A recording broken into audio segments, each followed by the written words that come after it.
Якуб Колас. Новая зямля.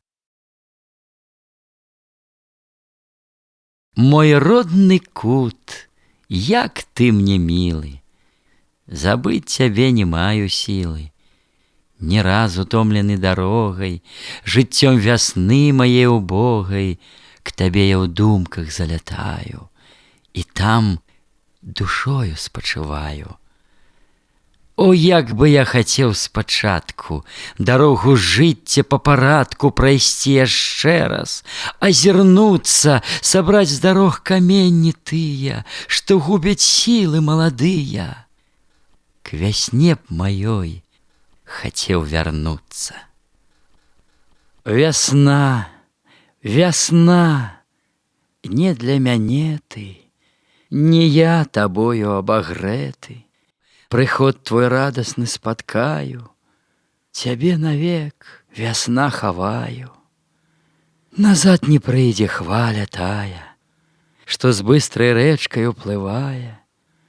Не раз яна, зрабіўшыся парам, на крыллях сонца дойдзе к хмарам, ды ізноў дажджом на рэчку сыдзе. Ніхто з граніц сваіх не выйдзе, з законаў жыццем напісаных, або надол спадзе ў туманах. Але хто нам яе пакажа, надол вадой ці снегам ляжа?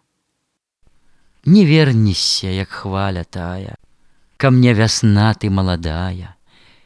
Вось як цяпер перада мною встае куточак той прыгожа, крынічкі вузенькае ложа, і елка ў пары з хваіною, абняўшыся цесна над вадою, як маладыя ў час кахання, у апошні вечар расставання. І бачу лес, як каля хаты, дзе колісь весела дзяўчаты спявалі песні дружным хорам, з работы ідучы позна борам.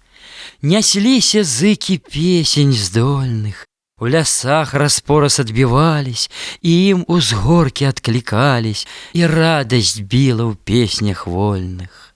А хвоі, елкі векавыя, пад зыкі песень маладыя маўчком стаялі ў нейкай думе, і ў іх ціхусенечкім шуме няслось вячэрняе маленне угару святое аддаленне. Каля пасады лесніковай цягнуўся гожаю падковай стары высокі лес цяністы, тут верх асіны круглалісты сплятаўся з хвоямі, з дубамі, а елкі хмурымі крыжамі высока ў небе выдзялялись, таемна з хвоямі шаптались. Заўсёды смутныя бы ўдовы, яны найбольш адны стаялі, і так маркотна пазіралі іх задуменныя галовы. Лес наступаў і расступаўся, лужком зялёным разрываўся, а дзе прыгожыя загібы так міла ішлі каля сядзібы, што проста імі б любаваўся. А знізу гэты лес кашлаты меў зелянюсенькія шаты, лазы чаромхі ці крушыны, алешын ліпкіх верабіны. Глядзіш, бывала, і здаецца, што скрозь сцяну галін жывую, скрозь гэту тканку маладую ні мыш, ні пташка не праб'ецца. Цякла тут з лесу невялічка, травой заросшая крынічка, абодва берагі каторай лазняк, ракітнік абступалі, бруіліся ў цяньку іх хвалі. І у луг чуць значнаю разорай ішлі спакойна між чаротаў, рабілі многа заваротаў, аж покі ў нёман не ўцякалі. Зялёны луг, як скінуць вокам, абрусам пышным і шырокім, абапалнёмна рассцілаўся, за хатай зараз пачынаўся, ды ішоў квяцістай раўніною, змурожнай слаўнаю травою, і ззяў на сонцы ў пералівах пяшчотных тонаў, як на нівах жыта з бажынкі лёгка гнуцца, і людзям радасна смяюцца сваім прыемным мілым спевам, пад лёгкім ветрыку павевам. Так гнуцца, гойдаюцца травы, як пройме ветрык іх ласкавы, і пойдуць хвалі травяныя з прыемным спевам чарадою, зашэпчуць краскі між сабою. нібы дзяўчаткі маладыя. Эх, луг шырокі, як жывы ты, праменнем сонейка заліты, увесь стаіш перад вачыма, ты міл і смуцен, як радзіма, як наша ціхая старонка, дзе смугі сіняя пялёнка у летні час дымком звісае і даль задумай спавівае. Хоць я няволяй цяжка змучан і з родным берагам разлучан, ды я душою ажываю, як вокам мыслі азіраю. Цябе, мой луг і бераг родны, дзе льецца нёман срэбраводны, дубы, дзе дружнай чарадою стаяць, як вежа над вадою, даўнейшых спраў вартаўнікамі і ззяюць грозна жараламі. І толькі тут, пад іх чародкай, улетку добраю пагодкай, касьбою томлены спачынеш. І думкі клопату пакінеш, заснуўшы крэпка і салодка, тут так прахладна, так прывольна, а пташкі голасна і здольна смяюцца мілым шчабятаннем і поўняць луг сваім спяваннем. А на дубах, як шапкі тыя, чарнеюць гнёзды буславыя, буслы клякочуць, бусляняты, пішчаць жалобна, як шчаняты, насы закідваюць угору і просяць есці ў сваю пору. А там, дзе буслікі ўздужалі, іх пачынаюць вабіць далі.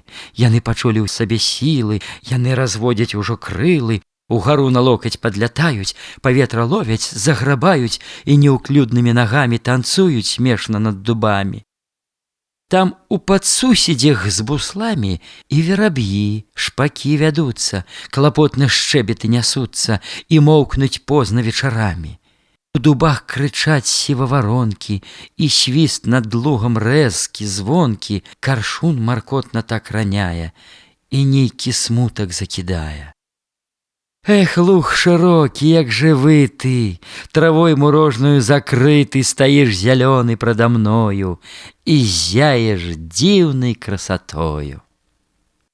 Як дзве старэнькія кабеткі, которым старасць незаўметкі, падкраўшись злодзеем срэдь ночы, як смачны сон змыкае вочы, красу і крэпасць забірае і ўсю іх жывасць выкрадае, ды кіне іх адных старэнькіх, адных як перст і чуць жывенькіх, і непатрэбных анікому, на цягасць жыццю маладому. Так каля хаты ў садочку, схіліўшись ціхенька ў куточку, стаялі дзве вярбы старыя. А навакола маладыя дзярэўцы пышна красавалі, на свет вясёла пазіралі. Галлё спусціўшы над парканам, расла тут грушка з тонкім станам. Панад парканам пышным валам стаяў вішняк густы прыўдалы. Садок быў, праўда, невялічкі. Дзве верабіны, ды 3 дзічкі, ды між верб ліпка маладая, бы іх унучка дарагая, але як весела і міла, тут пчолка ў вуллях гаманіла. І як прыемна пахла мёдам, пладзілись пчолкі з кожным годам, штолета вулляў прыбывала, на пчолкі вельмі шанцавала. Гул іх стаяў і ўдзень, і ўночы, бывала ўлетку ў час рабочы, не раз там чуўся крык вясёлы. Го, тата, дядька, вышлі пчолы, на вішні селі каля плоту. Мужчыны кідалі работу, касьбу над рэчкай за кустамі, і беглі шыбка, каб часамі на лес, дзе пчолкі не зляцелі, ды іх там пільненька глядзелі. На прыгуменні поруч з садам павець з гумном стаяла радам, а пад паветкаю прылады. Вазок, калёсы, панарады, старыя сані, восі, кола і вулляў некалі на пчолы яшчэ някончаных. Судзіна, стары цабэрак, паўасьміна і розны хлам і лом валяўся. Ад сонца дожджыку хаваўся, патрэбны рэч ёсць вядома, гуменца, крытая саломай, ад доўгіх часаў пасівела, салома кудламі вісела. Яе вятры параздзімалі, а трохі хлопцы пасцягалі, на стрэху лазячы бывала. І гэта забаўка займала. А пад шчытом на павуцінні нішчымны кола сіраціна ў зацішку лёгенька гайдаўся. З якіх ён часаў там трымаўся, то Бог яго святы ўжо знае. Будоўля больш яшчэ старая з гнілой вагнутаю страхою, стаяў хлявец якраз напроці, і чуць ліпеў, як бы на плоце гаршчок, разбіты качаргою. Стары, паедзены чарвямі, набок пахілены вятрамі, глядзеў хлеў гэты старычынай, пахілай долей жабрачынай. А збоку ў полі недалёка стаяў прыгрэбнік адзінока, пахілкам горкім сіратою, удол упёршыся страхою, у глыбі двара стаяла хата і выглядала зухавата. Паміж запушчанай будовы, як бы шляхцянка засцянкова, што ў дзень святы каля касцёла, чуть-чуть падняўшы край падола, так важна ходзіць з парасонам, спадніцай верціць, як агонам, з дарожак пыл пясок зганяе і ў вочы хлопцам заглядае. За хатай поле пачыналась, дзе жыта хораша гайдалась, і рос авёс, ячмень і грэчка. Было прытульнае гняздзечка. Мой родны кут, лугі, крыніца, цяпер для вас я чужаніца. Той самы лес, палеткі тыя, ды людзі там жывуць другія. Мне душу смуткам напаўняе, што ў прошласць канулі гадочкі, мае шчаслівыя дзянёчкі. Прайшла вясна ты маладая. Цяпер разгорнем часа ў шаты, бліжэй прыгледзімся да хаты, да Міхася і да Антося. Як там вялося, як жылося. Раніца ў нядзельку. Дзень быў святы. Яшчэ ад рання блінцы пякліся на сняданне, і ўжо пры печы з чапялою стаяла маці. Пад рукою таўкліся дзеці, заміналі, або смяяліся, спявалі.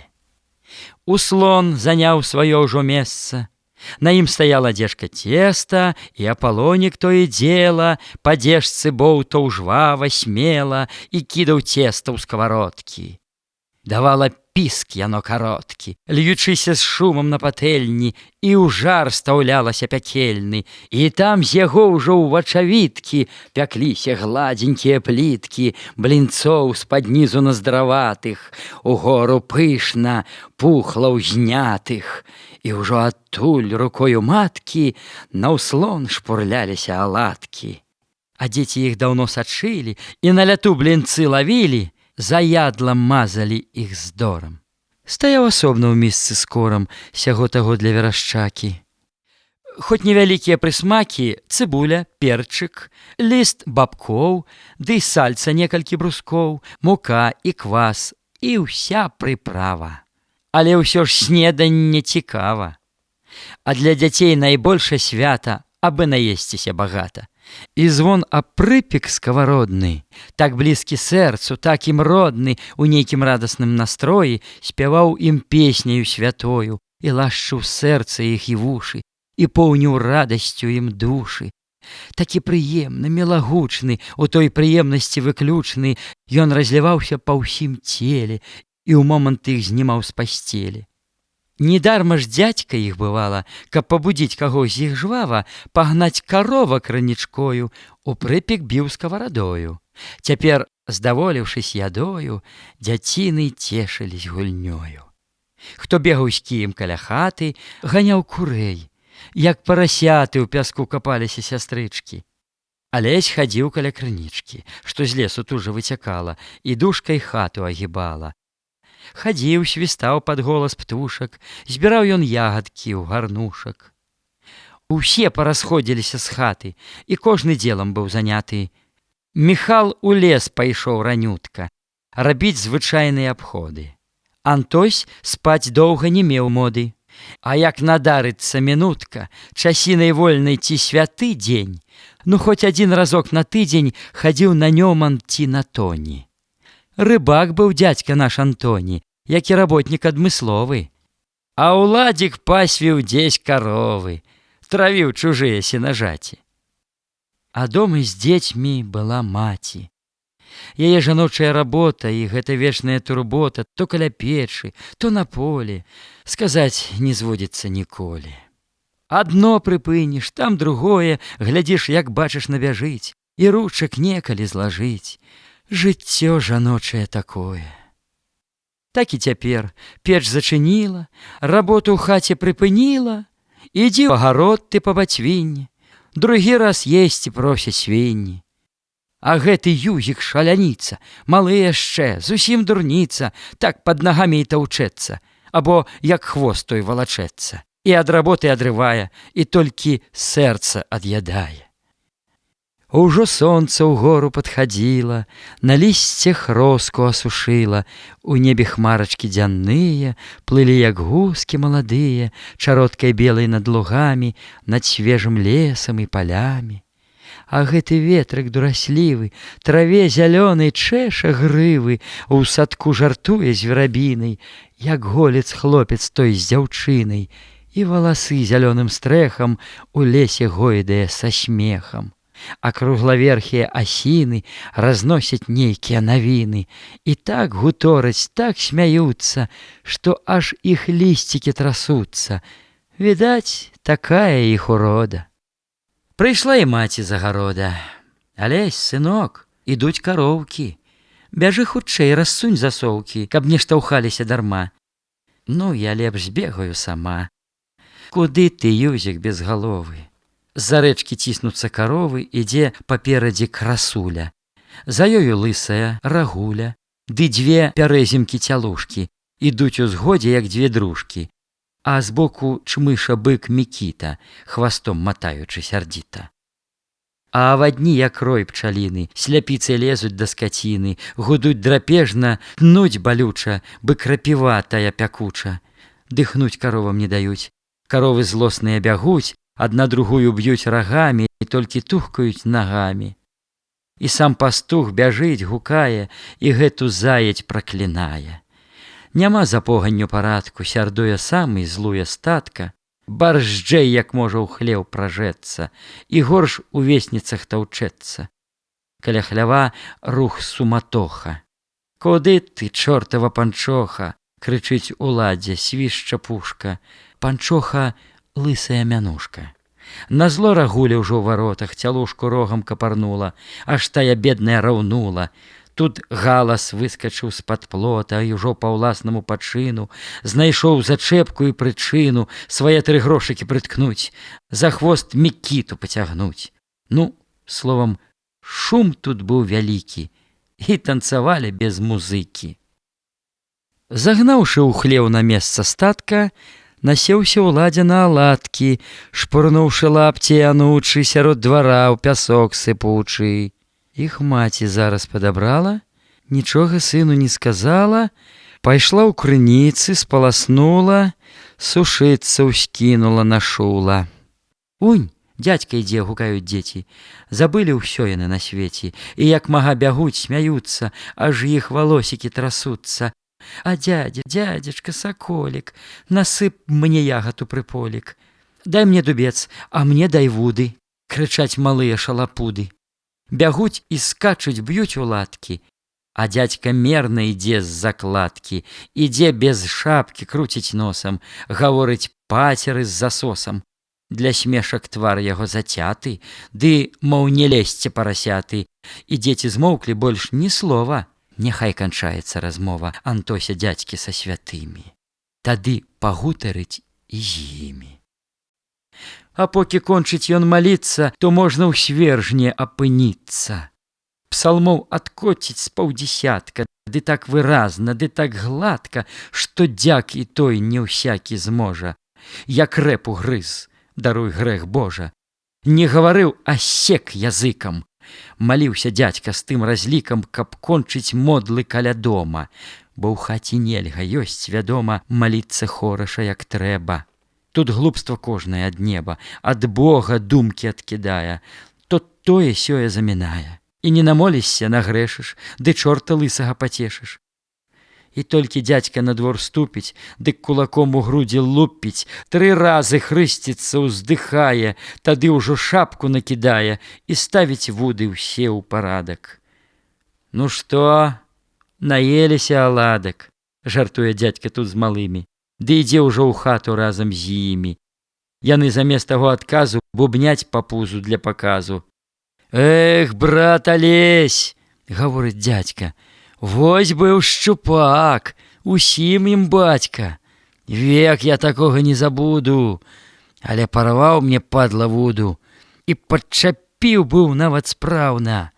Ну, думаю, пажыва слаўна, цягну, а ён аж гневу дзільна, ну, чуць не вырве яго з рук, а тоўсты падла бы я прук. І доўгі ж, доўгі, як цапільна, шчупак, брат, ёмкі, на паўпуда, але сарваўся.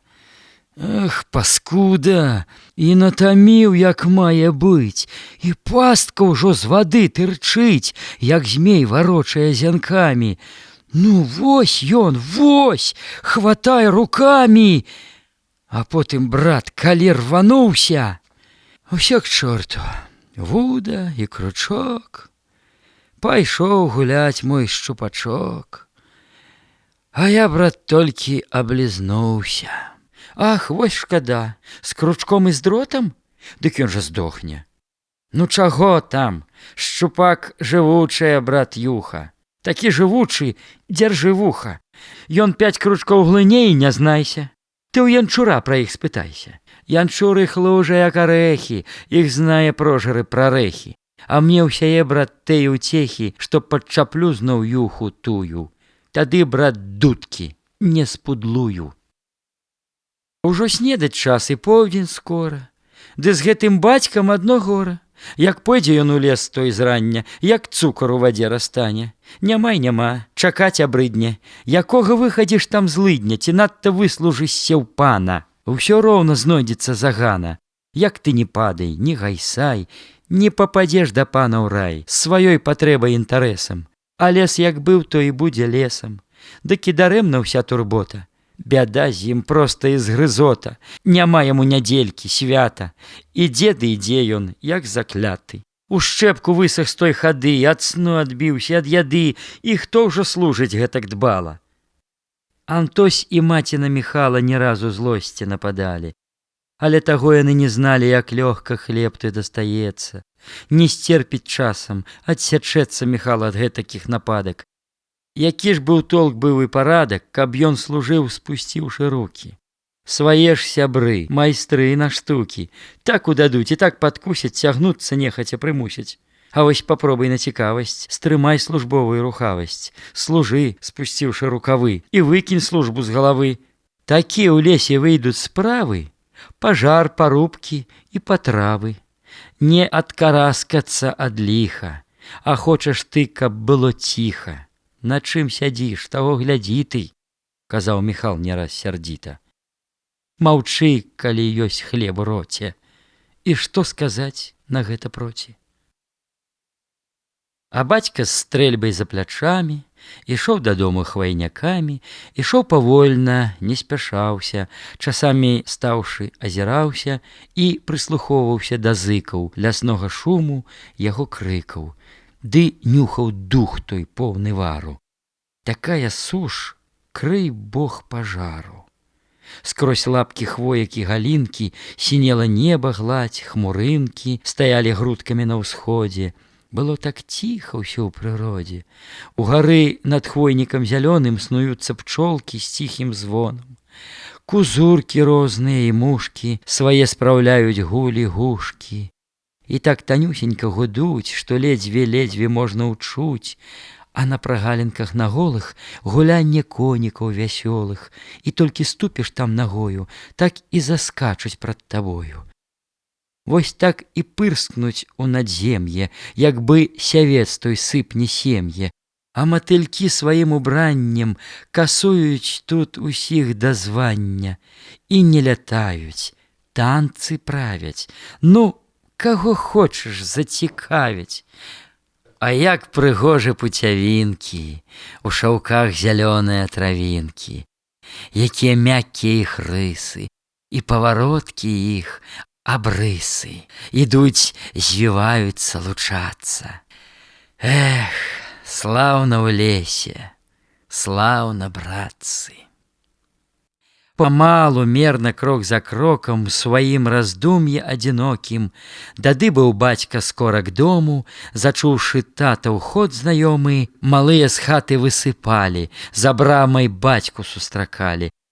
Алесь браў стрэльбу, шапку з цэшкай і нёс шчаслівай усмешкай, схаваўся ў шапку весь з вушамі.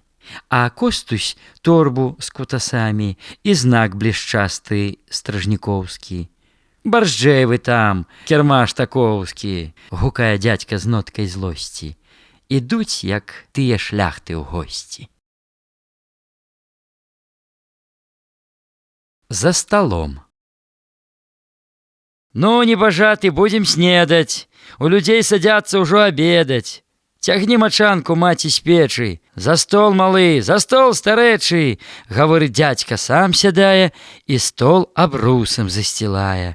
Паміж дзвюх лаў пад абразамі туліўся стол з двумя кастрамі аладак грэцкіх, як пампушак, ды хлеба з зайчыка краюшак. Міхал з Антосем, як старыя, займалі месца канцавыя, і іх трымаліся выключна, бо тут сядзець ім больш спадручна, і ў кут старым трудней залезці, а на пачэсным гэтым месцы садзіўся госці то не кожан. А як цяпер кут быў парожан, то там Алесь прымайстраваўся, сядзеў на кукішках, гайдаўся, цішком шчыкаючыся з братам. Кастусь сядзеў між ім і татам. Ён да яды не так быў падак, бо ўжо намазаўся аладак, але сядзеў і мяў аладку, ды штурхаў бацьку пад лапатку. Уладзік быў у дзядзькі збоку. Дзяцей, як тых снапкоў на току. Сямейка, праўда, немалая. 4 хлопцы, 3 дзяўчаці, ды бацька з дзядзькам, 3 маці. І кожны месца сваё мае. Тым часам маці даставала чыгунчык з печы, лыжку брала і верашчаку налівала. А за сталом на верашчаку падгатаўлялі ўжо атаку. На гэта хлопцы былі хваты, аладкі кроілі ў квадраты, хоць геаметрыі не зналі, і на вітэльцы іх чаплялі, як бы на тычкі тыя вешкі, каб не адстаць, не мець замешкі ў часе дружныя яды. Чуць міска ткнулася сюды, дык у яе, як па прыказу, відэльцаў з 8 лезе зразу. Гаворка моўкне, смех сціхае, цяпер мінуціна другая, бо ўсіх займае міска стравы, другія моманты праявы. Усе пафукваюць ды студзяць, і верашчаку тую вудзяць, і толькі чаўкаюць губамі, ды зрэдку скрыгаюць зубамі, як бы на бераг тыя хвалі у часе ветру наступалі. Малыя, Гэля, Юзік, Ганна, асобна елі пастаянна. Парадку дзеці не трымалі, і іх ніколі не сціскалі, абы насоў не разбівалі.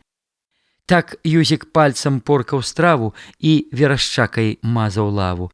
Але тут сёстры сердавалі і зала б Юзіка цягалі. Тады і згода прападала, між імі бойка вынікала, пускаў тут Юзік лыжку ў дзела, не раз лабаціна трупцела ў сястрычак Гэлі ціганулі, а сёстры Юзіка цягнулі за вушы з 2 бакоў і білі, але іх старшыя мірылі, на пожар злосці лілі воду і замацоўвалі так згоду. Ну, пацалуйцеся ж вы з браткам. І ўсё ішло зноў сваім парадкам. А за сталом маўчком сядзелі. Там хлопцы гыркацца не смелі, бо там парадак вельмі строгі. Там падпілуюць табе рогі, калі парушыш дысцыпліну. Ды пад нядобрую часіну дадуць там лэмбуся і квасу, каб не круціліся без часу. І чуць, калі што вынікала, то бацька кідаў так бывала на хлопцаў погляд выразліва, што тыя ў лаву баязліва траха са страху не ўпаўзалі, бо гэты погляд добра зналі. Там і цяпер, як і заўсюды, макалі ўсе з адной пасуды і елі дружна, не драмалі. Нарэшце ўсе па скварцы бралі. Як верашчака ў дно спадала, то маці есці пакідала, ды ішла ў камору па другое. Яшчэ боль смачнае, ядкое, і тарабаніла сюды для заканчэння ўжо яды. Тварог, запраўлены смятанай. нясла з вялікаю пашанай.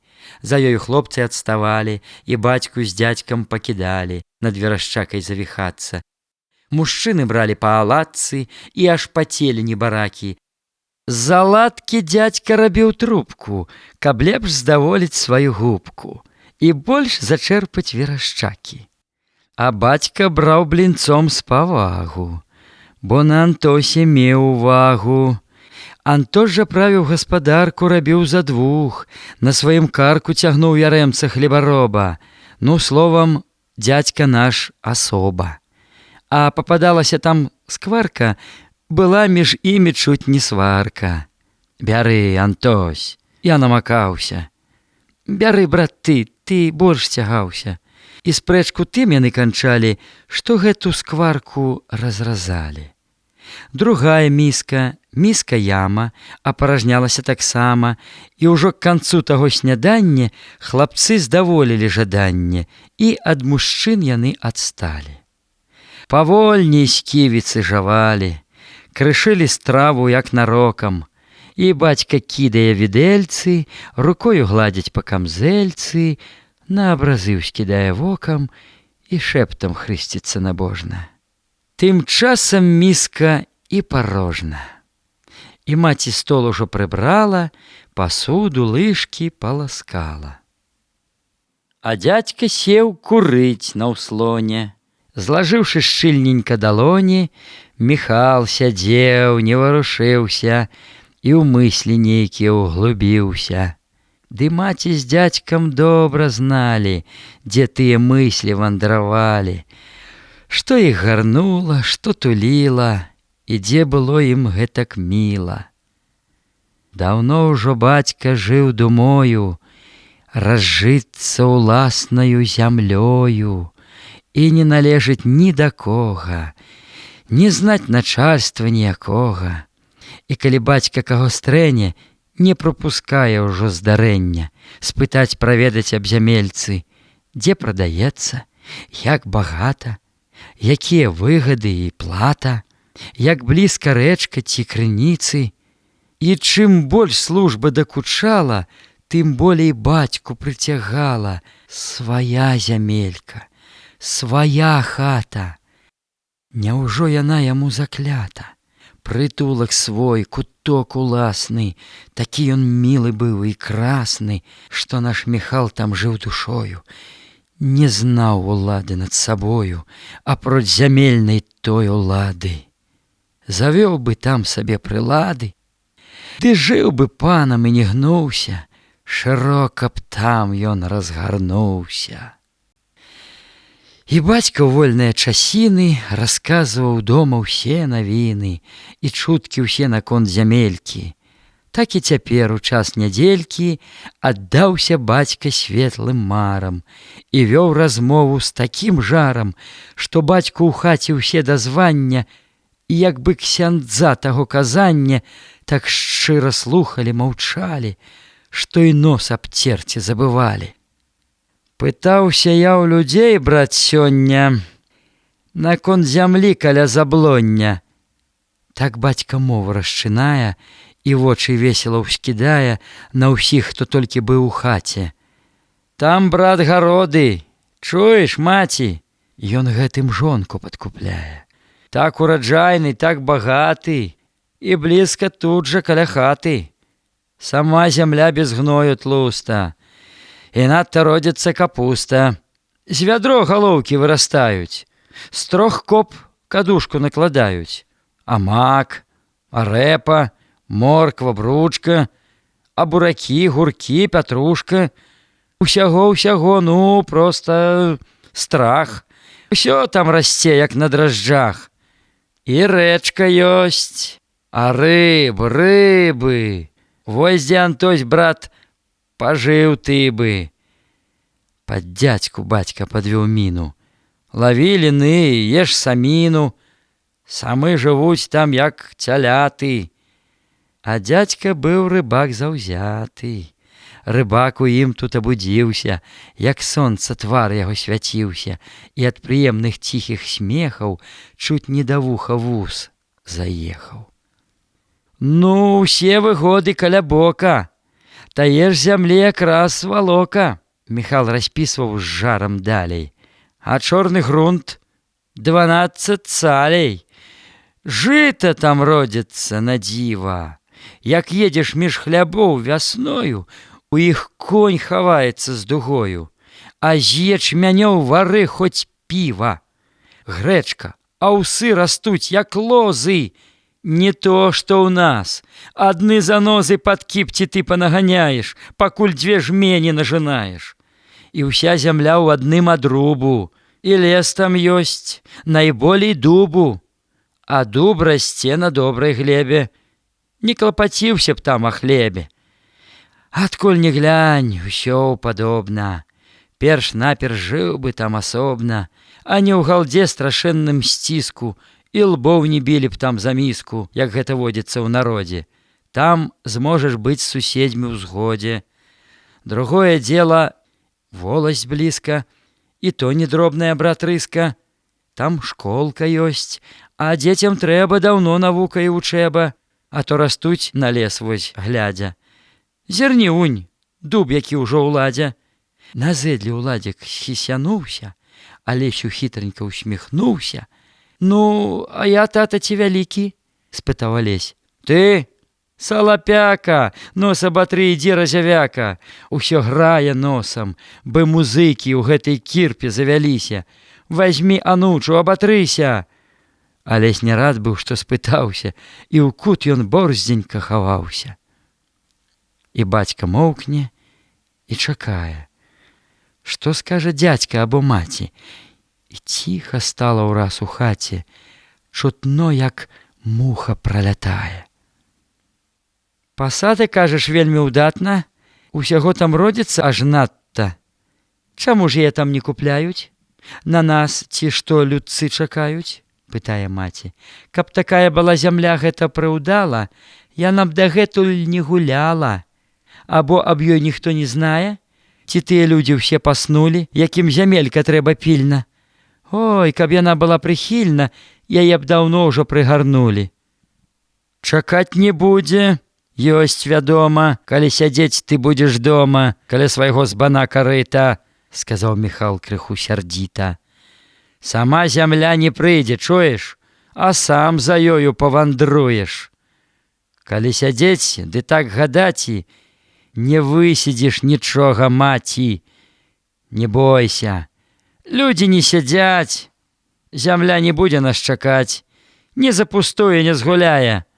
А пэўна, дзядзька пацвярджае.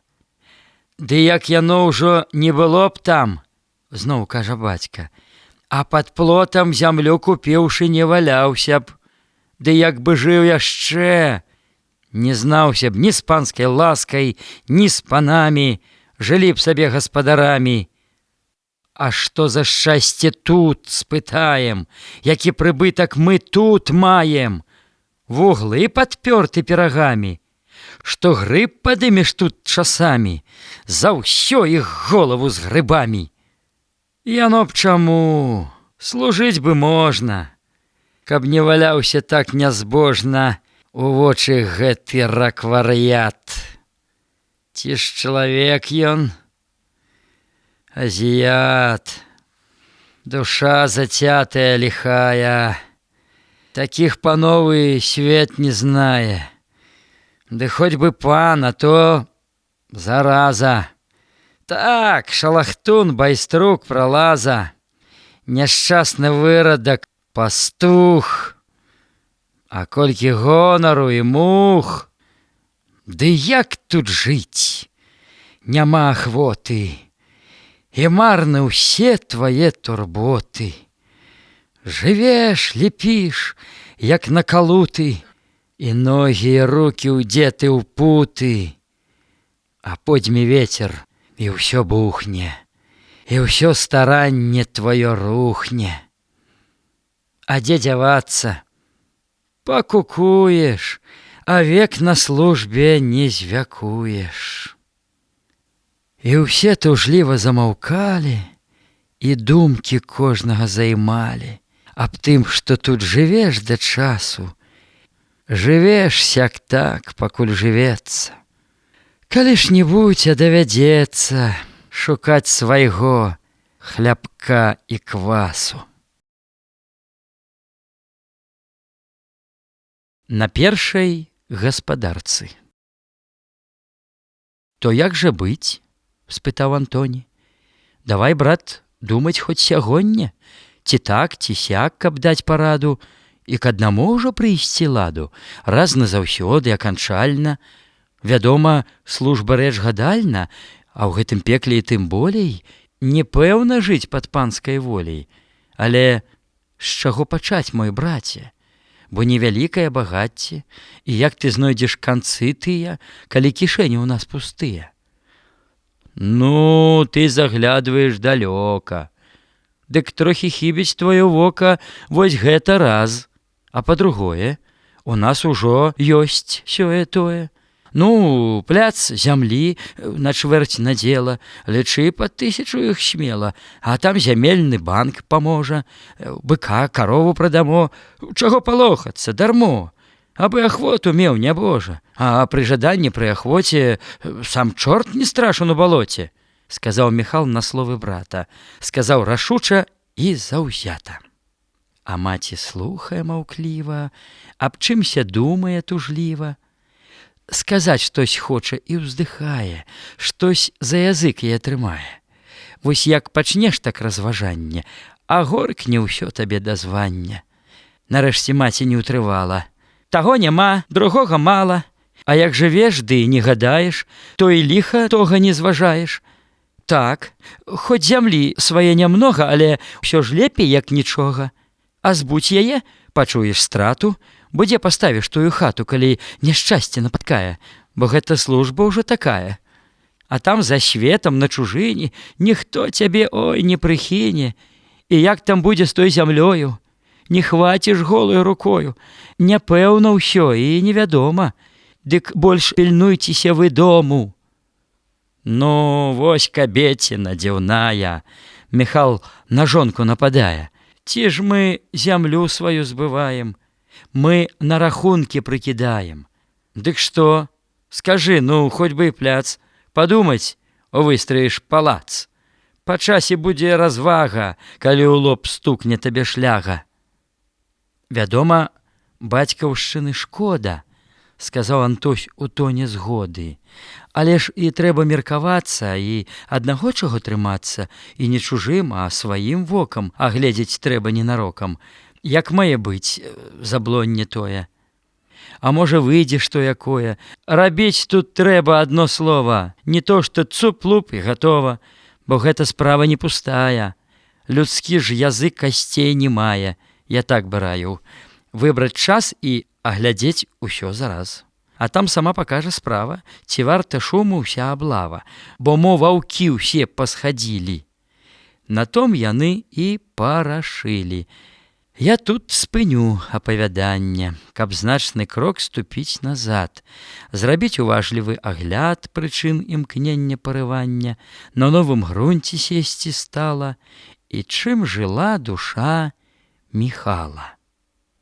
А поруч з гэтым мімаходам жыццё мінулае крануць і ў цёмны кут яго зірнуць, дзе пад халодным яго лёдам, назло ліхім яго прыгодам крыніцы свежыя цякуць. Міхал.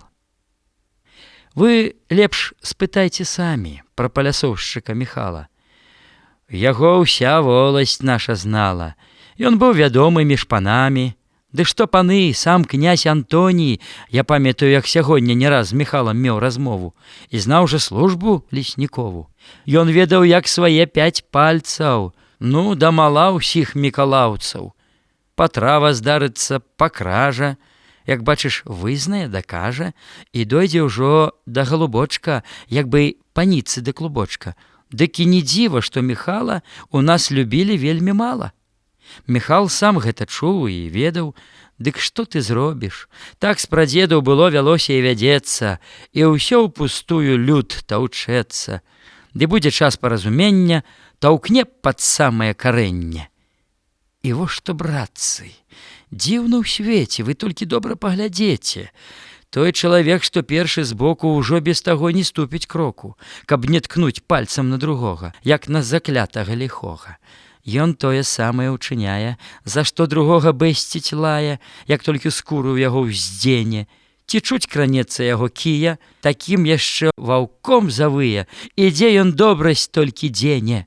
Нашто вада алей тая, не ўсюды роўны нораў мае. Спакойна ў ямах і заторах, але капае долу горах, і страшна пеніцца, бушуе, і грунт каменны там свідруе.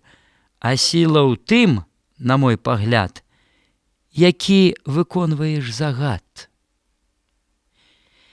Міхал, як толькі ажаніўся, тады ж ад бацькі аддзяліўся, бо стала цесна. З той прычыны хадзіў на сплаў ён на віціны, разоў са два схадзіў прусы, куды не трапяць беларусы.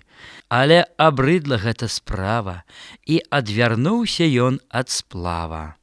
Пайшоў на службу таўкануцца, бо дома недзе разгарнуцца, наўперад ён праз час каторы быў пры падлоўчым на каморы. Стары ляснічы па-сваему цаніў Міхала як служаку, ганяў усюды небараку, як бы скаціну тую нему.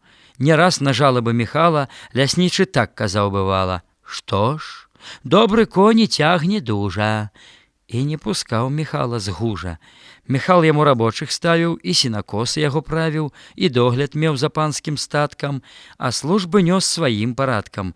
Бо што ты зробіш тут, стараўся. У другое месца перабраўся, яму уважыў пан ляснічы, і сеў Міхал у страшнай дзічы, дзе лес адзін, хмызняк ды поле, ды ветру посвісты на волі. Было зямелькі там валока, дзе можна б моцна і глыбока пусціць карэнні ў грунт, абжыцца. Было на чым разварушыцца, але бязгнойная пустая зямлі валока была тая, дзе рос сівец ды пырнік густа, і дзе спакойна каля куста ляжаў шарак, бо там ніколі саха зямлі не бараздзіла. Было маркотна і няміла у тым пустым здзічэлым полі. Міхал наехаў без нічога. І вось жыві тут, а разжывайся, хоць сам у соху запрагайся. Упрагай і жонку на падмогу з 3 малымі хлапчукамі. Але стаў цвёрдымі нагамі Міхал на гэты грунт няплодны. Не плач, не будзем тут галодны. Бог дасць, сяго таго прыдбаем, дабра якога дачакаем. Так разважаў ён сваю жонку. Жывым не кінешся ў палонку, зямлі зерні, як скінуць вокам, за гаспадарку ненарокам Міхал на новым месцы ўзяўся, каня, кароўку расстараўся, завёў свіней, 2-3 авечкі, тым часам з дому для падмогі, саху забраўшы і на рогі, Антось прыехаў і на грэчку узняў маргоў са 2 па пару, і ажывіліся амшары. Запахла свежаю раллёю, як бы сам Бог тут над зямлёю прайшоў і глянуў міласціва. Антось заложна і цярпліва у землю ўкладваў свае сілы, на Божы свет, як бы з магілы, з зямлі травінкай далікатнай, густою шчотачкаю здатна. Выходзяць дробныя зярняткі, як у калысачцы дзяцятка, калі ўжо трошкі акрыяе, сваю галоўку падымае і навакол глядзіць здзіўлённа. Так гэта збожайка зялёна да сонца цягнецца лісткамі, бык матцы дзіцятка рукамі. Тым часам хлопцы падрасталі, старэйшым дома памагалі. Прайшоў гадок, мінуў другі, у касьбу запахлі мурагі, на полі ветла самавіта, урад стаялі копкі жыта, так аздабляючы загоны. А ў агародзе мак чырвоны, раскрыўшы гожыя лісточкі, з іх ткаў прыўдалыя вяночкі, а вакол галоўкі маладзенькай, такой прыгожай зеляненькай. І часта ў добрую пагоду ідзе Міхал дамоў з абходу. І хоць чуваць, што ныюць ногі, але зварочвае з дарогі і робіць круг, бо як стрымацца, каб не зайсці палюбавацца і ярыною, і жытамі. Ідзе, а ветрык з каласкамі вядзе прыемную размову і цешыць душу леснікову. Міхал падыдзе і прыстане, і лаву жыцейка агляне. Ды возьме ў пальцы асцярожна, яшчэ няспелы і парожны, ён колас жытні і паглядзіць. Рукою лёгонька пагладзіць, нібы сынка свайго малога, і ў сэрцы дзякаваў ён Бога. У тым кутку глухім і дзікім, стараннем дзядзькавым вялікім і цяжкай працай хлебароба набыта розная надоба.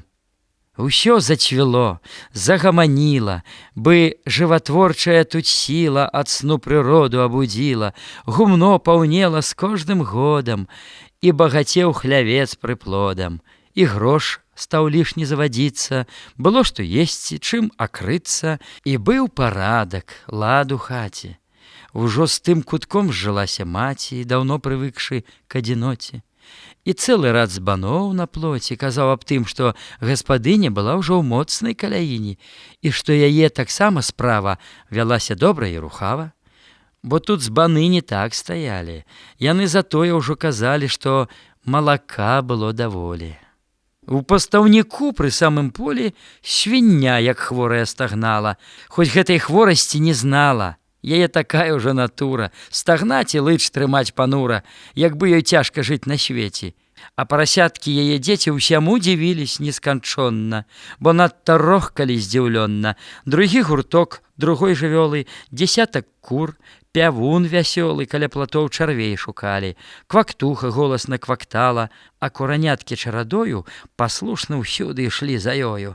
Тут кожна рэч аб тым казала, што маладая гаспадарка ішла ўпярод паспешна шпарка, і большы круг яна займала, часамі хмурнаю вясною, цяплом павее цішынёю, і хмарак сівыя фальбоны падуць, апусцяцца наніз, і неба яснага абрыс зірне скрозь цяжкія заслоны, і дзень тужлівы, засмучоны, а здобіць сонцаў агняпіс, і ўсё вакол павесялее, на момант сцішыцца, замлее, на ўсё адбітак ляжа згоды, і нікнуць подыхі нягоды, зямельцы неба усміхнецца, глядзіш, тады табе здаецца, што холад згінуў назаўсёды. Але ці ж так, эх, негадана, вятруга ўсходзіцца паганы, і даль палёў маркотна стане, жалобы цень яна апране, і ўсё неяк смутна пазірае, чагось нядобрага чакае. Так і ў жыцці. Бягуць часіны, ліхія, добрыя хвіліны, адна змяняецца другою.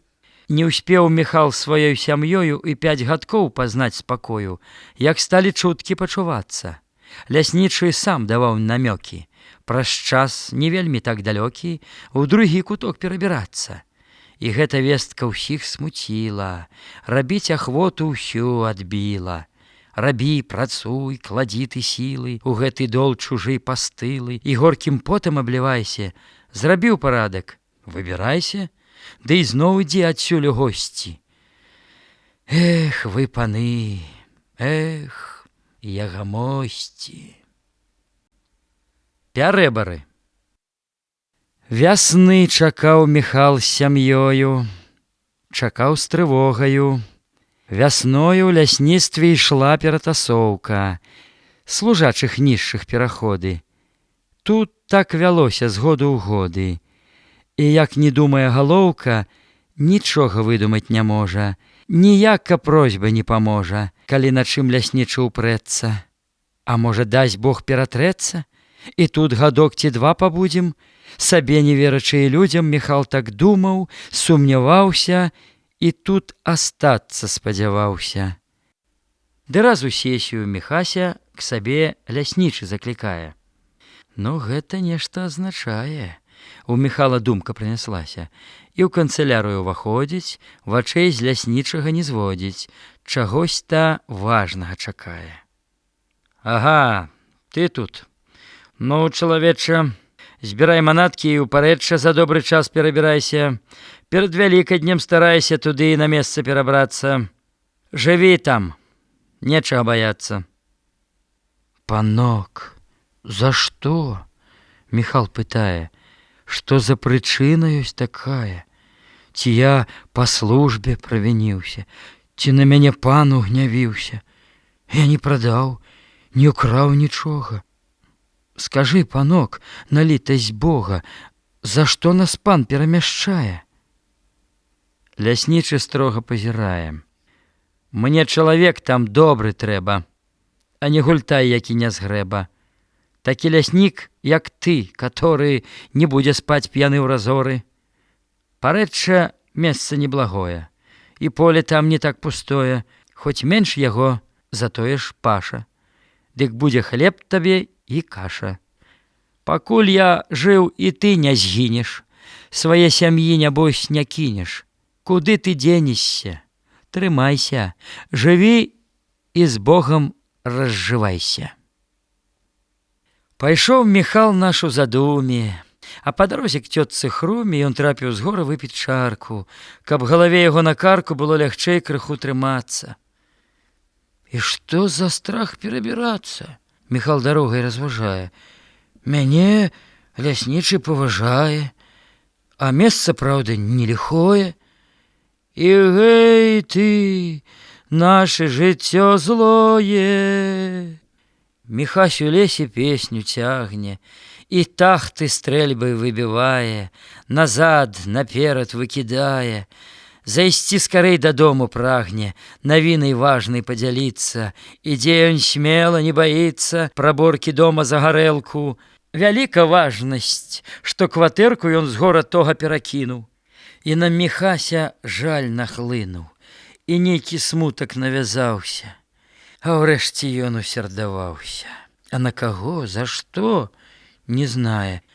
А можа так, злосць напускае, каб дома жонка не крычала. Тым болей, што ўжо выглядала яго пасада з-за ўзгорка, і трохі рупіла праборка. Міхал вайшоў не зразу ў хату. Каля хлява перш затрымаўся і на свінню так углядаўся, як бы за гэта браў ён плату, ад хлевушка ў гумно заходзіць, з Антосем гутарку заводзіць. І ўжо адтуль раўней як можна ідзе да хаты асцярожна. Але як бацька не стараўся, а ўсё ж ён лёгонька хістаўся. Антось даўно замеціў гэта, плыве як панская карэта, і чуць ад смеху не качаўся. А каб прымусіць і паверыць, што ён гарэлкі і не нюхаў, у садок зайшоў і пчол паслухаў, а ў сенях стаў сабаку перыць, што ўночы кепска дом пільнуе, што мала брэша, кепска чуе, зайцоў не гоніць і не ловіць, а толькі знае і наровіць, каб як у хату зачасацца. А ліха матары і баццы, а дурань воўча твоё мяса, на двор брахаць, стары дурніца, гаршчэчнік чортава ты пыца. І на сабаку накрычаўшы, тады ўжо стрэльбу з плеч знімае і на сцяну яе чапляе, у хату ўходзіць, торбу зняўшы, садзіцца там, гаворыць мала, каб жонка зразу не пазнала, бо толькі скажа адно слова: прапала хітрасці, гатова. І дзе ты гэтак налупіўся, каб ты смалы ўжо быў напіўся, вот то натура, жонка лае. А ён смяецца, не шманае, няма табе граху, ні посту, хоць у палонку кідай з мосту. А ў пост, скажы, сварыцца можна, калі ты гэтака набожна? Міхал у жонкі запытаўся.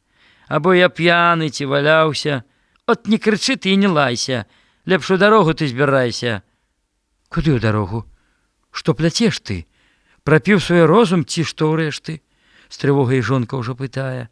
І тон сярдзіты свой мяняе, бо ёй у голасе Міхася адразу праўда пачулася.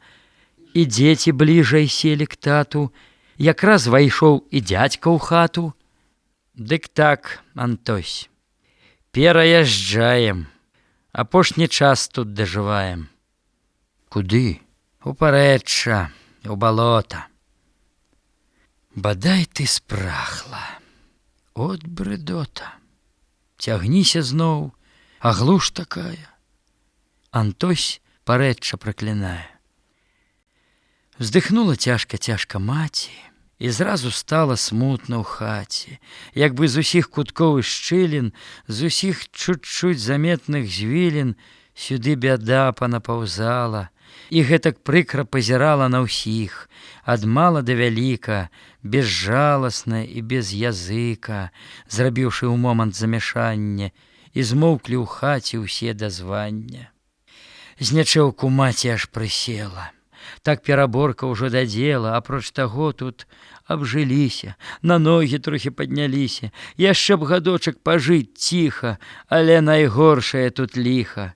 Збірай зноў цапстрыкі, трасіся, па каранях з дабром, з сям'ёю, у саму бездараж вясною. Дзе наша, брат, не прападае? Міхал гаворку зачынае. Ці ж толькі свету, што ў ваконцы, або так міла тут бясконца, і там мы будзем жыць таксама, няма ўжо горшай, як тут яма. А сенакос тут дзе? За светам, а там блізютка каля дома, парэча добра мне знаёма. А колькі зелені там летам, як у вяночку стаіць хата, грыбоў і ягад страх багата. Там выгад болей чалавеча.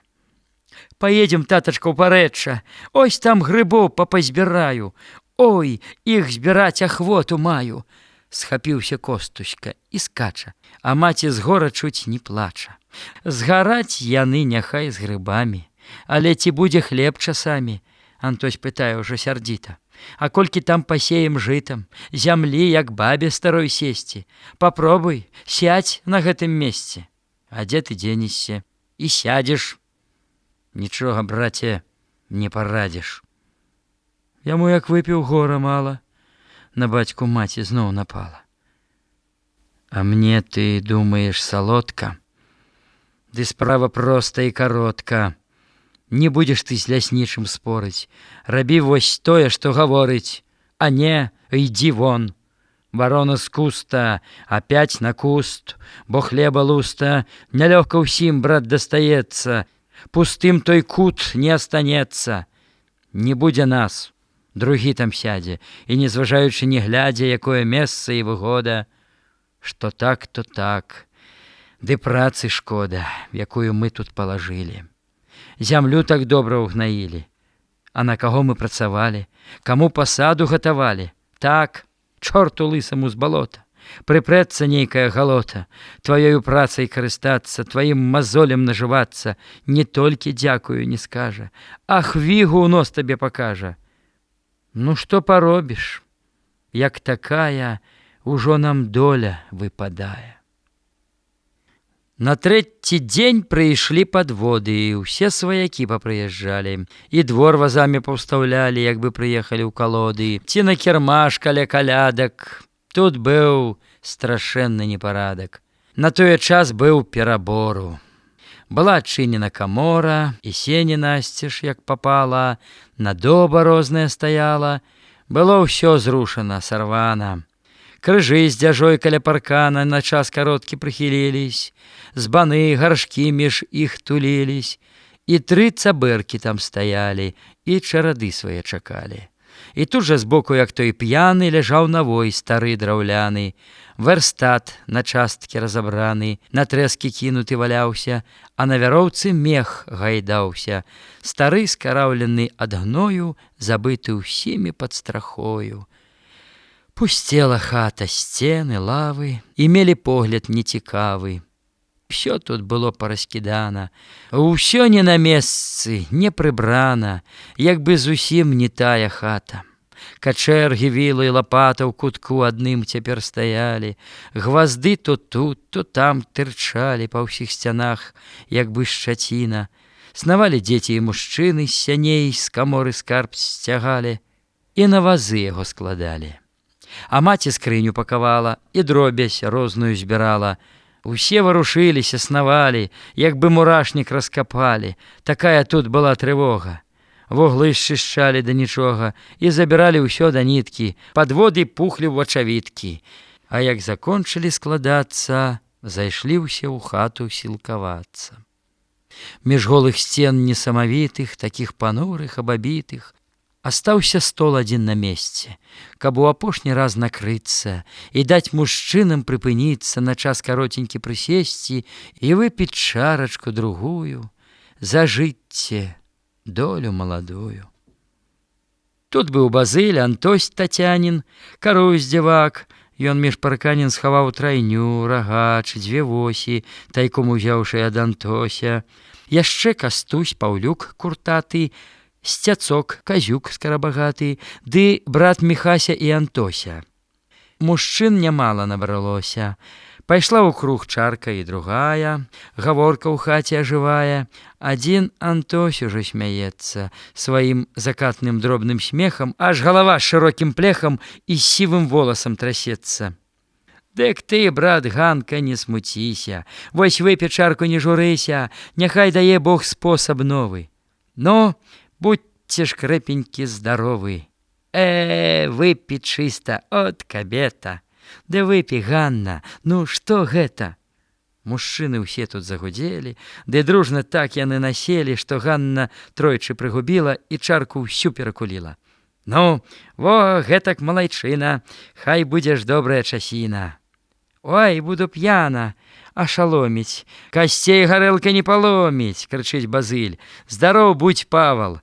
І галавой ён закідае і спрытна чарку асушае. Ды ломіць хлеба цэлы кавал. Ды так жуе, што вушы ходзяць, мужчыны дарма час не зводзяць. Іх хутка чаркі асушаюць, гаспадарам дабра жадаюць і добрай долі ўсім дазвання і ціснуць рукі на растанне. Карусь дзівак часінай тою насіўся з восямі, з трайнёю, у воз і глыбі запакоўваў, усярэдзіну рагач засоўваў і накрываў яго цабрамі, каб не знайшоў Міхась часамі. І воз ён свой у кут стаўляе, астацца ззаду патрапляе. Мужчыны выйшлі на двор з хаты. Ну, варушы, скарабагаты, сказаў Базыль свайму суседу. Я за табою, брат, паеду. І рад нагружаных хурманак паволі зрушыў, мінуў ганак і ў лес чуць значнаю трапою пацягся мернаю ступою. І цяжка Ганне стала, як бы ў грудзях там што апала, і сэрца жаласцю заныла, і ўсё тут стала так няміла, што ўжо тут больш ёй не цярпелась. І бегчы ў свет адтуль хацелась, абы не бачыць сцен тых голых, куткоў пустых і невясёлых. Ужо конь запрэжаны чакае, капытам дол б'е нецярпліва. Тым часам маці тарапліва закон дзядоў сваіх спаўняе, кладзе кусочак хлеба з солю пад красны кут з вуголля. Апошні раз глядзіць на хату, дзе многа дробязі на страту пайшло ў час гэты перабору. А ну, ты, маці, ідзеш скора? Міхай з двара яе пытае. І маці хату пакідае, бо ёй самой тут не цярпіцца, і з плачам хрысціцца, садзіцца, дзе дзеці дробныя сядзелі, і скарб быў зложан даражэйшы. Алесь і Уладзя, сын старэйшы, пайсці пяхотам захацелі, і з дзядзькам лесам гналі статка. Апошні раз пустая хатка з-за груш высокіх паказалась, ды за ўзгорачкам схавалась. І толькі комінак гаротна над дахам высіўся маркотна, ды студні вочап адзінока тырчаў над хатою высока. Гуменца смутна пазірала і быццам поглядам пытала, куды яны ад нас з'язджаюць, чаму адных нас пакідаюць. Каля зямлянкі. Я буду рады, калі ўдасца, маім людцам у вашай ласцы хоць на каротенькі часочак заняць хоць цесненькі куточак. Жыццё іх, праўда, не цікава, пра іх нідзе не ходзіць слава, аб іх гісторый не складаюць, пра іх і песень не спяваюць, апроч вятроў, што нудна ў плоце, зімой у горкай адзіноце халодны снег нясуць, здзіраюць, і бедным людзям байкі баюць, аб жыцці долі іх пахілай, і плачуць стогнуць над магілай, дзе косці іх у праху тлеюць, адны вятры іх пажалеюць. Але не кожны сцяміць мовы, і жаль бы ветру між будовы. Чаго ён жаласна спявае, каму ён песенькі складае.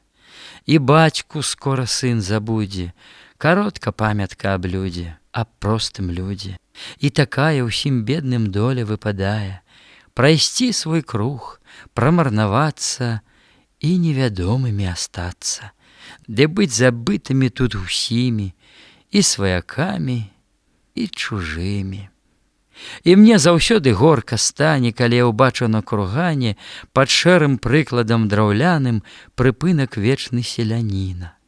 Стаіць так крыжык сіраціна, сівенькім мохам увесь убраны, з павязкай белай даматканай.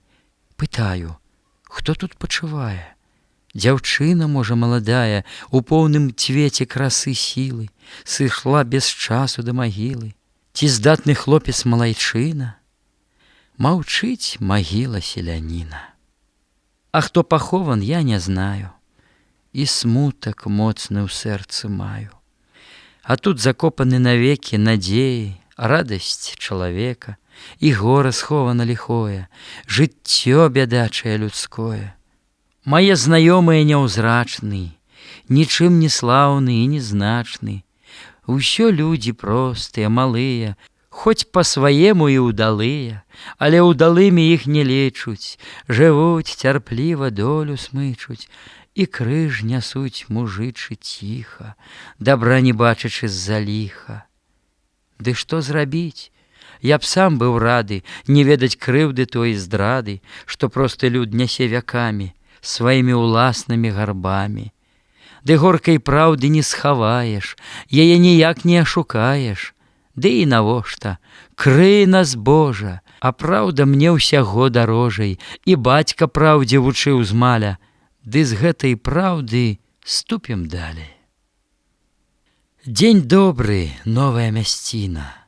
Спаткай ты нас, як маці сына, па часе доўгае разлукі, і разгарні прыветна рукі для тых, хто змушаны ў няволі жывіцца хлебам твайго поля. Зірні ты светлым вокам ласкі, авей крылом прыгожай казкі, каб гэта жыццё пуцявіна была нам светлая часіна.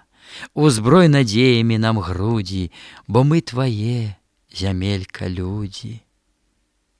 На першы погляд нецікава парэчча тое выглядала, і смуткам сэрца калыхала старых бярэзін гэтых лава, што на балоце між лясамі шумела голымі вярхамі.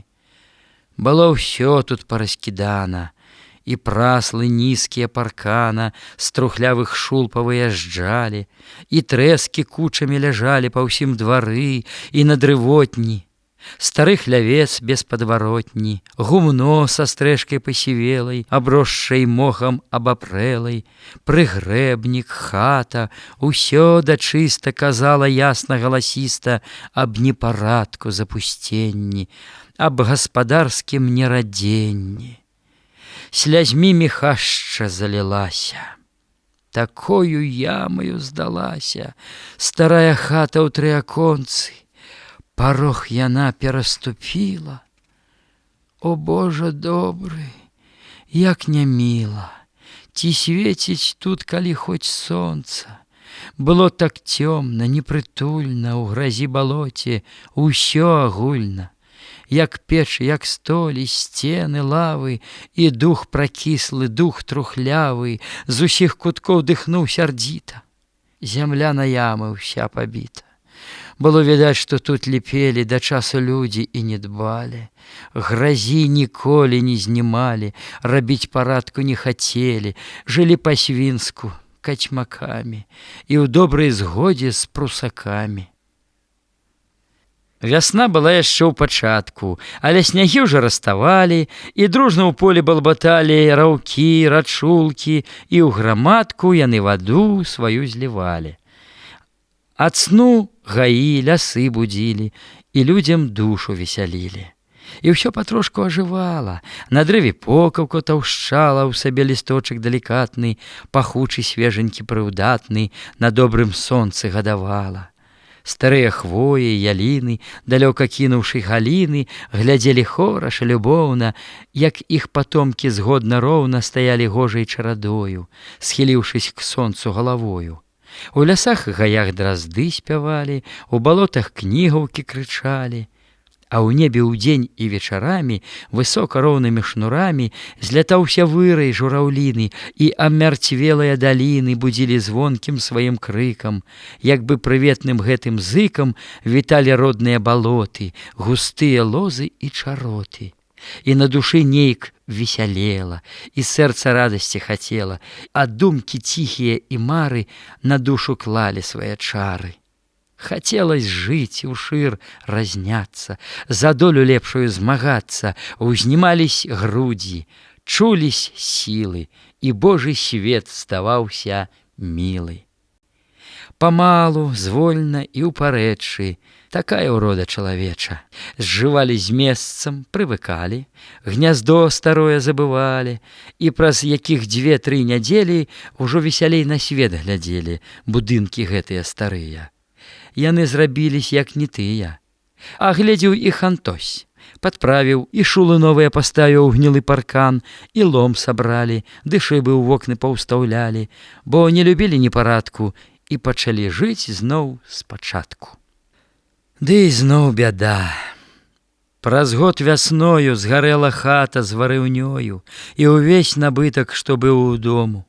Пажар той выбухнуў, як з грому, хоць ён і меў свае прычыны. Як на бяду пайшлі мужчыны, і ўладзік з імі ў рассыпную. Адзін у лес, той да адбору, з сахою трэці ў гэту пору, араў дзесь пасеку старую. Ды што магла з дзяцьмі малымі зрабіць жанчына адзінютка? І ўсё згарэла да чысцютка, прапала марна ў чорным дыме. Зазнала жалю гаспадыня, у агні згарэла яе скрыня з усім пасагам і набыткам, прапалі хусты яе, світка, згарэлі кросны, рад багоў і грошай 47 рублёў. Хоць, праўда, Костусь не збаяўся і смела з пожарам змагаўся. Звалок гарошыны з пасцелі, тады як вопраткі гарэлі, і з імі доўга ён насіўся, аж покі зруб не паваліўся. Бяда хоць плачы, дзе дзявацца, куды ад холаду схавацца. І маці з дзеткамі малымі нядзелі 2 жыла з сваімі. А на пажарышчы часова з'явілась новая будова, зямлянка, будачка малая, у адно акенечка крывая. Але да часу добра і гэта. Тым часам сонца ішло на лета, дык так-сяк кідались, качались, хоць дужа з горам спазнавались. Каля зямлянкі тут прыветна гарэў агоньчык чуць прыметна, абы не звёўся. Вечарамі тут маці ўходжвалась з гаршкамі, сям'і вячэру гатавала, тады зямлянка ажывала. Смяялись дзеці, мітусілись, як рыбы ў букце варушылись, бярвенцы трэсачкі сцягалі, ды на агоньчык падкідалі. Шугала полымя праворна, як бы чагось каму смяялась, і то свавольна ў гору рвалась, то расцілалася пакорна. А ветрык злодзей не стрывае, з-за хаткі хітра налятае, у агоньчык раптам уварвецца, агонь туды-сюды матнецца і дымам ветра адбівае, як бы тых жартаў не прымае. А на дварэ ўжо вечарэе, і ночка блізка, змрок гусцее, агоньчык колер свой мяняе, і шчырван жоўты блеск прымае, і моўкнуць птушкі ў цёмным лесе. Баранчык, Божы ў паднябессі, бляе маркотна над балотам, як бы шукае ён каго там, і гэта смутнае бляянне в цішы балот у час змяркання на сэрцы жалем аддаецца, і ў душу журбаю ліецца, і мары розныя наводзіць. І думка вынікне, праходзіць, як тыя хмаркі на заходзе, што без слядочка быццам цені у смутным нікнуць задуменні. Маўкліва, сцішна ўсё ў прыродзе. Напрацаваўшись, спачываюць усе старэйшыя, хто ў хатцы, а хто ў гумне ва ўсёй апратцы, і гэтак ночкі прасыпаюць. І вось бывала вечарамі, каля агоньчыку часамі Алесь і Костусь засядзяцца, а як ужо пачне змяркацца і зоркі ў небе замігаюць, пужаць іх страхі пачынаюць. Тады браты радком садзяцца, плячо ў плячо, але прызнацца, што страшна ім ніхто не хоча. Алесь, ты чуеш, як рагоча ў беразняку баранчык Божы? Але ці ведаеш, з чым схожы той дробны рохат? Мне здаецца, Антось Тацянін так смяецца. І хлопцы ўраз зарагаталі, ды ўраз жа смех той абарвалі. Вакол было ўсё так спакойна, ды гэты смех неяк непрыстойна сюды ў пакой начны ўрываўся, самім ім дзікім ён здаваўся. Маўчаць яны, касцёр палае, вакол усюды цьма густая, пільную плямку агнявую і гэту норку залатую, што ў нетрах цьмы агонь свідруе, каб знішчыць блеск. Агонь сярдуе і цьме ніяк не паддаецца, часамі полымя прарвецца, і цьма сярдзіта схісянецца, адскочыць далей на паўкрока. Агонь блішчыць, як воўча вока, паволі дрэўцы дагараюць, і ціха іскрачкі ўзлятаюць, і гаснуць борзда без слядочка. А ўжо позна час, глыбока ночка, а хлапчукі сядзяць маўкліва і навакол глядзяць пужліва. У іх фантазіі дзяцінай, затканай страху павуцінай, устаюць начныя страхі здані, і зыкі чуюцца пагані, чараўніка і чараўніцы, і лопат крыллямі начніцы.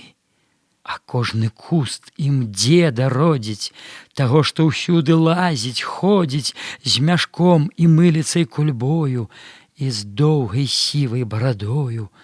Ідзе так забірае, след барадою замятае. На полі неба лес страхлівы, стаіць зацяты, нерухлівы. Што ён у сабе цяпер хавае? Снуецца нечысць там ліхая. Мярцвяк пад елкай прытуліўся, на іх цяпер утарапіўся, і зараз мёртваю рукою пачне хрысціць перад сабою, каб рух адняць, скаваць іх сілу, каб зацягнуць іх у магілу. Там ходзіць страшны воўк бадзяга, разбойнік крадзецца туляга, закрываўлёнаю рукою і страшнай цяжкай булавою. Шалёны бегае, пужае, каго не стрэне, усіх кусае. Ну што, брат, Костусь, ці баішся? Куды так пільна ты глядзіш усё? Алесь паціхеньку пытае, і руку брата не пускае. Ці бачыш што? Не, так, нічога, гаворыць Костусь, а ў самога на лоб кучомка напаўзае. Мо пойдзем, братка, ён гаворыць. Алесь Ахвоцін і не спорыць. Браты за рукі пабяруцца, у зямлянку вобцас панясуцца.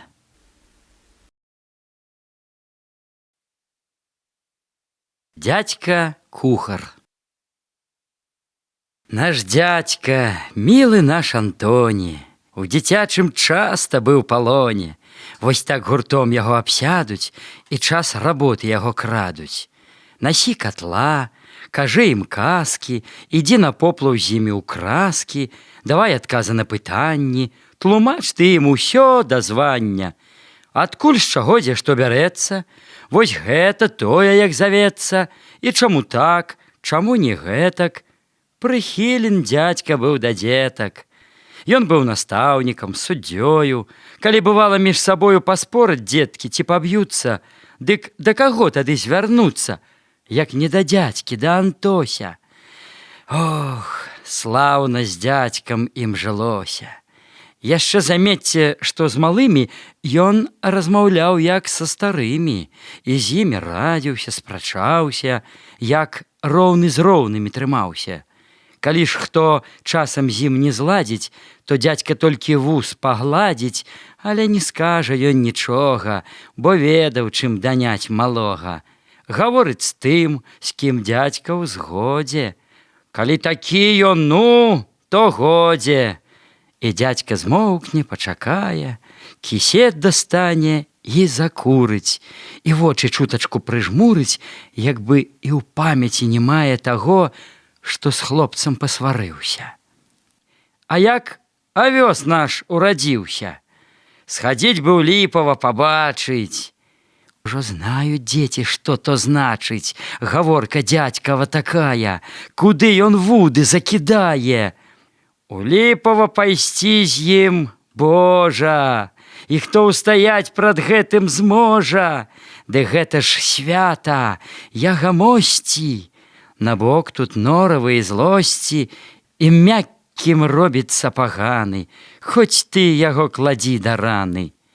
Адно вазьмі яго з сабою, усюды пойдзе за табою, і ўсё забудзе, ўсё даруе, на дзядзьку больш не засярдуе. А чым жа Ліпава так міла? Чым так дзяцей яно маніла? І што за Ліпава такое? А гэта поле маладое, сярод лясоў, як скінуць вокам, на тым абшары на шырокім раскошны нівы красавалі, а ў іх мільёны красак ззялі, як бы на небе тыя зоркі, лужкі, дарожкі і пагоркі, і купкі хвоек маладыя, дзе матылёчкі залатыя на сонцы крыльцамі блішчалі, жучкі і конікі трашчалі, і ў стройны звон свой зык злівалі. Былі там пасекі, штогоду тут сотні бліжшага народу, дзялянкі лесу карчавалі і на трацяк іх засявалі. Капу да скарбу, дзве дадому. Ну, як тут вытрываць малому, таму, хто з дзядзькам пасварыўся, як бачыш, з дзядзькам ён гадзіўся. А пойдзеш у Ліпава лясамі, напэўна, стрэнешся з ласямі, і зайцаў гледзіш, і вавёрку, і норы воўчыя на ўзгорку, сярод трушчоп між ельнякамі, і чортаў камень, што вякамі над азярком ляжыць, як хата. Ну, всякі дзіў там ёсць багата. А дзядзька ўсё табе пакажа, цікавасць тваю ўсю развяжа. А найважнейшая тут мэта — звярнуць з дарогі і да цёткі, зайсці на час, які кароткі. Тарэсяй звалась цётка гэта. Яна так ветла сустракала і надта ж добра частавала, спячэ цалкоў на скавародцы, і так бывала наясіся, што хоць на пупіку круціся. Усіх цягнула ў госці к цётцы, так узмацуе на дарогу. Было што есці, дзякуй Богу. О, дзядзька спосабаў меў многа даняць праціўніка малога. Пайсці ў грыбы ці ў тую ж рыбу, або паехаць у сялібу ці ў млын малоць на хлеб з бажынку. Усё гэта квапіла хлапчынку, цягнула крэпенька бывала і як рукою злосці знімала. І дзядзька майстар быў на штукі. І быў механік на ўсе рукі. І дудку скруціць вам, і стрэлку, і нарысуе нават елку. Такую выштукуе цацку, а ў свержань пойдзе купіць пляцку, ды і не дзіва, што любілі, што на руках яго насілі. А жывучы каля зямлянкі, паміж лясоў сярод палянкі, яшчэ крапчэй яны здружылись, адзін к другім цясней хілілись. А ну, давай, брат, запрабуем, хоць на цікавасць пакаштуем, які тут сок на новым месце, мо з хлебам можна яго есці. А дзядзечка мой залаценькі, пастаў нам соку, дарагенькі, вазьмі мяне з сабою.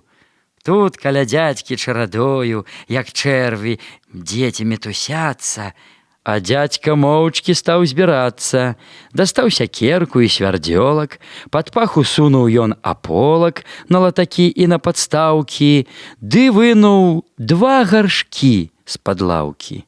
Ну, хто са мною ідзе? Пытае. Я, і я, крычыць малая у канцы дзяўчынка Міхаліна. Куды табе, ото скачыха, на печ залезь і сядзі ціха, напалі хлопцы на дзяўчынку, а тая ў слёзы, ў плач, як бачыш. Ну сціхні, ша, чаго ты плачаш? Антось пляменніцу ўцяшае і нос крысом ёй абцірае. Няхай ідзе, а хлопцам брыдка так нападаць на дзеўку швыдка. Гаворыць дзядзька, бровы хмурыць, і бальшуноў ён злёгку журыць. Тады хлопцы тон мяняюць, ідуць у лес, крычаць, гукаюць, як вучні, вырваўшыся з школы. І ўсе давольныя, вясёлы, а дзядзька ўперадзе тралюе і галаву ўгару скідае, бярозу добрую шукае, з салодкім сокам баравую, дзе б бобам кропелькі сачылись. Знайшлі бярэзіну, спынілись. Залысіў дзядзька дрэва злёгку, сякерка востра, кара крохка. Зрабіў заруб, латак прыправіў, а пад латак гаршчок паставіў, і соку кропелькі, як слёзы, як град пасыпались з бярозы, а шкода неяк было дзярвякі. Здавались ранай тыя знакі, адкуль паліўся сок халодны і пакідаў свой комель родны. Я помню дзень той, вечарэла, зайшло ўжо сонейка, цямнела. Агоньчык дзеці раскладалі, паленцы, трэсачкі збіралі. І дзядзька тут жа распрануўшись, сядзеў на кукішках сагнуўшись. Прад ім стаяў гаршчок і міска, і кошык з бульбай. Тут жа блізка ведзён ізбан быў паліваны, да палавіны ў дол укапаны, кружочкам шчыльненька накрыты. Алеська, скокні, брат, возьми ты у хатцы тарачку на печы. Ну, варушыся ж ты, старэчы. Наўкол пляменнікі сядзелі, на дзядзьку пільна ўсе глядзелі, як ён, рукавы закасаўшы, па тарцы шоргаў, шапку зняўшы.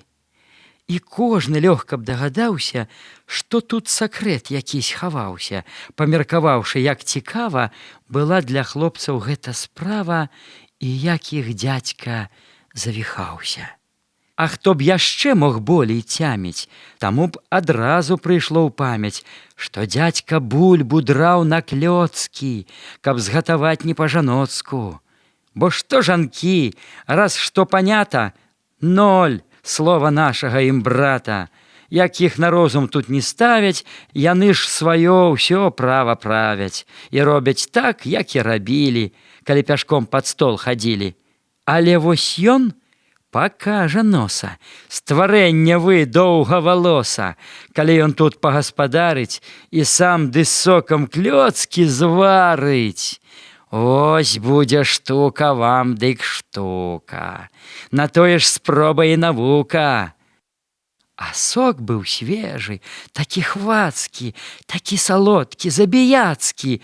Ён быў галоўнай віною таго, што познаю парою сядзелі дзеці чарадою і з дзядзькі вочак не спушчалі і стравы важныя чакалі.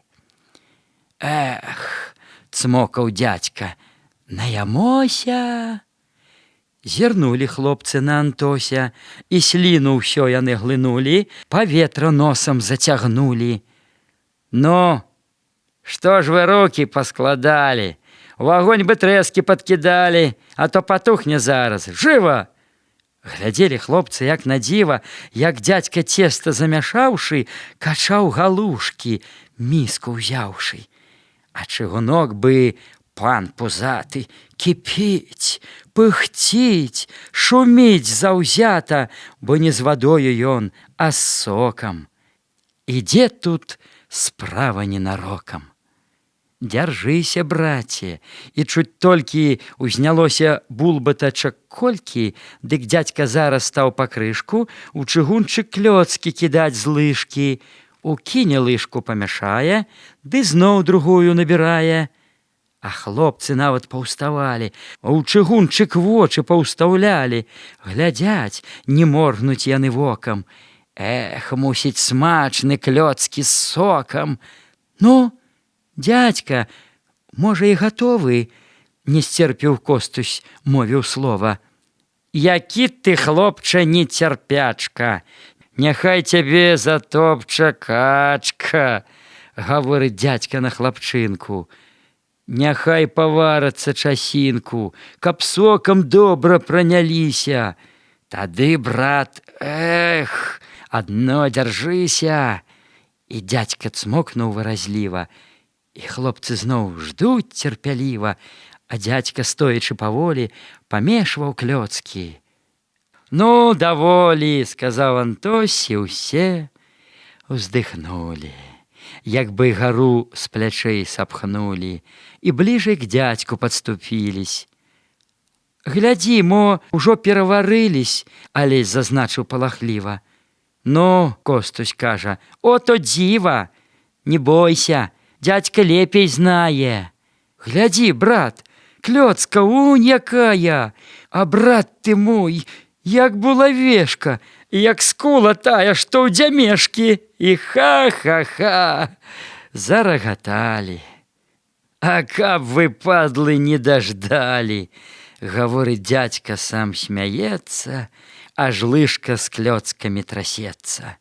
Ну, языкі параспускалі, не дам вам клёцакі панюхаць. І стаў на клёцку дзядзька дзьмухаць, пакаштаваць, каб было можна, і ў рот падносіць асцярожна. Замерлі хлопцы, а нізыку мінута важна і вяліка. Глядзяць на дзядзьку і чакаюць, і дзядзьку поглядам пытаюць: ну як, ці смачны, ці салодкі?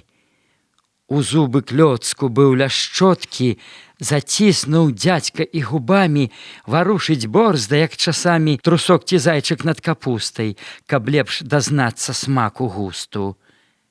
Падсмакаў дзядзька і усміхнуўся, зірнуў на хлопцаў, адвярнуўся, і тут, нічога не сказаўшы, як плюне дзядзька, пажаваўшы, трах у чыгунчык ён нагою, і так абцёрся ён рукою, што губы і нос чырвоны сталі, і нават вусы затрашчалі. А хлопцы проста збілись з тропу, і ў нейкім страсе, і ў захопу на дзядзьку кухара глядзелі, як бы яны аслупянелі. Быў смешны дзядзька той часінай, з пустою лыжкаю, з тычынай, якую трэскі ён варочаў. А тут Алесь, як зарагоча, за ім адзін, другі паехаў. Такіх было тут жартаў, смехаў, што ўсіх трасло і калаціла, і дзядзьку смехам захваціла. Ну, дзядзька, як на смак, прызнайся. Паскудства, брат, і не пытайся. Смерць ляснічага. Міхал, Міхале! О, Міхале! Пачуўся голас як бы здаля, каля зямлянкі ранічкою, і часты стук у шкло рукою. Вставай, Міхале, адзявайся. А хто там? Я, хутчэй, збірайся. Памёр ляснічы наш. Да можа. Міхал ускочыў. Моцны Божа! І хто б мог думаць, спадзявацца? Ужо стаў ачуньваць, папраўляцца, каб хто сказаў, не даў бы веры. Ды то аб'ездчык пан Ксавэры прынёс навіну гэту смуту. Няхай пан зойдзе на мінуту, сказаў Міхал, адмкнуўшы дзверы. Цераз парог ступіў Ксавэры, вайшоў у хатку і спыніўся, бо зразу ў ёй ашаламіўся. І дальш не ступіш ні на крок. Ні хатка, проста катушок, няма дзе нават павярнуцца, як у сабачай цеснай будцы. Сядайце дзе-небудзь, сядайце. Эх, хата наша, выбачайце. Міхал калодку падстаўляе, уздыхнуў Ксавэры і сядае. То быў мужчына ўжо паджылы. Ах, мой ты Божа, добры, мілы. Отож, як выбраўся ён скора. Яшчэ не дальш, як пазаўчора, са мною гутарыў, смяяўся і аб усім мяне пытаўся. Міхал гаворыць і ўздыхае. Ох, браце, смерць не разбірае, і не глядзіць нікому ў зубы. Гадзіўка і брат з-пад падрубы з нячэўку ў садзе сваё джала. Ці многа жыў, ці жыў ты мала, ці ты багаты, ці ты бедны, ці ты зайздросны, ненаедны. Жывем, клапоцімся і дбаем, і ўсе нарэшце паўміраем, у нейкім згаснем летуценні. Сказаў Ксавэры ў засмучэнні. Так, гэта так, пане Ксавэры. Уже загатованы паперы для часу нашага сканання, рукою Божага ўзыскання, і ходзіць смерць, як тень за намі. Сказала Ганна са слязамі. Ну, я гатоў, то пойдзем, браце, паплачам хоць па сваёй страце. Міхал з Ксавэрам выйшлі з хаткі, світала ўжо. Дзесь каля гадкі у гэтым досвітку маўклівым крычалі гусі праразліва, нястроеным хорам гергеталі, ды качкі з шумам праляталі, і кніга ўнёсся плач з лукі, у глыбі лясоў цецерукі ўжо зачыналі свае токі, усход віталі агнявокі, віталі шчыра і натхненна. Міхал з Ксавэрам задуменна ішлі праз лес, ішлі маўкліва, і толькі зрэдку сіратліва па слоўку роняць два служакі. Няма ў нас пана, ні баракі, Міхал гаворыць. Так, няма. Жыві ўдава цяпер сама, сказаў Ксавэра задуменна. Ну, пане, будзе цяпер змена, і пойдуць новыя парадкі, Міхал выказвае дагадкі. А пэўна, будзе талачэча, не без таго ўжо чалавеча, уздыхнуў Ксавэры. Шкода пана. Ох, бедны, выбраўся зарана, а жыць бы мог такі здаровы. Ну, чалавек, як корч дубовы, пажыць бы трохі яму трэба, пакой душы яго і неба. Так гаманілі і ішлі прасткамі, то праз лужок, то хвайнікамі. Усе дарогі напаўмілі, ішлі, нябожчыка хвалілі, як чалавека і служку князя, як і вядзецца ў такім разе. Някепскі быў, і распытае, хай са святымі спачывае, як ты жывеш, ці ты галодны, ці ты спачыў, як бацька родны, але сказаць яшчэ не ўсякі. А прынясеш што? Без падзякі ўжо не выпусціць, заплаціць, а на дарэмшчыну не квапіць. Быў чалавек ён справядлівы, не фанаберысты, праўдзівы. Ксавэры так жа пацвярджае. На тым гаворка іх змаўкае, ідуць маўчком яны, заняты сваімі думкамі з іх кожны. Так, у лясніцтве кут парожны, куток паквапны і багаты, не застаіцца, не згуляе, паноў к сабе ён прыцягае, як рыб гарох у азярыне, і кожны ў замку службу рыне, сюды паціснецца з ахвотай, і не прыедзе, а пяхотай за душу мілую прычхае. Міхал з сабой разважае. Але хто ж гэта месца зойме? Яно то праўда, у панскай плойме сказаць не будзе недастачы, ды гора ў тым, адзін лядачы, другі без клёпкі, трэці злосны, несправядлівы, безлітосны, як вось, напрыклад, Табартоўскі, або падлоўчы пан Бялоўскі. Назначыць гэтакага ката, тады запахне свая хата. Набыць дабра не надта лёгка, яно, як шклечка тое крохка. Чуць да яго не так кранесся і з чарапкамі астанесся. А ліха прыйдзе без падмогі, бо ліху бітыя дарогі, і ўсюды сцежкі яму вольны. То роўна, гладкі, то вакольны, не абміне яно нікога. Так, смерць ляснічага старога Міхала моцна ўскалыхнула, і ўсё вверх дном перавярнула. І тут у першы раз Міхала вось гэта думка напаткала. Купіць зямлю, прыдбаць свой кут, каб з панскіх выпутацца пут, і там зажыць сабе нанова. Свая зямля. Вось што аснова.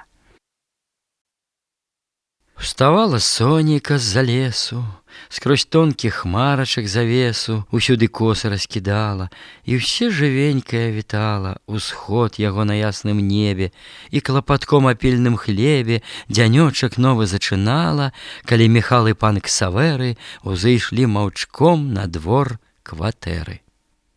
На горцы ціхай невысокай, каля засценка недалёка, у бок дарогі ў глыбі сада стаяла панская пасада. Прасторны роўны двор вясёлы, заўсёды повен быў жывёлы. Хадзілі куры з певунамі, у кампаніі важнай з індыкамі, і, распусціўшы хвост мятлою, павук пахаджваў з павою, як пан вяльможны радавіты. У кутку двара каля карыта шныралі качкі плюс катухі. Япрук заможны лапавухі спацыраваў паміж платамі і смешна ўскідваў кумпякамі. Калі часамі каля дому ён гукне, рохне па-свіному, здаецца так без дай прычыны, і спрыт пакажа япручыны. А каля кухні пад аконцам сабакі грэліся на сонцы, таксама панская пароды, і ім было жыццё выгоды. Былі тут розныя будынкі, гуменцы, гумны і адрынкі, хлявы і стайні і аборы, дабра набытку былі горы. Але ў машыне гаспадарскай быў хітрый штучыне слясарскай, згубілась шруба, стоп машына, няжданна выпала пружына. Рыгор Хурман хадзіў без дзела. Спярша пабурківаў нясмела, цяпер нікога не баяўся. Хадзіў і лёгенька хістаўся. Ён трохі стукнуў, ці не з гора. А ты чаго тут, мухамора? Рыгор насеўся на кухарку. Вось калі дам табе па карку. Пайшоў. Адстань, ото брыдота. Прылез, як лысы чорт з балота. Эх, Наста, хочаш? А ну, ускокі! Сказаў Хурман і ўзяўся ў бокі. Нагою тупнуў, закруціўся, прысеў і ўстаў, заварушыўся, і то ўстае, то прысядае, і ногі ўперад выкідае. Бадай ты спух, ото распуста, а каб табе было, гад, пуста, няма ні сораму, нічога. Ды пашануйся ты хоць Бога, хоць бы граха ты пабаяўся. Але Рыгор не сунімаўся. Скачы, валяй, і ты на стуля. Што ж, калі гулі, брат, ды гулі. Пан пойдзе ў рай, а мы з табою, а мы ў бухту з галавою. Пакінь, нябожчык там у доме, пайдзі праспіся на саломе, і пані унь глядзіць. Што пані, а я-то хто? Пане Хурмане, дурное заткало ты, знаешь, чаму Рыгорам называешь? Зови мяне вяльможны пане. Няхай цябе зямля пране. Ото брыда, ото завала, яшчэ каб панам называла. Ці чулі людзі, налізаўся, як той сабака на разніцы. На-на, бо пойдзеш без спадніцы. Адстань, слатою навязаўся. На паліцы сланіна, пані пеўня смаліла, а ў рандэльку стаіць лой, але не твой, не твой. А там у доме было гора. Жывы і крэпкі яшчэ учора, сягоння быў ён нерухомы. Глухі на ўсё, чужы жывому. За сценку шляхта пасхадзілась, і ў тым пакойчыку таўпілась, дзе пан ляжаў у дамавіне. Няхай святымі апачыне, уздыхалі хрышчучысь старыя, схіліўшы головы сівыя. Някепскі пан быў, гаварылі, і ціха стала адхадзілі, і доўга кучкамі стаялі. Паны сюды з'язджацца сталі. Усе леснікі былі ўжо ў зборы.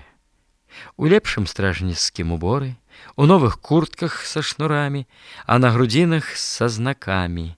На шапках «Р» было з каронай, каўнер стаячы і зялёны. Яны па два, па тры стаялі, каля паркана і чакалі, пакуль куды іх не паклічуць. Стаяць і пану рая жычуць, збавення вечнага жадаюць, гавораць ціхенька, ўздыхаюць, паслухаць збоку іх здавалось, што ўсе яны пасірацелі, а што на сэрцы яны мелі, то тое ў сэрцы і асталось.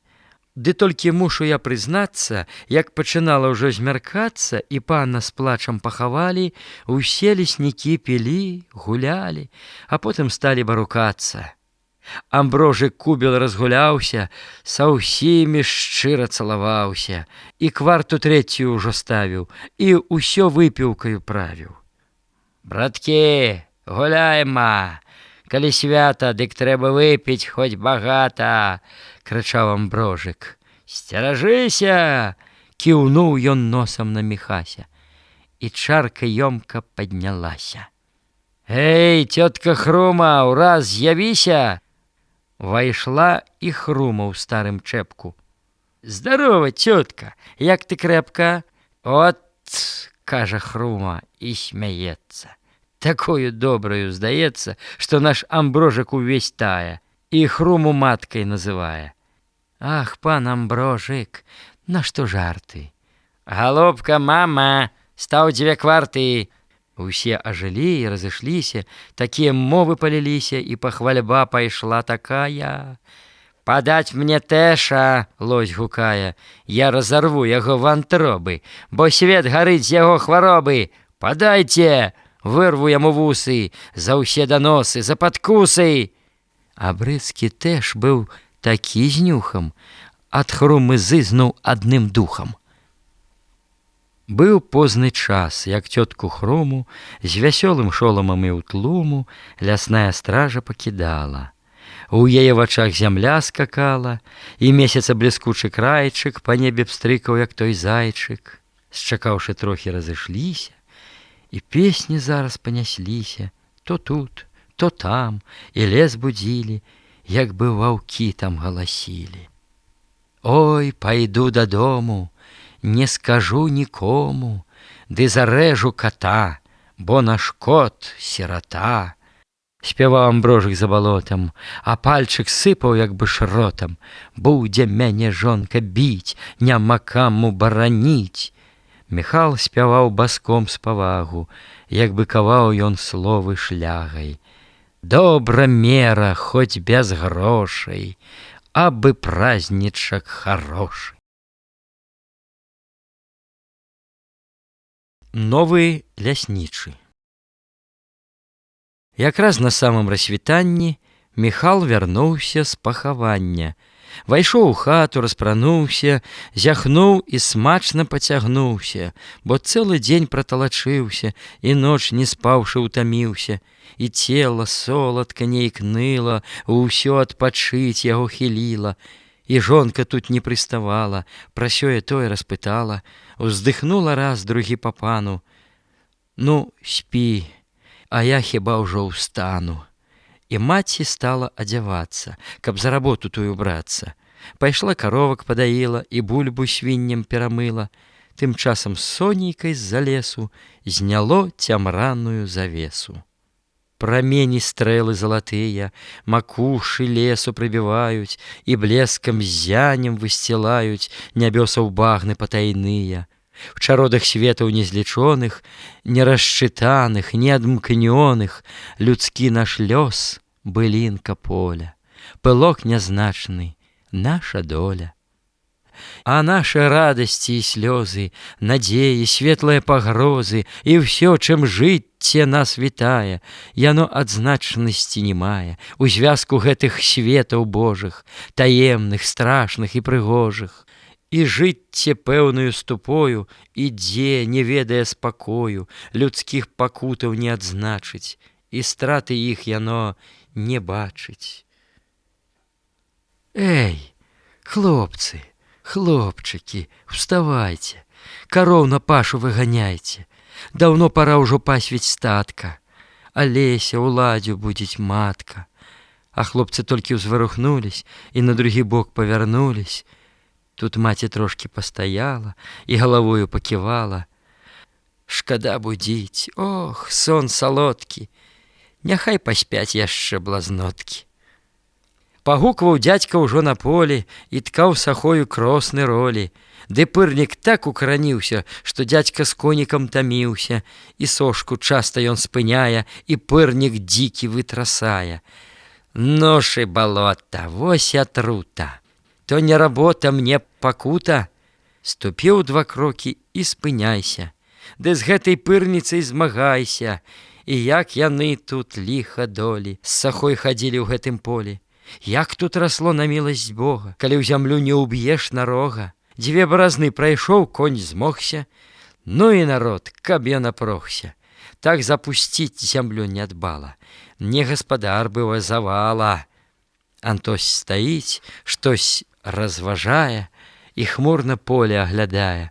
А потым раптам схамянуўся, зірнуў на сонца, ў двор рвануўся. Хіба каровы яшчэ дома? Спаткаўшы Ганну, ён пытае. Ідзе ў гумно і хлопцаў лае. Вы што, зашыліся ў салому? Вставайце зараз, гультаіны. Прайшло, лічы, ўжо 2 гадзіны, як сонца ў небе засвяціла. Яны ж хоць ты ў садзі ім шыла. Вставайце жыва, а то ўскочыў, уставаць вас борзда заахвочыў. Усхапілись хлопцы і прыселі, устаюць з нагрэтыя пасцелі, і лапці зараз абуваюць, за браму хлопцаў выпраўляюць. Вось маці з хаткі выбягае, Алесю торбу даручае, а ў торбе хлеб і пэўна сала, і весялей шмат хлопцам стала. Калі ўжо сонейка прыгрэла, Антось на поле кончыў дзела і выпраг коніка сівога, свайго памочніка старога. Сівак з вялікім здавальненнем прайшоўся вольна за гуменнем і, баючыся ашукацца, раллю панюхаў, стаў качацца, з такім засосам і ахвотай, бакі намуляўшы работай. Антось глядзеў і пацяшаўся, і ціха сам сабе смяяўся. У двары, дзе колісь была хата, цяпер работа ішла заўзята. І цесляры ўжо зруб канчалі, гірш з моўшам дошкі пілавалі. Ніяк не знойдуць яны скутку, і ўвесь дзень сварацца за дудку. Ну, гэта сварка ім не шкодзіць. Антось са смехам адыходзіць, пад вусам смех яшчэ хавае. Ідзе, Міхася сустрачае. Міхась ужо крыху праспаўся, у абход сягоння не збіраўся. Другія думкі і настроі ўсё не даюць яму спакою. За кім лясніцтва астанецца? Адкуль і хто сюды прыпрэцца, пасаду вольную заступіць? Карціць пытанне гэта рупіць. Антой з Міхалам на сняданне даюць адказы на пытанні, і кандыдатаў разбіраюць, адных пахваляць, тых палаюць. Вось каб Галонскі тут астаўся, за ім бы брат палюдскаваўся. Такі прасцяк ненадзіманы, ляснічы вельмі б пажаданы. Ды гэта так, Міхал уздыхае. Але за ручкі ён не мае. Яго паны не падтрымаюць, бо на прымеце іншых маюць. Такога вышукаюць з трупа ці ад шчапенца курашчупа, што і службе той не будзеш рады, і адцураешся пасады. Вядома так, і Ганна кажа, жыццё і свет табе завяжа, як гад, які сюды прыпрэцца і немаведама дзе дзецца, як дапячэ табе часамі, хоць ты наймайся батракамі. Эх, брат, махнуў Міхал рукою, мы чулі ўладу над сабою, а пажывем, яшчэ пачуем, і тут хоць як мы не мяркуем, але нічога не даб'емся, куды не пойдзем, не таўкнемся, дабра ніколі не прыдбаем, пакуль свайго кутка не маем. Свайго кутка сказаць то лёгка, ды гэта справа вельмі крохка. Тут грошай трэба поўна жменя, не наша голая кішэня. Купі зямлю ды замацуйся, купі ты лесу, пабудуйся. А ў Мікалаўшчыну вярнуцца ўжо лепей тут як-небудзь гнуцца, бо там галда, там шум, цяснота, і не бярэ ніяк ахвота туды зноў ехаць, будавацца. Дык трэба службы ўжо трымацца, пакуль яшчэ трымацца можна. Антось зазначыў асцярожна. Да дзядзькі маці далучылась, у другі бок мова пахілілась. І будзе новая тут хата, пасада пашую багата, ніхто цябе тут не сціскае, і ў твой гаршчок не заглядае. Сядзець не будзеш тут без хлеба, а пацярпець, вядома, трэба. Так, пацярпець, адно цярпенне і можа даць табе збавенне. Тут усміхнуўся Міхал скрыва. І гніся век, цярпі маўкліва, пакінь ты ўсякую надзею, хамут з сябе зняць дабрадзею. А над уласнай гаспадаркай варонай чорнаю закаркай і цяжкі крыж пастаў над ёю, як мусім ставіць над сабою. Цярпенне ўсё, яно бязмежнасць. Навошта ж тая незалежнасць? Навошта гэтае імкненне пусціць у грунт у свой карэнне? Але б вы самі спрабавалі, калі б у вочы вам плявалі, і вас агіднаю знявагай па сэрцы білі б, як той шлягай. А ты маўчы, свяці вачамі, перад паўпанкамі, панкамі і перад панскім розным збродам, цярпеннем скованы, як лёдам.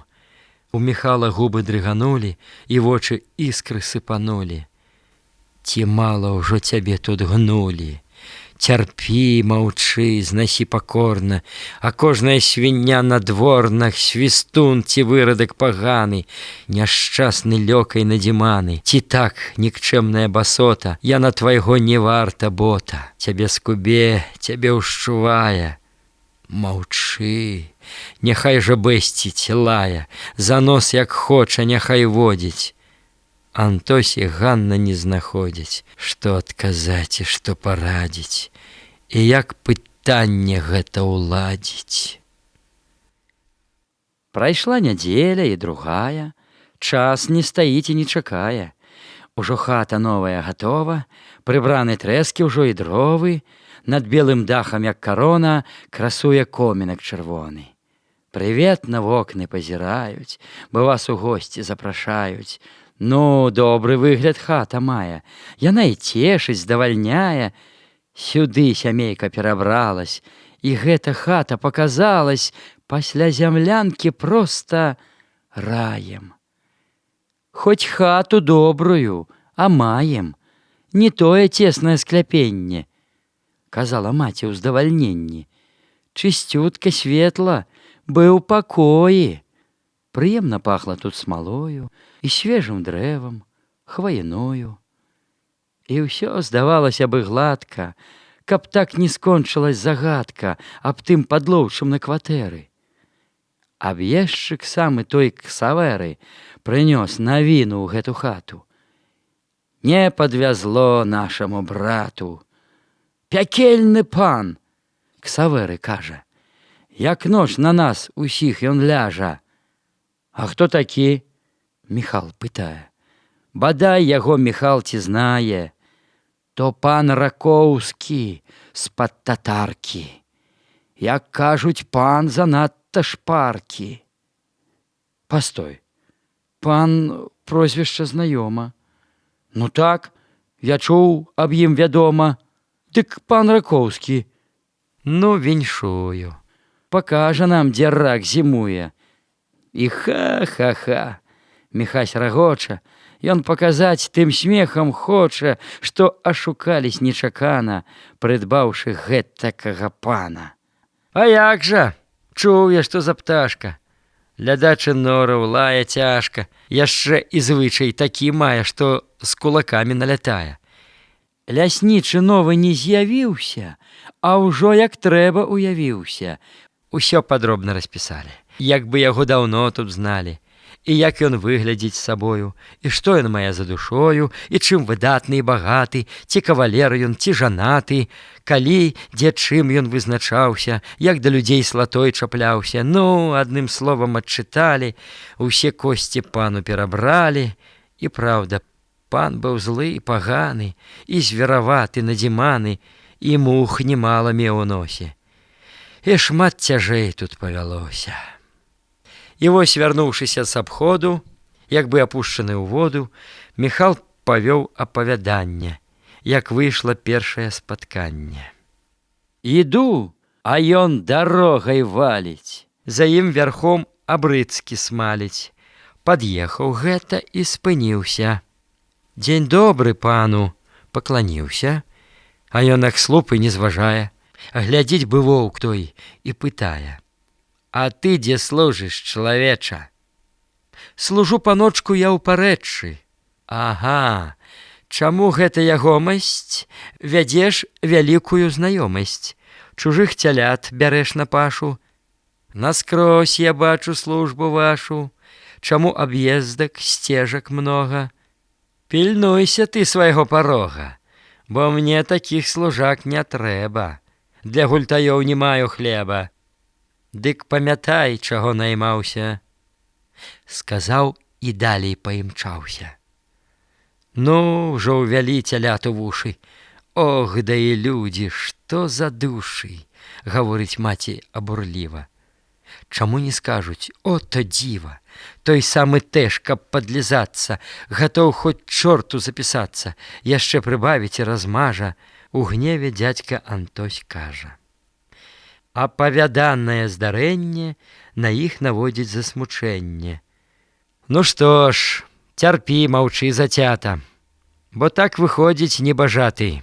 Наняўся, кажуць, як прадаўся. Міхал зласмешна адазваўся. На панскай службе. У той жа дзень, праз час каторы, прыйшоў сюды Марцін з каморы.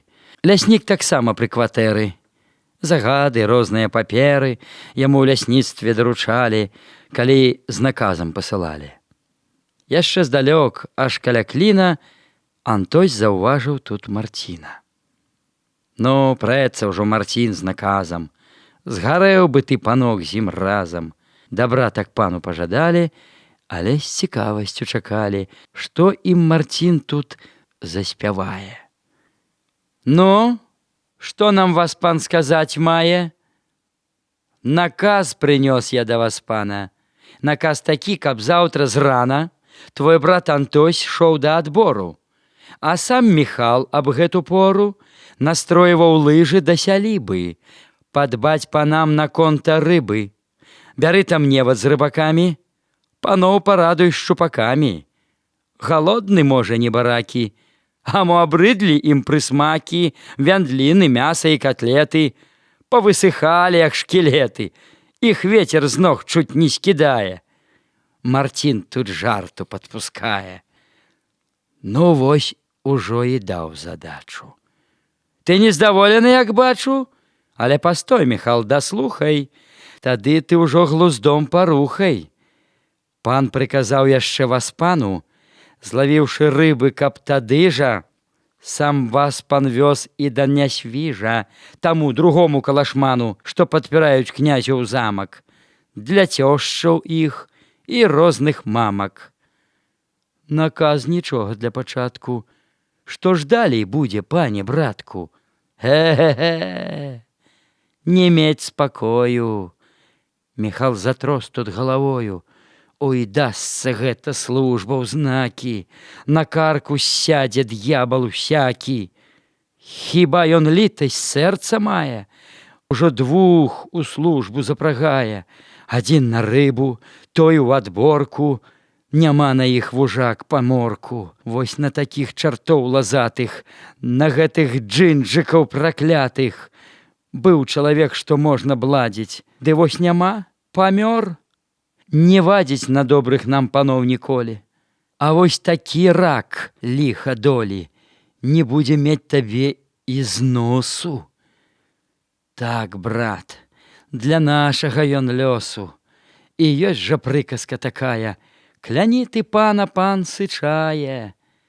Міхал хадзіў і бунтаваўся, і на ляснічага злаваўся. Ідзе работа, сеяць трэба, ляжыць няўзораная глеба, а ты і каня бяры ў прыдачу, сказаць то лёгка, даў задачу. Ото бяда, ото галеча, а меў бы кут свой, чалавеча, ці ж бы служыў, цярпеў бы здраду. Даўно б у морду плюнуў гаду. Пайшоў ты к ліху, праваліся, сам гэтым хлебам падавіся. Вось тут-то, брат, і гора тое, і гэта ліха насланое, што нам няма дзе зачапіцца, і мусім з гэтым мы згадзіцца, пад дудку панскую скакаць і іх загады выпаўняць. Цябе ж дзяруць, як тую ліпку. Марцін з кішэні вынуў піпку, цыбук заядла прадзімае і піпку пальцам набівае. Тьфу! Лае, бэсціць з-за нічога. А мух, брат, мух у носе многа. І так нясецца ён вас, пане, тычына шапкі не дастане. Не пазірае табе ў вочы, глядзець бы воўк той заўжды скрыва, і заўжды злосны ён на дзіва, і заўжды лаецца ахвочы. Ды чорт яго бяры, Міхале, што зробіш гэтакай завале? Ось, будзем жыць як так памалу. Ці гэта ў першы раз, Міхалу, такія справы мець з панамі? Няхай яны лепш здохнуць самі, чым мець праз іх яшчэ з грызоты. Хіба ж, Міхале, мы сіроты? І пан, калі нам пашанцуе, пад нашу дудку затанцуе. Няпраўда, згіне племя злое. Калі ж то будзе свята тое? Хіба як возьме нас магіла? Не наша, браце, а іх сіла. Адно, брат, тут старацца трэба, прыдбаць сваю скарынку хлеба. Бо людзі кажуць, хлеб служачы, не надта добры хлеб, сабачы. І не сабака страшен воўку, калі прыйшлося сказаць к слоўку: мой пане браце, мой марцяга, а непрыемна яго звяга. Яшчэ крыху паразважалі і трохі злосць сваю сагналі. Марцін пайшоў, але для пана было яшчэ крыху дадана не вельмі добрых пажаданняў і пацер розных, і літанняў. Але добра палёгкі толку не прыбыло з таго і на голку. Спакою тут Міхал не знае, як бы на колы вада тая. Міхал ідзе, ды ідзе ў абходы, і не ўхіліся ад шкоды. То дуб сякуць, бярозу зваляць, а там і лес табе падпаляць, або патравяць сенажаці, пажнуць траву на корм цяляці. Народ жадзён, бо жыве ў сціску. Гатоў у вочы сыпнуць прыску, зрабіць з умыслу дзеля здзеку. Не ўнаровіш чалавеку. І свой жа брат цябе кусае, бо кожны выслужыцца хоча. Адно гаворыць табе ў вочы, але другое ў мыслях мае. І ўжо здарэнне не мінае, на чым хоць-небудзь зло спагнаць, як мае быць цябе даняць. А там надыдзе тое лета, глядзі, каб ягад без білета ў лесе бабы не збіралі, і на грыбы, каб білет бралі. Так вось заўсёды свет зачынен, і сам жа ты яшчэ павінен падатак пану свой даваць, грыбоў і ягад назбіраць. А пан табе не спагадае, сваю работу загадае, то пастуха згадзі, служанку, да ночы біся з пазаранку. А там надыдзе касавіца, уставай, чуць гляне зараніца, ідзі, касцоў наймай і жней, ні ў чым адмовіцца не смей. Рабі ўсё борзда, гладка, чыста, але пагода наравіста, і ў часе самыя работы у небе ўсходзяцца грымоты, і невады за невадамі працягнуць хмары над грудамі, спусціўшы пасмачкі палосы, зальюць і копы і пракосы. І за той жарт Ільі прарока не будзе мець на цябе вока. Служы, працуй на пана ката, а сам не ўправішся, дык брата бяры ты з дому на падмогу. Няхай з табою нага ў ногу ідзе па службе, памагае, а не той сына прыпрагае. Ці ж гэта лад, ці што парадак, згрызот нямала, многа звадак, і як не біся, не старайся, хоць на кавалкі разрывайся, прычэпку знойдзе і аблае, яшчэ і пад носам наківае, а ты цярпі, маўчы зацята і слухай споведь пана ката. І крыўда ў тым, мае вы людзі, і хто што волю даў паскудзе, нашто зямля іх катаў носіць. Ой, хто ж ад іх не загалосіць, ідзе на іх шукаць управы, бо суд праўдзівы, суд ласкавы, паноў за здзекі не карае. І хто цябе тут падтрымае, каму паскардзіцца ідзе, хто гэту крыўду адвядзе і трохі згладзіць перашкоды. І між сабою няма згоды. Адны другіх бы тут паелі, або ўтапілі б, каб прымелі, адзін другога не пакрые, глядяць, як ворагі ліхія, гатовы ліха прыкупіць, каб з-пад тайку цябе ўкусіць. А пан з таго і карыстае, і па чарзе ўсіх пералае. Ну ж і рачок, от то ж уз'еўся, чаго на нас ён так насеўся, казаў часамі дзядзька дома. І як служыць тут, невядома. От то ж зараза ўжо прыўдасца. Нашто на свеце гэта трасца? Служы яму ты ўсёй сям'ёю, а сам ты хоць жабруй зімою. Сказаць, ну меў бы ты пасаду, дык чорт бы з ім цярпеў бы гаду. Але што тут? Асот, галота, 6 дзесяцін, чаго? Балота. Другія маюць на валоках, як Ліхтаровіч у затоках. І што ж, адзін ён службу мае, ніхто туды не зазірае, ніхто там свету не завяжа і нават носа не пакажа. А ты круціся, хвост авечы, канца няма той талачэчы. Ну проста служба гэта гадзіць, і кожны нос тут свой усадзіць. Вядома, хто дальш ад кватэры, таму менш стукаюць у дзверы. Да іх дайсці не так-то скора, і там жывуць сабе без гора, гаворыць зайздрасцю і маці. А тут як дзе на воўчай гаці, як на пярэсмыках якіх, цябе трывожыць кожны міг. Але ж і самі вінаваты, калі так коціцеся з хаты, дзе толькі пан ці загадае, ці ж ён на гэта ласку мае. Чаму ж на вас і не налегчы? Чаму хамут вас не запрэгчы, калі яго так баіцеся і так за службу берацеся? Адзін вось служыць, ну і годзе. Што патураць яго той модзе? Дзе ж? Мала двух, дык трэці ўладзя. Чаму ж на карк табе не ўсядзе? А трэба часам агрызнуцца, бо так і будзеш заўжды гнуцца. Ого! Ты смела каля печы. І праўда, кажаш ты дарэчы. А ты б сама вось паспытала, тады б не тое заспявала, сказаў Міхал крыху сярдзіта. І будзе нехаця зашыта, твая тут губа, моя міла. Яго тут права, яго сіла. Або ты знойдзеш праўду ў свеце.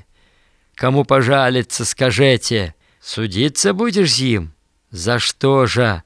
І хто табе тут дапаможа? Хіба сябе ён тут трымае? Служыць гвалтоўна прымушае? Не хоча службы, ну палайся, бяры манаткі, выбірайся. Але куды? Дзе твой прытулак? Нагатавалі табе булак.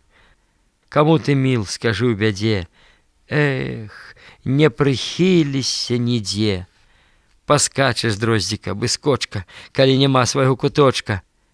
А як прачуюць гэта людзі, ад іх адбою тут не будзе. Чаму ж яму не казырыцца? І вон прагнаць не пабаіцца. Ты з ім не зграешся ніколі, раз ты прымушан да няволі. Ну і будзе ездзіць, што за дзіва, калі маўчаць яму цярпліва. Чаго баяцца, не прагоніць, і горш ужо не запалоніць. І хто ж, як ты, на свеце служыць, аб глупству кожнаму ён тужыць. Не спіць, не есць, і ног не чуе. У лесе днюе і начуе, з людзьмі грызешся, як сабака, а доля ўсё ж твая, аднака, чаго ж так надта выдыгацца? За што так падаць, так старацца? За тым, каб больш цябе ганяць, часцей у аглоблі запрагаць? І будуць ездзіць, і не знайся, а ты маўчы, а ты старайся. Каму, а ўжо Антосю сказаць бы можна, каб прыйшлося, бо ён на службы не наймаўся.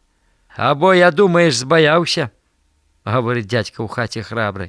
А калі што, дык і за жабры. Паслухаць вас усе выхваты, а чуць да дзела душа ў пяты. Няма чаго мянціць языкам, а крык як быў, і будзе крыкам. Няхай крычыць, і ты крычы. Хіба што з жабаю карчы. Прынамсі з гэтакім паспехам.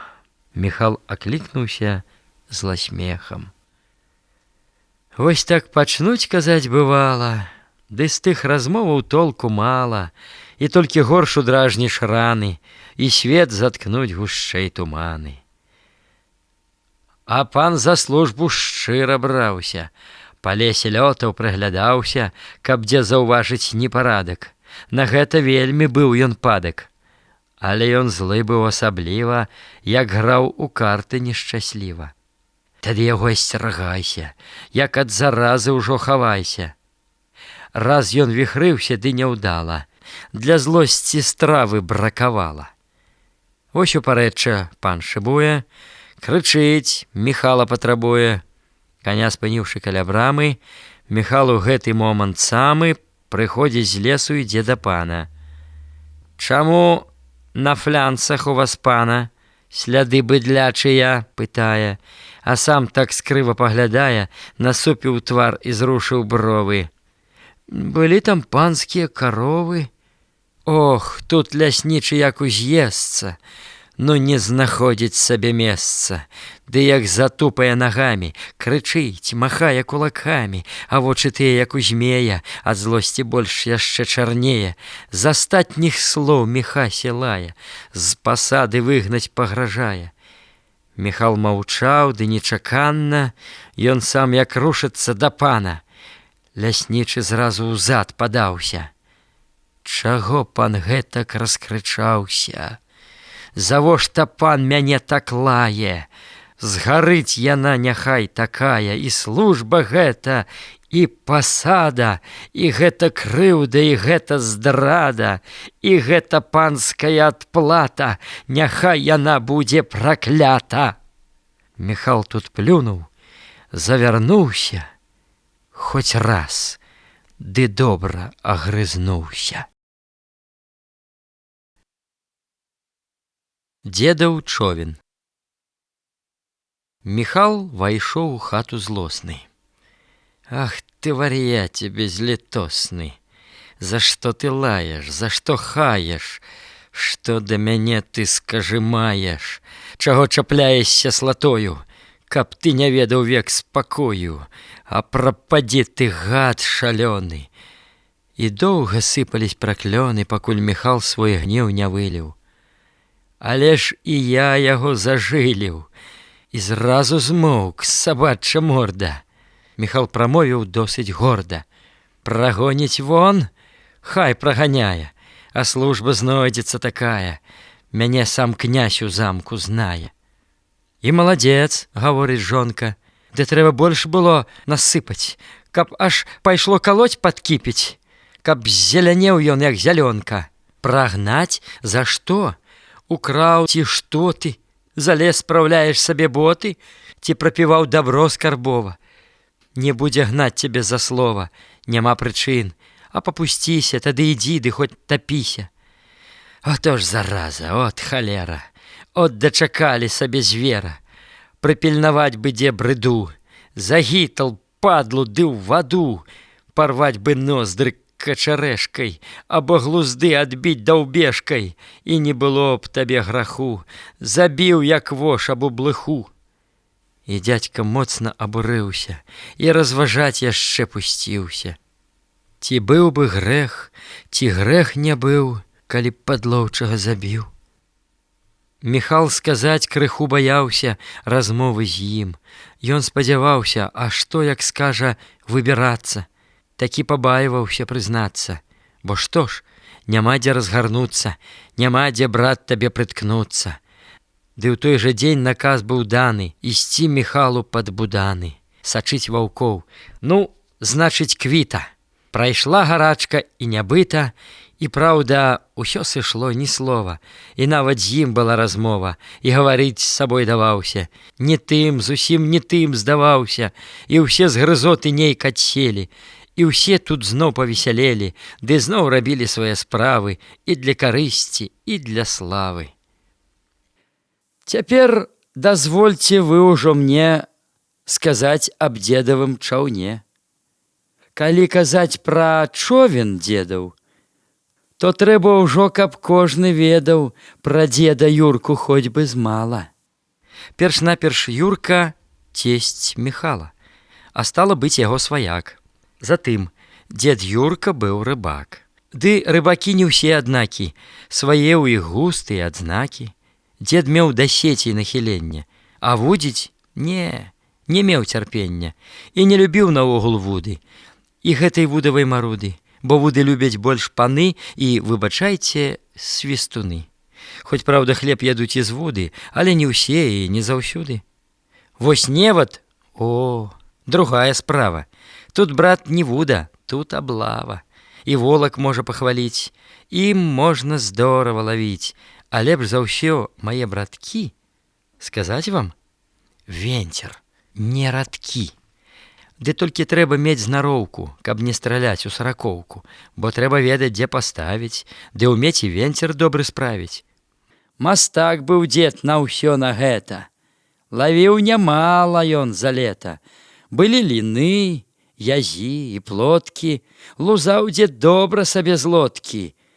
Было за што кручок загнуць, было і ў краму з чым зірнуць.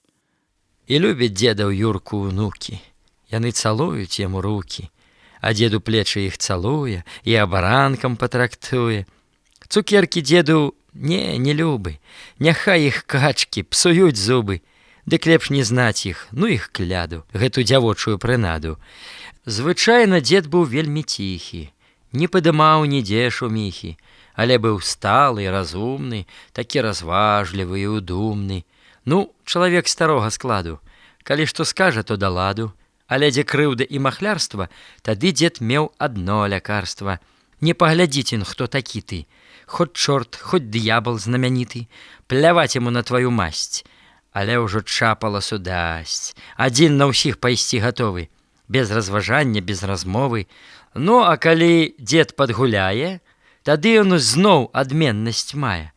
Тады ён нават і бушуе, і трохі сына памуштруе, але пад гэтым бушаваннем хавае гумар з насміханнем, больш жарты строіць, чым ваюе.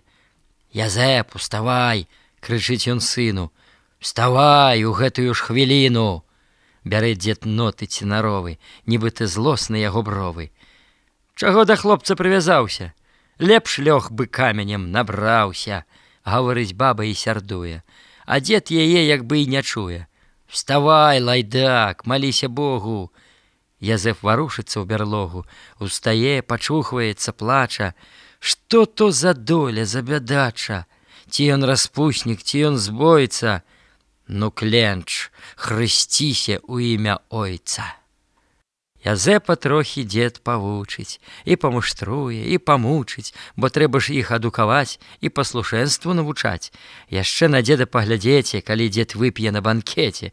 У дзеда шчокі румянеюць, у дзеда вочы весялеюць, гарохам дзеда ў смех якоча, а сэрца руху шуму хоча. Эх, ёшча шчышча, ёшча шчышча! Тут дзед і цмокае, і свішча, як салавей з сіваваронкай, ды як зальецца песняй звонкай. Не, дзеду трэба болей руху, і дзеду цесна ў тым кажуху. Кажух на лаву дзед скідае, і бубен рэшата хватае. Бубніць увечка чым папала, ды як прышчоўкне, ды прыўдала. Тут вам і полька, і мазурка. Такі быў дзед, нябожчык Юрка. І дзядзька быў рыбак выдатны, хоць больш урыўкавы, прыватны, але лавіў такі нямала. І дзядзьку ў рыбе шанцавала. Бывала, пострыжні прыправіць, на шчупакоў нясе і ставіць. Глядзіш, добрая мінута. Шнур з вілак спушчан, палка ўгнута, схапіў жыўца шчупак і свішча, дастаў 2 локці шчупачышча. І з вудай дзядзька шчасце мае, язіў 3 хунты і ў 4, а гледзіць дзядзька бук ты віры, картофель зварыць і гароху, і надзець рыбу ён патроху. Лавіў наш дзядзька не радкамі, і венцярамі, і сачкамі, ды аднаго ўсё ж бракавала, у дзядзькі чоўна не ставала. Каля адрынкі пад страхою у дзеда Юркі сіратою валяўся човен, так, без дзела. На сонцы сохла яго цела, і човен, праўда, ўжо не новы. Дзед Юрка быў рыбак скарбовы. Скарбовай чайкай карыстаўся, а ўласны човен так валяўся, як бы ў астаўцы той сенатар, хоць на чаўны дзед быў аматар. Дзед Юрка дзядзьку паважае і да яго прыхільнасць мае. Антось не знае такой моды рабіць у рыбе перашкоды, і глупства ён рабіць не стане, і ў венцер дзедаў не загляне. Бяры, Антось, ты човен гэты. Рассохся трохі ён за лета. І сям там нават пакалоўся, і шашаль, можа, дзе завёўся. Але, агледзеўшы, нічога, яшчэ паслужыць мала многа. Антось, як сонца, засвяціўся. Даўно аб човне ён смуціўся. Дадому дзядзька ехаў лёсы, кладзе ён човен на калёсы, і едзе наш Антось вясёлы, і з ім падсмейваюцца і колы. На рэчку човен ён спускае, няхай сабе тут намакае. А там, управіўшыся ў бою, залье Антось яго смалою, агледзіць і заканапаціць, а дзе і бляхаю прыхваціць. Засвішча човен мой стралою, так думаў дзядзька сам з сабою. Пакуль Антось канчаў работу, на рэчцы човен меў турботу. Як толькі добра сонца ўгрэе, Кастусь у чоўні ўжо дурэе. Без нагавіц, в адной кашулі, і хоць за ногі мыцкі тнулі, і запускалі як бы спіцы, але скідаў ён нагавіцы, бо так спрытней быць каля чоўна, і нагавіцы рэч умоўна. Зазнаў тут бедны човен гора, каламі Костусь яго пора, і ва ўсе бокі яго круціць, і толькі воду каламуціць. Бо тут гразі больш, чым вады, і мулу, розныя брыды, бубніць тут човен, ходзіць рэха, такая хлопцу з ім пацеха. Антось на човен свой як гляне, і весялей на сэрцы стане, які б не быў, а ўсё чаўнок, і шчылін мала, як намок. Тым часам дзядзька ненарокам глядзеў на човен добрым вокам, дзянёк ён выбраў больш-менш вольны, ідзе вясёлы і давольны, на бераг човен выцягаюць, Алесь і Костусь памагаюць. На бок вярнеце, дном у гору, палечым зараз наш ты хворы. Да чоўна дзядзька так звярнуўся, і тут жа зараз завінуўся. Бярэце пакулле і спіцы, памчымся мы на ніз крыніцы, аж толькі вецер засвідруе. Язду ўжо дзядзька тут смакуе. Вы шчыльна затыкайце, што наймацней, брат, забівайце, ды дружна борзды канапаціць, каб час не зводзіць і не траціць. Стары ўжо падла і трухлявы, увесь як рэшата дзіравы. Гаворыць дзядзька ў час работы, сабе, другім дае ахвоты, ідзе работа і размова, і канапачанне гатова. Смалою трохі засмалілі, і на ваду чаўнок спусцілі. Але тут цесна, вады мала, і дно аб землю шаравала. А дзядзька хоча дзеля спробы дальш з гэтай выбрацца трушчобы. Там далей рэчка не такая, і глыбіні даволі мае. Праз плот чаўнок гуртом куляюць, на ніз паволі прапіхаюць, а дзядзька сам садзіцца ў човен. Плыве човен, вады повен, ды ўсё хлюп, хлюп, хлюп, спяваюць хлопцы і жартуюць. І дзядзька з чоўнам дальш шыбуюць. А дзядзька важны выгляд мае, замест вясла прысок трымае, а твар яго як сонца ясны, бо гэты човен яго ўласны, і не цячэ ён ані-ні. Чаўнок куды не павярні, і трэба ўсё-такі зазначыць, такой працэсіі вам не бачыць. Алесь і Костусь човен пхаюць, падол кашуль у зубах трымаюць, а дзядзька ў чоўне сонца ў коле. Тым часам човен і на волі, бо тут глыбока рэчка грае, і хлопцам пуп вада мінае. Ну, годзе, хлопцы, досіць вам. А ну, ткаль, спробую я сам. І дзядзька ўжо тут адразэчку пачуў, што выехаў на рэчку, і гэта яснасць сходзіць з твара, бярэ ён прыз, ён повен жара, рашучасць, думкі, смеласць руху. Эх, колькі сілы, колькі духу, зусім істота ў ім другая. На прыз ён разам налягае, ды на нагах, калі прыгнецца, тут човен раптам як рванецца, бы той спалоханы шчупак. Герой наш дзядзька, наш рыбак, адразу ў дзве бяды папаўся. Перш-наперш прыз у гразь вагнаўся, а човен носам трах у дрэва, а дзядзька раптам гоп налева, і ногі ў портках адмысловых, не проста ўзрэбных, шарачковых, адно ў паветры бурканулі, ды ў воду ў момант баўтанулі. Усхапіўся дзядзька мокры, брудны, а вынік спробы той паскудны. Чаўнок не човен, а карыта, і нос, і частка дна адбіта. Прысок тырчыць, як струп на плеху, а хлопцы поўзаюць ад смеху. А дзядзька сам цар без кароны, і выгляд мокрыя вароны. Сесія. У інтарэсах асвятлення, яшчэ не знікшага з'яўлення, не шкодна б святам, вольным часам схадзіць на сесію з Міхасем. Міхась паснедаў, прыадзеўся, і на кірмаш схадзіць ён меўся. Не то, чтоб там якія справы былі патрэбны і цікавы, а проста так сабе ў нядзельку праведаць Зэлмана ці Эльку.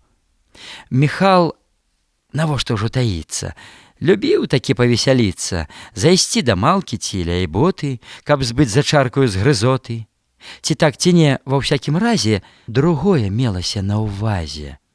Міхал любіў каля бутэлькі пытаць тых-сіх наконт зямелькі, бо так на службе дапяклі, што гэта думка аб зямлі запала ў сэрцы назаўсёды, як промень волі і свабоды. На тую ж сесію штотыдня хадзіў Міхал да пана злыдня. Звычайна з раніцы ў нядзельку, калі пакіне пан пасцельку, аб'ездчыкі са стражнікамі сюды схадзіліся, з'язджались, з гадзіну добрую сланялись, або мянцілі языкамі, то часам востра, то пагана, пакуль не клікалі да пана. Вось і цяпер, у дзянёк гэты, як мае быць ужо адзеты, сказаць адзеты і фарсіста, і гладка выбрыўшыся чыста, Міхал ужо разгладжваў вусы. Асцерагайся ж ты спакусы, прыйдзі хоць раз дадому ў часе, звярнулась жонка да Міхася. О, гэта нуднае прыслоўе, бадай яму ўжо безгалоўе. І колькі раз ён чуе гэта, ну і надаедная ж кабета, вось так і выкіне на вока. Міхал абураны глыбока, і гнеў мяняе яго вочы. Ой, ды язык жа ты жаночы, ці ёсць, ці не прычына тая, усё роўна менціць і кусае. Ну як табе ўжо не абрыдне казаць адно 100 раз на тыдні? Сказала 40 раз і квіта. Міхал адказвае сярдзіта, глядзіць, паблісквае вачыма і злосна ўскідвае плячыма. Бо праўда вочы табе коле, і не мінеш ты, небось, сроля. Нелюдская твая натура, не пахне дом свой і пячура. Абы гарэлка на прымеце, ты ўсё гатоў забыць на свеце. Міхась стаіць з нявагі поўны, і погляд кідае бязмоўны. О, колькі крыўды ім, абразы! Лепш змаўчаць ёй, лепш 3 разы, і не адказваць нічога. Ён толькі ў бок плюе з парога. Ідзе, сам гнеў і сама бура, са лба на бровы збегла скура, а губы шчыльна-шчыльна сцяты. Дзвярмі ён грукнуў, выйшаў з хаты, і злосць душы і сэрца пляму выносіць з дому аж за браму. І нейкі час ён па дарозе ідзе абураны ў трывозе, на жонку злосны на самога, бо ў словах жонкі праўды многа. Але ж нашто калоць у вочы? Тьфу, дня табе няма і ночы, ані часіначкі спакою. Чорт кожны вяжацца слатою, а тут яна шэй на катрынку, як завядзе, дык без зупынку. Міхал аб помсце строіць планы. Вось ён нап'ецца, прыйдзе п'яны, каб аж язык не варушыўся, калі такім ліхім радзіўся. Няхай крычыць сабе тады, а не ўзяць 2 дні яды наперакор сваёй жанчыне, пакуль яе злосць не астыне. Міхал і клін ужо мінае. Направа сцежачка сляпая, вядзе балотцам на ачосы, Міхал ідзе пакуль што босы, і на дарожку зварачае, ідзе свяржэнскімі маргамі, і гразь памешвае нагамі, і покі ён мінуў лагчыны, на лбе разгладзілись маршчыны, і ў сэрцы бура ўляглася. Другія думкі на Міхася цяпер найшлі нейк неўзаметкі, ды толькі іх маўклівы сведкі. лясок, дорожка, елкі, хвоі, свае ў іх думкі і настроі. Балотца пройдзена памалу, густым ляском па буравалу Міхал выходзіць на гасцінец. Цяпер у думках пан злачынец. І не хацелася б з ім знацца, ні справы мець, ні спавядацца, ні слухаць лаянкі пагрозы, але ні злосць твая, ні слёзы, ні моцна шчэмлены кулак не зменяць справы аніяк. Цярпі. Чаму? Дакуль цярпенне? Калі канец яму рушэнне? Няўжо ўвесь век жыць з панскай ласкі і перад ім чуць абавязкі, і слугаваць яму, старацца і ў тры пагібелі згінацца? Адказ адзін. Няма, брат, ходу. Хоць з моста кідайся ты ў воду. Няма зямлі сваей хаты. І мусіш гнуцца, як пракляты, бо ты не мяса і не рыба.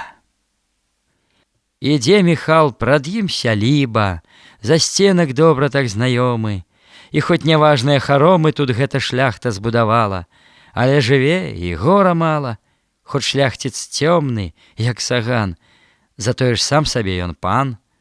Паноў ляснічых знаць не знае, прад імі спіны не згінае, пад бокам паша, агароды, і лес, і поле, ўсе выгоды. Міхал зірнуў і пазайздросціў. Чаму і не ён між ягамосцяў? Нядзелька, свята, людзі вольны, свая ахвота, свой дазвол, на рынак едуць, хто ў касцёл, як гэты Людвік багамольны, а хто пагульвае так дома. А ты вось совайся, як бома, ды бойся ліха і падкусу, не ступіш кроку без прымусу. За горкай панская пасада, як у вяночку каля саду, у глыбі прасторнага дзядзінца стаяла збоку ад гасцінца. Будынак, парк і агарожа, было ўсё слаўна і прыгожа. Мастацкі зробленая брама ласкала вока гэтаксама. Але Міхалу не хацелась глядзець на гэта ўсё. Прыелась, і панскі дом з ласіным рогам на Міхася глядзеў астрогам, бо тут апроч тае знявагі сказаць ад кожнага брадзягі у стражнікоўскім сваім лёсе нічога ведаць не прыйшлося. А гэта сесія спаткання, падкусванне і насміханне, як прыкра гэта ўсё і нудна, і непрыемна, і паскудна. Міхал ступіў на двор кватэры з душою згрызенай без меры. Але спаткаўшы са слугачых, спакойных больш і менш гарачых, Міхал мяняе выраз твару і гоніць прэч задуму хмару. Ідзе, вітаецца, смяецца, бы смутку век не знаў, здаецца, бо людзі схільны строіць кпіны з тваіх нягод без дай прычыны. Тут быў Скварчэўскі, Ліхтаровіч, Амброжык, Суднік, Астахновіч, Памдзей, аб'ездчык і мыслівы, на пачастункі памаўзлівы. Памдзей быў створан з пана Дзея. Не поп наш дзядзька, але ўмее зірнуць часамі ў свае святцы, каб трапным словам адазвацца, і сэнс духоўнай кварталюшкі паправіць ліпкаю мянушкай. Памдзей аб'ездчык быў няшкодны. Так, чалавек ён старамодны і не такі, як Ворчух зыркі, і меней здольны на прыдзіркі, і на падкусы, і на ўданне, за што і вагі ён не меў звання. Вось Арцюшок, о, гэта скула. Ну і шкадлівы ж быў хамула. Хоць у панкі пралез адразу, цаніў Ракоўскі ў ім заразу. Вось так і віўся каля пана. Тьфу ты, мардасіна пагана, якога чыну даслужыўся. Обер-аб'ездчыкам лічыўся. Брахун не горшы ад сабакі. Ён меў сабачыя адзнакі. Брахаў налева і направа, была і сабачая яго слава. І калі пахла дзеда носам, тады, крутнуўшы толькі носам, казалі згодна ў адно слова. Ну, гэта штучка Арцюшкова. А вось і ён. Ідзе фарсіста, глядзіць звысоку ганарыста, але зірнуць людзям у вочы ён штось не надта ўжо ахвочы. А параўняўшыся з Памдзеем, ён толькі лыпнуў ліхадзеем у бок аб'ездчыка старога, але не вымовіў нічога. Памдзей штурхець пад бок Міхала. Що бестыя, чыё з'еў сала. На Арцюшка Памдзей ківае, а сам нявесела ўздыхае і выраз твару мае горкі. чакаць памдзееньку праборкі, прамовіў ён у засмучэнні. Брахнуў аб нейкім папушчэнні, пабіць бы гаду морды пыцкі. Тут быў таксама і Абрыцкі. Стары аб'ездчыкі служака, курэцы добры выпівака. Любіў і ён тэж проша пана куснуць падчас неспадзявана. Звычайна ён спаўняў 3 ролі. Або смяшыў усіх да болі, калі ў смяхотным захапленні апісваў розныя здарэнні, ці пераймаў таго другога, або маўчаў зацята строга, ды пухкаў люльку задуменна. Або гарэлку піў сумленна, ды не валяўся пад платамі, хоць скробаў добра капытамі. У часе гэтых сесій збораў было нямала абгавораў і розных штучак, жартаў, кпінак, ліхіх і добрых успамінак. То часам смехам, а то ў злосці перамывалі панам косці, рашалі розныя пытанні наконт сяброўскага спаткання і хто каму дзе стаўся варты, і закладаліся на кварты, зусім забыўшыся аб лесе. Але ўся важнасць гэтых сесій і іх грунтоўныя асновы складались з панскія размовы, калі каго сам пан ляснічы да канцылярыі закліча. Тады ўсё моўкла, ні гугу. Звычайна ў першую чаргу для рапартоў і справаздачы, угнуўшы хвост той па сабачай, ішлі аб'ездчыкі асобна, пра ўсё паведаміць падробна, якія дзе былі здарэнні, ці непарадкі, папушчэнні, як леснікі яго, падпаскі свае спаўнялі абавязкі, дзе і ў каго былі парубкі, каб мець прычыну дзеля ўзлупкі. Калі ж у гэтай справаздачы было ўсё добра без астачы і тыдзень сканчваўся шчасліва, тады ляснічы глядзеў скрыва. Ты маеш, значыцца, хаўрусы і ў адной чарцы мочыш вусы. Тут гэты лад быў так збудован, што на даносах быў заснован. І мелась тут навідавоку кусаць адзін другога збоку. На гэты раз неспадзявана памдзея клікнулі да пана. Памдзей падскочыў, здрыгануўся і навакола азірнуўся. Ну, будзе лазня, пане дзею. Але за што, не разумею, прамовіў ён, ускінуў плечы, і ўбег пускаецца старэчы. Бадай ён быў курам прысніўся. Убег, нізютка пакланіўся, стаіць пакорна і рахмана, на крыж гатовы ісці за пана, старыя костачкі злажыць і верай праўдаю служыць. І так зніжацца, тьфу, агіда, не мець ні вобраза, ні віда, ні нават цені чалавека, стаяць, быкуль, былялька нейка, глядзець на пана, як той лыска. Эх, так упасці і так нізка. Затое ж пан той, паглядзеце, хто з ім зраўняецца на свеце. Які ён важны, панаваты, выдатны, мондры, зухаваты, які ён гога, які дока, як ён сябе нясе высока. Пабачце гэту яго міну. Ён цар, ён бог напалавіну, злучэнне бляску, зяння, цені. Сагні прад ім свае калені, і прад такім вось галамоўзай не смей стаць роўна ты, а поўзай. Памдзей стаіць, пан не зважае, як бы то слуп ці рэч якая, сядзіць, надзьмуты, звераваты і разглядае асігнаты. Ну, я гамосцю аматору, ці павяраў сваю камору? Зрабіўшы гэта запытанне, рачок зірнуў ліхім барбосам і ўсё пакручвае тым носам, мінуту ловіць на сяданне. Што адказаць трапней на гэта? Якая хітрая тут мэта? У чым яго памдзея ловяць? З чаго пачнецца тая споведь? Якія зразяць яго стрэлы? Ну, памдзееньку, будь смелый, Бог дасць, сухі ўспаўзеш на бераг. Момент, а думак цэлы шэраг. Так павяраў панок, вядома, хіба мне служба не знаёма? А шмат разоў быў на каморы? 5 раз памдзею з пазаўчора. Дзе Астахновіч? Марцін? Слухам? Марцін на двор імчыцца духам, і зараз зноў сюды ідзе і Астахновіча вядзе. Паўзе з павагай Астахновіч, ляснік каморны з Давідовіч. Маруда страшны, глух на вуха. Ну што ж, не даў Бог яму руху.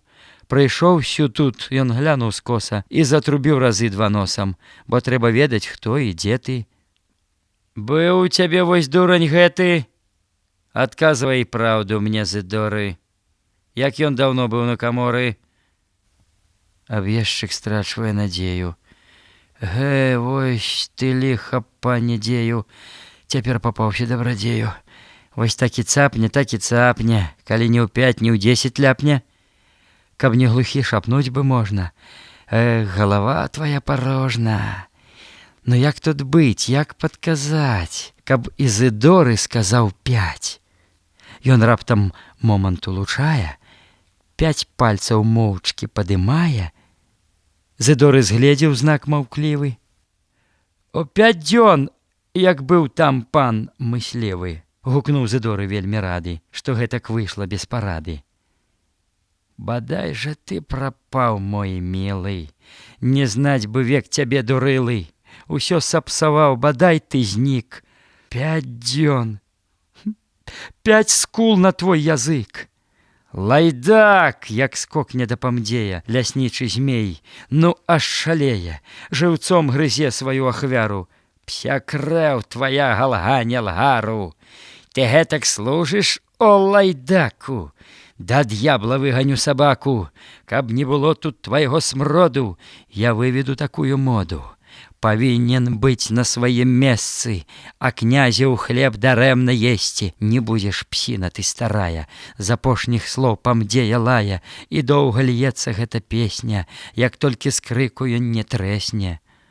Памдзей прыбіты і прыгнуты, цярпліва зносіць крыж пакуты, стаіць, удол спусціўшы вочы, і толькі зрэдку забармоча: даруй, панок, нех пан даруе.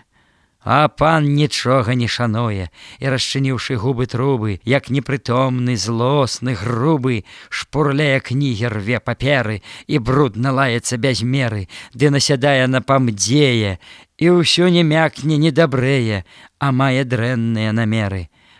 Памдзей затком у дзверы, паўзе, адходзіць ад навалы, і раптам робіць махні драла, бяжыць на двор увесь чырвоны.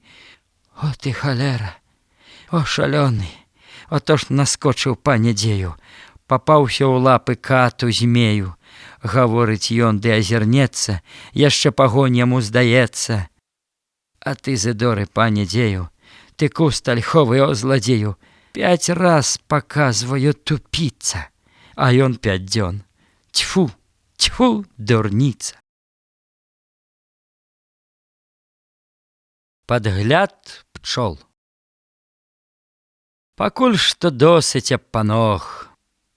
Яны прыеліся, даль Бог, яны без сэрца і сляпыя, і ўсе заходы іх пустыя.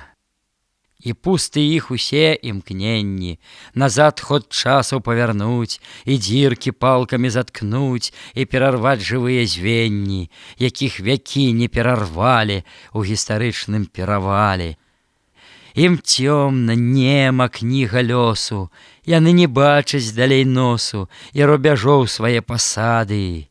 А ну іх к ліху, ну іх кляду. Час упарэчча зноў вярнуцца і ў іншых хвалях скупануцца. Парэчча, слаўная мясціна, куток прыгожы і вясёлы, як мора лес, як неба долы, зіхціць у кветках лугавіна, а колькі ягад і парэчак, як пахне мёдам поле грэчак, калі пачнуць яны цвісці. Ну як тут пчол не завясці, ім столькі выгад тут, прастору.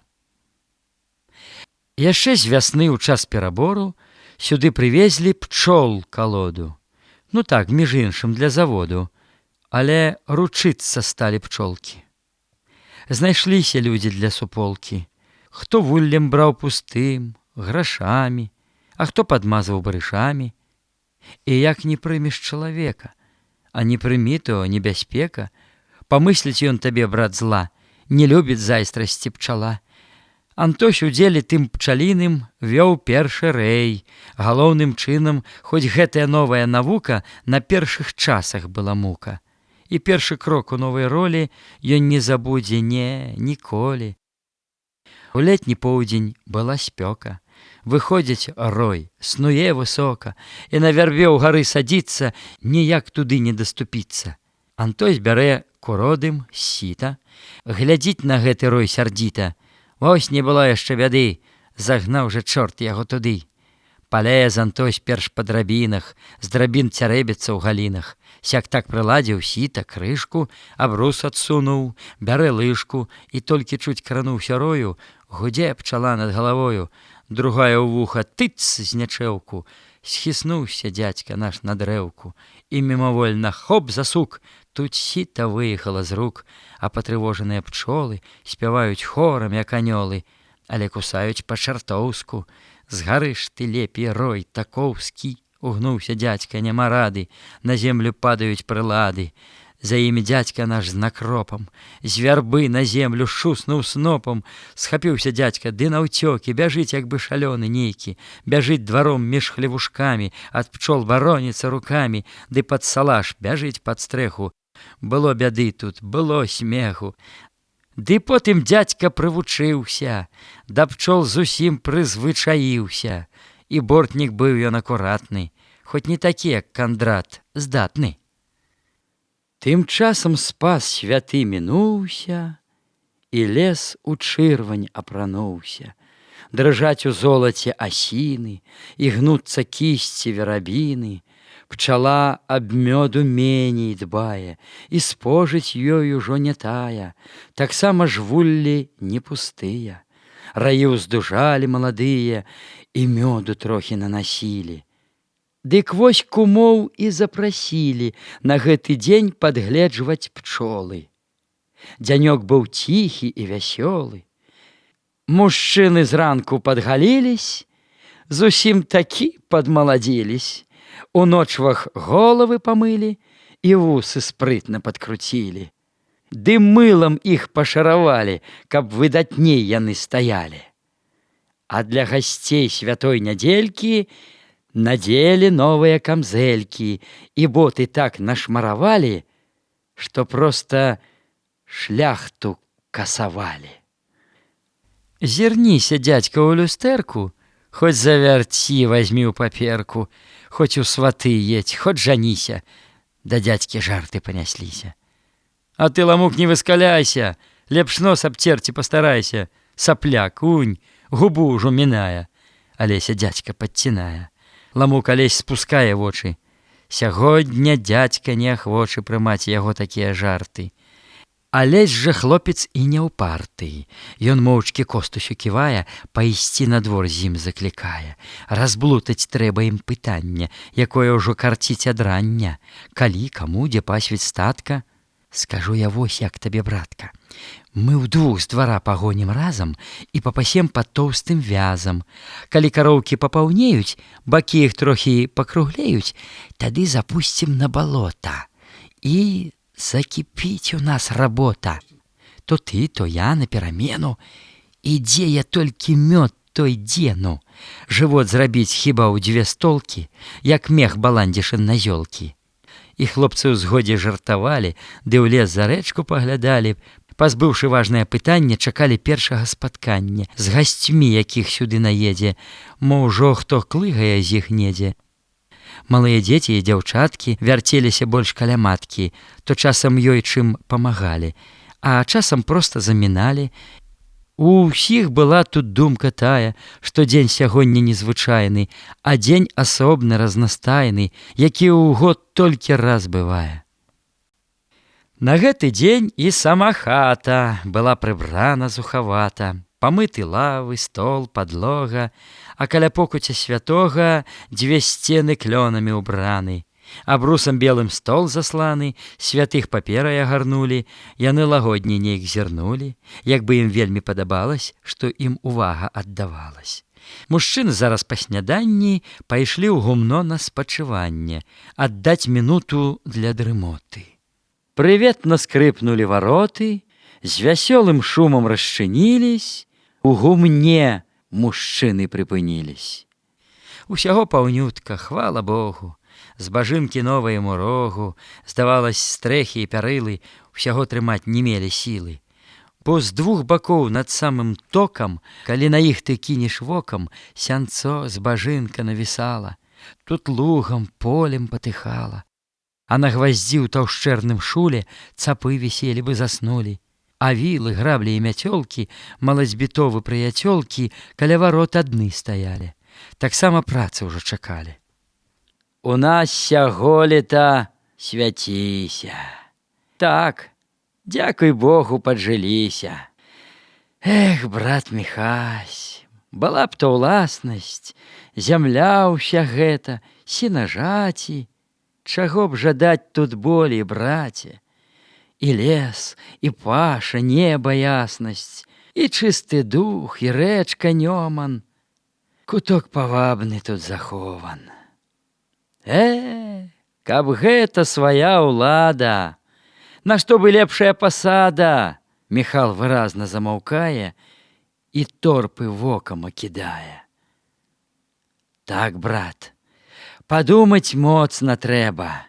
Само не зваліцца нам з неба, каб мець больш пэўны свой прыпынак і мець у ўласнасці будынак. І так яны разгаманілись, што і на салому не лажылись. І ўсё ж не бацькаўшчына гэта. Жывеш да часу з лета ў лета, а ліха вынікне якое. Падумаць жудасна пра тое, чаго ж у жыцці не хапае. Дзе гэта сіла, дзе моц тае, што перашкод сабе не мае і ставіць зразу ўсіх на ногі, вядзе на вольныя дарогі і свет прасторны адчыняе. Дзве рэчы трэба мець, каханы. Адна рэч — розум выхаваны, умець прадгледзець, прылаўчыцца, на цвёрдым грунце закрапіцца. Другая рэч, Антось харошы, таксама трэба мець і грошы. Міхал прамовіў ціхім басам. Алесь і Костусь гэтым часам гасцей пад дубам вартавалі і між сабою жартавалі. Згадай, Кастусь, Алесь пытае, хто ў першы госці завітае? Ну хто ж, вядома, Юрка дружа. Чаму? Бо мёд ён любіць дужа. А там, глядзі, Язэп прыпрэцца і Фабіян з ім з Караліны. Падвып'юць, ведаеш, мужчыны, ото гаворка распачнецца, а там Кандрат вазьмецца ў бокі, напэўна, пойдзе ён у скокі. Яго Ялэўка падтрымае, а Вухін песню заспявае: «Пі гарэлку, суседзе». Глядзі, глядзі, хто гэта едзе? Алесь ускочыў, пазірае і локцем Костуся таўхае. Ды гэта ж Вухін, брат, ён самы. І хлопцы кінуліся ў браму, бягуць на выперадкі ў хату. Ужо Вухін едзе, Вухін, тата. Цыц, не смець казаць мянушку, а то зніму на вас папрушку. І бацька бровы пасувае, пельчак чысцейшы адзявае, ідзе на двор для прывітання і для пачэснага спаткання. Андроцкі Вухін пад'язджае і так каня свайго спыняе, як бы супыну конь не мае. Хоць конь як вол непаваротны, і бегчы ўжо не так ахвотны. Кадушка Зося сонцам зяе, Міхал ёй злазіць памагае. Яна ж, як гліна, надта цяжка, пад ёю крэхча каламашка. Ну, проша ў хату, проша, кумка. Глядзіць, бутэлька зее клумка, у перавалку, як бы качка, у хату ідзе кума сваячка. Тут гаспадыня выбягае, ёй дзверы ўсе не адчыняе. Кабеты тварамі самкнулись і так прыемна ўсміхнулись, як бы злучыліся дзве рэчкі. Гарохам сыплюцца славечкі. «А дзе ж моя дачка хрышчона?» — спытала Зося. «Дзе Алёна?» Ваўчком Алёнка пазірае. Яе тут Зося абнімае, гасцінцам дзеўчынку трактуе, ей песціць і цалуе, у вочкі глядзіць прыветна. Сама Яхіміха бяздзетна.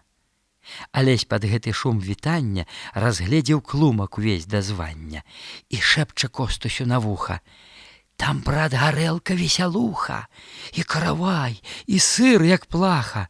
Калі б не ведаць таго страху, ось бы дзе можна пажывіцца. Але чакайце, даляжыцца і каравая закаштую. Цябе таксама пачастую. І хлопцы толькі пасмяялись, ды вон за дзверы паімчались. Яхіму воз ужо прыбралі, каня на лейцы навязалі ў кустах альховых каля дуба, дзе пагуляць было так люба. Яшчэ счакаўшы з паўгадзіны, Язэп прыехаў з Караліны. Жыхар заможны і выдатны, ва ўсім прыкладны, акуратны, і ў гаспадарцы, і ў банкеце, у паноў быў нават на прымеце, такі ўважны і шляхетны, далёка ў воласці прыметны, хоць не шляхецкага ён роду, але падтрымліваў іх моду. А гаспадыняй меў дваранку, вельмі панадную шляхцянку, з прыгожым тварам, з тонкім станам. Жыў у фальварку Язэп панам і гаспадарку вёў умела. Само сабою зразумела, яго спаткалі тут пачэсна, гаспадары з гасцьмі сумесна. А там Кандрат коня сцябае.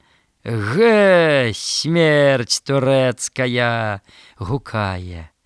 Як толькі згледзелі Кандрата, загаманіла зараз хата. Ну вось і бортнік наш імчыцца, усіх насмешыць, раскрычыцца. Ноль, смерць турэцкая мякіна! Кандрат жартлівы быў мужчына і каля пчолак хадзіў смела, бо надта добра ўведаў дзела. Прынамсі, гэтак тут казалі, калі Кандрата разбіралі. Прыехаў з маткаю старою, якую зваў часцей Савою. Худы, высокі, сухарлявы, для ўсіх жаданы і цікавы. Увайшоў Кандрат і павітаўся, і пра здароўе распытаўся. Дарота, пальчыха старая, таксама хлебам дом вітае. Такі ўжо звычай беларускі, у клумку выпіўка, закускі. Калі ўсе госці пазбірались, Антось з Кандратам пажагнались. Узялі і ночвы, і куродым. Ну, памажы, святы Мікодым. Куды ты лезеш, ось дурная? Кандрат з пчалою размаўляе. А пчолка нібы ў павуціне, у яго заблуталась шчаціне. Злавіў пчалу і адкідае, даўжнік павольненька вымае. Ах вы гультайкі, плястры голы, хоць вы даўно старыя пчолы, дай дыму ім, дай ім дыму. Га, трохі ёсць, давайце выму. Кандрат дзялянкі падразае, і крэхча бедны і пацее, пчала ад дыму бы п'янее, у галовы далей запаўзае. Насілі, бедныя, збіралі, а мы ў мінуты ўсё забралі. Тут пчолкам шчыра спагадаюць, ды новы вулей падглядаюць, пакуль усіх не перабралі і ночвы мёду не надралі. Гудуць пакрыўджаныя пчолкі, бы плачуць бедныя саколкі, што праца іх неспадзявана, людскою хцівасцю забрана. Прынеслі ночвы мёду ў хату. На долю выпала Кандрату дзяліць мёд гэты між кумамі. Жанкі ідуць сюды з банамі.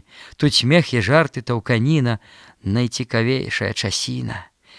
І стол тым часам накрываюць, гасцей шумлівых запрашаюць. Садзяцца госці ды не зразу, за стол не лезуць для паказу, бо так шляхетнасць вымагае. Ідзе тут спрэчка немалая, калі пачнуць тут адмаўляцца. Сядай, Язэп, а няхай садзяцца, а я прыткнуся потым з краю. Ах, вось дзіўны. Ну, сядаю. Пан Фабіян і ты, Кандраце, Яхім і Ян, і Юрка.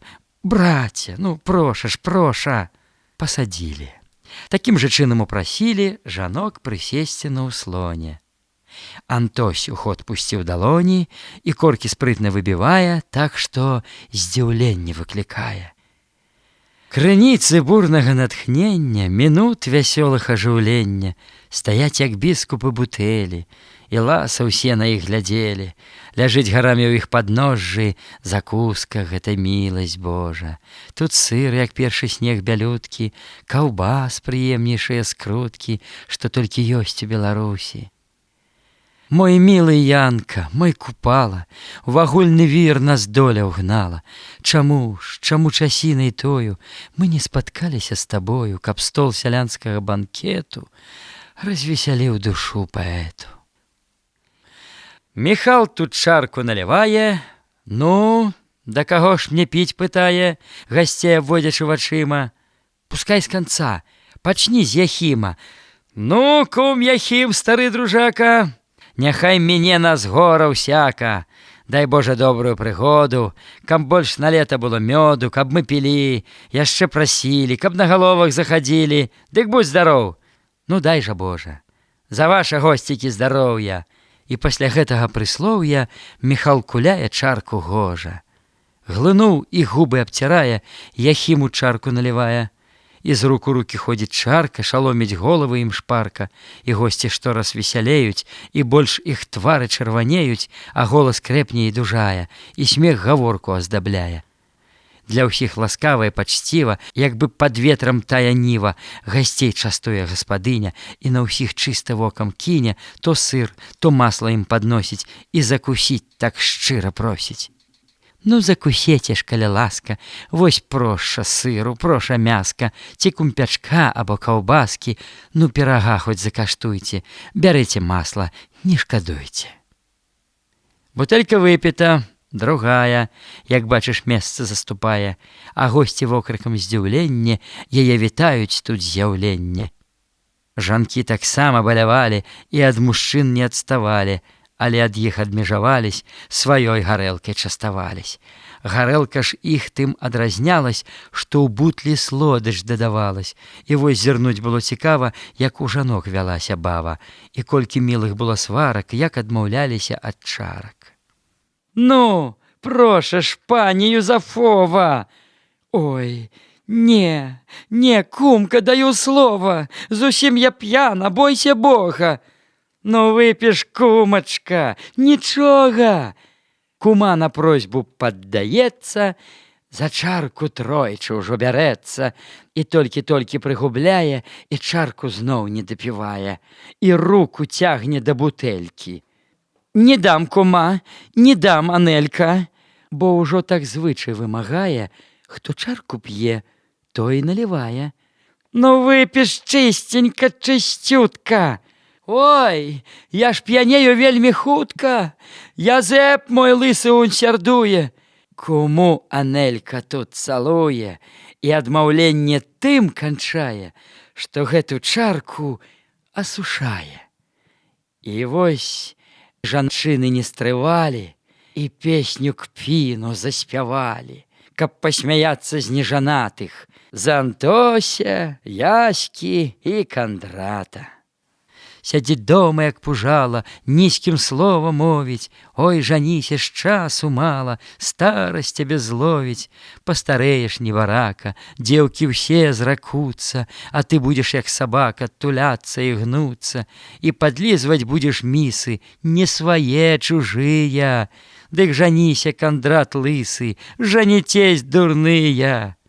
Ну, зацягнулі, ўжо завылі, адно б вы толькі жанілі. Турэцкія вы свацці, як вас няма, той ціха ў хаце. Кандрат вачыма тут бліскае, а Яська, брат яго, спявае. Я адзін, сцежкі мне адчынены ўсюды, а як жэнішся тады, не хадзі нікуды. Я адзін, я казак, і на ліха жонка, яна звяжа цябе, чортава галёнка. Бог мужчыну стварыў, потым памыліўся, драў чупрыну Адам, што з Евай жаніўся. Вось так вы іх, вось малайчыны, і аж неўрымстуюць мужчыны. Ну, выпіць, хлопцы, трэба. Яхім, пускай, брат, да Язэпа. Не, брат Міхась, даль Бог, не буду. Пі, не люблю цябе мароду. Яхім дайшоў да пункту тога, дзе ён у сведкі клікаў Бога, што больш не выпіў уже нічога, але Яхіму звычай зналі, дружней мужчыны насядалі. І наш Яхім хоць і бажыўся, але і з бажбою піць злажыўся. А далей ён такім жа чынам рабіў замінкі тут мужчынам, але піў чарку ў чарку з імі. І вось ён лыпае вачыма і рукі зараз разнімае, старую песню зачынае. Ой, ляцеў дзень, а насустрач мушка, прыхіліся, кума, пашапчу на вушка. На хату Ганна выступае, у ладкі плешча падпявае: «Зайграйце, музыкі, каб я паскакала, купіў бацька чаравікі, каб я патаптала». Мужчыны выклік той прымаюць і Фабіяна выпіхаюць. У скокі зараз жа пусціўся наш Фабіян і закруціўся. Падзівіся, гапка, як трасецца шапка.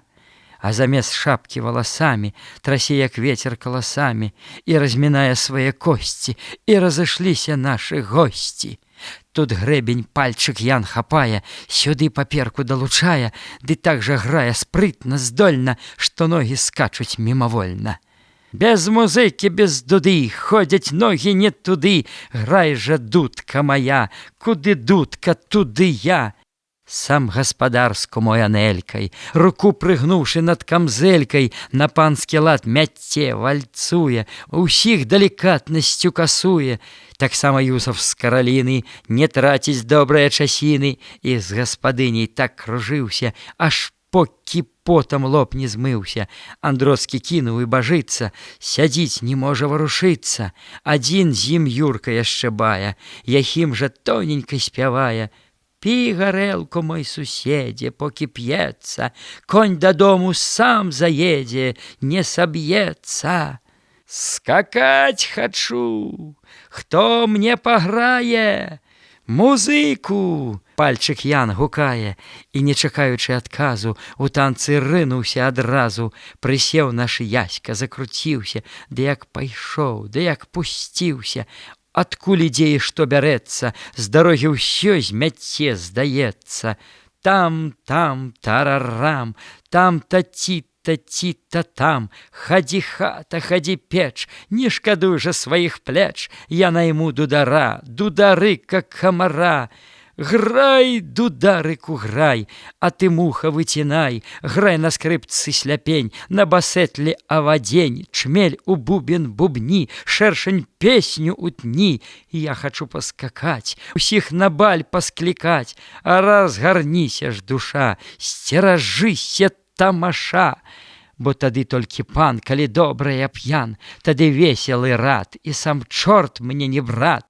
Там, тарарам, там-та ці-та там, лысы чорт бег з балота, надоела адзінота, і хіцёр азмыліўся, ажаніўся і ўтапіўся. А не будь, чорце слабы, і не рэмсціся да бабы. Баба доўгі волас мае, каго хочаш ашукае, і Язэпа, і Міхала, а мяне не ашукала. Хіба толькі розум страчу, то я тое ліха ўбачу. Але не дачакання, не пацерплю ашукання. Тут госці з месца паўставалі, у ладкі білі, падпявалі. Бадай ён скіс, ото прыўдаўся, а пальчык пыху набіраўся і ўсё нагамі вырабляе, як бы сам чорт яго шугае, і плечы скачуць, рукі ходзяць, і ў абурэнне ўсіх прыводзяць. Тым часам стала і змяркацца. Панове, час, ой, час збірацца, а пасядзеце, пагуляйце, павесялецесь, паспявайце. Ну, песню пачынайце. Ой, пара вячэраць, няма ж бацькі дома, ці ж яму дарожка гэта незнаёма, ці ён памыліўся, ці конічак збіўся, ці сярод дарогі ён адзін спыніўся. Блудная дарога, ды конь яе знае, толькі ж конік волі сам прыйсці не мае. Ой, хто ж па дарозе каня паганяе, сам песню спявае. А то сусед едзе з гасцінцам вялікім, вязе сыну боты, дочцы чаравікі. А нашага бацькі ўсё няма, гуляе, і пра сваю хату, пра дзяцей не дбае. Пара спаць лажыцца, няма бацькі дома, і дарога біта, і добра знаёма. Вось і поўнач скора, а ўсё няма таты. Ой, пара нам госці, ой, пара да хаты. І нейкі жаль няяснай страты ад гэтай песні патыхае. На свеце ўсё канец свой мае, і ты мінуце на змярканне, спяеш нам песню расставання. І госці свой банкет канчаюць, адны другім добра жадаюць, а ў час апошняе развітанне стаялі цмокі цалавання. Ну, выбачайце ж, не крыўдуйце, калі што кепска, то даруйце. Дырэктар. Зварот пары, зніканне лета. То водгулле душы паэта, то смутны вобраз развітання, то струн дрыгучых замірання, натхненнай песні жаль сардэчны, жыцця і смерці сімвал вечны. І люб, і смутен час прыгоды, калі душа ўсяе прыроды з тваёю злучыцца душою, у адным суладдзі і настрою. І ты маўчыш, маўчаць і далі, як бы ў адной агульнай хвалі, у адной асветленай часіне. Жыццё злучыла свае плыні, і бег свой вечны прыпыніла, і неба твар свой адчыніла. На залаты парог паўдзення скрозь белла-руннае адзенне у багне неба ясна-сіняй ступае сонца, як багіня, і стрэлы косы раскідае, як чараўніца маладая, пад гэтай ласкаю зіянне успагадна добрага ўзірання. Усё заспакоілася, неба і поле знятага ўжо хлеба, і гэта даль і лугавіны, на ніцях белай павуціны прывозяць восень павучкі.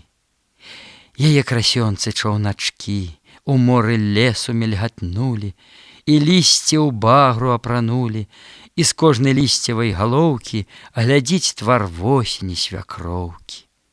Павее ветрык, шурхнуць травы, няма ў ём ласкі, ні забавы, не, то не шолах каласочкаў, не смех блакітных васілёчкаў у межах росных збажаны.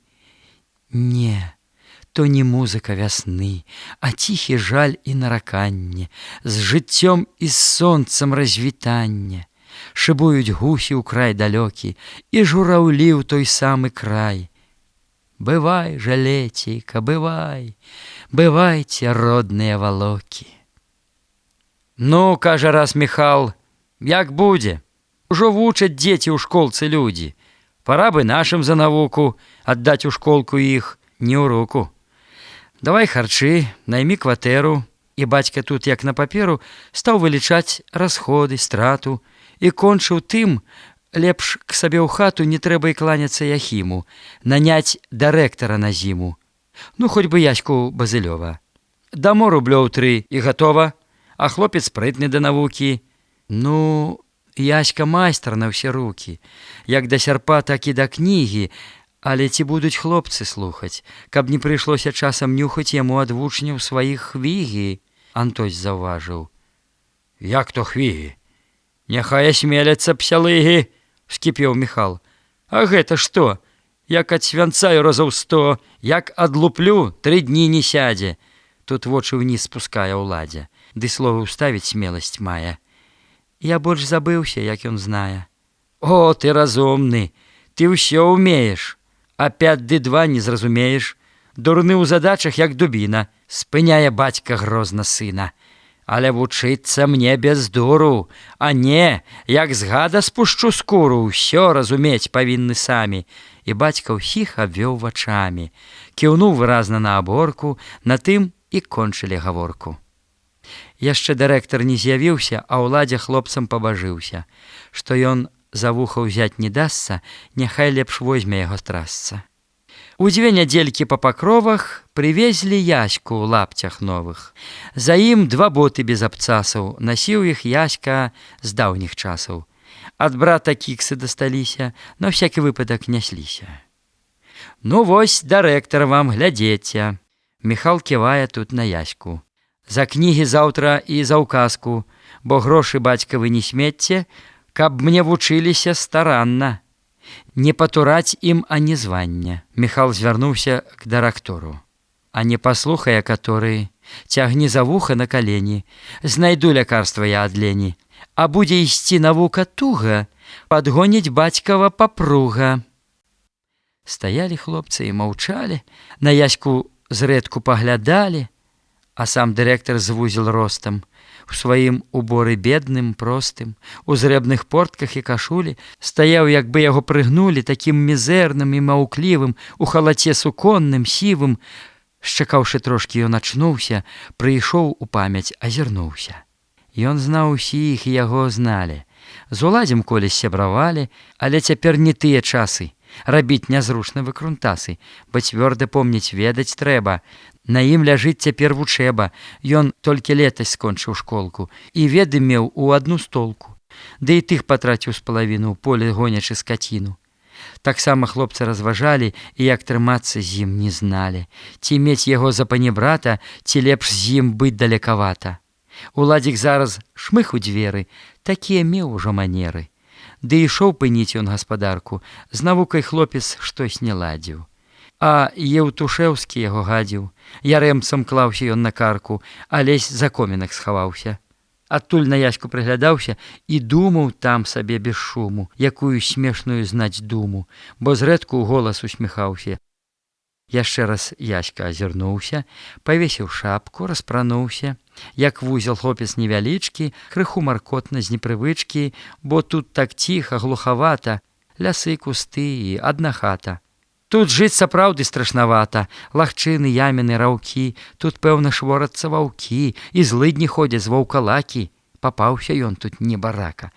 Але спануры і страхлівы, дырэктар наш быў палахлівы. Няма ні веры, ні надзеі на вельмі добрыя падзеі. Эх, цяжка жыць тут будзе цяжка, і нават каецца наш Яська.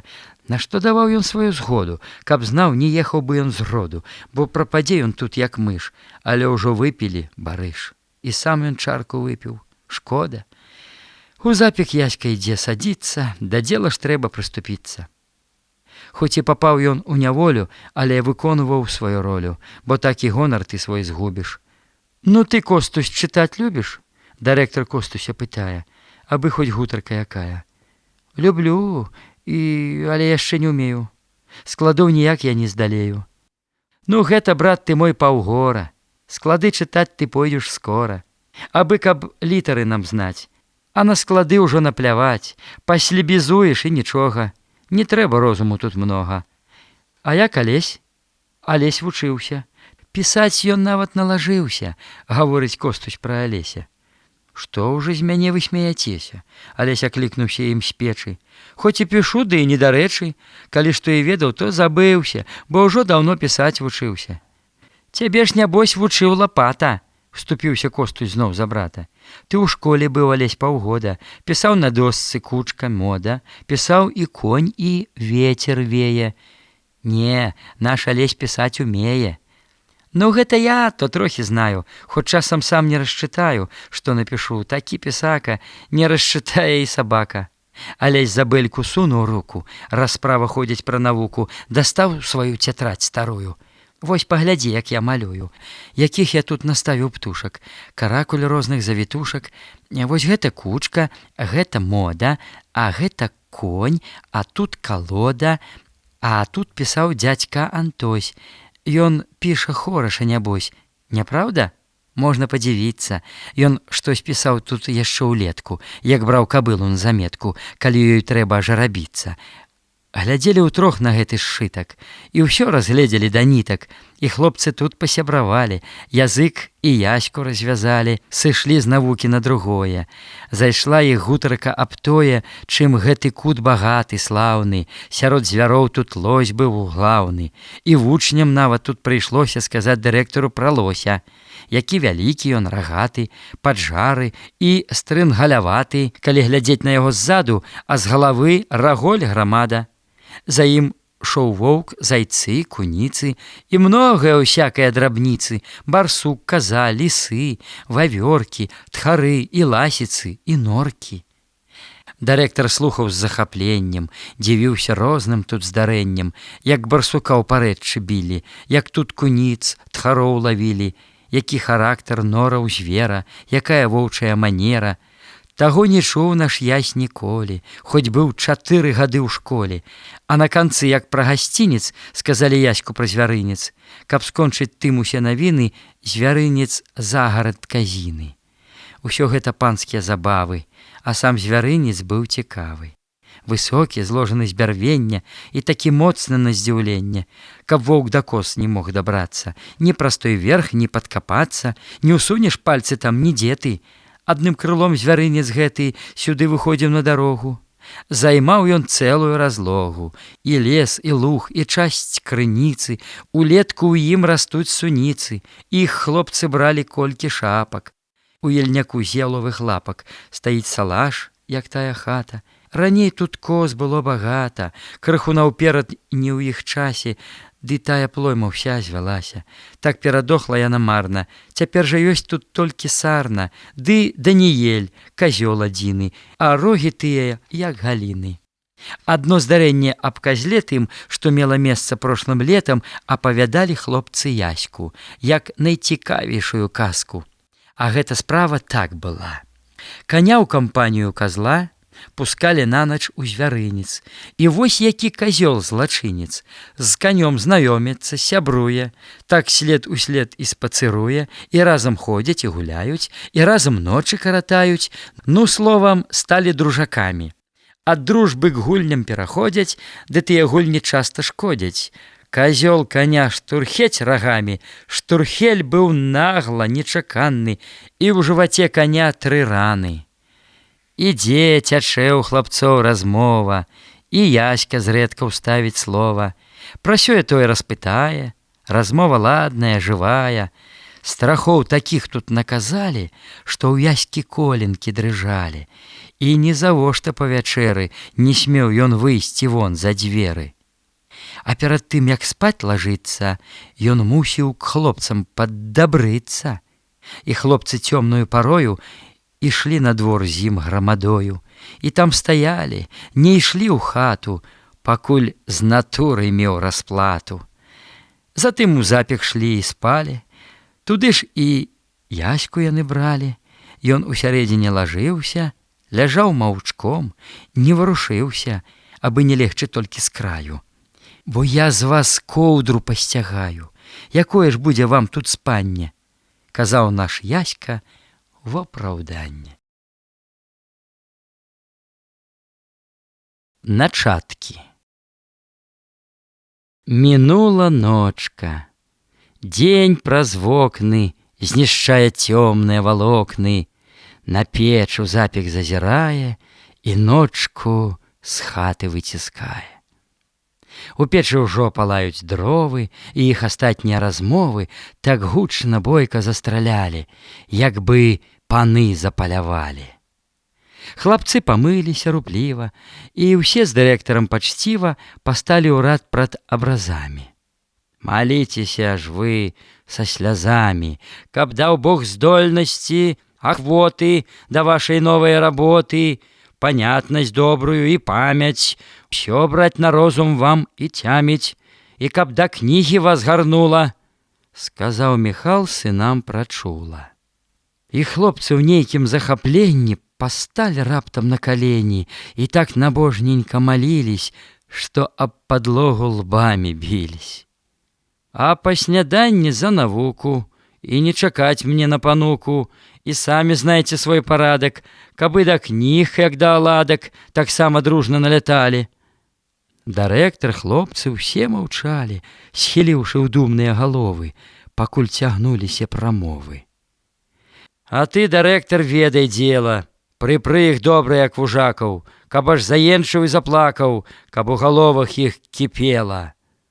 Калі з чаго не зразумее, або не ў часе задурэе, ці так падыме часам спрэчку, стаў на калені і на грэчку. Ого, падумалі хлапяты, няўжо дырэктар так заўзяты, што будзе права сваё правіць і на калені штодзень ставіць?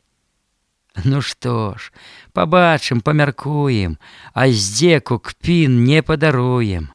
Няхай адно кране за вуха, як выйдзе ён на двор псяюха, адзін без нас, як цёмна стане, тады што скажаш нам, Іване?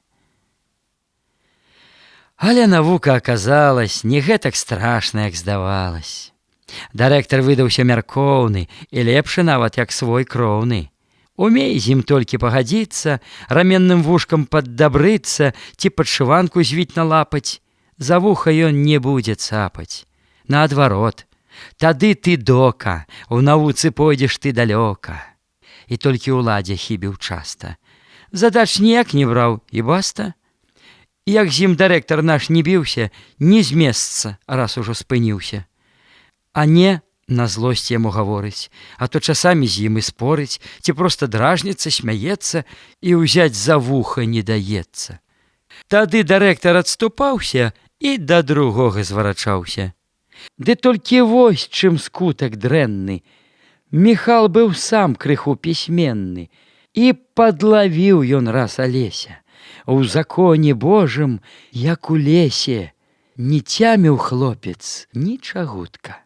Адам і Ева, збойца Каін, разоў 15 ім аблаян, але няма ўсё таго скутку. Два слова скажа і запнецца, бы галава там чым заткнецца, ну проста зробіцца як звон. Алеся лаюць за закон. От то бяспамятны дурніца. Бадай ты спрохся быў тупіца. Смяюцца, строяць хлопца кпіны, няма спакою ні часіны. Алесь пакутуе і плача. Надыдзе ж гэтака няўдача, і вось, зашыўшыся на печы, ён разважае недарэчы. Як тут зрабіць і што парадзіць? Куды б закон яму справадзіць? Згарэлі б вы, былі начаткі, парву нашчэнт вас, небажаткі. А што ж, пакромсаць іх і квіта. Абы зрабіць тут шыта-крыта. Алесь па сталым разважанні прыйшоў да тога праканання, што каб палепшалась вучэба, то гэту кнігу знішчыць трэба.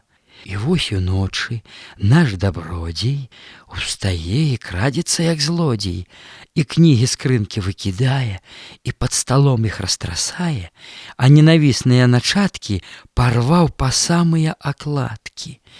Вось вам Абрам, Ісак і Якаў, паплачце вы, бо я ўжо плакаў. Зрабіўшы строгую расправу, ён кінуў далей іх пад лаву, як быццам тут каты гулялі і штук такіх навытваралі сваімі гульнямі і скокам. І скрынку ставіць Алесь бокам. Паслухаў: не, ніхто не чуе, і ў запек ціхенька шыбуе. Назаўтра раненька да свету руплівасць матку падымае. Яна ўстае, крыху ўздыхае, работа розная чакае, і рух находзіць на кабету, карчашку паліць на камінку, садзіцца прасці на часінку, пакуль у печы не падпаліць, тады работа ўся наваліць. І дзядзька зараз абудзіўся, у вокны глянуў, мо спазніўся. Ох, трэба ж борзда абувацца і з маладзьбою паспяшацца, бо мышы збожа і так паелі, і злазіць борздзенька з пасцелі. Алесь не спіць, ён у трывозе, што на сягонняшняй дарозе яго з начаткамі чакае. Як сойдзе хітрасць яго тая, а як успомніць пра начаткі, так і палезе душа ў пяткі.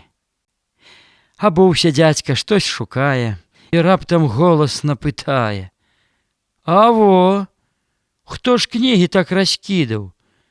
Алесь нічым сябе не выдаў, заплюшчыў вочы і чакае. Чакае, што тут далей будзе.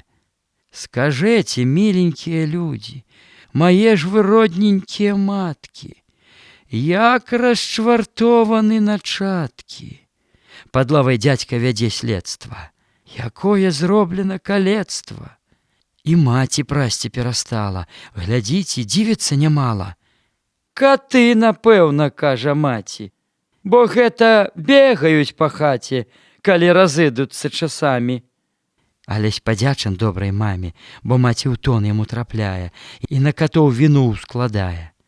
І бацька ўстаў на гэту справу, пабачыць дзіўную праяву.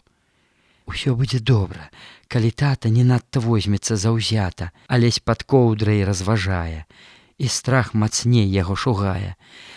Да кніжак тут усе сышліся, і разважанні пачаліся. Начаткі доўга разглядалі, якіх Каты пашматавалі. Але за печчу весялее, але падняцца ён не смее, каб там чаго не наплясці, наслед старэйшых не ўзвясці. Не, трэба устаць, конечно, бо так ляжаць, брат, небяспечна. Яго аж коле пад лапаткі. Устае, глядзіць ён на начаткі, глядзіць ды ў слёзы. Як заплача. Ах ты, халерына кацяча! Алесь прыйшоў гнеў у дзікі, і ў вабрэнне жаль вялікі. Катоў ён бедных б'е, ганяе, за хібу сене выкідае, як бы яму тыя начаткі мілей і бацькі, мілей маткі. А гэта каяну не шкодзіць. Нашто ён Бога ў зман уводзіць? Няхай братоў не забівае. Начаткі дзядзька разглядае, ківае хітра на Алеся. Няма ні сіма, брат, ні хама, падралі ў дребязгі Адама, а Ева дзесь сядзіць на стрэсе, нідзе не знойдзеш Саламона, кот на хвасце панёс Самсона. Тут брат Ісая і Агей, прарок Ілья і Елісей, пастаў цяпер ты Богу свечку, за цэп бярыся ды за грэчку, начаткі ж сунь ідзі пад стрэху. І аж заходзіцца ад смеху. А каб яны павыдыхалі, чаму задачніка не рвалі, сказаў уладзя ў засмучэнні. Дае ж такія Бог здарэнні, але не мне яны трапляюць, мяне заўсёды абмінаюць. Тут нават бацька не стрымаўся і нечаканна засмяяўся. Алесь пачуў, мінула ліха. І сам сябе ён хваліць ціха, і так на сэрцы праяснілась, як бы гара з плячэй скацілась. І думаў ён і пацяшаўся, што ўжо з законам паквітаўся. І цэлы дзень ён быў вясёлы, як бы яго няслі анёлы. Ды памыліўся ён без меры. Прыходзіць бацька па вячэры, Алеся з запеку ён кліча, ды ў нос начаткі яму тыча. Глядзіш ты іх цяпер як вока, папруга ўжо не так далёка. Калі каты іх зноў парвуць, то пухіры тут паўстаюць. І тое месца сына блазна айцец паказвае выразна. Алесь у смутку джургануўшысь, пашыўся ў запечак сагнуўшысь, і доўга ён заснуць не можа. Зноў Лот, Абрам, мой моцны Божа, уваччу начаткі мітусяцца, ад іх няможна адвязацца. Зноў тая самая бядота, зноў слёзы, крыўда і згрызота. Адно Алеся суцяшала, і Кастуся бяда спаткала. Кастусь на верую сеў макам, абодвум кепска небаракам. І кажа раз Алесе к брату: закінем кнігі ў снег за хату. Ты верую, а я начаткі, і пойдуць іншыя парадкі.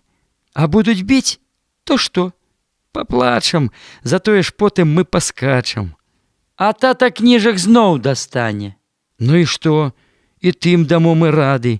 А там падыдуць і каляды, а там, дасць Бог, вясна настане. Эх, брат, які ты баязлівы. Не бойся, Костусь, будзем жывы. Чаго баяцца, нічагутка, закінем іх у снег ціхутка. А ты, маўчок, не шэпні слова, і ўсё, брат, пойдзе адмыслова. Не, брат Алеська, не рабі ты, бо тата наш такі сярдзіты. Дык ты не хочаш? Не, баюся. Адзін я, брат, адступлюся, сказаў Алесь і засмуціўся, і ў свае думкі ўглыбіўся. На скорым часе ранічкою Алесь у кепскім быў настроі. Хадзіў, бурчаў, не змоўчваў маме. Усё да гары вярнуў нагамі. Бадай яны былі згарэлі, і дзе чарты іх тут падзелі. Чаго ты шворышся, мармотка? У пытанні маткі злосці нотка зусім Алеся ўгнявіла. Зірнуў на матку ён няміла. Няма начатак. Зноў начаткі? Калі ўжо будуць ім канчаткі. Ён ператрос і вугалочкі, як ёсць аблазіў і куточкі, глядзеў за бэльку і ў пячуру. Падняў такую шуру-буру, што хоць ты з хаты выбірайся і тых начатак адцурайся. Алесь раскіс і не ў гуморы. Мо іх забраў Марцін з каморы. Марцін нядаўнячка з кватэры прыносіў нейкія паперы. Алесь Марціна прыплятае і ўсё шукае, ды шукае і не знаходзіць сваю страту. З гуменца бацька шусь у хату і, не гаворачы нічога, рвануўся раптам да малога, аж задрыжаў, і ў момант вока ўгары матнуўся пас высока, і ў тую ж самую хвіліну агнём апёк Алесю спіну. Алесь заенчыў праразліва, упаў і зноў схапіўся жыва, а дзеці ў плач, у енку, слёзы, і ўсе разбегліся, як козы. А бацька страшны, поўны злосці, Алеся лупіць без літосці, і маці рады даць не можа. Так моцна бацька абурыўся. Даў Бог ксавэры налучыўся. Пакінь, Міхал, пакінь, нябожа, апамятуйся, ці так можна, на смерць заб'еш неасцярожна. Прыбег і дзядзька на падмогу, на сілу вырвалі нябогу. А бацька сек, пытаў скрозь гнеў, куды начаткі гад задзеў. Алесь без вопраткі і босы, бяжыць у снег проставалосы, за хлеў ён чэша без аглядкі. Аво яны, аво начаткі. І мушу я адно зазначыць, няхай тут праўду кожны ўбачыць, што гэта прыкрае здарэнне пайшло яму на паляпшэнне. Вечарамі. Малюнкі родныя з'явы, як вы мне любы, як цікавы, як часта мілай чарадою вы ўстаяце перада мною і так панадна смеяцеся жывою баграю на лесе. І златаблескімі снапамі праменяў стрэлаў над палямі і брыльянцістаю расою, калі гарачаю касою скрозь лісце ў сетачкі аконцы на ёй заззяе ціха сонца. Яе так песціць, так кахае, па ёй вясёлкі рассыпае. Я бачу роўныя пакаты палёў за нёмнам іх шаты, аўсоў палоскі, лавы жыта, што морам золата разліта, і грэчак белыя абрусы, і лесу два крылы, як вусы, і цёмны роў вадой прабіты, такі зацяты і сярдзіты, ялоўцаў шэрыя аблогі, дзе белы мох сівец убогі, пясочак жоўты засцілаюць, і дзе зайцы прыпынак маюць. Я чую шум рознагалосы, лясоў, лугоў, дзе звоняць косы у часе дружнай касавіцы.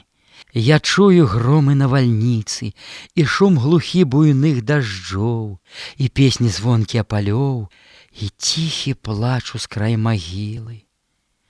Даўно заціх іх голас мілы, даўно ўсё змоўкла і прапала, іх толькі памяць захавала. Але нявіднымі ніцямі я моцна-моцна звязан з вамі, малюнкі родныя краіны. Эх, зараслі вы пуцявіны у гэты мілы мой куточак, дзе ные жоўценькі пясочак пад летнім сонцам пад спякотай і зяе смутнай пазалотай над самым нёмным срэбраводным, так сэрцу блізкім родным. І зараслі не палынамі, ні крапівой, ні драсянамі, ні чаратом, ні лебядою, а беларускаю бядою. Ды покі будзе сэрца біцца, яно не зможа пагадзіцца ні з гэтым гвалтам, ні з бядою над нашай роднаю зямлёю. Эх, мілы край ад вечнай мукі, пракляты будьце вусны, рукі, што на цябе ланцуг кавалі і ў твар зняважліва плявалі. Няхай агоні жар пакуты навекі спаліць здзек той люты, які спрадвеку там пануе над тым, хто родны скарб шануе і хто ўсім сэрцам і душою астацца хоча сам сабою. Жыві ж наш край, няхай надзея гарыць у сэрцы і мацнее, што хоць не мы, дык нашы дзеці убачаць цэльным цябе ў свеце. Алесь на дзеле праканаўся, што ён дарэмна марнаваўся і што ўжо больш няма збавення, як толькі ўзяцца за вучэнне, як гэты клопат немарудны. І што ж, закон быў не так трудны, ужо па той адной прычыне, што ён запісан быў на спіне, а ў сэрцы ўложан сам сабою, і ўсё пайшло сваёй чаргою. Цяклі дзянькі, ды ішлі нядзелі, і час тут вольны хлопцы мелі, вучылись толькі да абеду, вучылись нават не без следу. І Костусь, мушу я прызнацца, ужо ўмеў на досцы распісацца, што вельмі цешыла Міхала і гонар бацькаў падымала. Удзень, як лекцыі канчалі, на рэчку хлопцы выбягалі, крыху пакоўзацца па лёдзе, ці так пабегаць на свабодзе, у снег залезці па калена, а то насілі козам сена, у звярынцы козы зімавалі, і ім палонкі прасякалі. І сам дырэктар клышаногі, не горш ад вучняў бег з дарогі, гайсаў па снезе, распускаўся і штурхалямі захапляўся. А як надарыцца часамі яму спаткацца там з казамі, тады крычаў ён благім матам, тады рабіўся ён вар'ятам. Такая радасць пашыбала, так хвалявала, захапляла. І гэту радасць міг шчаслівы выказваў крыкам праразлівым. «Ай-яй-яй, ай-яй-яй!» крычаў, хоць вушы затыкай. Другі раз хлопцы валяць валам, уток да дзядзькі ўсім кагалам. Натоку ў дзядзькі быў святліцы, маркотна свеціць блеск газніцы, дрыжыць агоньчык сіратліва, у бокі ходзіць палахліва. На месцы ўсё тут і прыбрана, так гладка ўсё дапасавана. А тыя ж граблі ці цапочкі, ну, толькі цешыць імі вочкі. У рукі возьмеш, працы хочуць, у дзела пусціш, зарагочуць. А як наш дзядзька час там бавіць? Ён не працуе, імшу правіць. Вось як жывога дзядзьку бачу, я тут партрэт яго зазначу. Ён невысок, не надта ёмак, ды карчавіты і няўломак, а волас мае цёмна-русы, і зухаўскія яго вусы у меру доўгі, густаваты, угору чуць канцы падняты.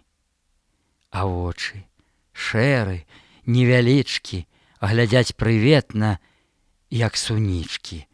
Але раптоўна і адразу не расчытаеш іх выразу. То смех, то хітрасць з іх бліскае, то дабрата. Але якая? А нос? Я глянуць мушу ў неба, бо не патраплю, як пачаць, і з чым нос дзядзькаў параўнаць, каб выйшаў ён такі, як трэба. Ну, нос кароткі і таўсматы, ды досыць спрытны, хоць кірпаты. Антось наш дбалы, акуратны, а пры рабоце які здатны. Што не замысліць, то ўсё зробіць, і так прыгоніць, так аздобіць, што і для вока нават міла. І ўсё выразна гаварыла, што ён не толькі гаспадар, але і прыроджаны штукар, якіх на свеце не так многа.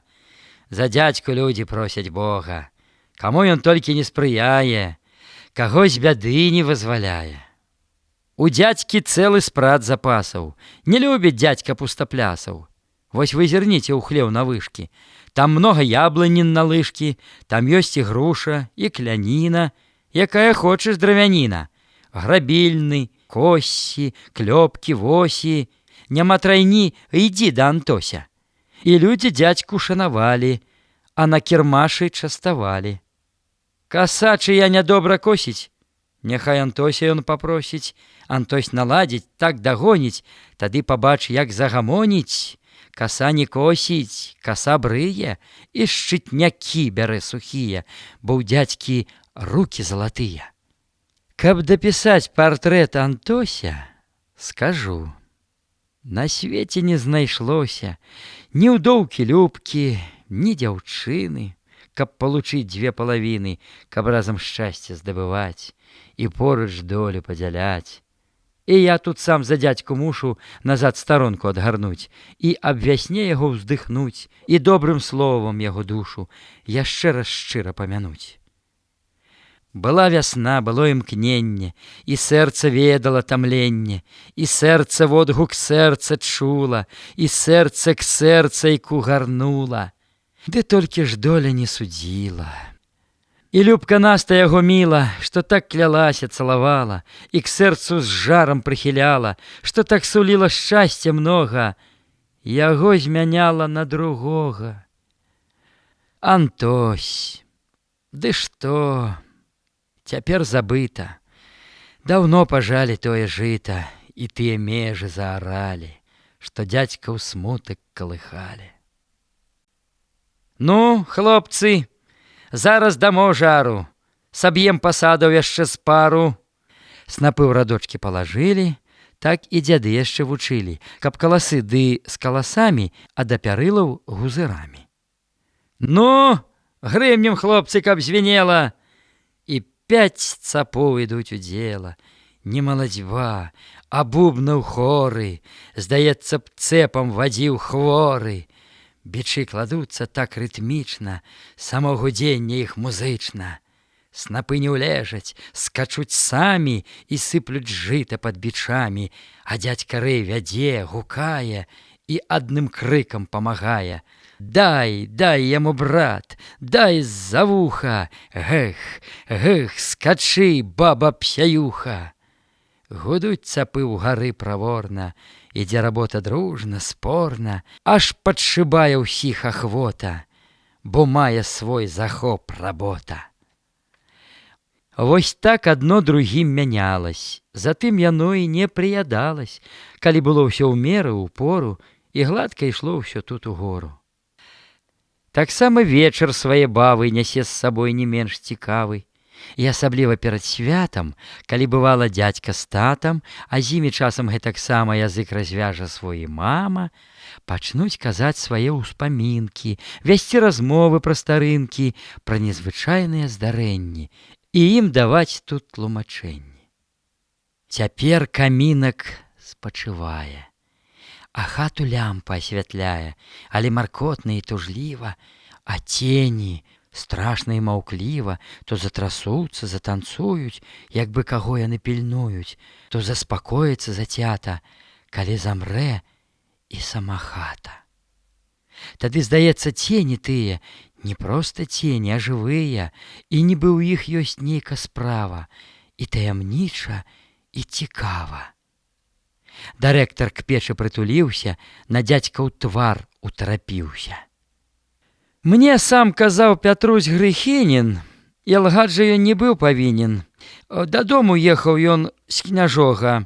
Вакол няма нідзе нікога, і ціха ўсё як бы зацята. Было ўжо трохі пазнавата, а ён на воліках пляцецца, і так яму ўсё штось вярзецца. Вось едзе ён, масток мінае, аж хтось з-за паляў вылятае, як жар чырвоны ды вяртлявы.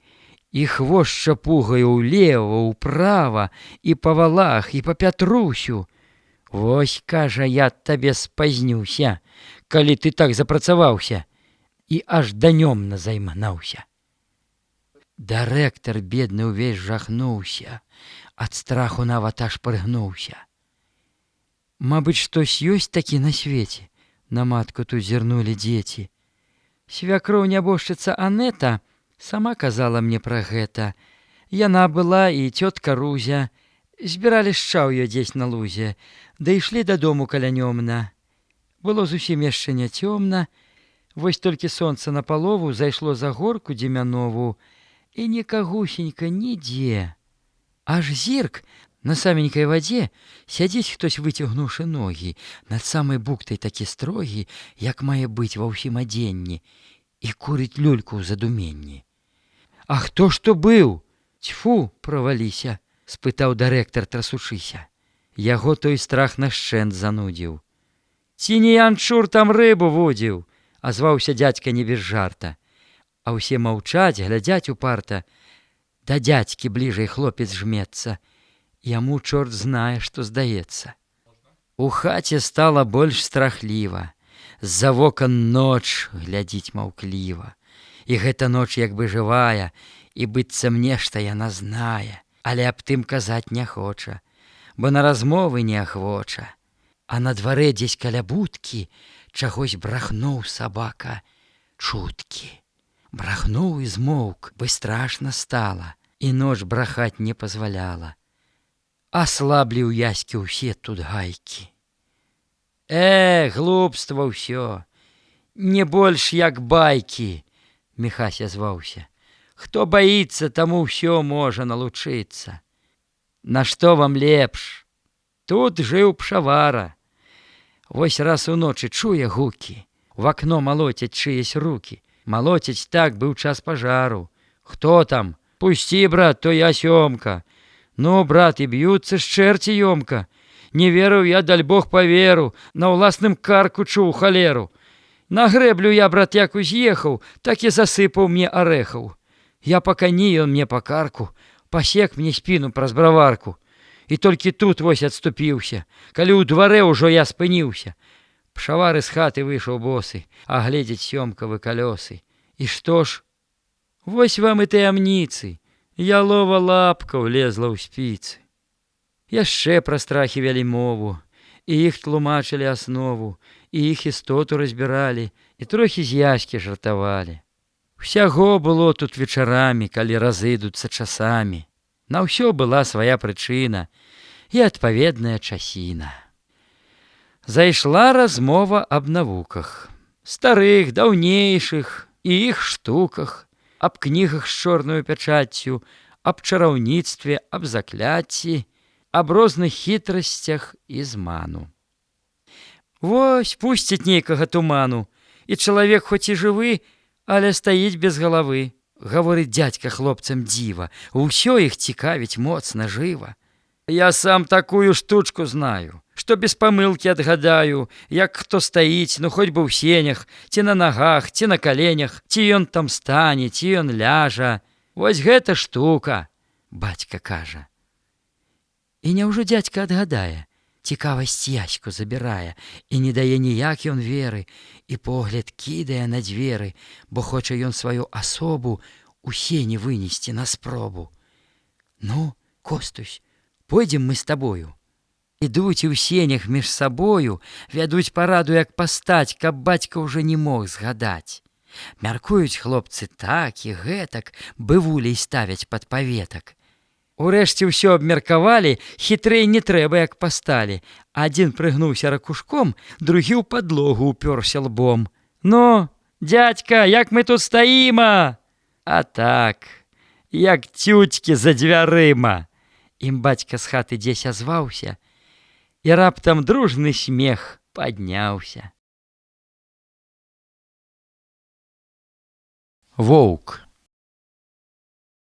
У будныя дні ўставалі рана. Няма калі хварэць на пана. Няма чаго чакаць панукі, калі работы поўны рукі. Зноў закладайся на нядзелю. Садзілась маці за кудзелю, цяплей мужчыны абувались, у сваю работу запрагались. Міхал пакуль не рассвітае, ідзе Антосю памагае, бо трэба кончыць з маладзьбою, каб не карцела над табою. Дырэктар сам свае ахвоты ў гумно любіў рабіць налёты. Бо ён быў хлопец працавіты, і да работы страх сярдзіты. Хоць быў яшчэ малы і кволы. Ну, хвацкі хлопец і вясёлы. Ідзе з двара часамі ў хату. Аб чым тут ходзіць яську хвату? Ён на дрывотню бярэ дровы. Ён услужыць усім гатовы, гаспадарам і гаспадыні, бо што тут зробіцца хлапчыне? Раз ён абцасам зачапіўся, з дрыўмі з нячэўку паваліўся, на крок не далі ад парога, але ўсхапіўся і нічога, і толькі глянуў на абцасы. Былі ў іх моладасці часы, калі рабілі выкрунтасы і на ігрышчы тупацелі, а тут хадзіць больш не хацелі. Таксама ўладдзе да работы больш, чым да кніжак меў ахвоты. Любіў ён з цэпам завіхацца, або па лесе пацягацца, пабегаць стрэльбай за лесамі, ці за куніцай, ці тхарамі. І бацька з гэтым пагадзіўся. Што ж, да навукі не радзіўся, а вось мо з меншых што і будзе. Няхай яны ўжо ідуць у людзі. Алесь сядзіць, закон чытае, або з сабою разважае, а потым зноў у кнігу ткнецца і сам сабе штось засмяецца. У Кастуся родное слова, ён злебезуе ўсё нанова, але склады штось не выходзяць, і хлопцаў злосць адно прыводзяць, бо Костусь хлопец нецярплівы, у гнеў прыходзіць абурлівы. Яго падштурхвае спакуса сказаць знявагу на Езуса, які прад ім быў намалёван. І Езус быў тут ім аплёван. Чаму ж бо ён не памагае, калі на гэта сілу мае? А потым злосць яго астыла, яму і прыкра, і няміла, ён сам сябе чуць не кусае. Ох, галава яго дурная, і ні на грош няма ёй кошту. Яго хвалілі, а завошта? І хіба ж Бог яго не чуе, або яму Бог падаруе вось гэты страшны грэх знявагі? Эх, Костусь, Костусь, ты прадзяга. Выносіць сонца дзянёк новы, скрозь гэты лес стары хваёвы, дзянёк кароткі, чуць заметны, але вясёлы і прыветны.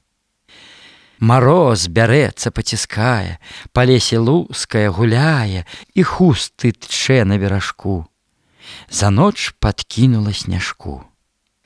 Міхал ідзе ў свае абходы, а холад зімнія пагоды яго рухавіць і малодзіць, і колькі тут разоў ён ходзіць, тут кожна сцежка і дарожка яму даўно-даўно знаёма. Міхал у лесе як бы дома, дзе не ступала яго ножка, якіх куточкаў тут не знае. Міхал ідзе, сляды чытае. Вось тут танюткі ланцужок, лёг так прыгожа на сняжок, то пара кропак, то дзве рыскі, відаць, што мышкіны распіскі. Другі малюнак след трайчаткі, па лесе кідаюць зайчаткі. А ліс, хітрэц, выжыга чуткі, па снезе цягне шнур раўнюткі. Слядок слядочкам супадае, бы лапка тут адна ступае. Міхал ідзе, у лесе глуха, дарэмна зыкі ловіць вуха, вакол маўкліва і маркотна, і лес застыў, глядзіць гаротна, і толькі дзесь у ільняку шалпоча сойка на суку, ды стукне дзяцел траекротна. Міхал ідзе адзін, пануры, і сам ён хмуры, думкі хмуры, як гэты лес снягамі сцяты, або замоўлены, закляты. Ды гэты лес, хоць ён і немы, але скрозь ціш халоднай дрэмы, скрозь гэты мёртвы сон зімовы, вядзе з Міхалам казкі мовы. У лесе кожная мясціна, лужок, палянка, баравіна, асобны твар і выраз мае, і хоць што-небудзь выклікае з таго, што памяць захавала. Так, тут было ўсяго нямала, тут частка жыцця леснікова. Ну, хоць бы гэта вось дуброва. Грыбоў улетку тут цьма цьмушча, народ сюды ідзе гушча і гушча. Тут шум, тут крык, тут гоман, спевы, аж разлягаюцца ў ёю дрэвы. І вось бывала пан прыкажа, сюды пасходзіцца ўся стража і робіць цэлую параду, як дзе хітрэй зайсці ў засаду, і ўсё на гэтых людзей бедных, усё з-за паноў тых ненаедных. Садзішся, ловіш, а другая і на білет рубля не мае, і мусіш драціць беднаты, і вінават не пан, а ты. Не гаспадар злы, кажа ўсякі, а гаспадарскія сабакі. А гэты хвойнік абгарэлы, напэўна б выйшаў сказ тут цэлы, калі б ад самага пачатку апавядаць вам па парадку. Але Міхалу непрыемна, бо і тут пан лаяўся дарэмна, а ён стаяў, свяціў вачамі перад людзьмі і леснікамі. Міхал ідзе, і думкі ходзяць, і ў пункт адзін яны прыводзяць. Каб як зямлі сабе прыдбаць, і службы гэтае не знаць, тады паны ўжо не пашкодзяць. Ды толькі вось дзе закавыка. Купіць зямлю, купіць не лыка. Тут грошы трэба, і не сотка. Эх, брат, рука, рука каротка. Дзе ўзяць? І розум тут не змесціць. Але ўсё ж думку Міхал песціць, пад самым сэрцам яе носіць, і гэта думка зямлі просіць. Яна з ім заўжды у лесе дома, яна яму даўно знаёма, і нават ён, калі прызнацца, даўно жыве ўжо ў сваей хатцы. А гэта хата вось якая. Перш-наперш выгляд добры мае. Стаіць пры рэчцы ці крыніцы, на ёй дзве дымніцы-блізніцы з чырвонай цэглай фарсісты. У хаце ёсць пакойчык чысты, а вокны светлы і панадны, і броўны ў сценах вельмі ладны, шырокі, роўны, без прыточак, і жоўценькі, як той жаўточак. Хлявец, гуменца, усё там нова, і ўсё дакладная будова. Пры доме сад, хоць невялічкі, ды добры сад, ніводнай дзічкі. І тут навокал тваё поле, раздолле тут табе і воля. Працуй, чуць з хаты толькі выйшлі. Але ўсё гэта толькі мыслі. Эх, гэта толькі мары кралі. О, каб яны ды праўдай сталі. У лесе глуха, цесна стала, і смуткам цісне лес Міхала, і нейк маркотна ў гэтым боры, душа імкнецца на прасторы, і вочы просяць свету волі. Міхал ідзе туды, на поле, дзе Нёман, выгнуўшыся душкай, абводзіць лес прыгожай стужкай, але цяпер марозам скован, і ад людскіх вачэй захован, і толькі жолаб нізка ўгнуты, ды лёд ад снегу ветрам здзьмуты яго дарогу вызначалі. І ціха ўсё вакол, маўчалі пад белай посцілкаю далі. Там у гары дальш спана днёмна, сяло глядзела сіня цёмна. Над ім стаяў дым белаваты. Панура ў снезе ніклі хаты. Міхал на горцы прыпыніўся, стаіць, бы сон яму тут сніўся. І тут усе тыя мясцінкі яго наводзяць на ўспамінкі. Вот тут калісь, даўно было то, дзяўчыны з іх сяла Дарота купалася раз і ўтанула, і смерць яе тут агарнула. І гэта тут было здарэнне, калі на бераг на каменне гады 2-3 назад вясною Яхіма вынесла вадою, якога тыдняў 3 шукалі, ды не найшлі і шукаць не сталі. Таксама тут і здань здалася, аб ёй і гутарка вялася, што быццам нехта на вадзе, яшчэ не бачаны нідзе сядзеў і з люлькі зацягаўся, ды раптам згінуў, бы распаўся. Таемны вы зямлі скрыжалі, чаго ў сябе вы не ўпісалі. Міхал раптоўна садрыгнуўся, зірнуў за Нёман і прыгнуўся, з-за хвойкі хціва выглядае і дубальтоўку з плеч знімае. Увесь хвалюецца, дрыжыць. Ваўчуга з сёл сюды бяжыць і проста валіць на Міхала, аж сэрца ў радасці ўзыграла. Пастой жа, брат, пастой, ваўчуга, ужо ж спаткаю валацуга. А воўк імчыцца, снег здзірае, і толькі хвост яго мільгае. Відаць, далі яму дзесь жаху. Ну, брат Міхась, не дай жа маху. Ён брамкі ў стрэльбы адчыняе, прыклад падносіць да пляча. Не так дасі ты, стракача. Міхал паціху разважае. А воўк ляціць, вось ён на Нёмне, вось ён за горкай, не відаць. Ён будзе тут хвілін праз 5. Трымайся ж, браце, цэлься, помні. Міхал замёр, не моргне вока. Развязка скора недалёка, вось-вось пакажацца звяруга. Ды доўга гэта штось натуга. Няма, а быць ужо пара. Тьфу ты, што ж гэта за мара?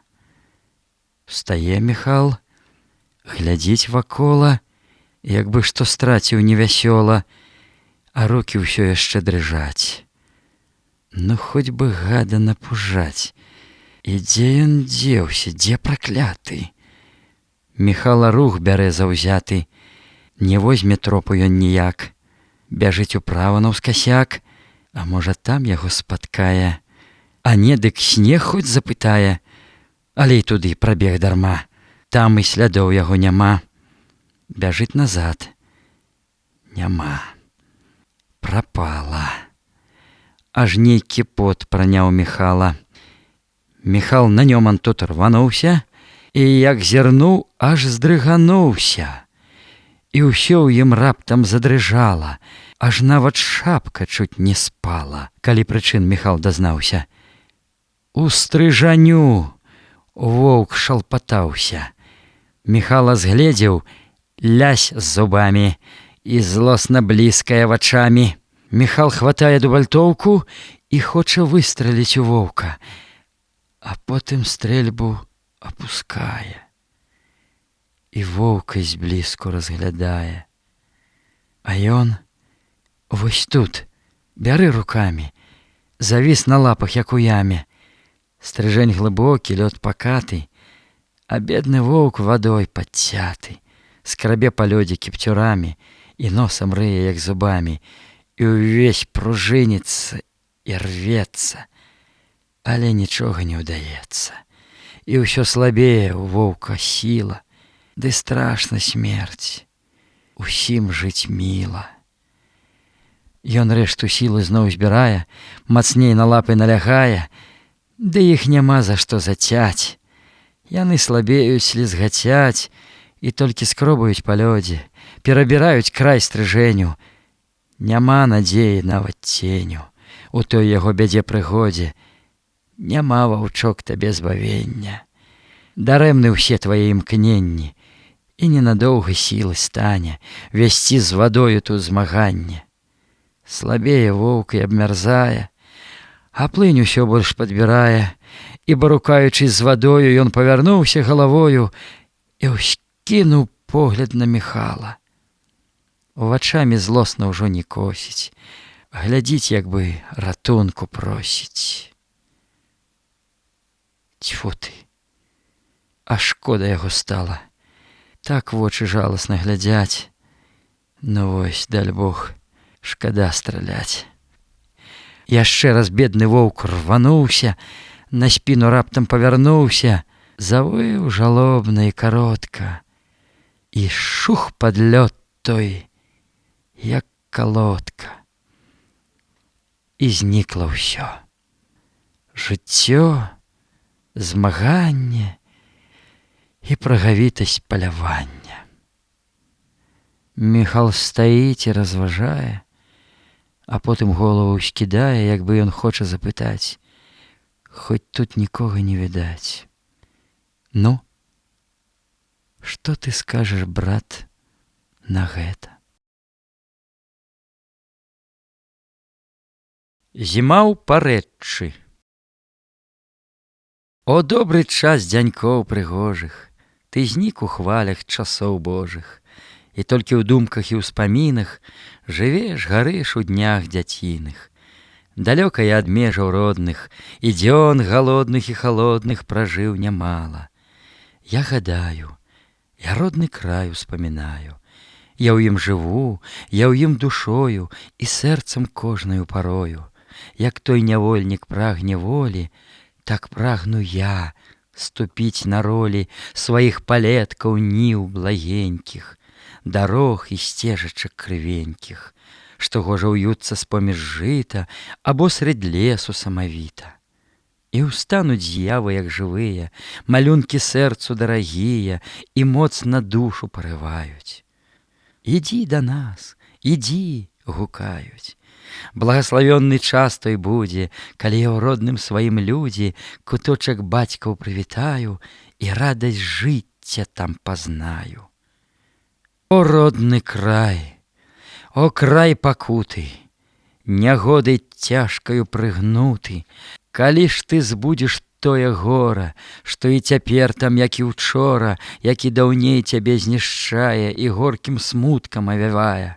І ў час вялікі разбурэння не сцерпіць нават і камення тваіх палёў, глухіх абшараў, дзе след вайны агнём пажараў пранёсся дзіка і няшчадна, каб не заплакаць таго здзеку, што чалавек звер чалавеку так злосна чыніць неўспагадна.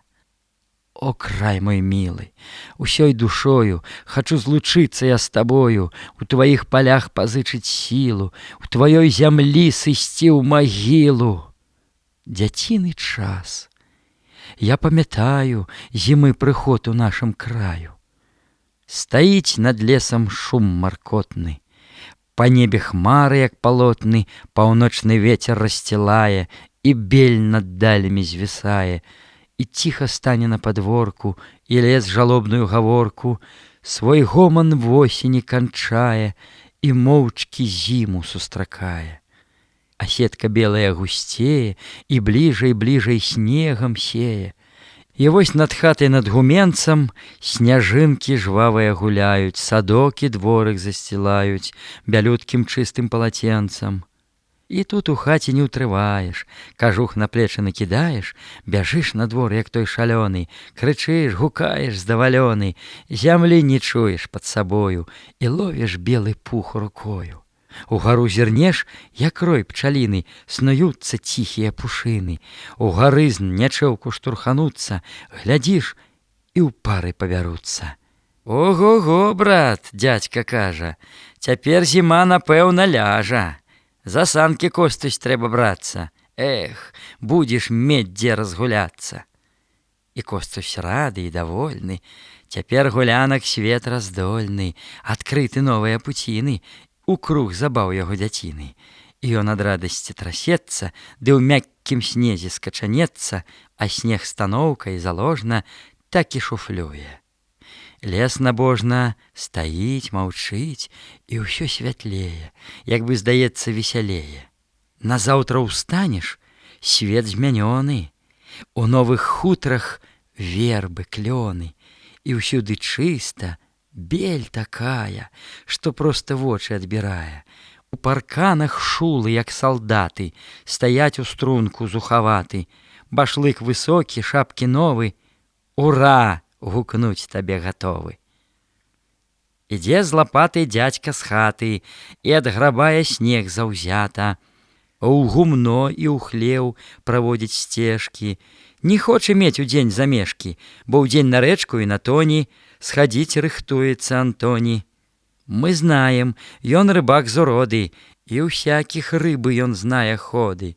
Калі якая не растуе, што ёй пад густ, чаго бракуе, і нораў кожнай рыбы знае. Аб іх трактат ён прачытае. Ды так, што люба і паслухаць, дзівіцца будзеш, ды лоб чухаць. І гэта ўсё не з кніг набрана, не з слоў вучонага паўпана, якіх цяпер усюды досыць. Усё гэта ўласны розум зносіць, свая мазолілась галоўка, а не чыя там калатоўка. Бярэ Міхал свае прылады, якія стрэльбы датыкаюць. Цяпер зайцы ў лясах гуляюць, іх упалюеш без прынады. Тым болей, што ганчак харошы, ёсць сэнс прайсціся па парошы. І чуць, што толечкі разднела, у маткі снеданне паспела, але яе ўсе падганяюць, барзджэй рассыпацца жадаюць. Каму куды і ў чым хто здольны, дзянёк прыдасца часам вольны. Пакінь, Міхась, ты сучку дома, мо дзе забіўся тхор між лома. У карчах на рэчцы следу многа, іх там пярэсмыкі, дарога. І да тхароў быў дзядзька падак, а тхор цяпер дабёр і гладак. У свержні іцка з моўшам проста да шкуркі ўліпнуць, як кароста. А так сатален такі мела, што за тхарамі чуць не млела. Бяры сабе, хай астаецца. На просьбу бацька паддаецца. І так у хаце запіраюць, а ў лес сівалку запрашаюць. Выходзіць бацька першы з дому, мясіць снягі па буралому. На ім кучомка, верх зялёны, кажух каротенькі чырвоны, а стан шырокая папруга, сціскае спрытна, лоўка, туга. На меднай спронжцы лось красуе і з жоўтай бляхою фасуе, а праз плячо паўзверх кажуха ідзе раменны пас быў зуха. На гэтым паску знак блішчасты, а на плячах шнур пакручасты. І вось як бацька выйдзе з рана, ды стрэльбу накрыж перакіне, і ў палясоўшчыцкім ён чыне дапраўды змахвае на пана. І дзядзька доўга не чакае, маўчком ён Костусю ківае, а Кастусёк даўно гатовы, у іх раней была намова схадзіць у луг на азярыны і патрывожыць род тхарыны, на рэчцы загарадзь паправіць і новы буч яшчэ паставіць. За пояс дзядзька закладае сваю сякерку, таксу кліча, кусок аладкі ў нос ёй тыча і вон за дзверы выпускае, а Костусь з торбаю з лапатай даўно чакае іх за хатай. Спаткаўшы ўладзю на дрывотні, раскажа дзядзька ўвесь парадак, бо той, наеўшыся аладак, глядзіць за домам неахвотна. Яму ты слова, ён другое, заўзята юха, хоць малое. І дзядзька часам загарыцца, гатоў няўслушніку па пысцы праехаць шорсткім сваім пальцам. Бо што ты зробіш з падшывальцам? І дзядзька, плюнуўшы сярдзіта, ідзе, спаткнуўшись на карыта, а ўслед яму смяецца ўладзя. Павыскаляйся яшчэ, гадзе, Антось яму, даль Бог вярнуўся, расквасіць кірпу не збаюўся. Ото гладыш, абы напроці, абы нажэрціся, к рабоце і на вяроўцы не зацягнеш, у лес пабегчы толькі прагнеш. Ну, трасцу дам табе цукерку, гулу падсуну ў табакерку. Бубніць Антось ужо з сабою, ідучы скораю хадою. І доўга ўладзю дзядзька журыць, і Костусь бровы свае хмурыць, і ён на брата сэрца мае, бо ўладзя дзядзьку зневажае, а дзядзька поле толькі міне, глядзіш, і злосць яго астыне. Задраўшы ўгору хвост трубою, сама давольная сабою, снуецца такса між кустамі, бяжыць і спыніцца часамі, наставіць вушы, разважае, вушамі нос свой павярае, і не зрухнецца бы застыне, і лапу нават чуць узніме. А дзядзька таксу падганяе: «Шукай, тхара, шукай, малая!» І такса кінецца стралою, туды, дзе цэлай чарадою стаяць алешаны крывыя, пад іх карчагі патайныя. І часта тут былі здарэнні, заб'ецца тхорык пад карэнні, і тут усіх руха пануе. Фатыгі такса не шкадуе, дзярэ, грызе, пішчыць, скавыча, бо знак дае, што ёсць дабыча. І дзядзька ўвесь як на пружынах, як дзік мітусіцца ў галінах, туды зірне, сюды памкнецца, ну на кавалкі так і рвецца. Ты ж стой, брат, тут, пільнуй як вока. Ён тут, галубчык, недалёка.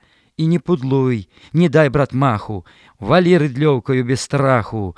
І дзядзька мовы не канчае, ён кол маланкаю хапае. Тхор, тхор, дзяржы яго галосіць. Гарачка дзядзьку так і носіць, бяжыць тхара ён даганяе, напагатове кол трымае. За дзядзькам Костусь прэ без духу. Дзяржы, тхара, дзяржы, псяюху. А тхорык, бедны ў куст, зашыўся, няма ратунку, ашчарыўся, на таксу сам ён нападае, і чмыс яе грызе, кусае. Пішчыць, дзярэцца, смрод пускае, але нішто не памагае. Таўкуць калом яго рыдлёўкай, за шкурку плаціць тхор галоўкай. Вось гэта Костусь, брат, удача. І дзядзька рады чуць не скача, і гладзіць таксачку па вушку, яе ён лашчыць, як дачушку.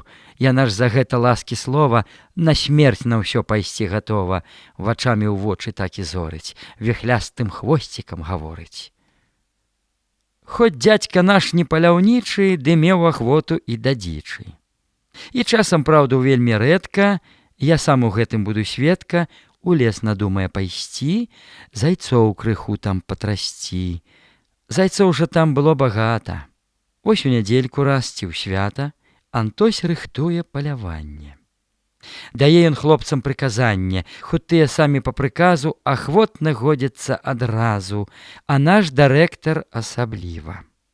У лес збіраюцца шумліва, Эх, шкода, брат, няма клякотак, ну хоць бы з парачку трашчотак. Гаворыць дзядзька, ну нічога, і так мы зробім шуму многа, і ўсім зайцам задаму страху.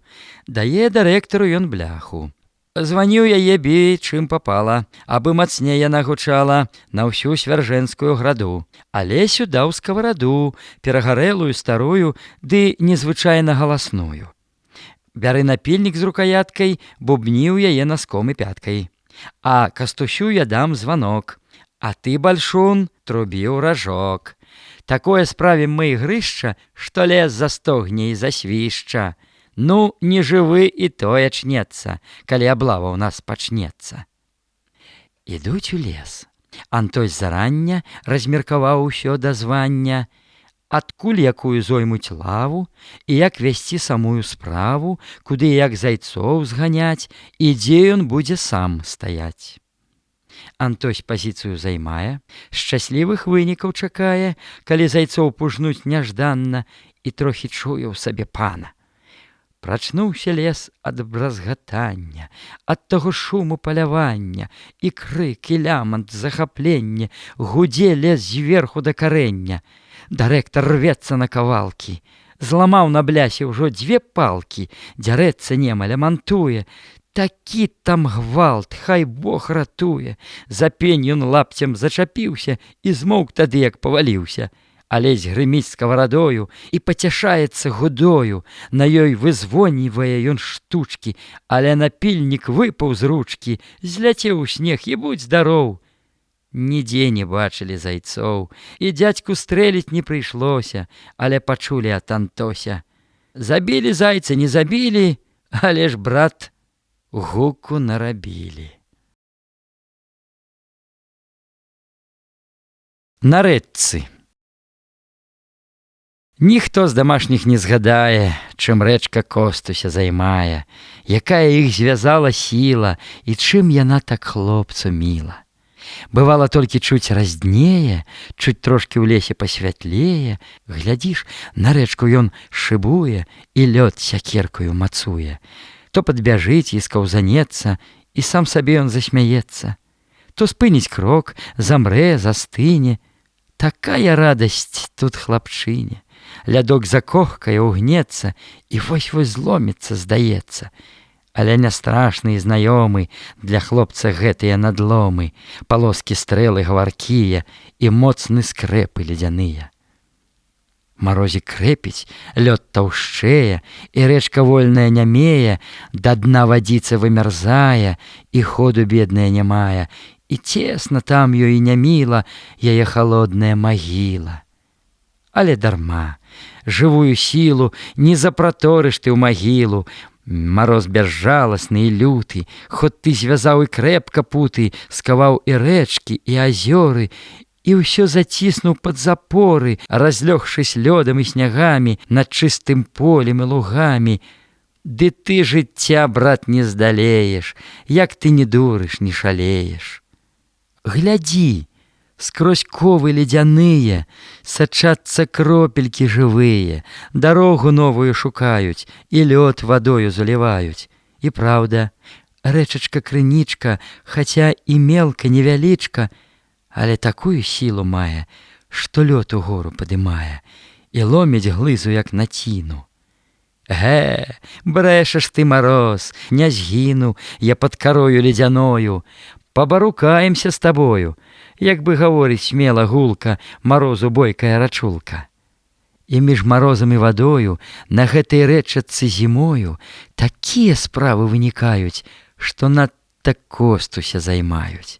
Калі на рэчку ён не прыйдзе, глядзіць, штось новае там выйдзе, то лёд, уздуўшыся гарбамі, бубніць, як бубен пад нагамі, то ападзе на ніз, угнецца, на дно пластамі пакладзецца, а па кустах на абалоні, ціскі парваўшы і супоні, вада шырока разальецца, і снег на кашу пабярэцца. І як ні гне мароз, ні гладзіць, але нічога не парадзіць. І чуць ён толькі аслабее, чуць-чуць адлішкаю павее. Глядзіш, вадзіца лёд злізала, у раўку пясочак паказала, І хвалькі жвавыя за хваляй, як і нябыта бягуць далей, пакуль мароз не засярдуе, і сілу зноў ён не пачуе, каб закаваць раўчук праворны, за розум надта непакорны. І вось надарыцца часамі, мароз над усімі маразамі, ідзе сярдзіта пагражае, па даху гонтамі страляе, у завітушках дым бялявы, нясе як воблак кучаравы. І потым зім на бок рванецца, бы пісар вуха расчаркнецца. А як вакенце размалюе і розных дзіваў там намосціць, яму аматар пазайздросціць, і прад марозам ён спасуе.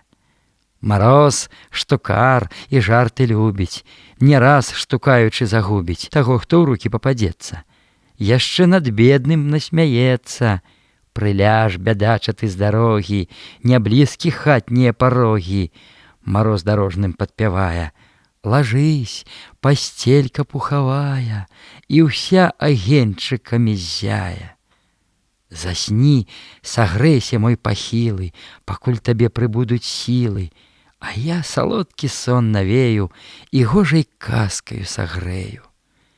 І хто падасца нагаворам, засне навекі пад прасторам халодных зор, снягоў глыбокіх, сярод дарожак адзінокіх. Мароз мастак і пыху поўны узносіць слуп на неба роўны, высокі, вогненны, крывавы. Той слуп і страшны, і цікавы, гарыць злавесна ўвесь чырвоны. Мароз на небе ставіць троны, вянцы на месяц ускладае, па снезе зоркі рассыпае, і так прыгожа, так старанна бярозе белай тчэ убранне, бы той дзяўчыне падвянчанне. І як з-за лесу сонца ўстане і на бярозу тую гляне, засвеціць у ініі праменні, як найдарожшыя каменні. Мароз паважны, як вяльможа, знасіць свавольніцтва не можа, і на той час, як ён пануе, па небе хмарка не вандруе, і ўсе стварэнні занямеюць, і патыхаць вятры не смеюць. Усё ціха, мёртва, нерухома. Сядзіць звяр'ё між буралома, і знака жыцця не пакажуць, вароны дзюба не развяжуць, усе нахахорацца нізыку, уладарствах холаду вяліка. І верабей з усёй раднёю не шкне, схаваўшыся пад страхою. Адзін мароз адно ўладае, на ўсё ён рукі накладае, усё гне халоднаю нагою, і лес пад сінюю смугою застыў, стаіць, як амярцвелы, башлык надзеўшы чысты белы. І толькі ён, мароз заўзяты, мароз занадта зухаваты, адзін па лесе пахаджае, бо роўных ён сабе не мае. Зазнаўся, ой, мароз, зазнаўся, ды дзень яшчэ не зачынаўся. Пастой, мароз, пастой хваліцца, мой цябе хто не збаіцца. І толькі зоркі пабялелі, у хаце дзверы зарыпелі, скрыпяць калодзежы, вароты, пайшла разгульвацца работа. Ідуць па воду маладзіцы, як макаў цвет гараць іх ліцы. Бяжыць з кудзеляю дзяўчына, за ёю хлопец малайчына, адкулься зараз увязаўся, і смех і гоман там зачаўся. Прыгрэбнік глуха б'е дзвярамі, жанкі трушком ідуць з кашамі, лучыну імі прыкрываюць і жарам холад выганяюць. А там мужчыны ўзварухнулись, у гумно па сена пацягнулись. Ды толькі звычай такі маюць, мароз пахваляць і палаюць, а падхадзіўшыся каля дому, бяруць сякеру, сані, бому і едуць у лес вазіць калоды. Ляжаць на печы няма моды. І хоць мароз крапіць пякучы, да ног даходзіць скрозь анучы і снегам вочы зашывае, мужык жыве і не шманае, з саней саскочыць, хлысне пугай, каня і вылае дзяругай, бяжыць аб плечы, б'е рукамі, яшчэ й прытупвае нагамі, і так блазнее, так дурэе, аж покі лоб не замакрэе. Ужо Костусь двойчы неўзаметкі саскокваў з печы на разведкі. У вокны доўга прыглядаўся, у малюнкі так ён углыбляўся, што ў іншы свет перабіраўся. На шыбе ўсё: снапкі ржаныя, чароты хвацкія буйныя, і розных красак траўня мала, у душу летам патыхала, а з ім і вобразы другія уставалі сэрцу дарагія. Вось тут лясок, вось крыж пахілы, як вартаўнік чыёй магілы на ціхай горцы пахіліўся, бы аб пакойніку маліўся. Там нібы рэчачка цікава звілася ў вербах кучаравых. Усё так павабна, так прыгожа, і так напраўду ўсё пахожа, што хлопец сам не памятае, дзе ён і што ён разглядае. Не стой ты, хлопец, пры аконцы, з акна, як зяўры, дзьме бясконца, зноў будзеш кашляць, кажа маці, а хлопцу ўжо абрыдла ў хаце, ніяк блазноце не сядзіцца, на рэчцы хоча апыніцца. А тут яшчэ як на спакусу чуць дзядзька з хаты паказаўся, мароз ужо прымайстраваўся і белым пухам сеў на вусу, і хто з двара ў дом не прыходзіць, пра холад гутарку заводзіць. Ну ж і мароз, аж нос зрывае. А як на ўсходзе чырвань грае, слупы такія паўставалі, пажарам страшным загулялі. Такія з'явы ў Божым свеце. Ну як тут вытрываць, скажэце? Кастусь у запечку стхарыўся, абуцца ў лапці прымудрыўся, а ў лапцях вушкі скураныя, былі ўжо досыць пажылыя. Цішком сабраўся, апрануўся, ды ў лес сякеркаю кульнуўся. А лес, як добры той знаёмы, стаіць збялелы, нерухомы, абапал рэчачкі сцяною, над ёю сплёўшыся страхою, далёка кінуўшы галінкі, а маладзенькія ялінкі пад белым пухам чуць заметны. Яны так мілы, так прыветны, бы тыя красачкі дзяўчаткі, надзеўшы гожыя апраткі. Затое ж хвоечкі малыя стаяць як сіраты якія, ад снегу выгнуўшись дугою, на дол прыпаўшы галавою. Пагнуў вас снег, мае хваінкі, эх вы, гаротныя націнкі. Над імі Костусь разважае, і жаласць хлопца пашыбае. І ён да хвоек падбягае, сняжок з іх ціха атрасае, і хвойкі зразу ажываюць, а ўгару макушы падымаюць. Спярша павольна, бы баяцца, а потым пойдуць разгінацца. А хлопчык рады і смяецца, стаіць з мінуту, не схіснецца, аддаўшыся нейкім думкам марам, аж б'ецца сэрца яго жарам. Але пара за дзела, і ён на рэчку сходзіць смела. Замерла рэчка між лясамі, бярозы голымі сукамі спляліся з вольхамі над ёю, яліны цёмнай чарадою навіслі густа салашамі. А вось старая дзеравяка упала ў рэчку небарака, відаць, што бура палажыла і мост жывы з яе зрабіла. А лёд, бы мур сцямна зялёны, чуць пасярэдзіне падняты, ляжыць цяжэрны і зацяты, вартуе ходы ўсе і гоны, каб і стрыжэнчык не прабіўся. І вось тут Костусь прыпыніўся. На лёд глядзіць, штось разважае, і ў ход тапорык свой пускае. Лядок закашляў, заіскрыўся, на срэбра друзачкі пабіўся. Ляцяць крупінкі ледзяныя, бы ўлетку пырскі дажджавыя. І чуць апошні лёд зламаўся, з зямлі клубок вады падняўся, і з шумам коціць паўзверх лёду, пачуўшы волечку свабоду, усё большы і большы круг займае. Але што гэта так спявае?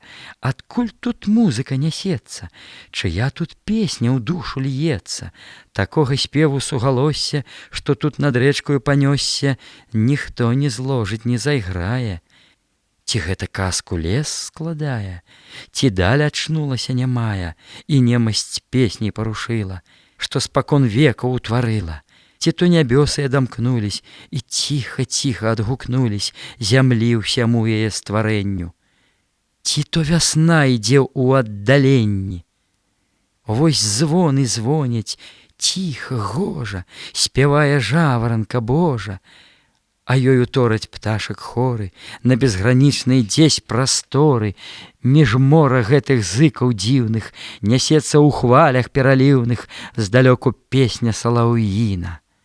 Расце, гарыць душа дзяціна, і ўсё на свеце забывае, і шчасце радасць спажывае. І хоць дазнаўся ён прычыны, адкуль той звон і спеў птушыны, але як стане прыслухацца, пачне сапраўды сумнявацца, што гэта іней так з вадою вядзе размову тут зімою. Дык вось чым рэчка хлопцу міла, чым так яго прываражыла. Каляды.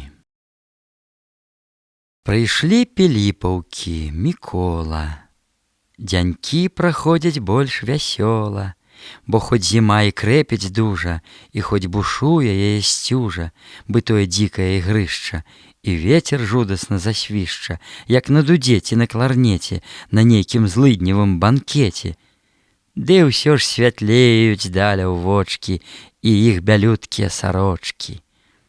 Ёсць хараство і ў гэтых зімах, і ў мёртва-белых тых кілімах, што віснуць ззяюць хрусталямі над занямелымі лясамі, калі ў вагністым маростроне, у крывава-багравай заслоне, над светам рукі ціха ўздыме і зачаруе ўсё абніме. А як усходзіцца завее, і вецер снегам задурэе, ды затрасецца віхрам белым, эх, колькі волі ў руху смелым. Гуляй, зіма, твая часіна, ды скора будзе палавіна, а там цяплом табе павее. А ўдзень і сонейка прыгрэе, паддасць, бывала, дзядзька руху, пачуўшы холад завіруху. Ад гэтых слоў лягчэй на сэрцы, бо ўсё ж маркотны вы каберцы, зімы халоднай мярцвячай, і ласкі хочацца гарачай, вясны душа твая жадае, і ў сэрцы радасць расцвітае. Ад аднае ўжо толькі думкі, што гэта зімка збярэ клумкі і пойдзе, знікне на паўгода, і зноў ажывіцца прырода. Хлапцам прыелася вучэба, цяпер калядак чакаць трэба. І думка іх не тым занята, усё болей ходзіць каля свята, і міла гэта іх чаканне. Адзнакі блізкіх зімніх святак гарыць салома каля хатак, пажар вясёлы ў час світання. А што там свеціцца, нябожа? Няўжо гарыць хто, не дай Божа? Не, не пажар. То сцяг калядны, і япрук там смаліцца дзесь ладны, свой крок апошні замыкае. Япручча доля ўжо такая. І кожны дворык, кожна хата, хоць і жыве не так багата, але калядаў у адзнаку заколе хоць бы пад свінаку.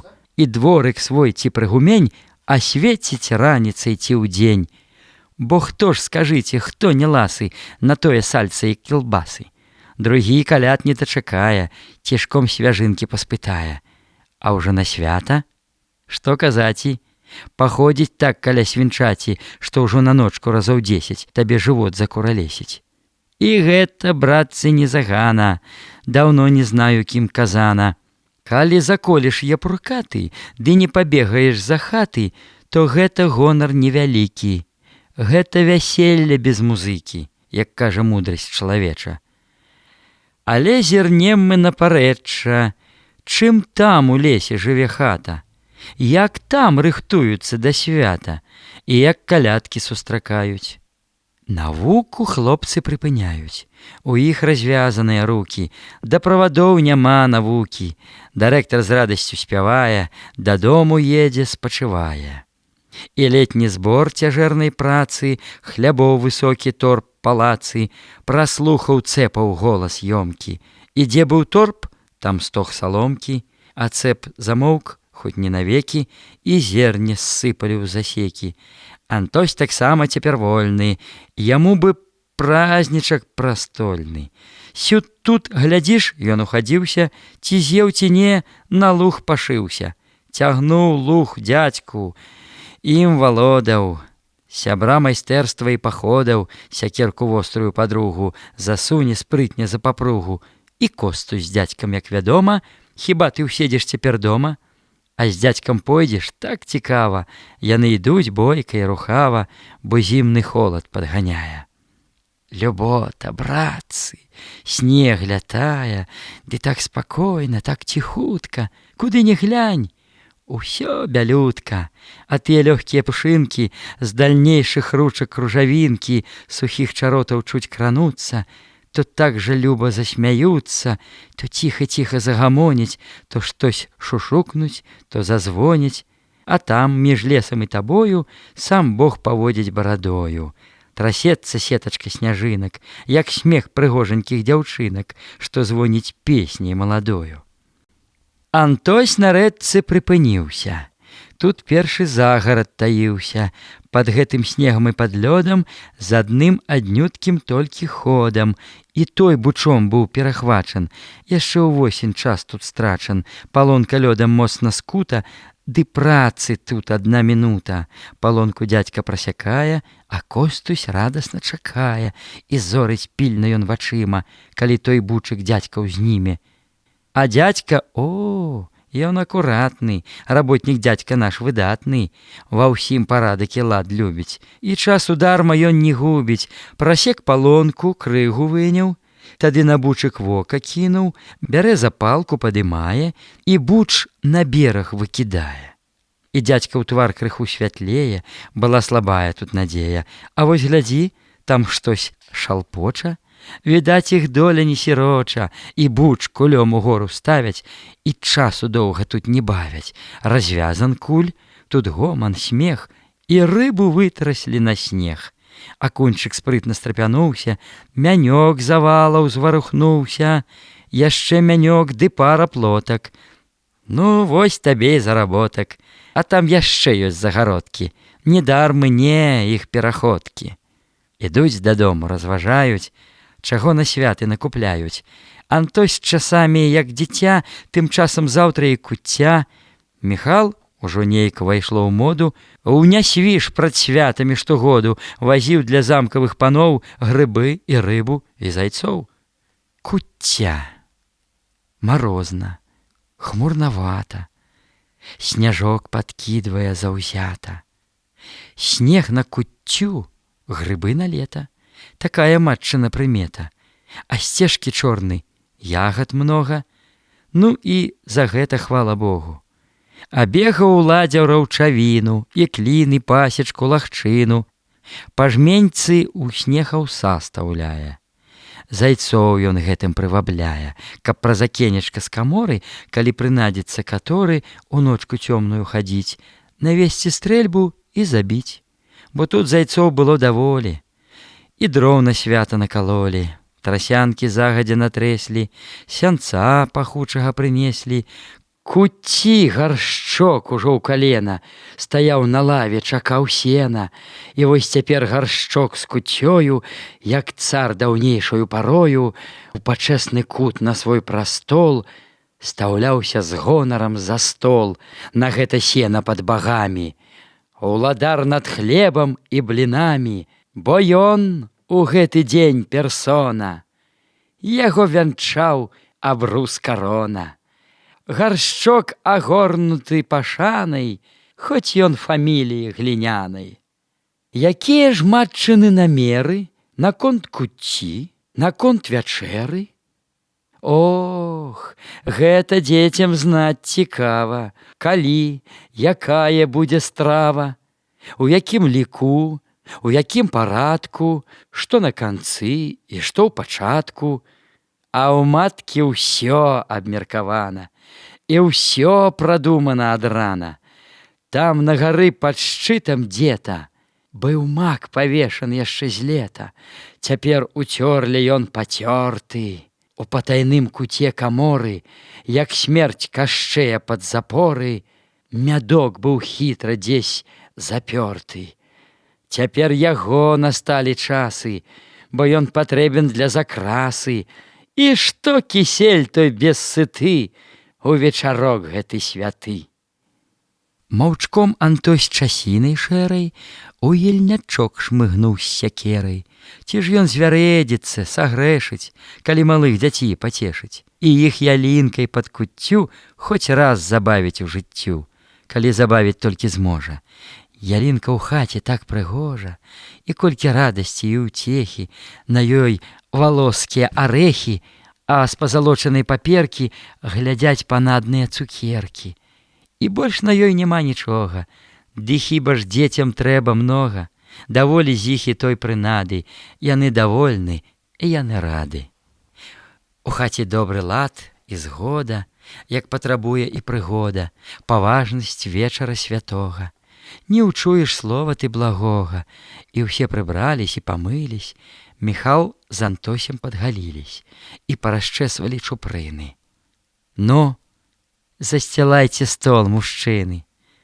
І стол той гуртам прыбіраюць, настольнік белы падымаюць, на стол растрэсваюць мурог, на сене колісь быў сын Бог, і роўным пластам рассцілаюць, сянцо абрусам закрываюць.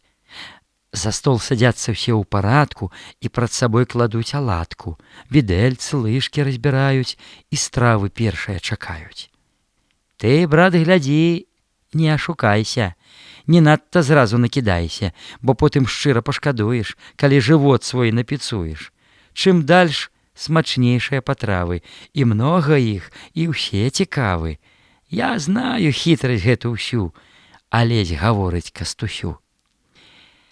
Міхал бутэльку адтыкае, бо ўжо закуска тут чакае. Стаяць, як горкі сковородкі, тут акунькі, мянькі і плоткі, ды так падсмажаны, што люба сама да іх імкнецца губа. Гарэлка, радасць, весялуха, прыемна булькае для вуха, і гэтак вочы прыцягае, ну, як каханка маладая. Ну, што ж, Антось, здароў будзь, браце, няхай дае Бог лад у хаце, добра, прыбытку прыспарае, каб у хляве ды ўсё пладзілась, каб жыта ў полі каласілась, няхай раяцца добра пчолы, і самі будзем мы вясёлы.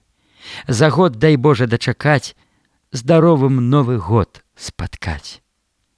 Дай Божа, дзядзька адазваўся, і сам з прамовай зварачаўся, п'ючы цяпер да гаспадыні.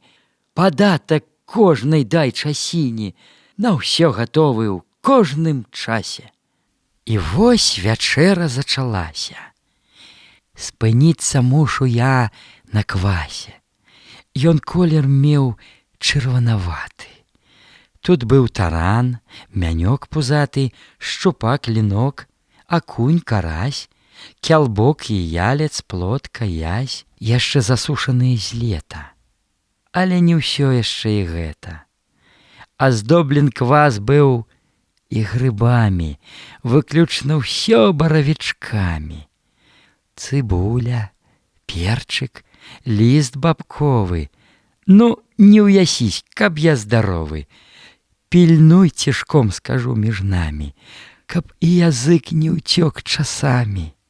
За квасам елі верашчаку, а потым блінчыкі на маку, а там ламанцы праснакі з пшанічнай добрай мукі. А макаў сок такі салодкі, ламанцы ў ім, ну, як калодкі, так добра макам праняліся, у рот паложыш, абліжыся. За прасначкамі ішлі кампоты, кісель з мядоваю сытою, вячэру скончылі куццёю. Але ўжо елі без ахвоты, абы падатак той аддаць, стары звычай ушанаваць. І после гэтакай вячэры жывот выпучваўся без меры, а з-за стала як уставалі, то нават трохі і стагналі. На першы дзень святых калядак, такі ўжо быў стары парадак, збіралі сена са стала, кармілі ім каня, вала, і ўсіх жывёлін хоць па жмені, а на стале ў драбнюткім сене здавён даўно вялося і гэта. Уважна зернетак шукалі і па тых зернетках гадалі, які зародзіць хлеб на лета. Таемныя гукі. Пад іншы год у холад люты, калі ўсе рэчкі лёдам скуты і ўсё пад снегам качанее, глядзіш, цяплом табе павее, і з поўдня вецер хмары гоніць, у вокны дождж буйны зазвоніць, і з капяжоў руччом сцякае, і снег жыўцом ён паядае. Скідае лес у бор зімовы, і шум другі наладзь спеў новы над борам цягне несканчонна, і нафабэрыцца варона. Вясна, вясна, гразь, гразь, спявае, як бы вясну ўжо сустракае. Паміж алешніку змяёю крыніца чорнай паласою на свет зірнула, лёд прабіла, у старых карчах загаманіла, і палыселі касагоры, вадою поўняцца разоры, бяжыць, шуміць вада ў лагчынах. І лёд уздуўся ў азярынах, дарогі ў полі ўсе псуюцца, аб крыгі-крыгі з шумам труцца, і луг заліт увесь вадою, як і сапраўдную вясною. Ды гэта толькі кпіны жарты, зімой цяпла чакаць не варта, зіма свайго не падаруе, і злосна ветрам засвідруе, ды так пацягне, так заграе, што проста нос табе зрывае. І выюць у поле завірухі, як за труною маладухі, на лес накідваюць наміткі і робяць гурбы ў вачавіткі. Варона гонар свой збаўляе, ды зноў да сметніка вітае, і свой жывот галодны пыніць, на спевы дзюба не расчыніць. Дзярэўе ў белы пух убраны, і снегам лысіны засланы. Застылі рэчкі, азярыны пад гнётам белай кажурыны. Лёд на лугах, як люстра ззяе, і сонца зрэдку ў ім гуляе. Настане ноч, і ўсюды ціха, хіба завыедзе ваўчыха сярод трушчобы ў цёмным лесе, ды гучна лусне гонта ў стрэсе. Але што гэта? Што за гукі? Адкуль яны? Чые то рукі забілі цяжка малатамі, як тыя коні капытамі, якія там майстры майструюць, і што куюць, над чым працуюць. Стаіш і ловіш зыкі тыя, а луг трашчыць, гудзе і вые, то рэзкі трэск там панясецца, бы чорт лазаты засмяецца, то заскавыча, то застогне, ды так, што ўсё, здаецца, дрогне.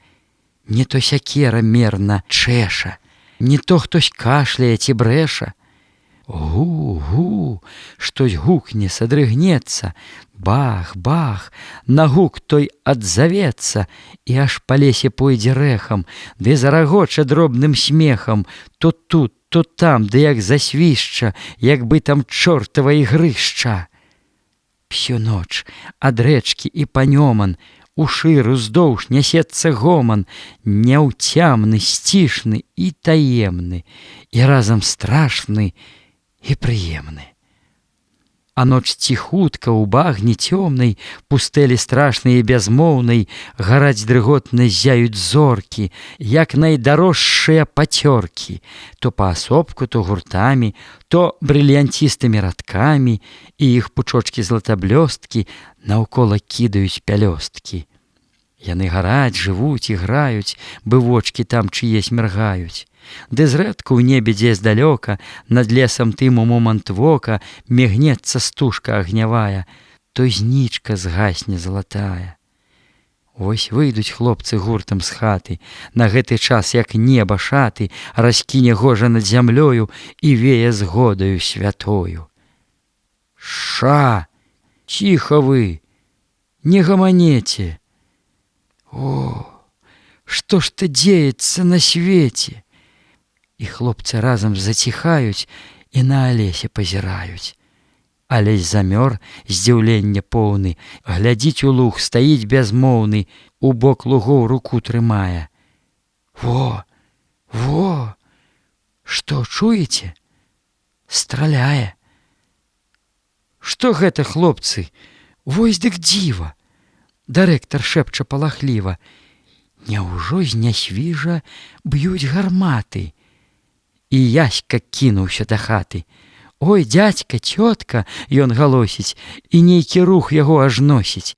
Ідзеце, борздзенька, ідзеце, там штось грыміць, ну, паглядзеце. І так завойкаў, так завохаў, што ўсіх у хаце напалохаў. Ну, я табе, брат, мала веру, перабіраеш трохі меру. Антось на гэта адазваўся, але на двор пашыбаваўся, кажух накінуўшы на плечы, і маці прасніцу да печы таксама ставіць, прысланяе, на двор за імі выпаўзае. Пасталі ўсе стаяць маўкліва і вухам ловяць тое дзіва. А лох бубніць таемна, глуха, як бы ў кадушку б'юць з-за вуха. А што? Ці чуеце? Што гэта? Дырэктар ціхенька пытае, самога страх так і шугае. Эх, Яська, брат, ідзе камета, прапалі мы, сканчэнне света. Антось гаворыць, чуць не плача. Прапаў ты, Яська, небарача, і не пабачыш бацьку з маткай, хоць папрашчаўся б з роднай хаткай, яе ўжо бачыць не надзейся.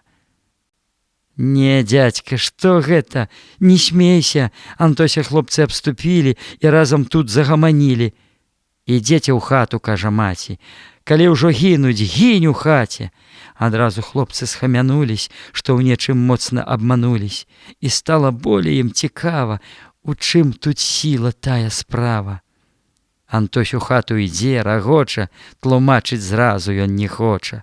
Ахвоту меў такі прызнацца, ён трохі з Яські насмяяцца, а хлопцы головы ўскруцілі, у хаду ўсе спосабы пусцілі.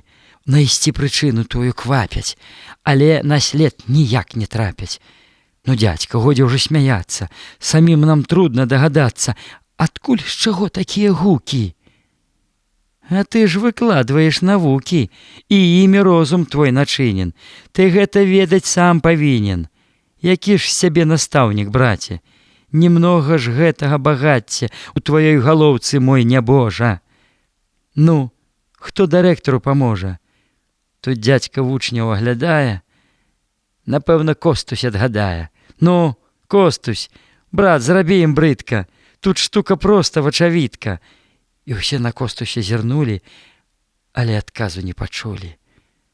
Кажы смялей, ну, думаць годзе, ты ж любіш коўзацца па лёдзе. Бадай вы, дурні, пагарэлі, прамовіў бацька тут з пасцелі. Ён там драмаў, цяпер падняўся і сам у гутарку ўмяшаўся, каля камінку, стаўшы збоку. Няўжо ж у вас не хопіць клёку такое глупства расшалопаць? Па мордзе б гадаў вас нашлёпаць, тады б вы сцямілі навуку, найшлі б прычыны таго груку. Маўчаць яны, насы спусцілі, сядзіць дырэктар як на шыле, нагналі з чэрці ім занозу. Дык гэта ж лёд трашчыць з марозу. Алесь і Костусь выпадкова гукнулі разам у адно слова. Тут бацька зразу адпусціўся, павесялеў і праясніўся. Вот малайцы, а вы што цеслі? Гулу вам меншае паднеслі. Адзін бальшун, другі дырэктар і тлумачэльнік разам лектар. Фэ, брыдка вам, іх дзядзька журыць, а ўладзя толькі бровы хмурыць. Аё, якая мудрасць гэта? Яе забыў я 3 лета. О, ты сальмон у нас вялікі, як на чытанне, так на лікі. А вось скажы, калі ты кемны, чаму трашчыць так лёд надземны? Другая вынікла задача, пацее Яська, чуць не плача, сказаць штось хоча і баіцца, утраціць гонар, памыліцца. І ўладзе вочы апускае. А справа, бачыце, такая. Антось тут сам пачаў тлумачыць. Была паводка, гэта значыць, вада па лузе разлілася, а потым лёдам занялася. Мароз падскочыў ды прыціснуў, вада і збегла, лёд павіснуў. Цяпер на ніз ён ападае, а лёд таўшчэрны важкасць мае, а паміж лёду і вадою унізе пад мёрзлаю зямлёю пустое место астаецца. І вось як глыза садрыгнецца, яна і грукне, як з гарматы. Ну, зразумелі, небажаты. Я так думаў, Яся зваўся, ды толькі выказаць баяўся. І я даўно ўсё гэта ведаў, але маўчаў. Ты, бізун дзедаў, на ўладдзю бацька напусціўся. Глядзі, я бачу, распусціўся. Маўчаў бы лепш, ды хоць шалопаў, ды менш губою гэтай лёпаў. Не будзе сэнсу з цябе, хлопча, уграць жыццё цябе затопча з тваёй навукай гэткай разам, і будзеш век ты каламазам. Ну што ж, і колы мазаць трэба, абы які кусок мне хлеба, тужліва ўладдзя зазначае, і смех агульны выклікае. А вось і я пытанне маю. Чакайце ж, я вас запытаю. Да старшых костусь прамаўляе, і гнеў ён бацькаў адхіляе. А што, скажэце, зорка значыць, якой ніхто мы і не бачыць? Яна маланкай мігатнецца і згасне. Дзе ж яна дзяецца? І да зямлі не далятае, а проста дзесь яна знікае. І змоўклі ўсе адразу ў хаце. Як адказаць? З чаго пачаць? Ага, тут хлопцы падхапілі. Цяпер і мы вас ушчамілі. Што нам з таго, што гінуць знічкі? І клопат будзе невялічкі, калі прычыны знаць не будзем. Якая з іх карысць тут людзям? Бярэ сам бацька перша слова. І з'ява гэтая не нова. Яны штоночку вынікаюць, але без следу прападаюць. То тайнасць Божжа, яго воля. Чаго мы, людзі, мы ніколі і не дазнаемся, як трэба, бо то вялікая вучэба. Чаму? Дазнацца мо і можна, гаворыць дзядзька асцярожна, і пэўна ведае навука, што астраноміяй завецца. Адкуль тут што і як бярэцца замыславатая то штука, а вось як будзеце вучыцца, то можна сэнсу і дабіцца, бо помню я, як сам вучыўся, нам штось пра іх казалі ў школе і вытлумачвалі даволі, але цяпер пра то забыўся. І я, тут маці засмяялась, сказаць хацела, ды збаялась, якраз як наш дырэктар гэты. Калі стварались Богам светы, па зорцы светлай чалавеку назначыў Бог святы спрадвеку. Яна жыццём яго кіруе, і лёс яго, і смерць пільнуе. Чым больш з людзей, хто выдатнейшы, таго і зоркі бляск яснейшы, і гасне зорачка святая, калі даручаны сканае. Вось так на небе адначасна яна мігнецца і пагасне, як бы хто з жалю вочкі ўскіне і невядома дзе загіне. І неба слых тады прыклоніць, і анёл слёзку ціха зроніць. Як я была яшчэ малою, то дзед, бываючы ў настроі, часамі вёў апавяданні аб гэтым зорачным зніканні. Яшчэ казаў, калі хто зможа, пакуль не згасне служка Божжа, задумаць, што ў момент бліскання таго ўсе споўняцца жаданні. Для хлопцаў гэта тлумачэнне найболей мела здавалення, і ўсе іх думкі мімаволі блукалі дзесь у Божым полі. Іх захапляў свет безгранічны, і ўласны лёс іх таямнічны. На глушцовых токах. Адбыў свой час панура люты. Цянёк патрошку прыбывае, прыветней сонейка бліскае, і рве рачулка свае путы. Ідзі, зіма, ідзі ў дарогу, прайшоў твой час, дзякаваць Богу. Пабач, старая, там у полі чарнеюць леташнія ролі, а ўзгоркі вунь паразумнелі, бо вельмі значна палыселі. А лес, глядзі, які вясёлы, і дуб смяецца, хоць і голы. Паслухай добра, чуеш песні? Цяпер яны ўжо не заўчэсні, ужо босонейка прамені гатуюць шлюбныя адзенні і ткуць карону дарагую, вянчаць зямельку маладую. Пара, зіма, табе складацца і ўпроч з кудзелей выбірацца.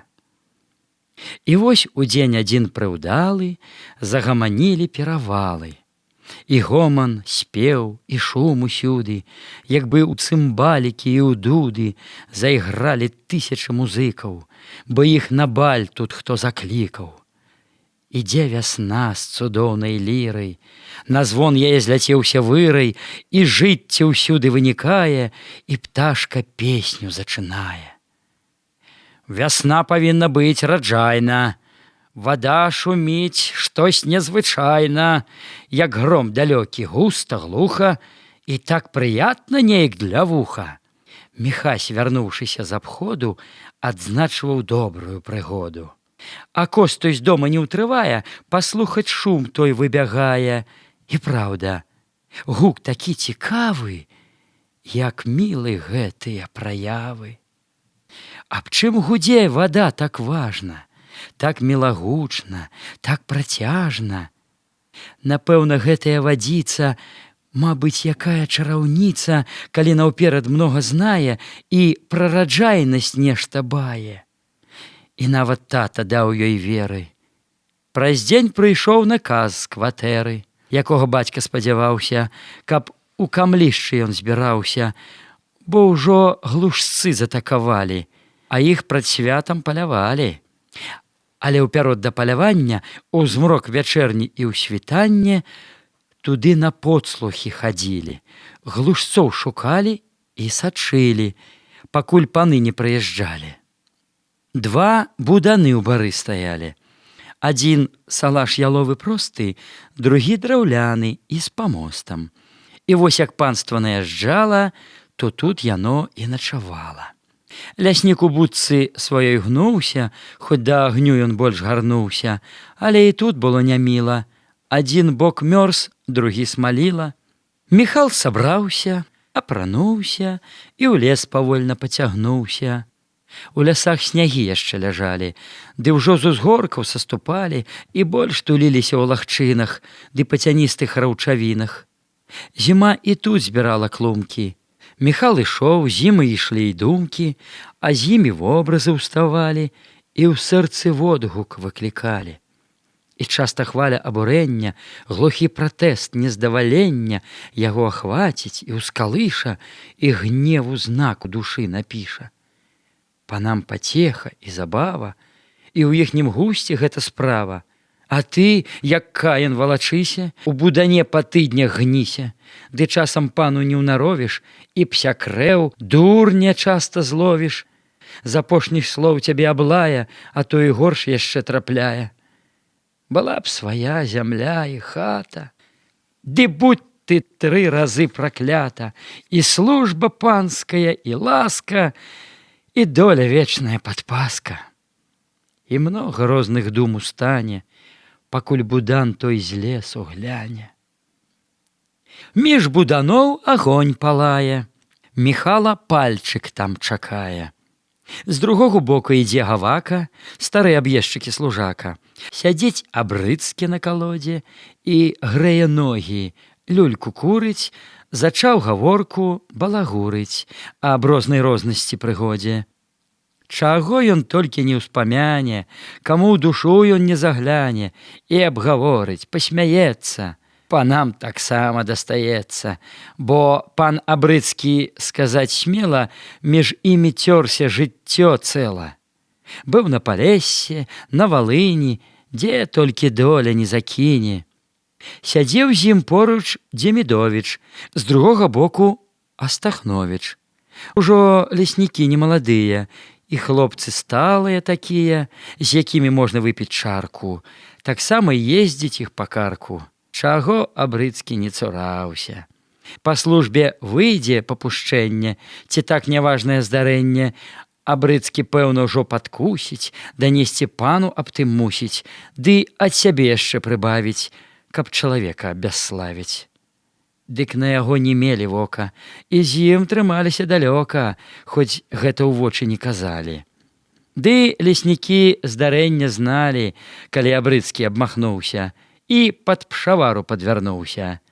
Пшавара быў ляснік сярдзіты, апроч таго не лыкам шыты, шырок плячыст, як дуб стары, і з ім да 3 не гавары.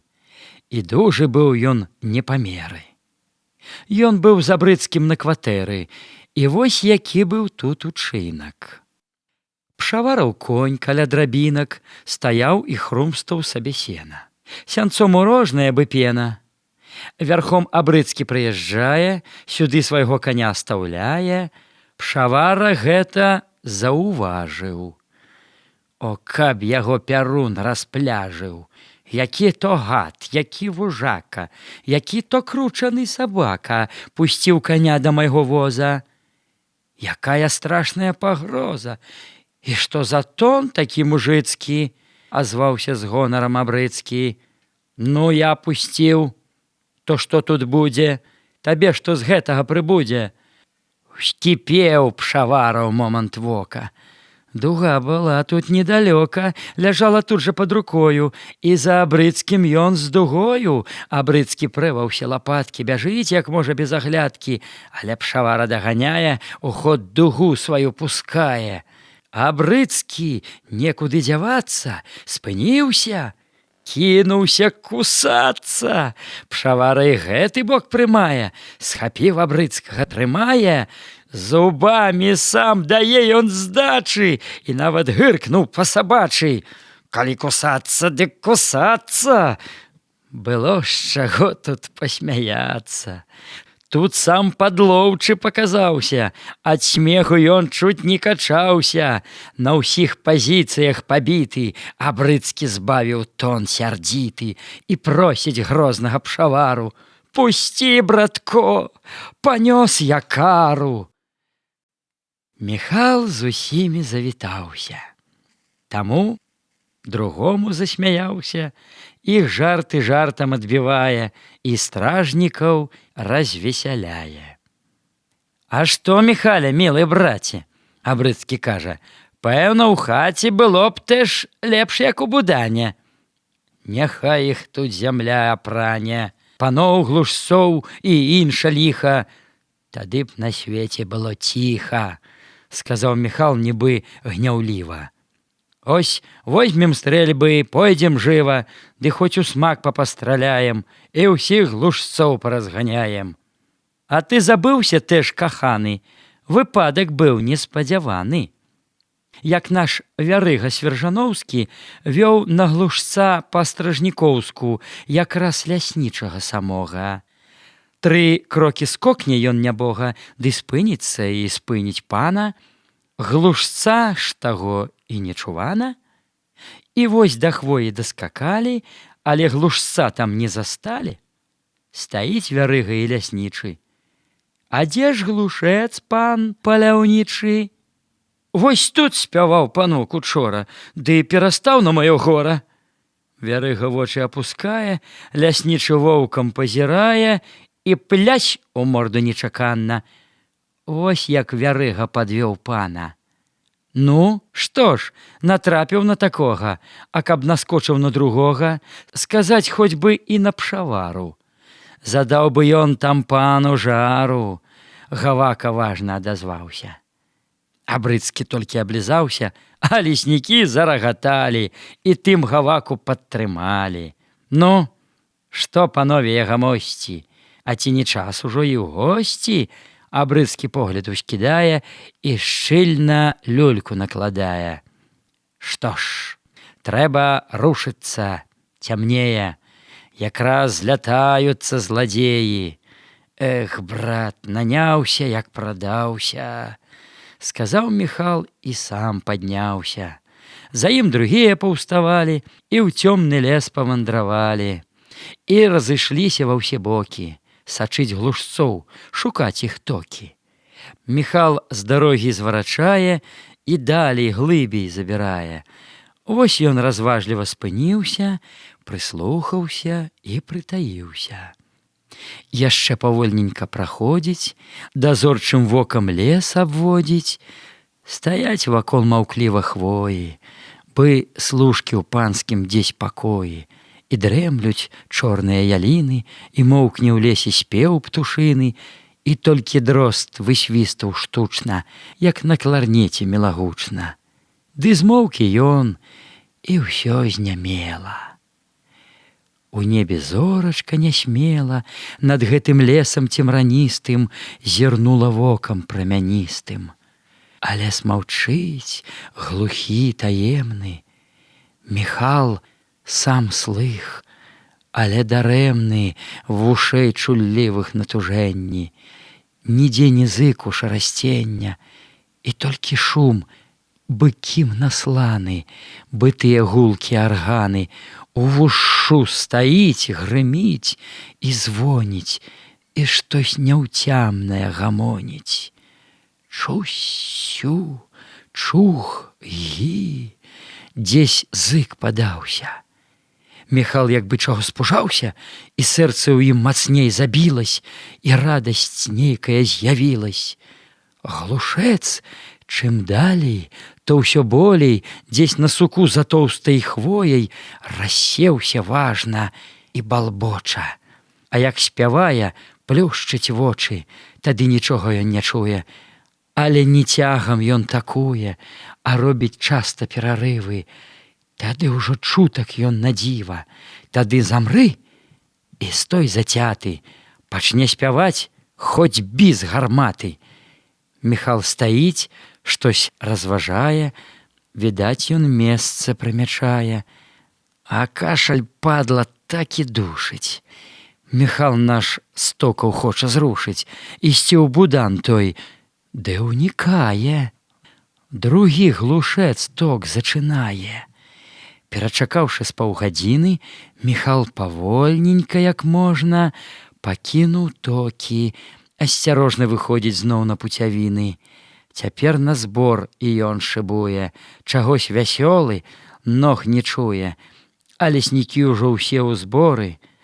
Ідзе гаворка сярод бору, і смех, і жарты, нават кпіны, а агонь бадай да палавіны высокіх хвояў дасягае.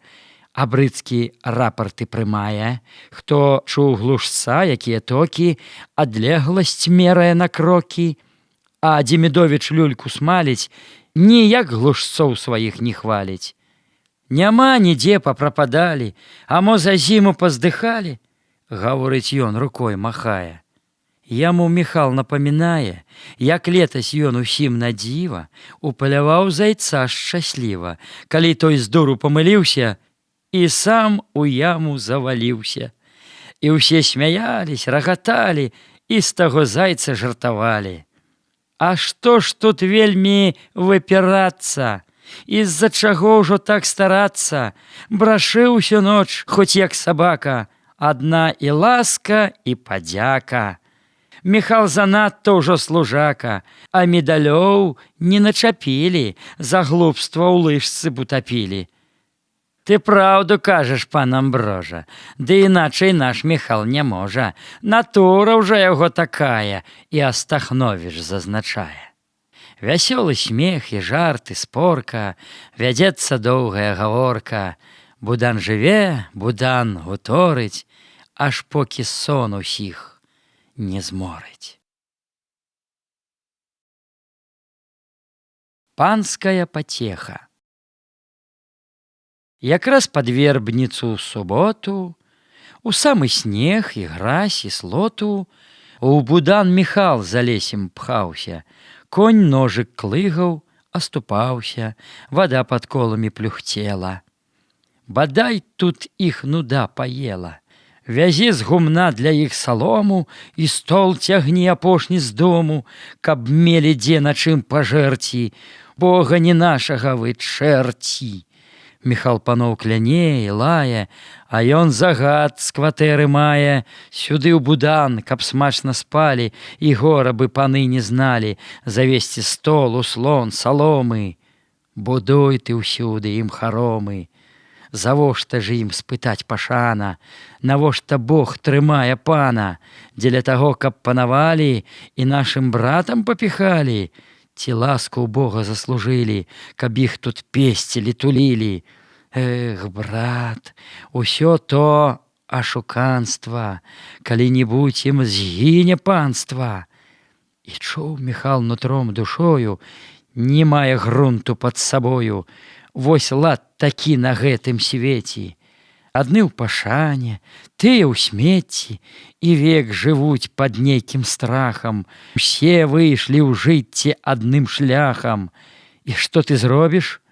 Пакарайся і аднаго гужа трымайся. Да буданоў ён пад'язджае, пад'ехаў, коніка спыняе, знімае стол, услон, салому, Алеся шле з канём дадому, а сам агонь тут раскладае, салому сушыць, прыбірае, бо заўтра будзе паляванне. Паны пад вечар прыязджаюць, іх на кватэры ўжо чакаюць, сюды прыпрэ іх у змярканне. Пад вечар неба праяснілась, і ўсё вакол развесялілась. Глядзі, панам і тут шанцуе, сама пагода ім слугуе, і сонца свеціць, стала ціша, багатым чорт дзяцей калыша. Міхал у думках зазначае і сам з сабою разважае. І рупіць гэта паляванне, а заўтра ранкам у світанне яму падводзіць трэба пана. А ну ж, глушэс неспадзяванна, зляціць куды ці так зарвецца, калі на гэта павядзецца. А ты свяці тады вачамі перад ляснічым і панамі. А, ты ўжо тут, тырчыць, як паля. Здароў, як маешся, Міхаля? А так і маюсь я гамосцю. Не то з усмешкай, не то з злосцю Міхал з будана адазваўся, а пальчык громка засмяяўся. Ты, брат, як пан той у будане. А што ты думаеш, васпане? Хіба не пан? Міхал падняўся, як пан у бокі важна ўзяўся і з панскай мінай пахаджае, па-польску пальчыка пытае. Co powiesz, Galgan, co potrzeba? Ja dałem tobie, durniu, chleba. Idź do diabla. Pan prawdziwy, sa śmiechem пальчик адзначае, абодвух смехам пашыбае спатканне гэты тон жартлівы. Праз паўгадзіны ўсе сышліся. Цяпер размовы павяліся наконт паноў і палявання. Ох, дасць ракоўскі заліванне, калі панам не пашанцуе і сам глушца не запалюе. Такі ўскіпіць, як рак чырвоны, такі ён кручаны, шалёны, сам вінават, цябе аблае, за няма што з гразёй змяшае. Ох, і паганая ўрода, прышыбла б дзе яго калода. А брыдскі моўчкі дым пускае, і люльку пальцам прыціскае, аб чымся думае сукрыта. Усмешка нейкая разліта і на твары, і пад вусамі, і толькі ўскіне ён вачамі то на таго, то на другога, ды не прамовіць ён нічога, бы засмучае штось старога. Уставайце, едуць. Усе ўсхапілись, захвалявались, захадзілись, знакі на грудзях папраўляюць і на спатканне выбягаюць. І ўраз спыняюцца стаяць, паноў тых трэба прывітаць. Паны ў калясцы пад'язджаюць, хурман тутлейцы падцінае, стаенных пару прыпыняе, а пана брыдскі з леснікамі скланілись нізка прад панамі. Паны чуть-чуть адно зірнулі, на іх увагі не звярнулі, як бы не людзі то стаялі, і ў свой будан павандравалі. Тут леснікі бягом да брычкі, бо знаюць панскія прывычкі, нясуць іх стрэльбы і пакункі, прылады розныя, ладункі, і ў будане іх прыбіраюць. Панам як могуць дагаджаюць. Паны ж не бачаць іх, не чуюць, Бярэ іх нейкі рух, жартуюць, усё іх цешыць, забаўляе, на лад вясёлы падымае, будан, агонь, начлег цікавы, прасцецкі стол, салома, лавы, таксама цешыць паляванне. Ім тут цікава ўсё да звання, апроч людзей, што ім так дбаюць, і ўсе іх глупствы выпаўняюць. Тут быў Ракоўскі, пан ляснічы, знясвіжа глаўны кіраўнічы маёнткаў княжаскіх, пан Свіда і трэці пан даўгі як дзіда, быў пан Кржывіцкі, равізовы, яшчэ не бачаны тут новы. Цямнее ў лесе, ноч надходзіць, марозік злёгку націскае, на небе месяц усплывае, задуму смутную наводзіць, і лес маўклівы азірае.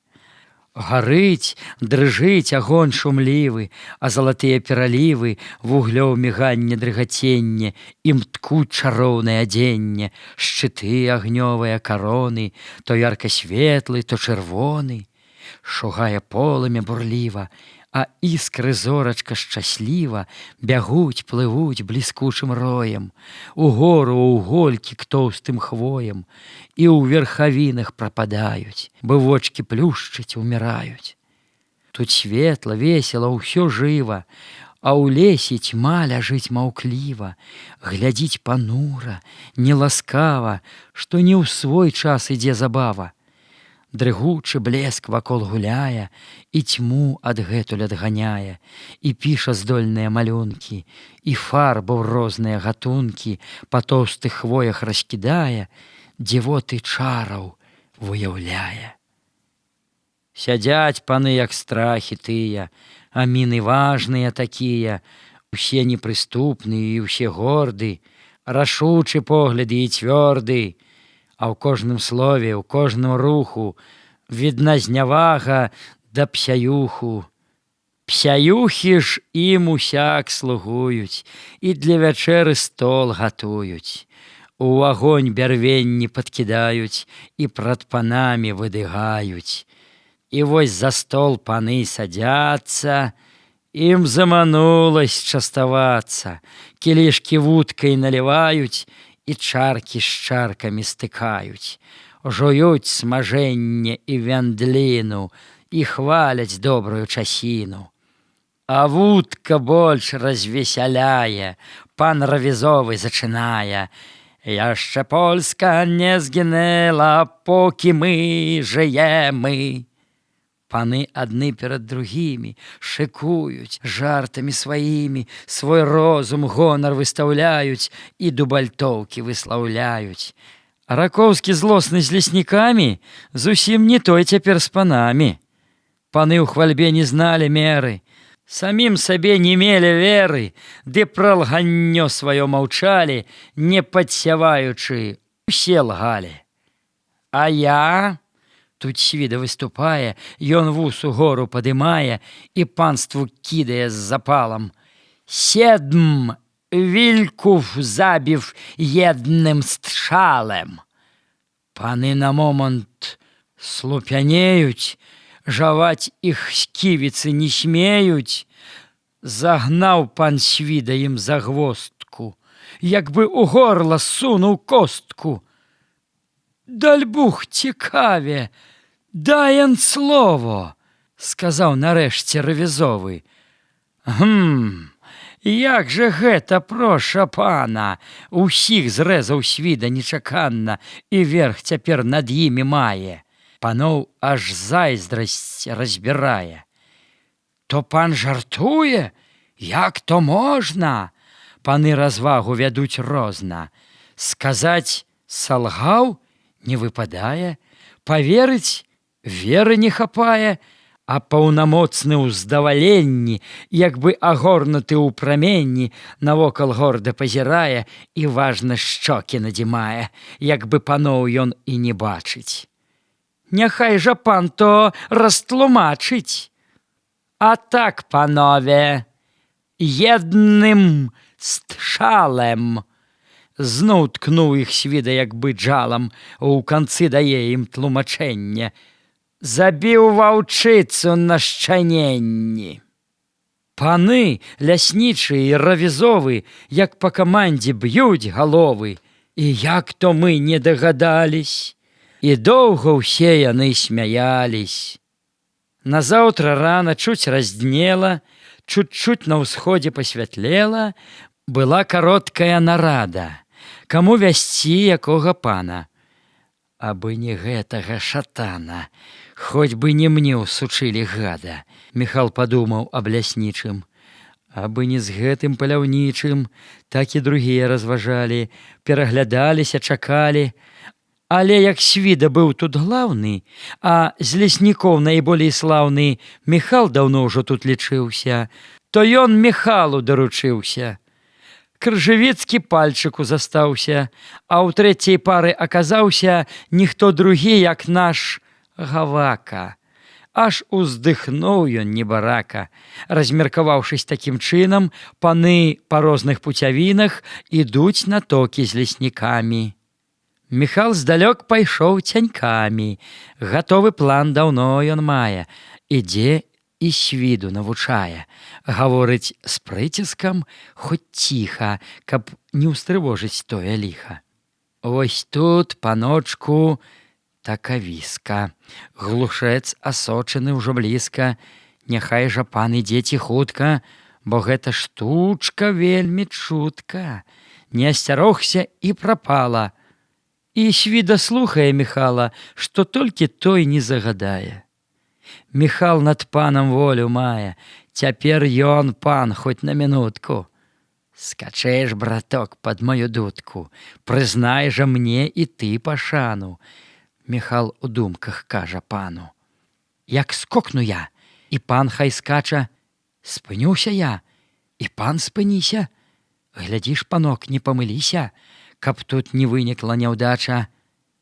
Міхал замёр, стаіць маўкліва, а зімы Свіда нерухліва.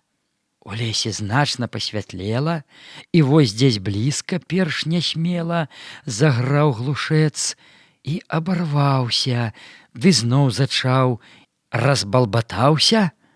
Міхал даў знак, скок, скок, спыніўся, з ім радам Свіда апыніўся. Ці бачыць пан? Унь, унь, чарнее. Ой, не, хай пан цярпець умее. А Свіда стаў пароць гарачку і ўжо ў стрэльбе ўзвёў сабачку.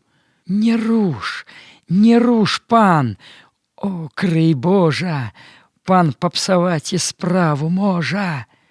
Яшчэ мінуту улучылі, на крокаў 20 падступілі.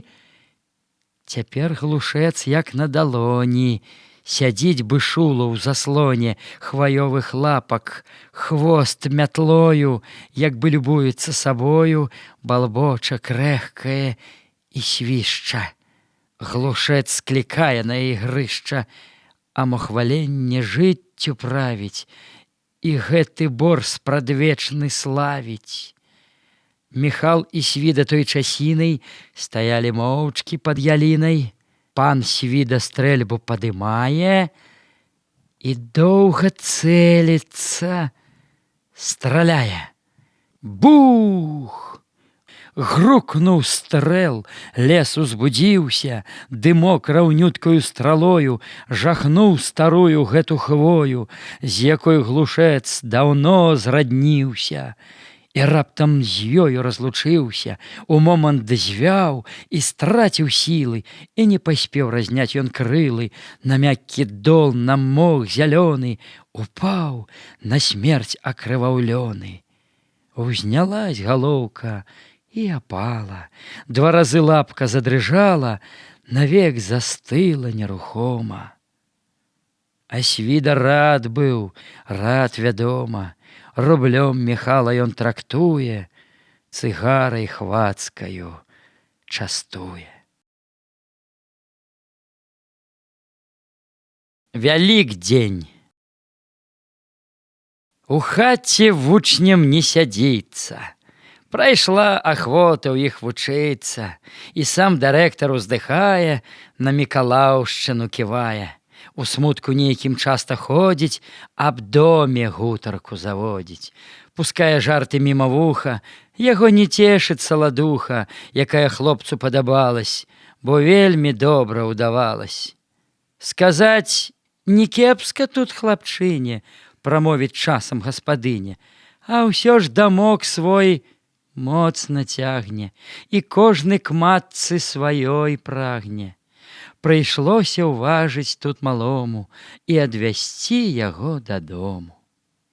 А вучні кніжкі пахавалі і ўжо вялікадня чакалі. Прыйшла вялікая субота. Даўно прыпынена работа, і ўжо пад вечар сама хата была прылучана да свята.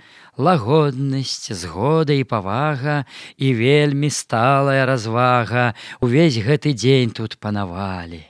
І блізкасць свята шанавалі старыя дзеці і падросткі, і шуму тут не падымалі, як будным днём з-за кожнай косткі.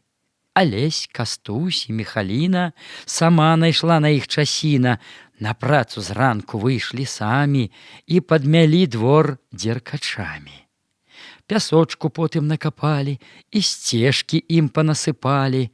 І гэты дворык так змяніўся, так гожа траўкай заіскрыўся, што проста глянуць было люба, хоць ты вядзі яго да шлюба. Мужчыны загадзя пабрылись, вадою цёплаю памылись, бо трэба ж ім было сабрацца, паехаць у цэркву спавядацца. Хоць і казаў Антось бывала, што тут у лесе грахоў мала. Калі з часамі грэх налучыць, аб ім забудзеш, ён не мучыць і не пашкодзіць у справах неба, але папу аддаць іх трэба. І вось пад вечар трохі важка, загрукацела каламашка, на свет выходзячы з усмешкай, зіму згуляўшы пад застрэшкай. Антось агледзеў тут прылады, калёсам добра даў памады, густога дзёгцю варволю, каб меней крыўдзілись на долю. А напамадзіўшы калёсы, паправіў вітыя атосы і падлажыў у задок сена. Вясёлы час, павозак змена, агледзеў дзядзька ўсю аздобу, тады зрабіў па возцы спробу. Калёсы лёгка закруцілись, з вясёлым гукам пакацілись. Пайшлі ў хаду раўнютка, гладка, як з маслам першая аладка. Тым часам у хаце ўсё гатова, цяпер за бацькам толькі слова, бо ён у лесе прыпазніўся і вось цяпер яшчэ пыніўся. А хлопцы зрання рыхтавались, па добрай згодзе змеркавались і самі зладзілі вядома, хто едзе з іх, хто будзе дома. То будзем ехаць, я гатовы. Ну, аставайцеся здаровы. Міхал дамашнім пакланіўся і шапку зняў, перахрысціўся. Яму ў адказ дабра жадаюць, грахі ўсе чыста адпускаюць. Над ціхай талаю зямлёю навісла ночка той парою. Было спакойна і лагодна, як бы сама прырода тая паважнасць свята адчувае. З людзьмі жыве супольна, згодна. Маўчаць хваіны, а ні зыку, не шэпне гэты бор музыка, стаіць маўчком і разважае, відаць, вялікадня чакае.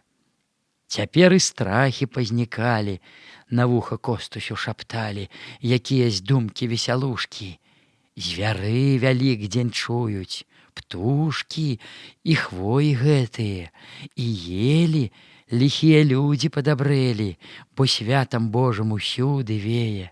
З ножом разбойнік не пасмее залегчы ў лесе срэдзь дарогі, бо і заможны, і ўбогі святы вялікаднік святкуюць і радасць у сэрцы сваім чуюць. І гэту згоднасць, радасць свята ва ўсім Кастусік адчувае, і ў тым, як з дзядзькам размаўляе, на возе седзячы з ім тата, чуваць яна ў пытанні брата, і ў гэтым лесе безгалосным, і ў мерным клыгату калёсным. Вось такі чуе, што і дарога цяпер паслушна волі Бога, і пераказваюць навіны калёсам гучна каляіны. Дарога з лесу выйшла ў поле, калёсы коцяцца паволі, шуршыць пясочак мнагазначна. У сяле на цэркве чуць абачна, блішчыць ліхтарык і мігае, дарожных погляд прыцягае. Яны лагчынку праязджаюць, гару сярэднюю мінаюць, клады з паніклымі крыжамі, дзе дрэвы голькамі брыжамі навіслі ціха над зямлёю і едуць мернаю ступою. Вось хаты змроку выплываюць, агнямі вокны ў хатах ззяюць, і на пясочку блескі плямы прыгожа пішуцца скрозь рамы. Яшчэ па звычаю старому мужчыны сталыя ў дому свае літанні адпраўлялі, пакуты Езуса спявалі. Так і цяпер у Ратуёвых, у Яхіма дзядзькі, у Базылёвых, таксама ў Стасечкі і ў Даткі свае захоўвалі парадкі.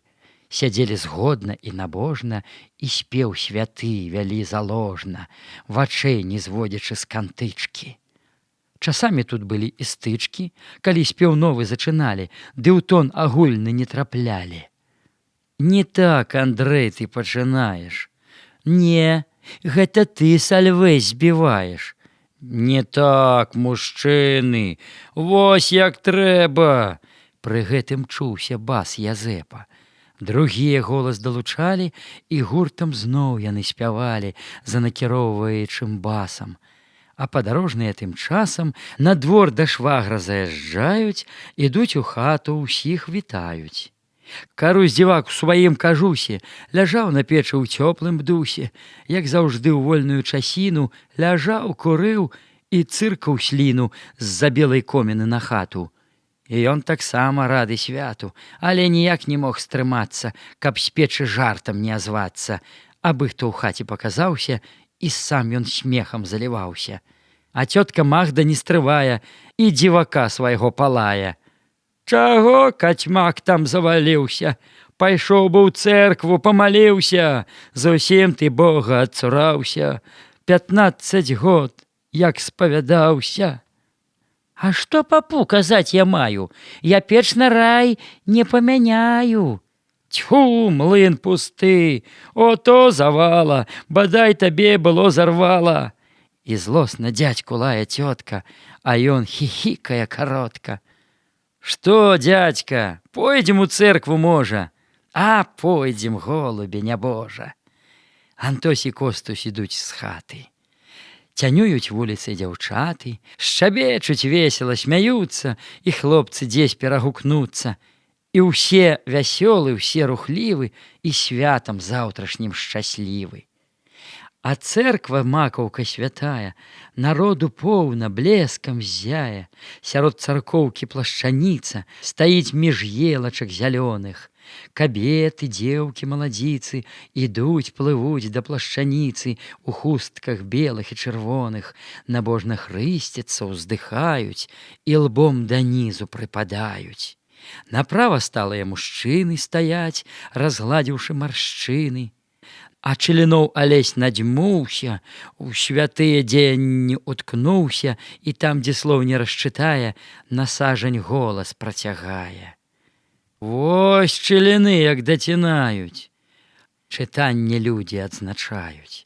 Народ калышацца, хвалюе, бы ў цёмным віры вада тая, і ўсё плыве, ўсё прыбывае, а ўлады сну ён больш не чуе, і блізак час святой дзянніцы. Хрыстос воскрос! З гары званіцы вяшчае першы звон шчасліва. Народ увесь быў поле ніва, буйнымі гнецца каласамі, скланіўся ціха галавамі.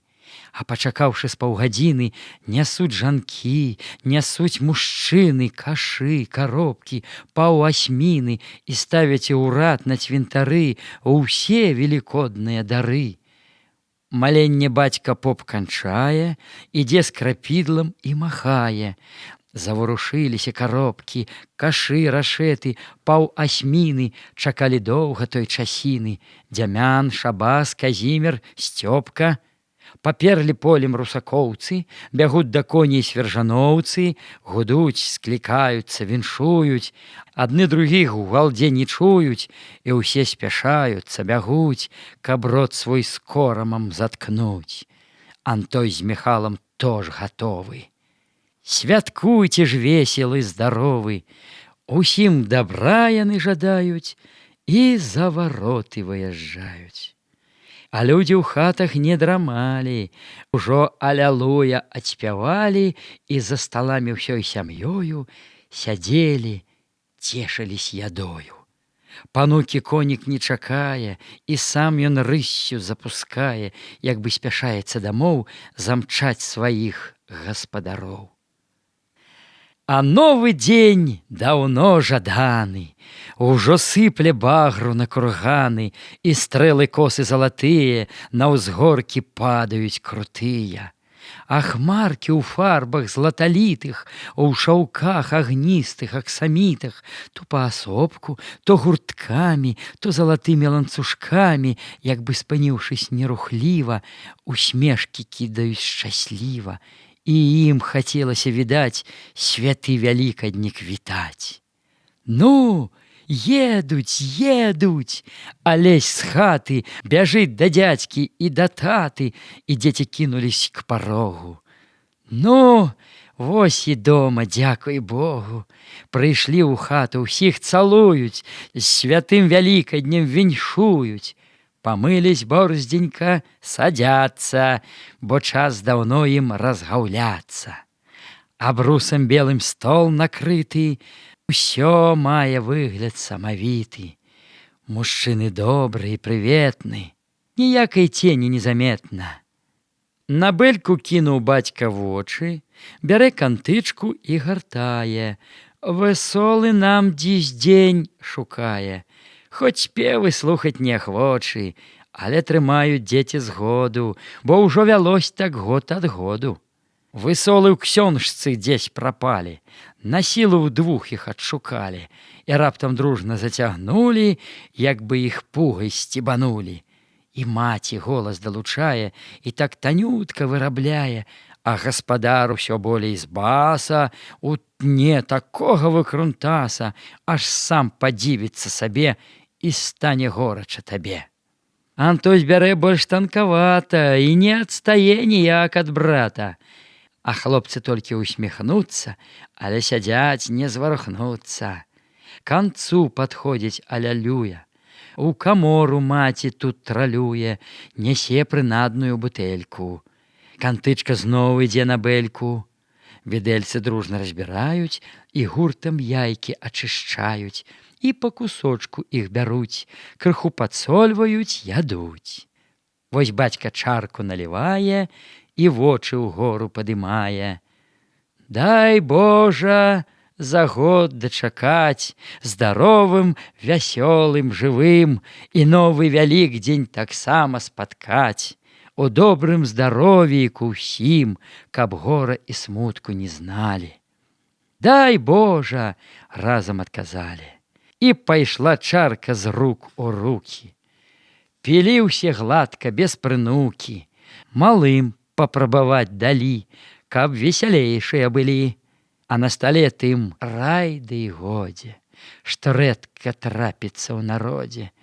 Ляжала шынка, як кадушка, румяна-белая пампушка, чырвона зверху сакаўная, як бы агонь у ёй палае. А ніз бялюткі, паркалёвы, кілбасы скруткі, як падковы, між сцёган сала і грудзінак красуе ўсмажаны падсвінак. Чысцюткі, свежы і румяны, як бы паніч той надзіманы. Муштарда, хрэн, адно дзяржыся, у рот паложыш, сцеражыся. А пірагі, як сонца, ззялі, і ў роце бабкі раставалі. Са смакам елі і багата. На тое ж даў Бог людзям свята.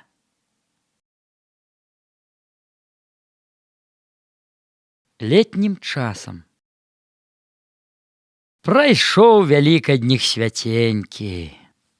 Бяруцца людзі за сявенькі, за плуг, за бораны, за сохі, пайшлі разгульвацца патрохі. Запахла поле зноў раллёю, гракі, вароны чарадою за свежай ходзяць баразною. Вясёлы шум і пануканне чутны да самага змяркання. А над палямі ў ясным небе, як быццам песнямі аб хлебе, які даручан гэтай глебе, зальюцца жаваранкі хорам, і песні моўкнуць па-над борам. А сам той бор глядзіць з усмехам і ўторыць чуткім сваім рэхам і спеву посвісту драздоў і громкім трубам пастухоў і ціхай дудцы за гарою. Адна работа за другою ідзе плыве сваёй чаргою, то ў агародзе, то на полі, і не спыняецца ніколі. І так у клопаце ў рабоце, ці то ў няволі, ці ў ахвоце, вясна мінецца, прыйдзе лета. Тады штодня ўставай да света, і агнявокая дзяніца, як маладая чараўніца, цябе сагрэе мілым смехам, авее духам чыстым бораў, палёў, лугоў, нябёс, прастораў, і сыпне радасць нізкім стрэхам. Ды толькі будзе той дастойны вітаць у ранечак спакойны златавалосую багіню, той да грудзей яе прыхіне, яе пацешыцца красою, хто сам абмыецца расою. За колькі дзён да касавіцы, касцы заглянуць на паліцы, каб малаток знайсці бабку, ідзе работа, не спі ў шапку. А гледзьце, братцы, добра косы, каб не псаваць свае пракосы, каб не ўвадзіць людзей у грэх, касарства зводзячы на смех. Пахібка знойдзецца якая, наш дзядзька першы не ўтрывае і на пакошу тыкне пальцам. Бяда няўмекам і нядбальцам, хто шнур зжуе няроўным плехам, антось яго ўжо дойме смехам, задзене проста за жывое, хоць сэрца ў дзядзькі і не злое. Затое ж дзядзька хват і дока набіў на косах сваё вока. І калі выбірае ён коску, не пара іншаму па доску. І ярка, лёгка, спрытна, гонка, другі лягчэй знаходзіць жонку, свой вечны лёс, сваю красу, чым дзядзька добрую касу. І паглядзець было цікава, як дзядзька шчыра і ласкава касу на рынку выбірае, якіх ён спроб там не ўжывае. Спярша агледзіць яе пільна, з усіх бакоў глядзіць прыхільна і паступова па парадку, як на насок, так і на пятку, і на кляймо, на шыйку тую, глядзіць мінуту і другую. Ды для касы гэтага мала, спрабуе кіпцем яе джала і спробу зробіць над абухам, тады паверка ідзе ўжо вухам. Ці добра звоніць коска гэта? У дзядзькі тут свая прымета. Ды я не ведаю, якая. І дзядзька косцы загукае. Каса! І вуха прыкладае. Сакрэт знаў дзядзька ў гэтай штуцы. Каса павінна адгукнуцца. Калі ж каса не гаваркая, то дзядзька спосаб яшчэ мае. Наслініць, выцершы на суха, рубец касы той край абуха, і ў папярок у тую сліну кладзе саломінку на ціну. І тут каса ўжо, брат, не схлусіць, удоўж саломка легчы мусіць. Купіць касу? О, гэта штука. Яшчэ больш важная навука умець дагнаць касу да ладу і даць ёй выклепку, асаду. Мастак быў дзядзька і на гэта. Ён ладзіў многа кос у лета і так наклепля іх асадзіць, што хто на коску не паглядзіць, то толькі ахне ўжо ад дзіва ці галавой кіўне маўкліва. За дзень, за два да касавіцы звіняць, гамоняць вакаліцы, на ўсе лады, на ўсе галосы пайшлі кляпаць і ладзіць косы. Настаў дзянёк даўно чаканы. Пакаты ўзгор'е і курганы, уздзеле чырвані кароны, і стрэхі сонцам пазлачоны, Туманаў лёгкія паромы над рэчкай віснуць нерухома, а ў люстры водаў гэтай рэчкі, як закаханыя дзяўчыны, глядзіцца пышная вярбіна. У бліскучым лісцейку, як свечкі, на алтары ў часы малення іскрацца сонейка праменні, бы смех бязгрэшны і шчаслівы. А там, на ўсходзе пералівы, агністых фарбаў робяць дзівы і сыплюць шчодра ад усходу зямлі і небу радасць згоду. І чуткі струны гэтай цішы, іх подых ветрыку скалыша, і нават з дрэва лісцік кволы адб'е ў іх голас свой вясёлы. Але паслухай, мілы дружа, эх, што за хваля, і як дужа, разгонна, смела і агромна плыве па струнах тых спаднёмна. Ідуць касцы, звеняць іх косы, вітаюць іх буйныя росы, а краскі ніжэй гнуць галовы, пачуўшы косак звон сталёвы. Касцы ідуць то грамадою, то шнурам цягнуць чарадою, то паасобку, то па пары. Ідуць касцы, ідуць, як хмары, і льецца смех іх разудалы, як веснавыя перавалы. Гаворка, шум і коней ржанне, касьбы вясёлае вітанне. Касцы, ваякі мірнай працы, выходзяць з косамі на пляцы, і на палоскі верставыя кладуцца коскі іх крывыя. Пайшлі праверкі і прамеры, каб больш мець пэўнасці і веры, і каб не выйшла перакосу і не зайсці ў чыю палосу. Бо будзе крыку, будзе сваркі, няхай лепш цэлы будуць каркі. Але бывалі ўсё ж здарэнні, што вынікалі абурэнні. Калі ў траве хто брод вядзе, ды трохі ў шнур чужы ўбрыдзе, тады касцы страх як крычалі і мацярок упаміналі. Эх, час касьбы, вясёлы час, і я ім цешыўся не раз. І з таго часу па сягоння мне сонца свеціць на днямонне. Касцы расходзяцца па гаку, як бы ідуць яны ў атаку, і жыва менцяць свае косы, і ткуцца здольныя пракосы, лажацца роўнымі радамі, а за касцом двумя слядамі адбіткі ног яго кладуцца, а косы свішчуць і смяюцца. Тым часам сонца выйшла ў гору, і з безгранічнага прастору, шырокай плынню агнявою, на землю шчодраю рукою лье блеск гарачы яскравы, і вянуць скошаныя травы, і выглядаюць нудна палі.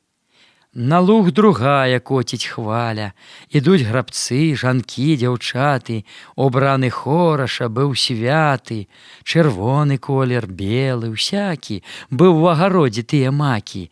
Ідуць, пракосы разбіваюць, з лагчынак сена выграбаюць. То там, то сям, у чэсць пятровак, з грудзей тых макавых галовак, дзяўчатак слаўных яснавокіх, у лугах прасторных і шырокіх плывуць, дрыжаць спяванак тоны. І тыя песні засмучоны і млеюць у стомленым абшары, як бы адбітак Божай кары. А дзень гарыць, а дзень палае, плывае хмарка і другая, на ціні дымным небасхілам, і ў задуменні смутна мілым з нябёс блакітных пазіраюць, як бы дарогу выбіраюць. Раздолле ў лузе, эх, раздолле, а колькі смеху і сваволля, і жартаў, плюскату, штурханне над гэтым нёмнаму купанне. А хіба можна ўжо стрымацца, у час касьбы не пакупацца? Ідзе на свеце ёсць такая, як нёман рэчанька другая. Тут хвалі светлы, срэбралітны, а беражкі, ну, аксамітны, на дне пясочак жоўты, чысты, вадою згладжаны, зярністы. У воду войдзеш, шчасце раю, я шчасця большага не знаю, ці знаць яго ўжо не прыйшлося, як толькі тут, на сенакосе. А глянь на луг пад вечар, браце, увесь як ёсць ва ўсім ахваце, па ўсіх грудах аж за дарогу устаўлен копамі мурогу. І так свяжуткі копы тыя, і так выразна бы жывыя, і выгляд кожнае адметны, але ўсе разам так прыветны. Вазы шыбуюць важна стала, бы тых вагонаў рад нагналаў. Павее ветрык, што за пахі, мёд разліваюць тыя гмахі, віно найлепшае і ром, як плата шчырая касцом. А вечар чуткі, гутарлівы, разносіць гоман, смех шчаслівы, і ў сэрцы паліць парыванні, і тчэ красёначкі кахання. Ружовы захад повен ласкі, і ціха звіслі агняпаскі, брыжы, тасёмкі і каралі, адзенне хмаркі пазнімалі і самі леглі спаць на ночку, адзеўшы лёгкую сарочку. І гасне дзень у задуменні, як гаснуць жыцця летуценні. Зерні на луг прад навальніцай, калі крыжастай бліскавіцай у страсе твара хрысціць хмара і сілай грознага цяжару ускалыша землю шум дрыгучы, далёкі, устрымлены, магучы, і здрыгане нябёс разлогі, як голас Божай засцярогі. Зерні тады на гэту шыр, трасецца, ходзіць луг бы вір, бы той кацёл у час кіпення, усё поўна руху і імкнення. Ой, час гарачы, ой, час гарачы, ой, час цяжкі, бягуць касы, ну як мурашкі, бягуць грабцам на дапамогу, і раптам б'юць усе трывогу. А хмары ўсталі нечакана, хоць, праўда, парыла ўжо зрана.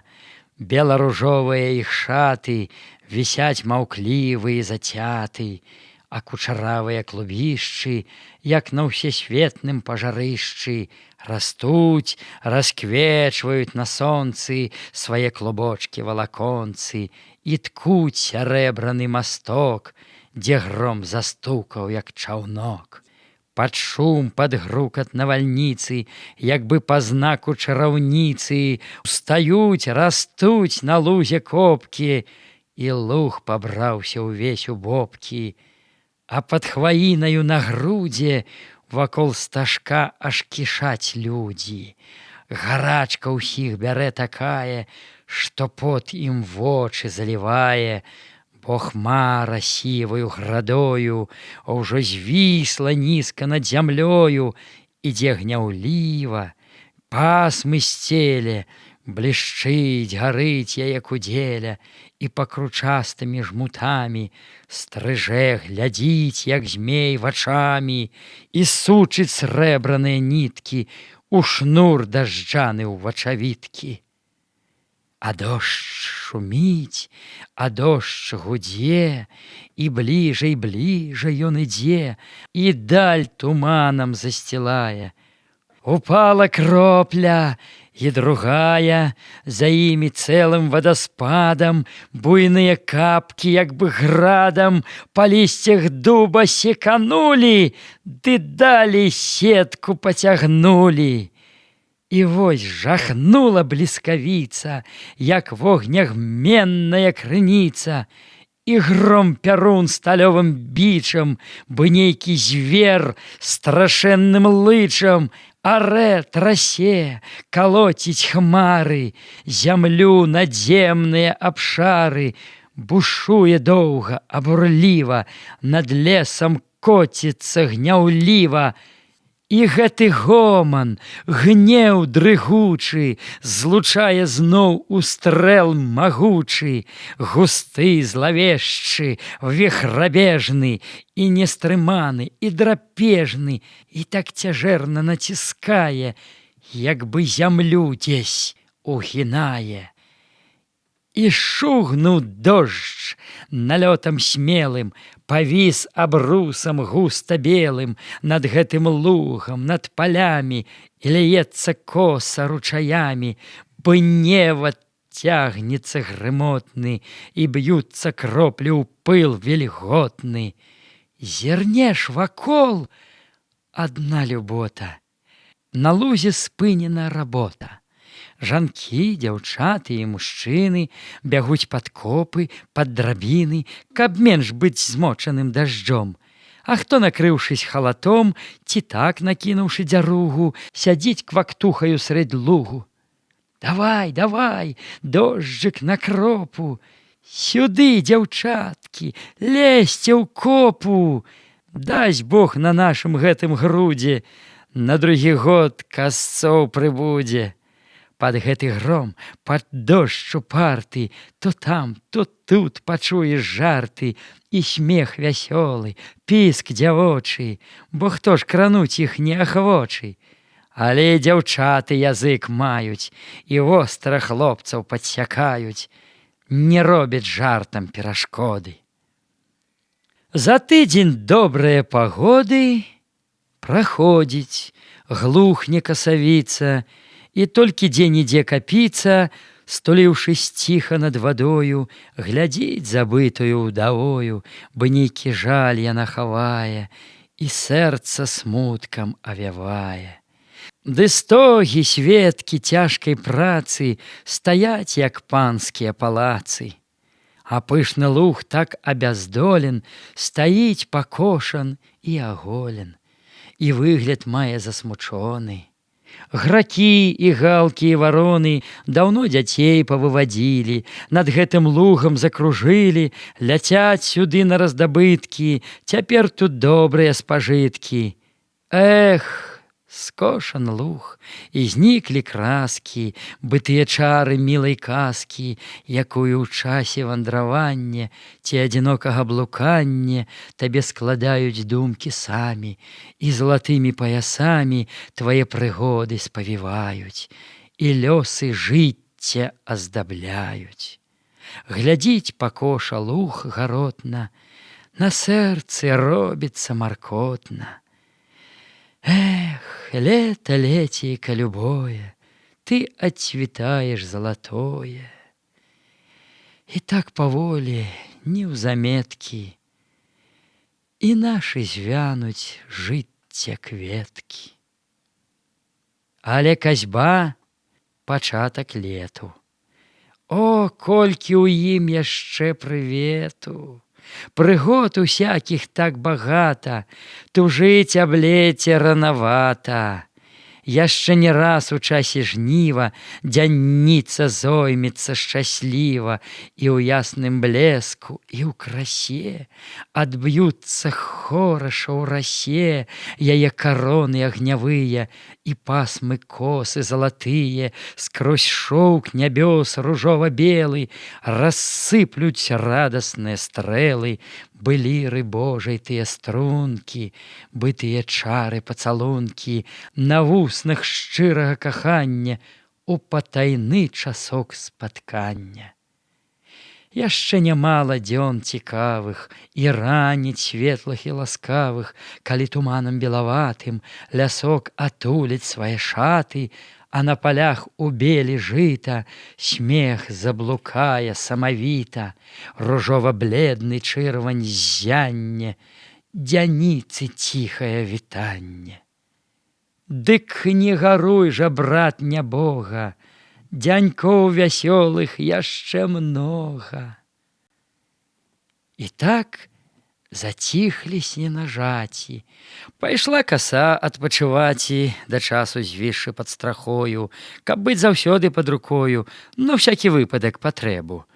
Цяпер увагу дайце хлебу. Сярпок крывенькі просіць дзела, жытцо падходзіць пабялела. Саломку выгнуўшы дугою, звісае колас над зямлёю, а спела поўныя зярняткі, глядзяць, як спонкі вачаняткі, нібы ім хочацца хутчэй, як спаткаць убачыць мілых жнеек. Прыйшоў жаданы час спаткання, глядзіць прыветна дзянёк з рання, У блеску сонца нікнуць росы, свяжуткі чыстенька нябёсы, бытыя вочкі маладыя, застылі хмаркі залатыя. Дымок танюткі, белаваты, ужо павіваецца над хатай, бо трэба ж выпаліць печ тую, ды ісці на ніўку маладую. Угрэла сонца, жней чародкі ідуць паважна, як лябёдкі, у хустках лёгкіх, кофты белы, іх рукі дужа загарэлы. Ідуць дзяўчаты, маладзіцы, і жарты строяць, як блазніцы. Ідуць шумлівы, гаварлівы, звініць іх голас, смех шчаслівы. Чутна і песня маладая, і поле раптам жывая. І мацяркі з дзяцьмі малымі, у лубках, калысках за плячымі. Такая ты, жаноча доля, марудна цягнуцца на поле. Прыйшлі на вузкія загоны, дзе каласочкі, шумы, звоны у таямнічы спеў злілі, упаўшы чолам да зямлі. Гарачы дзень, на полі душна, прыціх той ветрык непаслушны, як бы сваім аддаўся марам. Зацішак поля дыша варам, і гоніць з твару поту рагі, і сохнуць губы ад той смагі. А жнейкі жнуць, у моры збожжа мільгае постаць іх прыгожа, калі ў паверхні таго жыта усплыве галоўка самавіта, і так прыгожа азірнецца, а гібкі станік разагнецца. Або калі над галавою у жнейкі спрытнаю рукою пучок калоссяў мільгатнецца, а піша душку бы вясёлку, бы нейкай знічкі след пагаслы, і борзда ляжа ў перавяслы, што распасцёрты на падолку, дапраўды, узмахаў гэтых мгненне, адна любота, заглядзенне. Гарачы дзень, эх, спёка, спёка, а прохладзь вечара далёка. Замлела ўсё ў жары тамленні, зямля гарача і каменні, а ўсюды ціха, нема, глуха, і толькі заяць каля вуха гудзе агідна, надаедна, бы сама наша доля бедна, ды дзіцянё з лубка калыскі заводзіць плачы свае піскі, а кучаравыя снапочкі, над ім злучыўшы каласочкі, стаяць спакойна і маўкліва, бы кажуць жнейкам тым жычліва: да нас ідзеце, дабрадзейкі, пад наш цянёк хавайцесь, жнейкі. А жнейкі жнуць, іх твар палае, іх пражыць сужыць смага тая, якую трудна ім здаволіць, якая толькі піць, піць моліць. Сярпок скрыгоча прагавіта, жытцо згрызаючы сярдзіта, як бы яму ўсё мала стравы. Нядарма ж вылез ён з-за лавы, цяпер яго краса часіна. Шпарчэй, шпарчэй жа гніся спіна, і спіны гнуцца бы ныраюць. Па струнах калівах пальцы граюць, напрост кладуцца жмені жыта, растуць снапочкі самавіта, стаяць бы лялечкі якія, глядзяць, як госці дарагія. Прыйдзі пад вечар ты на поле і палюбуйся ім, саколе, у якія роўныя шнурочкі цяпер пакладзены снапочкі. І як прыгожа, слаўны бабкі, якія ладныя іх шапкі. І хоць яны ўсе адзінакі, але і выраз, і адзнакі у кожнай бабкі асабісты. А наогул усе фарсісты. Зірнеш, даль Бог жа возьме ўцеха, і не стрымаешся ад смеху. Яны так мілы, так прыветны, так самавіты, так фацэтны, і пазіраюць так прыхільна. Прыгледзься толькі да іх пільна, і многа ж іх не змерыш крокам, і не акінеш нават вокам. Стаяць радамі зухаваты, як на ўрачыстасці салдаты. А тая ранечка на полі у часе летняга расквету: эх, выйдзі ў поле, брат, да свету, не будзеш каяцца ніколі. Зірні, Прыслухайся наўкола, як ціхамірна, як вясёла. І ў кожным дрэве, і былінцы, і ў малюпасенькай раслінцы, ну, ва ўсім чысценька дазвання блукае радасць спадзявання. Куды ні глянь, усё ў настроі, і ў добрай згодзе між сабою. Само паветра жыва, дыша, бы ў ім хтось хвалы жыццю піша. Праменна светлы, яснавокі, і гаснуць нікнуць ночкі змрокі. Усход жыве, гарыць, палае, слупы праменне падымае, бы тыя рукі блаславення у часе шчырага малення.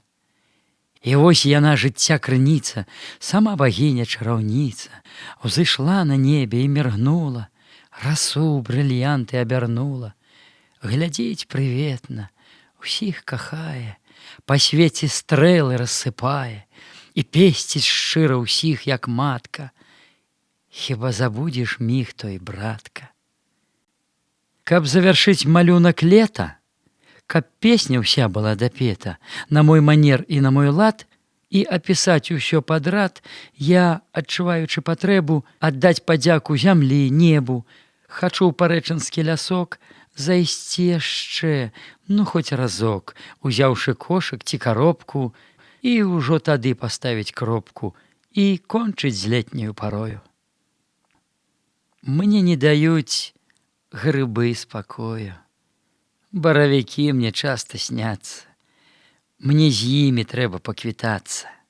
Я чую, грэх іх абмінуць, на іх увагі не звярнуць. Чорнагаловыя, удалыя, баравічкі мае любыя. Якою слаўнаю сям'ёю вы ўстаяце перада мною. Я помню летнія часіны, і вас, грыбныя баравіны. Ранюткі час, нідзе нікога. Між дрэў звіваецца дарога, а па дарозе ты з кашом у лес шыбуеш ціхачом, каб шукаць жанок руплівых, бяссонных, вечна клапатлівых, і ім на злосць, на зайздрасць тую набраць грыбоў капу другую, пакуль агледзяцца яны, што там карэньчыкі адны. Наладзіў струны лес маўклівы, налад вясёлы, нашчаслівы, і толькі сонца ў круг чырвоны асыпле золатам кароны, высокіх хвою тым бары і кіне багру па кары. Ачнецца лес, звіняць прагалы, як мнагаструнныя цымбалы, і толькі пошчак той якоча, пераліваецца, гагоча, бяжыць па ўзгор'і між палянак, як спеў размашыстых гулянак. Марыля, гу-гу-гу, Тацяна, гу-гу, Магдуся, гу, Мар'яна, Антоля, цётка Міхаліна, Алеся, Зося, Катарына. Па лесе ходзіць пагалосак дзяўчат, жанок вакольных вёсак. Грымяць, трасуцца баравіны, і бас тут чуецца мужчыны. Але ўсяго тут цікаўней, прынамсі так было даўней, калі свяржэнскія кабеты капэляй прыйдуць у лес гэты, ды з іх кабеціна якая капэлю згубіць і гукае, і па імёнах называе. Каруся, Палуся, Цацэля, Марцэля, Алена, Магдалена, Зося, Антося, Анета, Праксета, цётка Югася, бабка Кася, гу. І смешна часам і цікава, як бы тут робіцца аблава. Шнуруюць бабы і дзяўчаты і кантралююць мох узняты і тыя кучачкі калюшак, дзе грыб схаваў свой капялюшык. Другая нізенька прыгнецца, не ходзіць, поўзае вакол, рукою мацаючы дол, як бы наклад найшла. Здаецца, і так стараненька шукае, і пад ядлоўчык заглядае, пад верасок і пад хваінку, разгорне кожную гарбінку і моху купінку ўздзярэ. Ну, ўсё як ёсць перабярэ. А як надарыцца часамі, табе, вандруючы лясамі, найсці на неруш, дзе ніколі ніякай тэклі, ні аўдолі, нага ні разу не ступала і вока іх не зазірала? Зірнеш і страчваешся ты, сядзяць грыбы, як капыты, і, разгарнуўшы парасоны, глядзяць бы нейкія персоны, крыху сур'ёзны, чуць пануры, відаць, непростыя натуры. Якія постаці іх, міны, а як пралазяць скрозь галіны, як пад ядлоўцавыя лапкі яны хаваюць свае шапкі. Стаіш бы ўкопаны прад імі і прагна мерыш іх вачымі. Яны ж, ну, вочы адбіраюць, цябе аж дрыжыкі праймаюць. Так многа іх, і ўсе таўсматы, прыземісты, карэнкаваты, чорнагаловы, паўнацелы, як тонкі кужаль, знізу белы, сядзяць асобна і радамі, а дзе і зросшыся з парышамі, што не асоба, свой узор, свая пасада і свой двор. Глядзіш на іх, і сэрцу міла, як бы з іх сходзіць нейка сіла, цябе чаруе, захапляе, па жылах радасць разлівае. Дадому прыйдзеш, ляжаш спаць, так уваччу яны і стаяць. Эх, досвітак маленства лета, вамі навек душа сагрэта. Агляд зямлі. Прайшло ў парэччы лет нямала. Яно ж не цешыла Міхала. Хоць тут мясцінка гожа, міла, і так гарнула, так хіліла к сабе і лесам, і лугамі, і старасвецкімі дубамі. Ды што краса без аўладання! Адно пустое парыванне, у цьме далёкі блеск зарніцы. Всё гэта скарбы чужаніцы, магната князя Радзівіла. А ты, пакуль ёсць рух і сіла, служы панам, збірай іх крошкі і ведай цьмяныя дарожкі батрацкай долі да магілы. Служы пакорны і пахілы, служы з-за панскага агрызка і заўжды гніся нізка, нізка.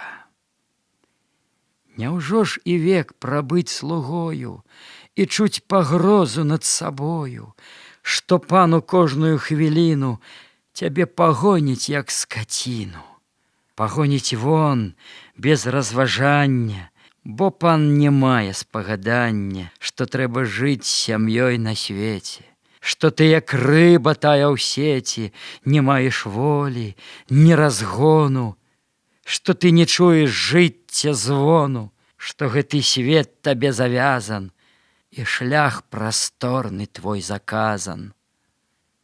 А дзе ж той выхад?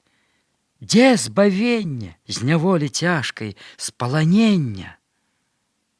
Адзін ён ёсць. Зямля.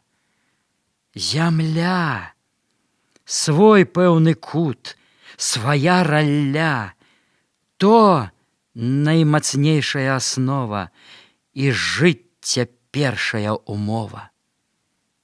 Зямля не зменіць і не здрадзіць, зямля паможа і дарадзіць, зямля дасць волі, дасць і сілы, зямля паслужыць да магілы, зямля дзяцей тваіх не кіне, зямля — аснова ўсёй айчыне. Міхал у часе вандравання, на адзіноце сам з сабою, з гарачым сэрцам і душою развязваў важнае пытанне аб той зямельцы, аб уласнай. Яна свяціла зоркай яснай, яна гарнула і хіліла, бы нейкіх чар нязнаных сіла. Свая зямля, свая пасада, ці ёсць мацнейшая прынада. Міхал станоўка ненарокам ішоў да мэты крок за крокам. Ён паскупеў і нават значна. Што ж, лепей з'есці не так смачна, загнаць запас на хлеб, на сала, абы капейка перапала, і лішне выгадаць рубель, ды палажыць яго ў кашэль.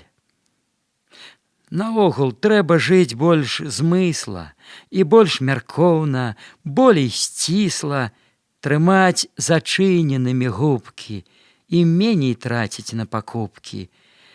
І так паціху ды памалу прыдбалі трохі капіталу.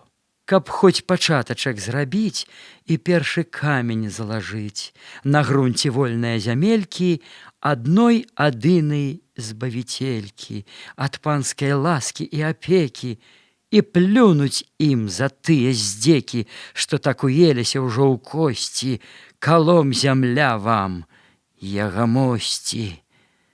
Цаною доўгага шукання, парады, спрэчак, разважання і гэтых мыслей натужэння і нестрыманага імкнення не знаць ні службы той, ні пана, была зямелька апытана.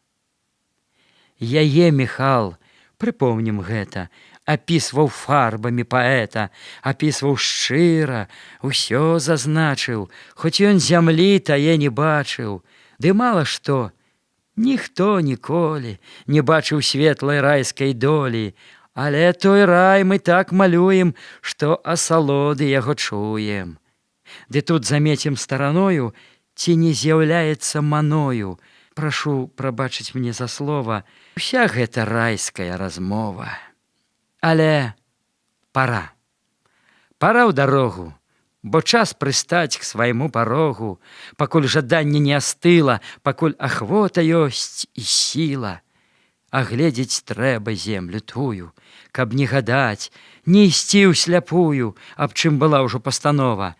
Няхай зямелька скажа слова, і твар пакажа свой выразна, і гэта будзе болей важна, чым тая ўся іх размова. І вось пад восень, прад сяўбою, парадзіўшыся між сабою, Міхал з Антосем воз прыбралі, каня запрэглі, пастаялі у нейкім смутным разважанні, у настроі новым хваляванні. Дарога далі, лёс нязнаны, глядзяць няветла скрозь туманы.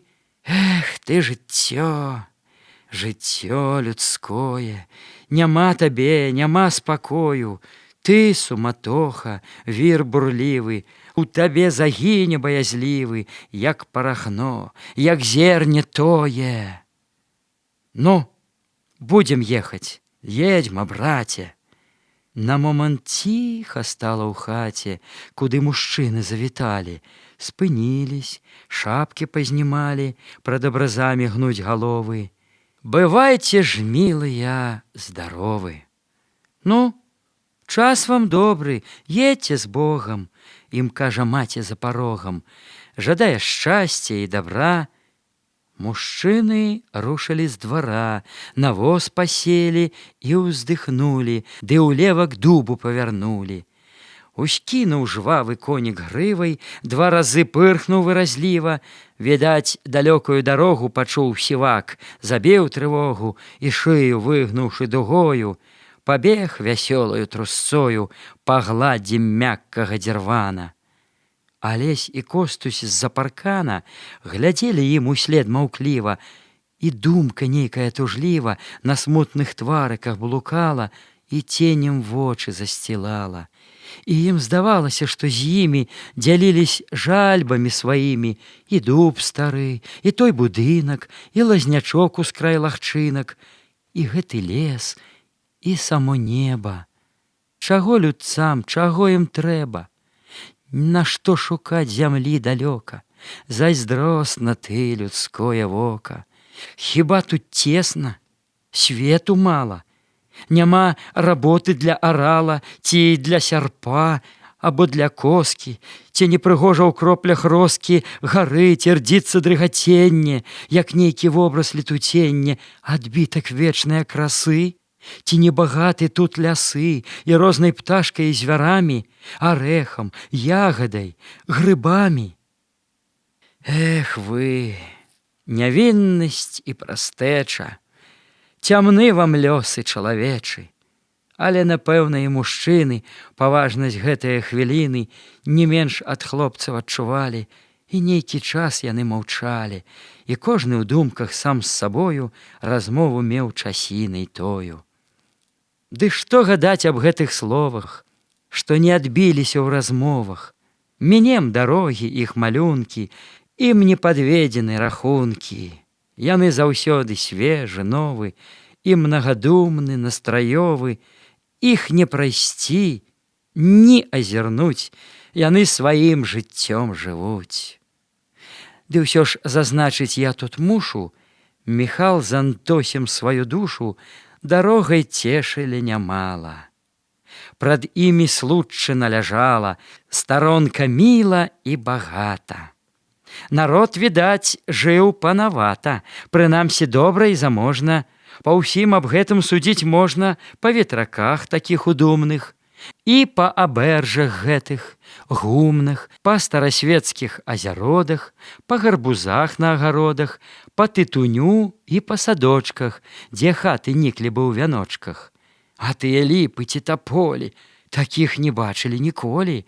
Развіслы, тоўсты, сакавіты, гамоняць з небам, паглядзі ты, за многа вёрст здалёк відаць. Ну, дрэвы нечага сказаць. Зямля, брат, сілы многа мае, такія вежы выганяе. А роўняць, як далоні, Міхал зазначыць ці Антоні. Эх, брат, зямля, уміраць не трэба, не пашкадуе табе хлеба. Усё прыцягала іх увагу. Ці ўстрэнуць родную сярмягу, і людзі простыя так ветлы, і погляд добры іх і светлы, так да душы і пранікае, і сэрца цешыць і ласкае. Ці хутарочак пападзецца, ну, як знаёмы усміхнецца, ці гэта вёска з ветракамі і з прыдарожнымі крыжамі.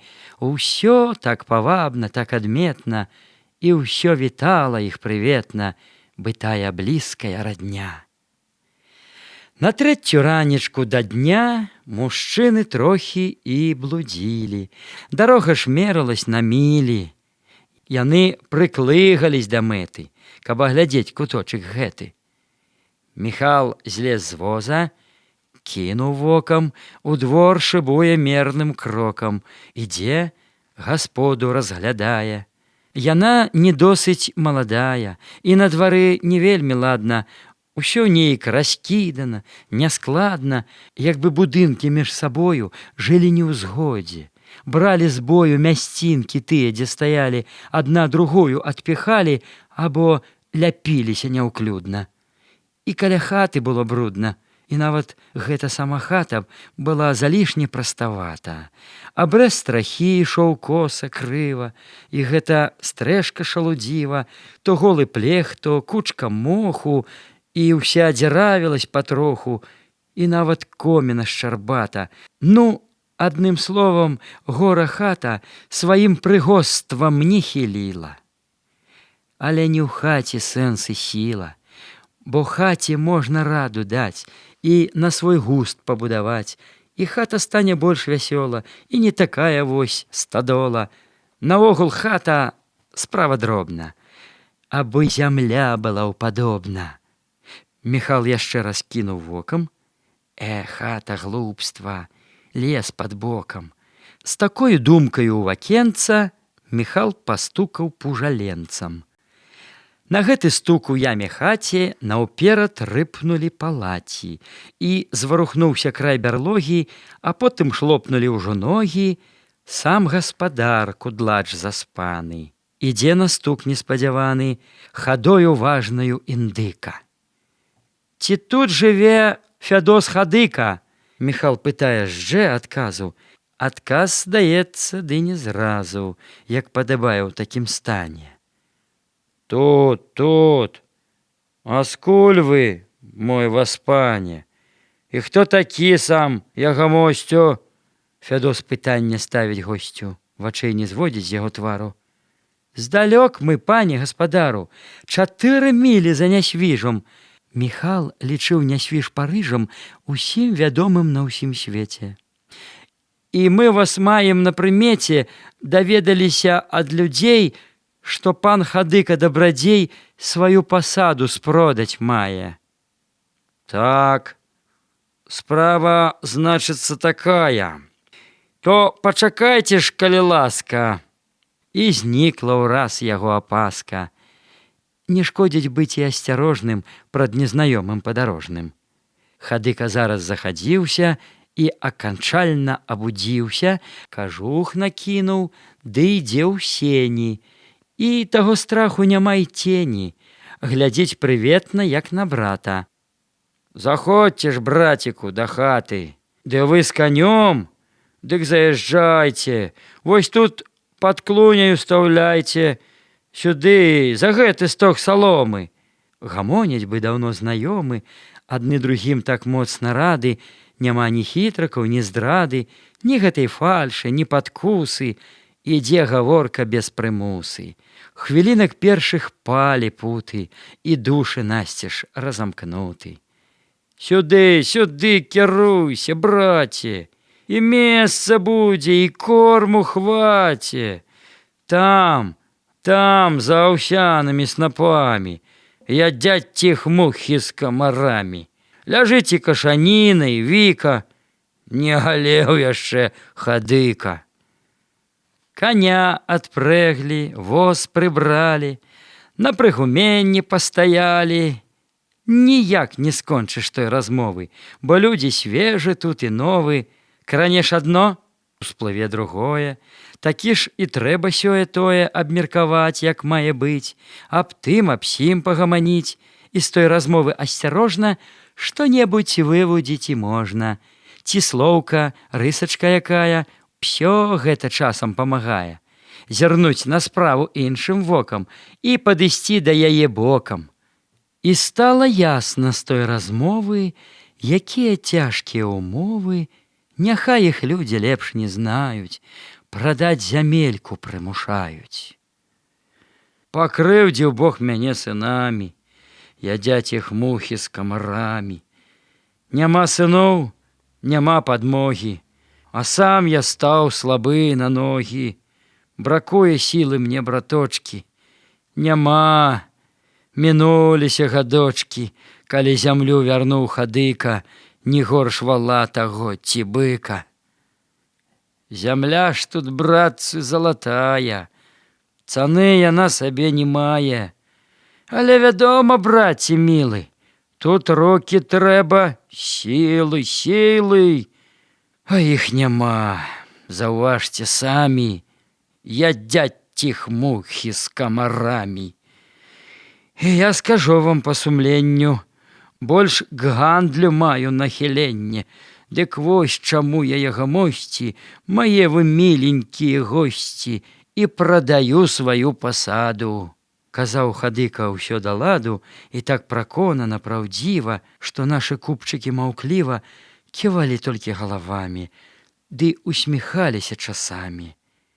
Але цішком самі сабе, напэўна, мыслілі другое. Спяваеш добра, ды ці тое, вярзеш, брат, грушу на вярбе. Хадзем у хату, мае братцы, не грэх было б пасілкавацца, хоць верашчачкаю з блінамі, ядзяць ціх мухі з камарамі. А моб наўперад пан Хадыка, калі фатыга невяліка, нам паказаў бы сваё поле, сказаў Міхал. Што ж, ваша воля, а пацікуйцеся, тут блізка, зямля быў мацеры калыска, на відавоку пад рукамі ядзяць іх мухі з камарамі. Вось яна тут, уся валока, глядзіць на нас, як божжа вока. Вось паплавец мой, сена, піва. Ядкое, брацікі, на дзіва, Запраўдык есці будзе поп. А жыта, ну не ўзнімеш сноп.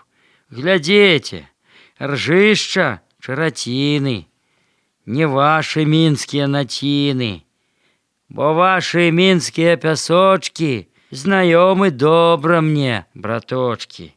Мясі уласнымі нагамі, ядзяць іх мухі з камарамі.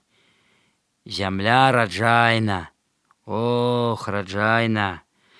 Гарох расце тут незвычайна, а грэчка, ну, лаза лазою. Ячмень, як лес, расце без гною. То мае здольнасць сілы, рукі і гаспадарскія навукі, тое залоціцца мужчынкі. Прыдбае хлеба і скацінкі, і будзе жыць ён сабе панам, і складваць грошы чыстаганам. Жывуць тут людзі багачамі, ядзяць іх мухі з камарамі. На паўвалоках і скупых, калі даўно сядзяць на іх. Ідзе паперадзе хадыка і, не шкадуючы языка, пасаду хваліць залатую, як свацце дзеўчыну якую. Антось на словы не зважае, бо ўласным вокам уздужае зямлі вартоўнасці спазнаці. Ці яна мачыха, ці маці, ці не збяжыш ты з яе ўпрочкі.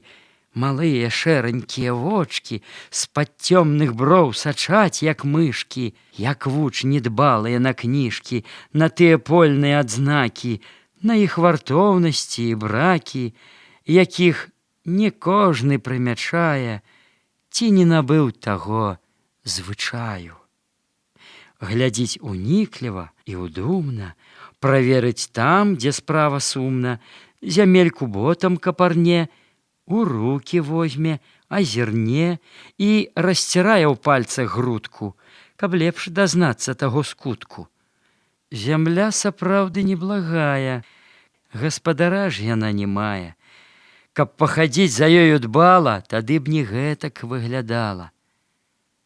Зямля запушчана ў вас, пана, пакрыта скураю дзірвана.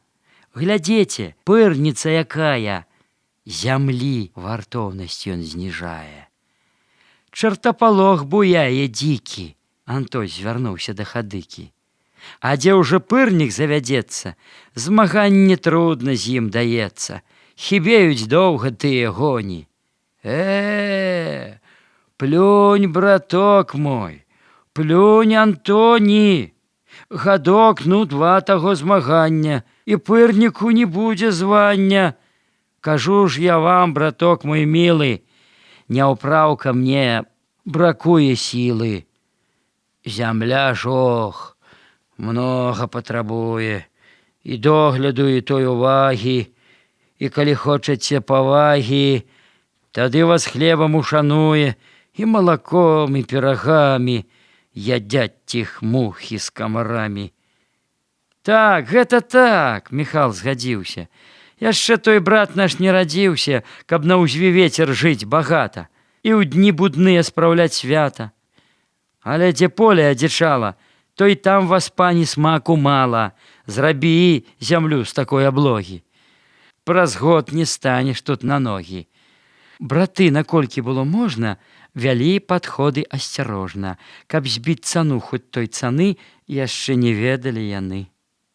Ды як-ніяк зямлі валока, Міхал прыкідвае на вока рахункі гэтай важнай справы.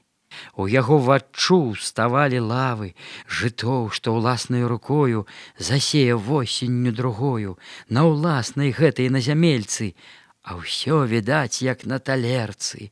На курганку лясок мяшаны, такі прыветны, хоць да раны яго вазьмі, ды прылажы ты.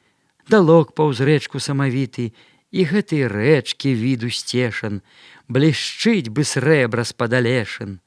Там хутаркі, ды ўсё з садамі, то як папала, то радамі параскідаліся па полі. Зямлі і пашы там даволі. А завядзеш і тут парадак, то і сам харош ты будзеш, гладак. Прайшлі мужчыны па граніцы, і ўсе агледзелі драбніцы. Ды сцісла бралі пад увагу, як многа дасць зямля пасагу, калі б яе купіць прыйшлося. Міхал звярнуўся да Антося. «Ну як, Антось, твае пагляды наконт гэтае пасады?» Міхал пытае, а ў самога купіць зямлю ахвоты многа, і вочы поўны спадзявання, што ім тут будзе панаванне. «Зямля, брат, важна, ох, зямля, як сажа чорная ралля. Купляй, заплюшчыўшы хоць вочы, ды колькі грошай ён захоча, ці будзе, брат, нам па кішэні, бо шчуплаваты нашы жмені». І мелі доўгую нараду, а потым моўчкі ішлі ў пасаду. «Заходзьце ў хату, калі ласка, бо ўжо гатова і папаска». Гасцей хадыка сустракае і на сняданне заклікае. Антось да воза адвінуўся і зараз з торбаю вярнуўся.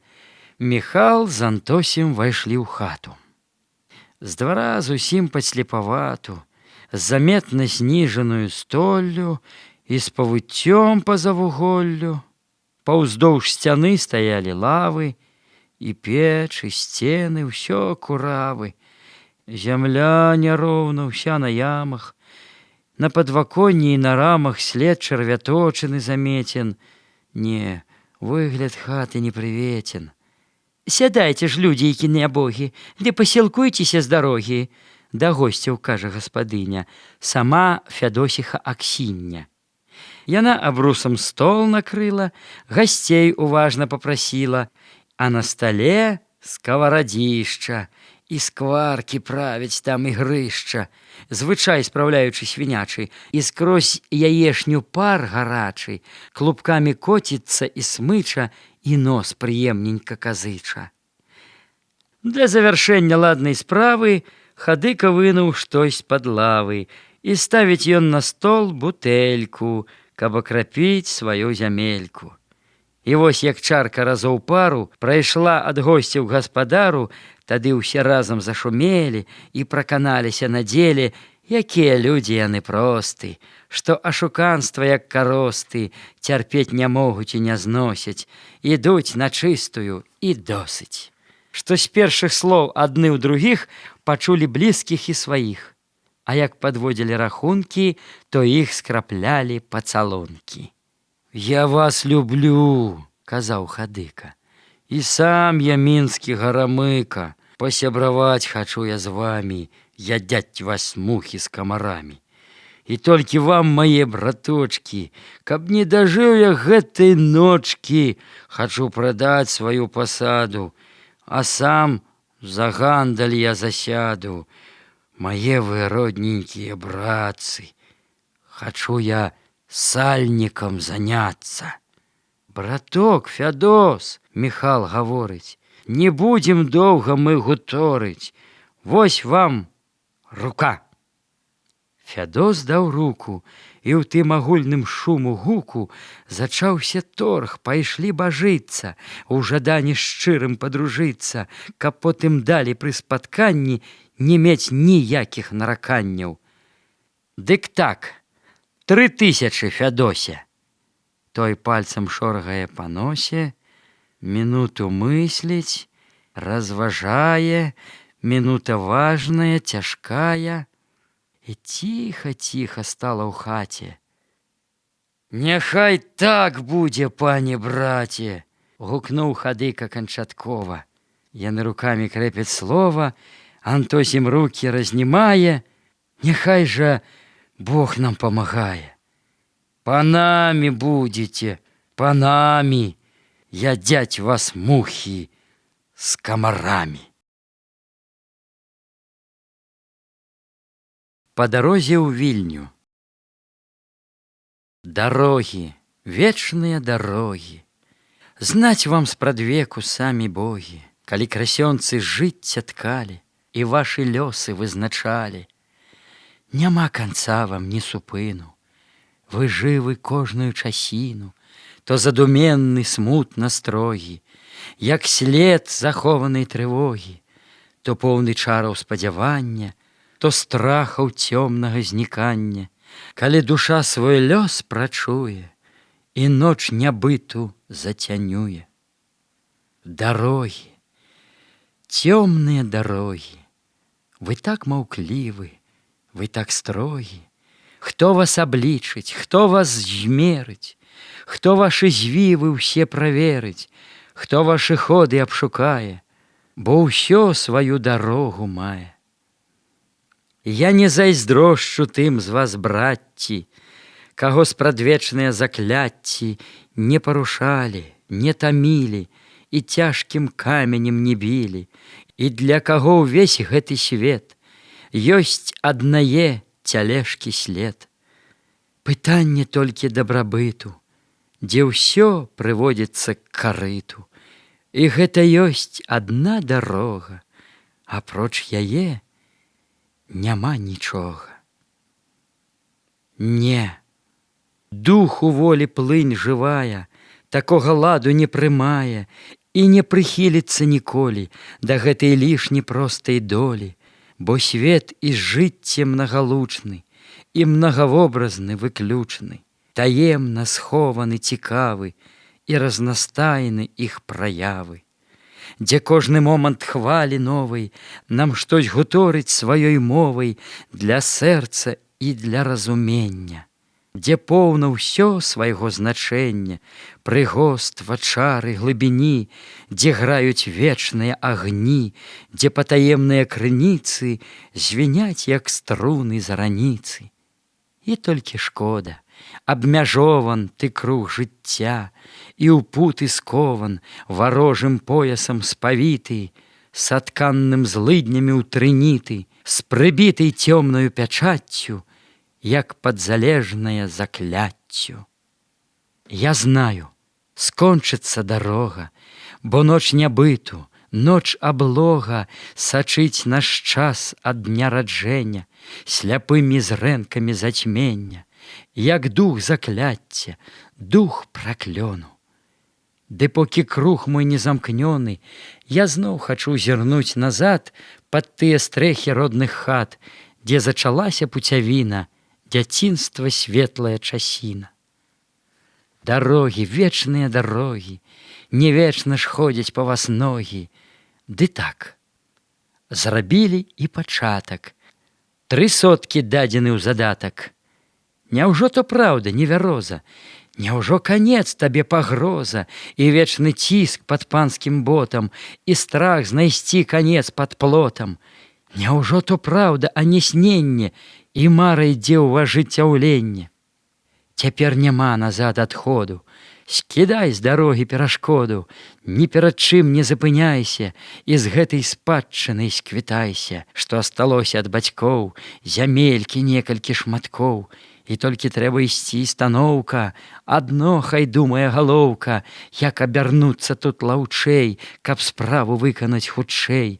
А першым делам справа пільна, паехаць трэба ў банк у Вільню, навесці спраўкі сёе-тое, ці разрашэнне там якое.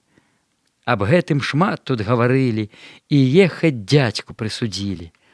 Убраўся дзядзька як у свята, сказаць не вельмі зухавата. Пельчак быў простага суконца, і той весь вырыжаў ад сонца. Кашуля зрэбна, але бела, а шапка козырам сядзела, хоць і зналася добра з горам. А боты вымазаў ён здорам, а на кіёчку за плячамі вісела торба з кутасамі. У торбе хлеб, кавалак сала, з кішэні люлька пазірала, таварыш верны і нязменны, і з тытуном капшук раменны. Не зухавата, але гладка, на ім ляжала ўся апратка. Вось дзядзька ўжо маргі мінае, і ўдаль з задумай паглядае. Ідзе, на жыта погляд кіне, на нівах сэрцам адпачыне, ідзе далей і зноў сцігае, дарога гэта немалая. І думаў дзядзька, каб танней як, хоць бы за 35 капеек, а чым танней, тым лепш, вядома, далей ад'ехацца ад дому. У дзядзькі ў Стоўбцах быў дружака, вакзальны стораж Доніс Драка. Ён машыністаў знаў каротка, кандуктарчыха яго цётка. А з качагарам жыў як з братам, і быў канторшчык яго сватам. З тэлеграфістамі ён знаўся, а з дзядзькам летась сябраваўся. Падумаць толькі, чуць не шышка, і з аднаго яны кілішка у цёткі Гені выпівалі, і разам восі яны кралі. І гэтай думкай як бы хваляй падхвачан дзядзька чэша далей. З узгорка ўніз і зноў на ўзгорак, як бы па хвалях лёгкі корак. Але не-неды смутна стане, як ён палі вакол агляне, і гэты лес смугой засланы, і родны Нёман, і курганы, і хвайнякі, і грушы ў полі, як бы не бачыў іх ніколі. І блізкі сэрцу яго сталі малюнкі гэтай роднай далі, і нейкі смутак, жаль нахлынуў, як бы надоўга іх пакінуў. Ідзе наш дзядзька разважае, і лес сустрэнуўку мінае, праходзіць грэблю і балота. Лажылась сонца пазалота наверх лясоў чырвоным шляхам, і ноч панурым сваім гмахам у змрок нізіны спавівала, і сон на землю навявала. Вось кончан лес, і Стоўбцы блізка, туман на возеры лёг нізка, вада шумела каля млына, свістала голасна машына, а там за возерам, як струнка, пралегла роўненька чыгунка. Вось пераезд даўно знаёмы, правей вакзальныя харомы, Антой зварочвае направа, ды ідзе на станцыю рухава. Усё там кіпіць быў час разрухі, снуюць служачыя, як мухі, гудуць шумяць бы ў вулі пчолы, і ходзяць шумна балаголы.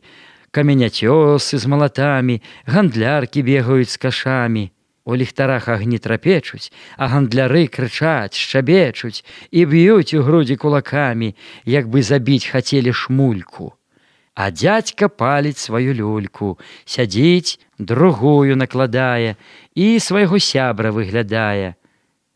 Брат Антоні, дзядзька чуе, глядзіць, аж Драка сам шыбуе, ідзе, ківае галавою, і газы пах нясе з сабою.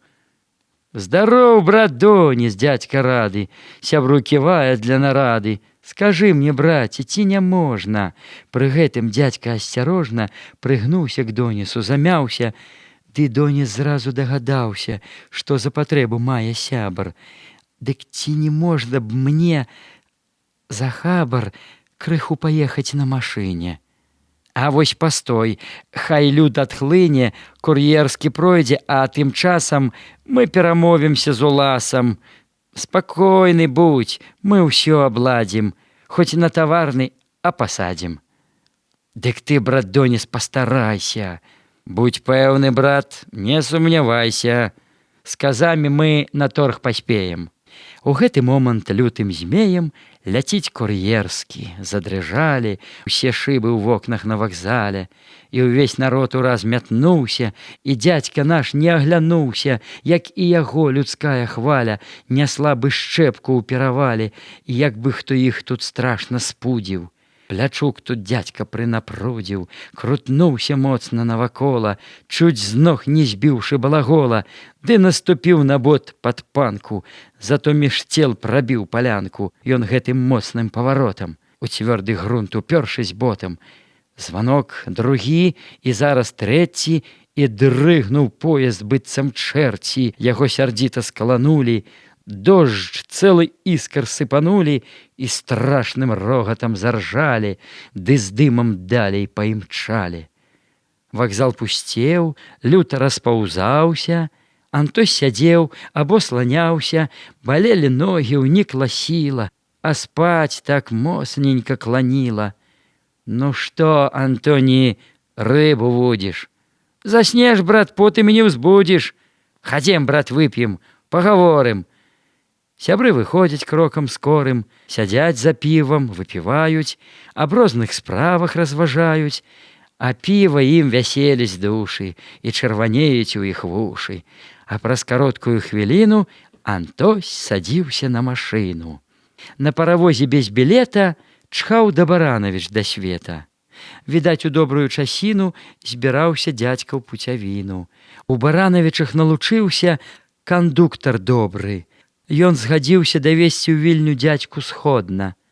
Уздыхнуў тут дзядзька наш свабодна і, азіраючыся трывожна, у вагон шыбуе асцярожна, куды кандуктар тыкнуў пальцам. І вось наш дзядзька едзе зайцам. Тым часам сонейка ўсхадзіла, палё ўзгоркі залаціла, і белаватую смугою туман навіснуў над вадою.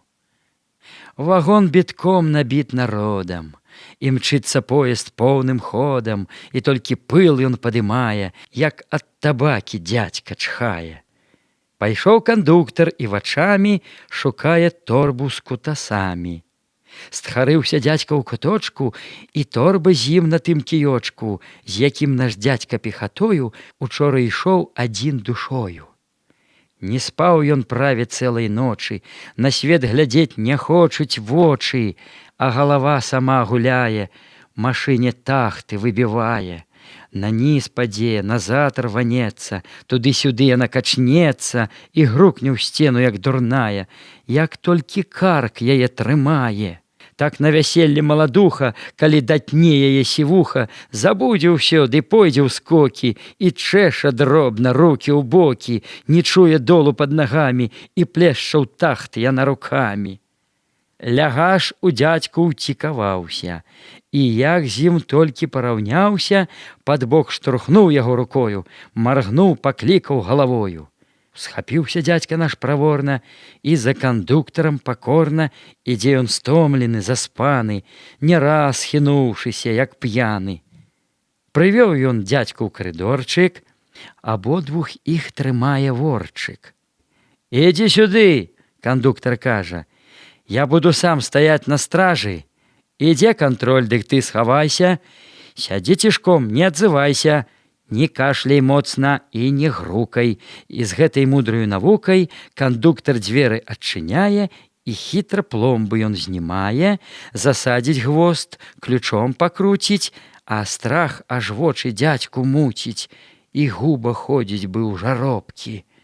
Тым часам дзверы бруднай топкі ураз адмкнуў кандуктар лоўка і зачыніў бы ў клетцы воўка, запхнуўшы дзядзьку чуць не сілай да гэтай дзіркі апастылай.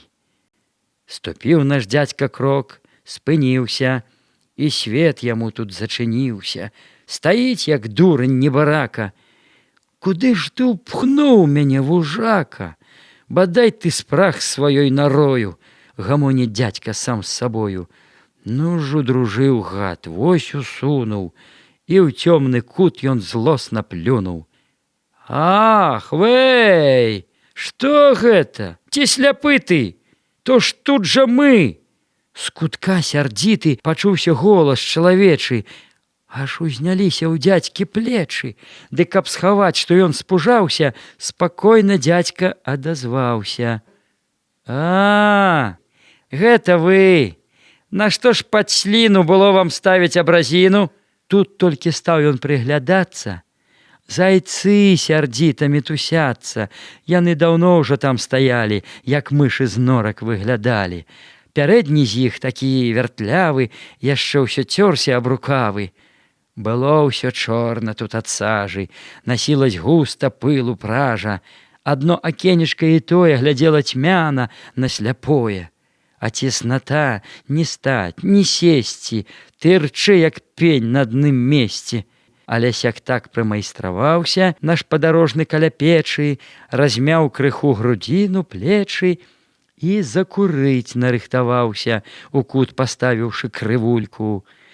Дастаў капшук, агледзеў люльку, прадзьмуў цыбук, задаўшы смроду. Аж пасажыр з сівабароды, даўно ўжо ён на дзядзьку дзьмуўся, шмаргнуўшы носам, адвярнуўся. Але наш дзядзька не шманае, тытун у люльку накладае. Тытун быў свой, а не куплёны, і драў ён горла, як шалёны. І, як казаў у нас дзямешка, па галаве біў, як даўбешка.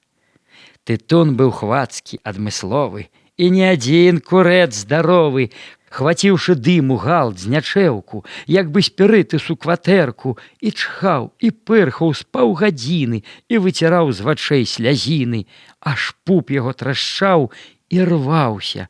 Ён бесарабскім называўся, тытун той дзядзькаў самавіты.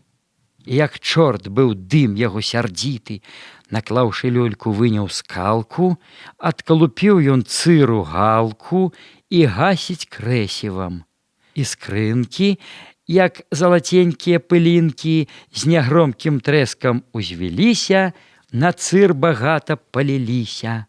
Вось дзядзька люльку раздзімае, цыбук хрыпіць, пішчыць, спявае. Дым усё большымі клубамі звісае ў дзядзькі над вусамі.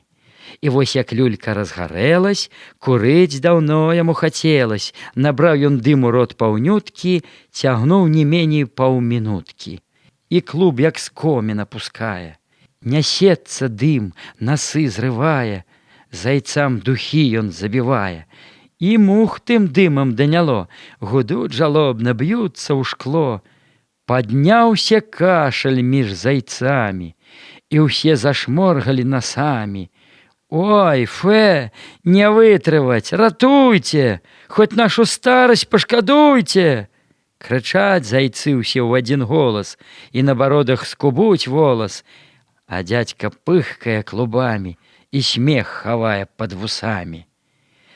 Ды ў гэты момант з карыдора пачуўся голас кандуктора і грук у дзверы з кулакамі. Эй, ты! Там, торбу з кутасамі! Якога чорта гэта смаліш? Ты мне вагон увесь разваліш! Пакінь курыць, бо і праз дзверы праходзіць дым сюды без меры. Але і дым аж з ног скідае, ну проста нос табе зрывае. Кантроль, дай Бог, прайшоў датна. Выйшлі ў вагон, і так прыятна ў вагоне дзядзьку паказалась, прад ім раўніна рассцілалась, палёў засеяных хлябамі. Загоны стройнымі радамі Антосю вочы весялілі, і на працягу цэлай мілі узад пачціва адхадзілі і расступались прад машынай, як кавалеры прад дзяўчынай ці як праз свёкрам маладзіца. Яна ж, як вольная арліца, ляціць стралою, грозна дыша і сівым дымам цяжка пыша. І кожны міг каля чыгункі з'яўлялись новыя малюнкі.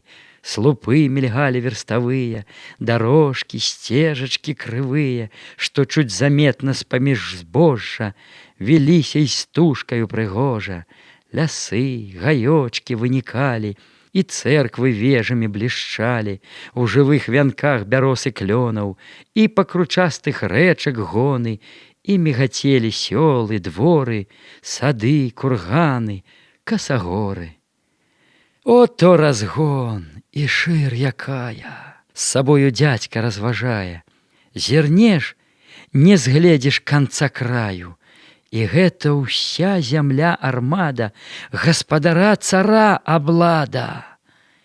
Вялікі ён багач на свеце, ды толькі бедны яго дзеці. Ядуць хлябок яны з мякінай, зайцамі ездзяць на машыне. Якія дворы, Божа мілы, а ўсюды бедны люд пахілы, кішыць гаротны, як мурашкі. І ўздых задушаны ды цяжкі, гатоў з грудзей яго прарвацца, на гоман думак адазвацца. Эх, дзецца людзям бедным недзе, і ўспомніў дзядзька, куды едзе, і што яму ў той вільні трэба. Эх, цяжка ты, скарынка хлеба, пакуль пачуеш кроплю сілы, то банк мо выматае жылы, налогам, гербавым тым зборам, не развітаешся ты з горам, і пусцяць жыць бадай не голых. У гэтых думках невясёлых Антось да вільні пад'язджае і свой гарнітур папраўляе. Дзядзька у вільні. І не спынілася машына, А ўжо пайшла мітусяніна.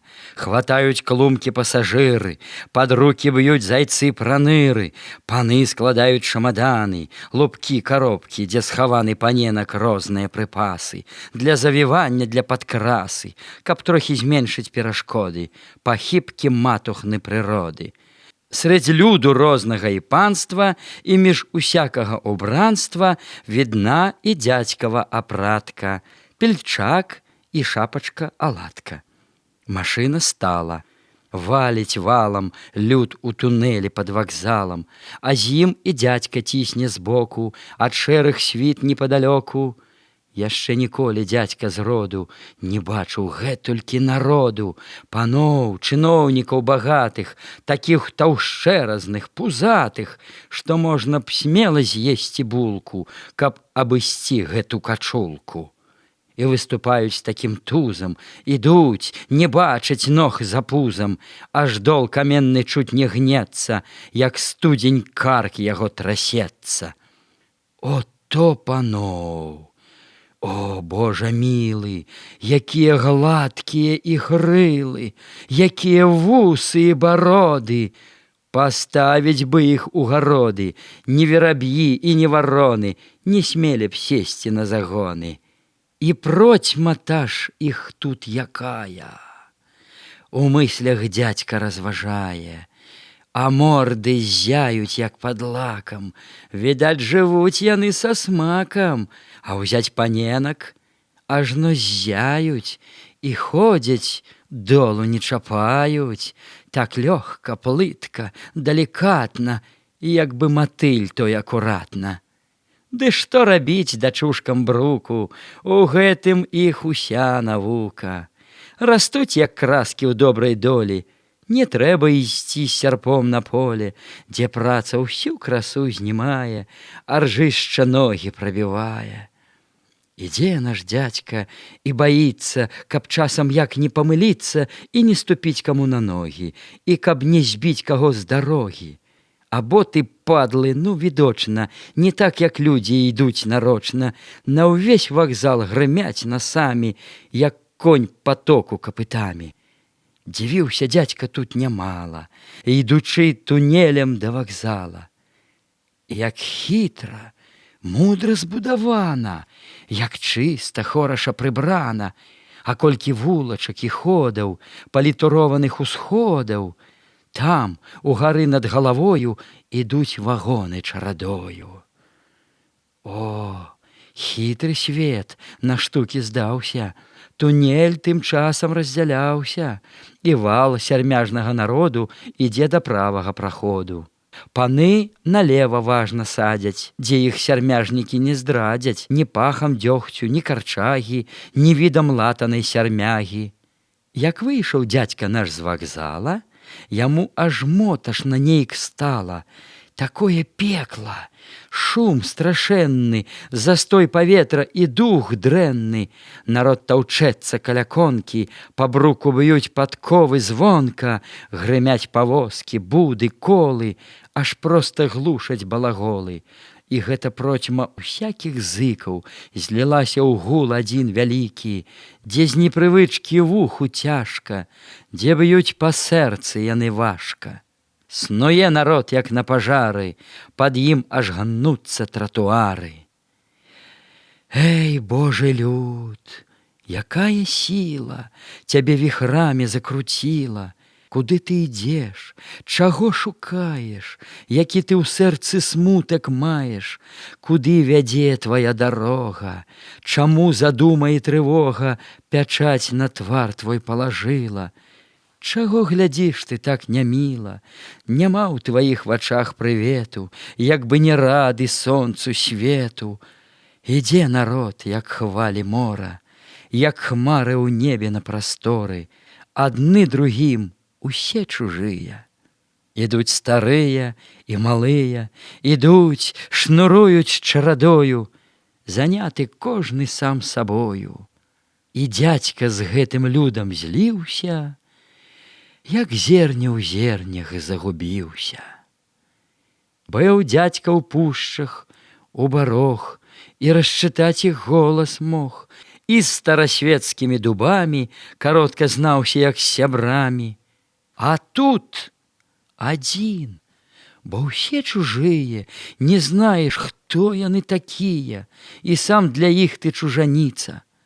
На камяніцы камяніца, не згледзіш неба край за імі, і ціснуць сценамі сваімі. Ідзе так дзядзька і па бруку, адзін за 10 робіць груку. А дзе ж той банк? Карціць пытанне. Так правандруеш да змяркання, а сам туды не пападзеш, і толькі дзень дарма звядзеш.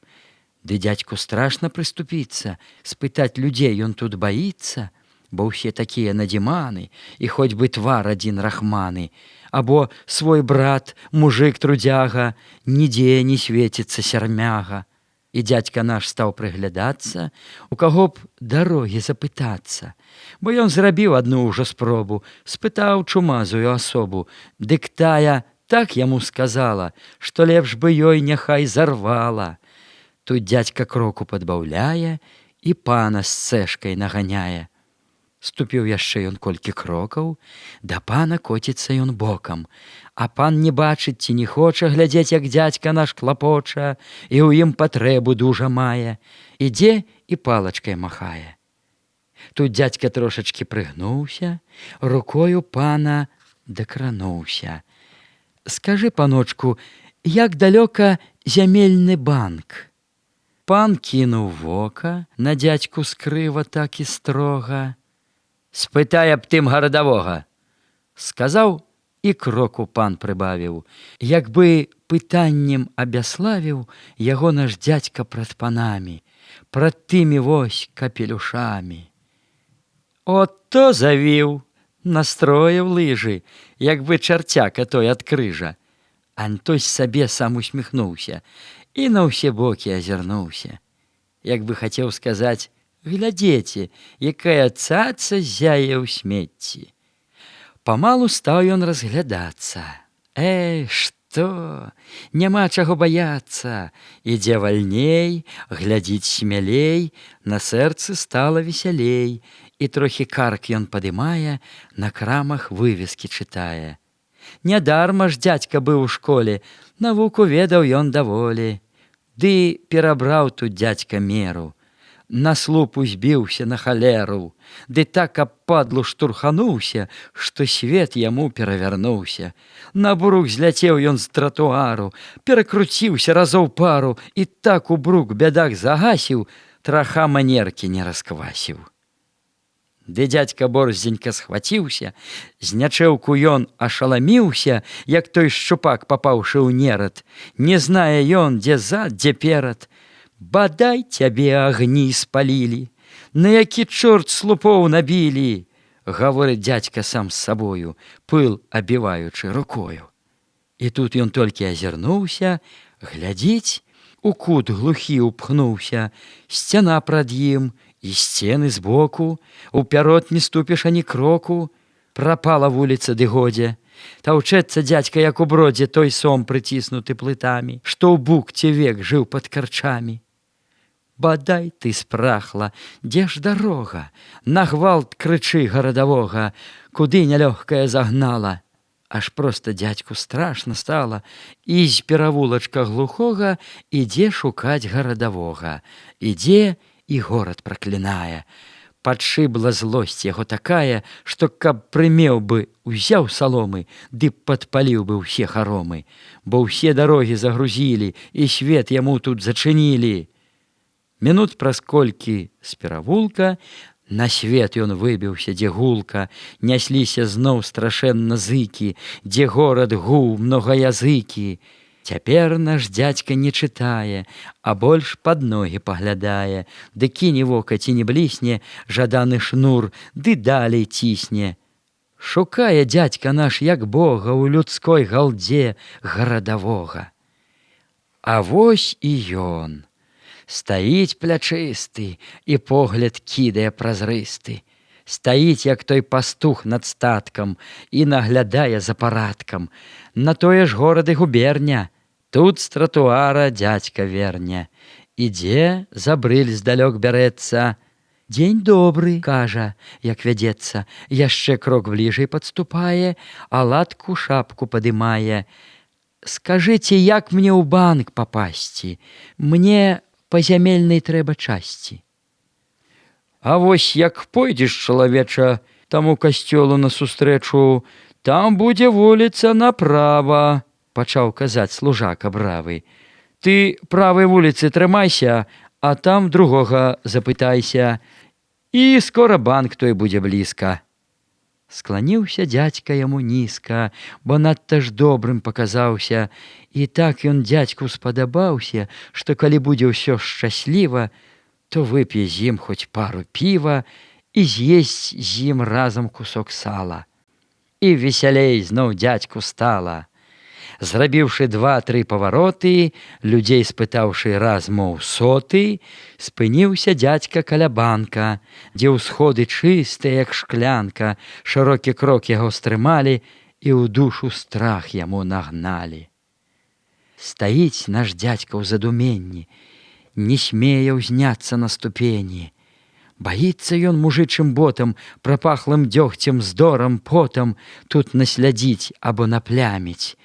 Лепш іх не знаць, няхай іх цяміць.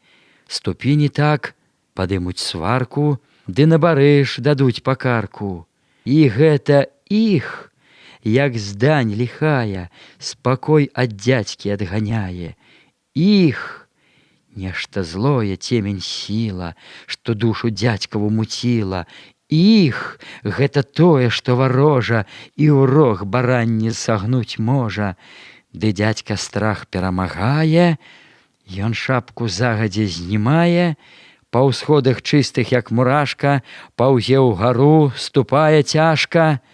Забіты дух яго вякамі, ужо чуе страх перад панамі. У прасторнай, чыстай, светлай залі паны туды-сюды снавалі, развязна моцна гаманілі, цыгары доўгія курылі, а дзе каторы шарганецца, каля яго прыслужнік трэцца і падае яму адзенне, а сам пакора і жычэнне. А пан той руку ткне ў кішэню, яму 10 суне ў жменю. Прыслужнік, чуць не прысядзе, аж смех бярэ на гэта глядзе. Але і паны не ўсе тут роўны. Адны з іх круглыя, як броўны, ідуць спаважна ў перавалку, другія выпетрылі ў палку. Адны трымаюць нос высока, другія ў дол спускаюць вока. Апроч паноў гэтай залі і мужыкі ў кутках стаялі, і людзі простага больш звання таўкліся ў банку ўжо ад рання.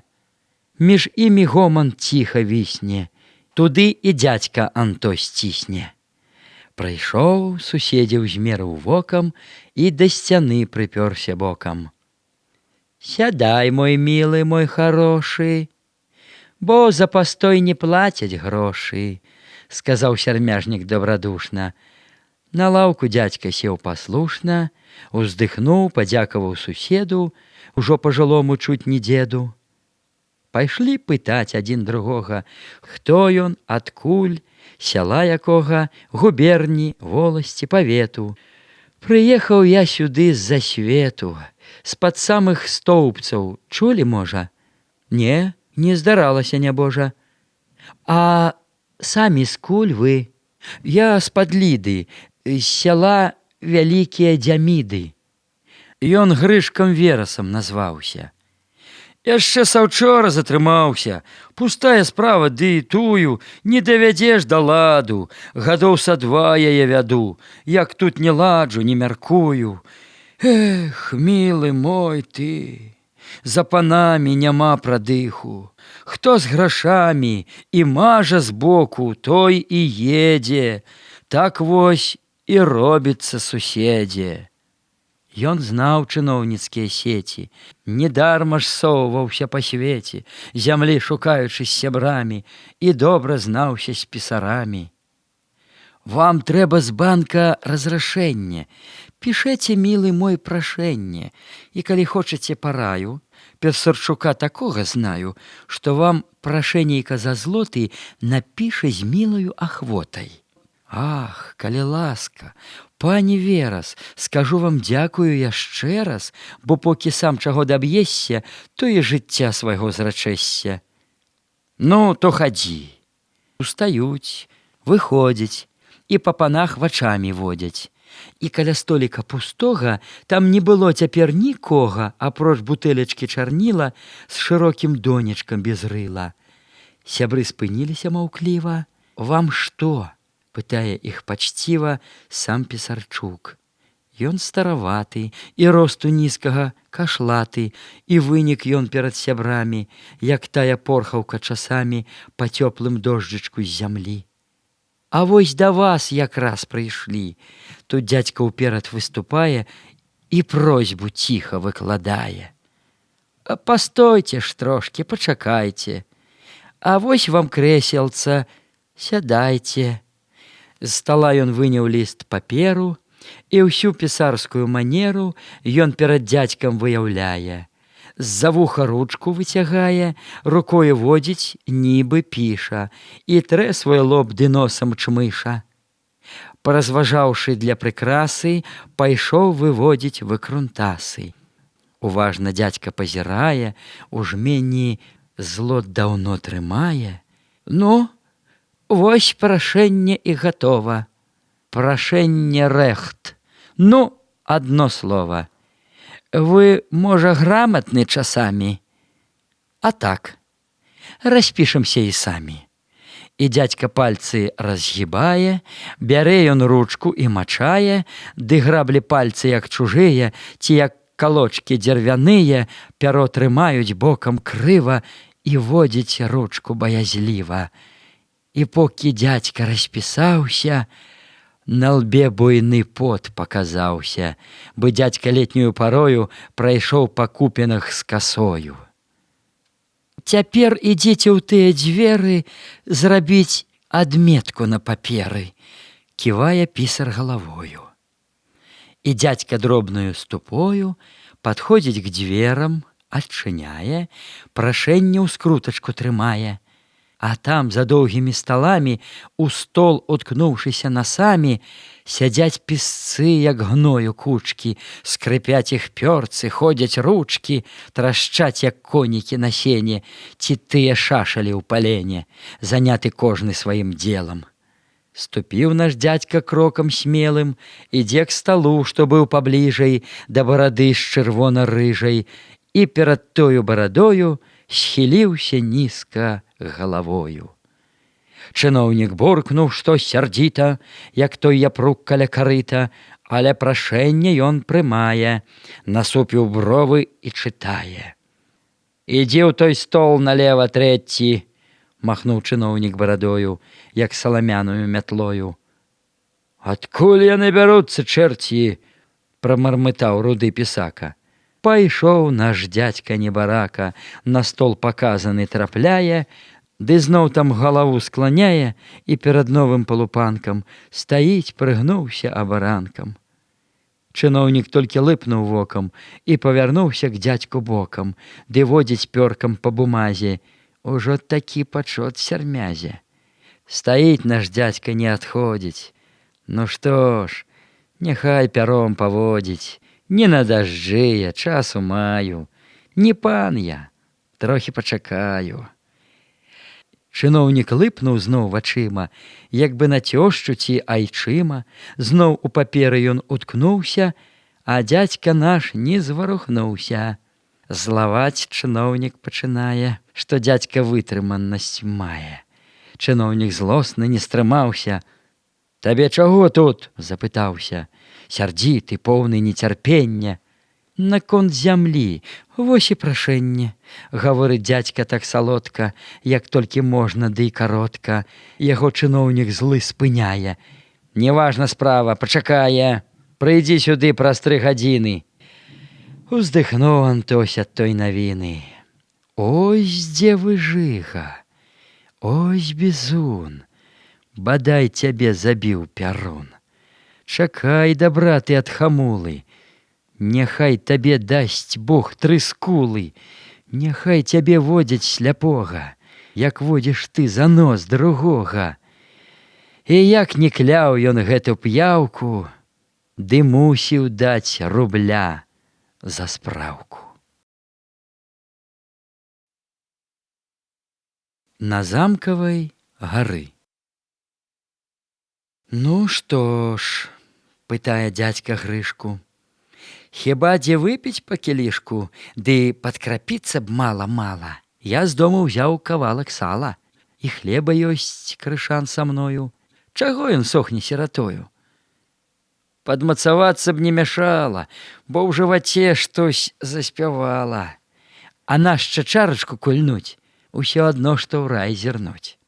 Сябры ўстаюць, ідуць з павагу і на праспект нясуць сярмягу, дзе панства ўсякага багата ідзе і едзе, як у свята. І скуль набраліся яны, і ўсё важнецкія паны, і так адзеты, так убраны, што той ракоўскі надзіманы, няхай яго там возьме боль, у параўнанні з імі ноль. Ну, проста так, звычайны лыска, і не стаяў каля іх блізка. Зірнеш і ўнікнеш, прад табою мо князь з графіняю якою, так далікатна спацыруюць і не гавораць, а варкуюць. Або спаткаеш генерала, яго ўся вільня, пэўна, знала, у медалях уся грудзіна, і што за погляд, што за міна, ну ж і паноў, не дай ты, Божа, антось стрымацца ледзьве можа, няхай ім дрэннае прысніцца, каб тым панам не пакланіцца. Ды Верас з дзядзькі тут смяяўся. Ты не ўважай, што ён убраўся, гальштук павесіў і манішку, а каб раздзець яго брацішку, то пэўна ходзіць без кашулі, на ланцужку кусок цыбулі. Па віду пан і ходзіць панам, а спіць, напэўна, пад парканам. Таго й глядзіць, каб што ўварваць. Такіх паноў хоць гаці гаць. Чым болей дзядзька разглядаўся, ён тым мацней тут захапляўся. Які тут рух і беганіна, як ззяюць вокны магазінаў, і колькі тут дабра, багацця, а колькі слёз у ім, пракляцце, якія брычкі і карэты, а для каго ўся роскаш гэта? Антосю стала чагось смутна. Ці гэта роскаш так атрутна, што голас зайздрасці ўзбудзіла і свой адбітак палажыла? Ці то пратэст, бунт проціў здзеку, які пануе тут адвеку і дзеліць люд на дзве галіны, на дзве няроўныя часціны, на багачоў і на галоту. Адным сланяцца каля плоту сваіх задворкаў цёмна-брудных, у мыслях думках шэра-будных, жыць у гразі, хадзіць сляпымі, у імгле пустой і ў едкім дыме, цярпець пакорліва, маліцца і з гэтай доляю гадзіцца, і ўсе надзеі на збавенне і на канец таго мучэння, які настане ўсё ж нарэшце, на той бок смерці перанесці. Другім тут рай і панаванне, і ўсіх дабротаў спажывання. Ты ім служы, ты ім працуй, і нейкі страх прад імі чуй. О то, брат, горад, о дамішчы, о то, дзе сыпалі грашышчы, якія вежы і касцёлы, як толькі іх трымаюць долы. Зірні, зірні, гара якая, на ёй і будка цагляная. О то б адтуль зірнуць на горад. Забыўся дзядзька і пра голад, і падбівае сябра Грышку узысці на тую гару вышку. Яна так пышна, так высока, і так ласкае тваё вока, а гэты скат такі зялёны. Там каштаны, там ліпы, клёны глядзяць здалёк адным кустом, адным вялізарным шатром. Праспект, касцёл сябры мінулі і ў сквер зялёны павярнулі. У цяньку развесістых галінак дарожкі ўюцца між раслінак, такія чыстыя, аж міла. І люду мноства тут хадзіла. Найболей моладзь гарадская, ды худасочная, благая, усё панічы, зухі, паненкі, астаннік іх быў восак ценкі. Ідуць, шнуруюць па дарожках, а чаравічкі на іх ножках так і паскрыпваюць, спяваюць, нібы капыцікі мільгаюць. Ідуць, спусціўшы вачаняткі, на погляд ціхі, як ягняткі, а панічы снуюць стрыжамі, у паненак цэляцца вачамі, так от ільнуць, як рой да грэчкі, як матылі на тыя свечкі. На доўгіх лаўках пажылыя сядзяць паны, як бы святыя, багата ўсе яны адзеты, чытаюць кнігі ды газеты. Антось на ўсё глядзіць уважна, і сам ідзе ён трохі важна, крыху асвойтаўся з панамі, ідзе, пагруквае нагамі. Сябры тым часам сквер мінулі, налева ўгору павярнулі. Тут з будкі стораж іх спыняе. «Куды ідзяце?» сяброў пытае. «Куды ж? На гору ёсць, вядома. А ці вам правіла знаёма, што безбілетным ход запынен? Хто ідзе на гору, той павінен білет купіць на права ўходу». Сябры спынілись. Грошай шкода. У чупрыны рукі запускаюць, аб гэтай справе разважаюць. За што плаціць? Пустая справа. Але ж ізноў зірнуць цікава, як там з гары ўсё выглядае. І дзядзька стоража пытае: «А колькі той білет каштуе? Ніяк у Вільні не шанцуе». «Усяго 6 грошаў. Заплаціце, тады сабе здарова ідзеце». «Дзе наша, брат, не прападала, каб наша ліха не даждала», гаворыць дзядзька наш разважна, у кішэню лезучы адважна. Сябры білеты пакуплялі і на гару пашыбавалі. О, то гара, як печ крутая! І вось чаму дарожка тая, бы шрубка уецца панад бокам, узлезь папробуй простым крокам. Но, брат, гара, аж ногі млеюць. Сябры ідуць і весялеюць. Ці то яе такая ўрода, рукою мусі быць народу, яна насыпана спрадвеку. О, то, мой Божа, чалавеку заўсёды мала, не хватае. Антось у голас разважае. Ці ёсць канец яго патрэбам, чаго няма пад гэтым небам? Не, не здаволіш чалавека, і будзе вечна ён калека. Чаго-небудзь, а будзе брак, ужо бо створаны ён так. Твардоўскі пан быў, мо чувалі? Яму ўсе чэрці слугавалі, і ўсе выконвалі жаданні. І што ж, шчаслівы быў? Ні звання. Ды ўзяць хоць нас, не тое ж сама? І мы, як тая багна яма, увесь век варушымся, збіраем, канца ж патрэбам тым не знаем. Сябры наверх гары ўзняліся, аж упацелі, засапліся, і ногі іх спынілись самі. А слаўны від перад сябрамі з гары высокай адчыняўся. Хто відам тым не любаваўся? Унізу гары ляглі прыгожа, як бы разоркі паміж збожжа. Дарожкі роўныя, крывыя, над імі дрэвы маладыя, в сваёй пакоечай цішы сплялі жывыя салашы. Агромны горад, цесна збіты, увесь блескам сонейка заліты, займаў узгоркі і нізіны. Дамы стаялі, як віціны, то ўздоўж, то ўпоперак радамі, то закрываліся садамі, або дзе ўзгоркам крутабокім, а дзе васпанам адзінокім, расцерабіўшы сабе пляц, як горды пан, стаяў палац. Будынкі цесна ў рад стаялі, як бы адны другіх трымалі у часе нейкай небяспекі і асталіся так навекі.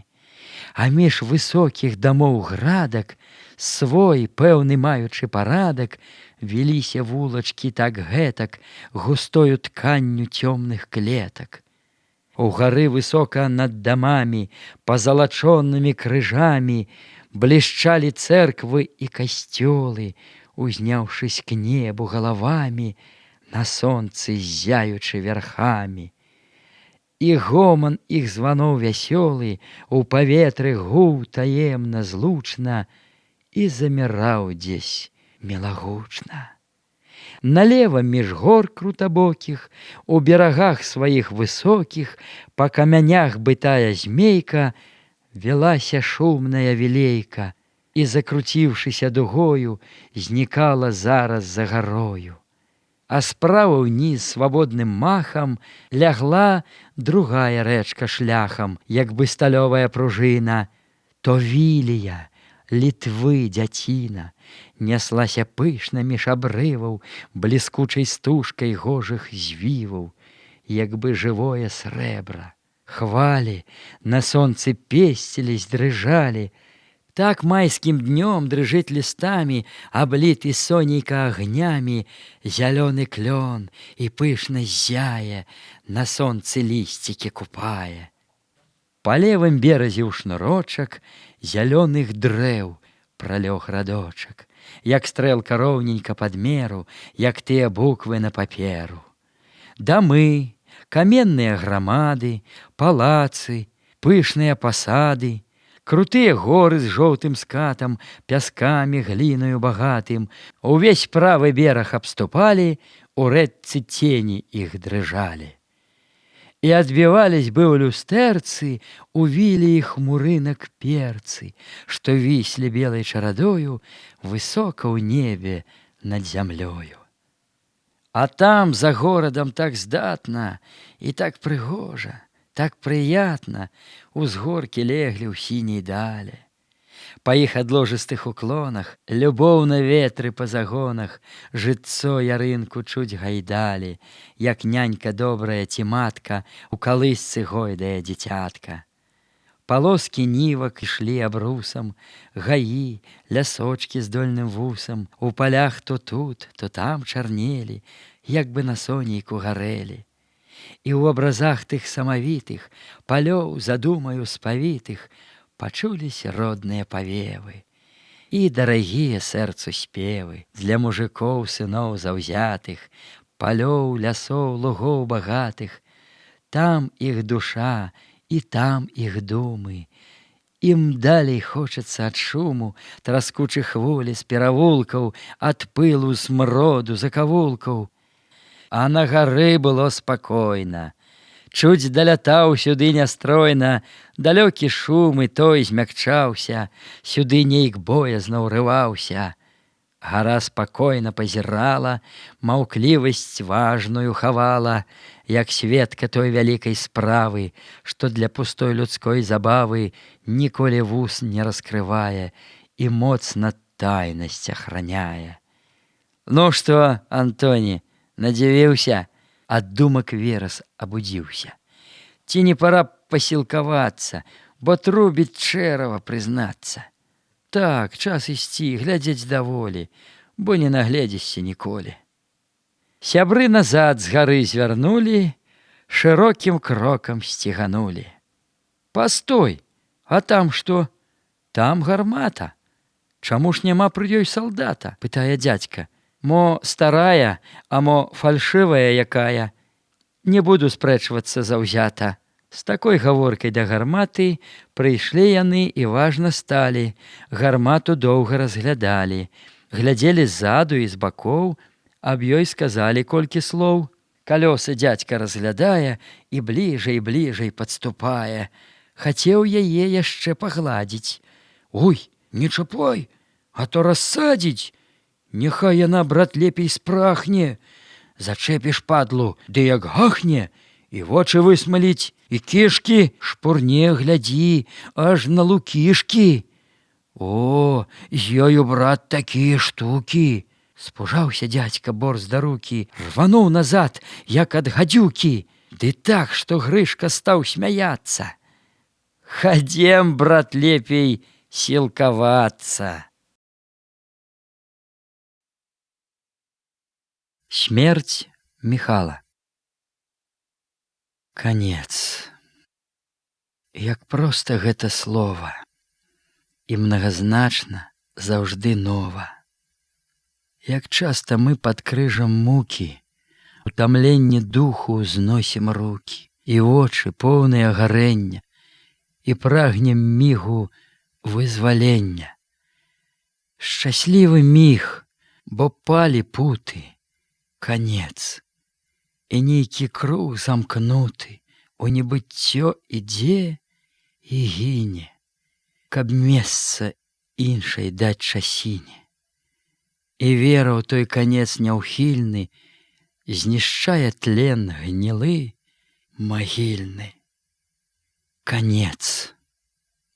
Як многа разважання і засмучоннага пытання у гэтым простым страшным слове, пра іншым з'явішчы і ўмове, калі астатнюю мяжою канец кладзецца між табою і тым, што дорага і міла, што душу грэла і хіліла, і сэрца моцна парывала, як гімн у вуснах перавала, калі смутнелаю вадою, дзе сонца цешыцца сабою, шуміць ён вольны і імкненны, і гучна звонны, і белапенны.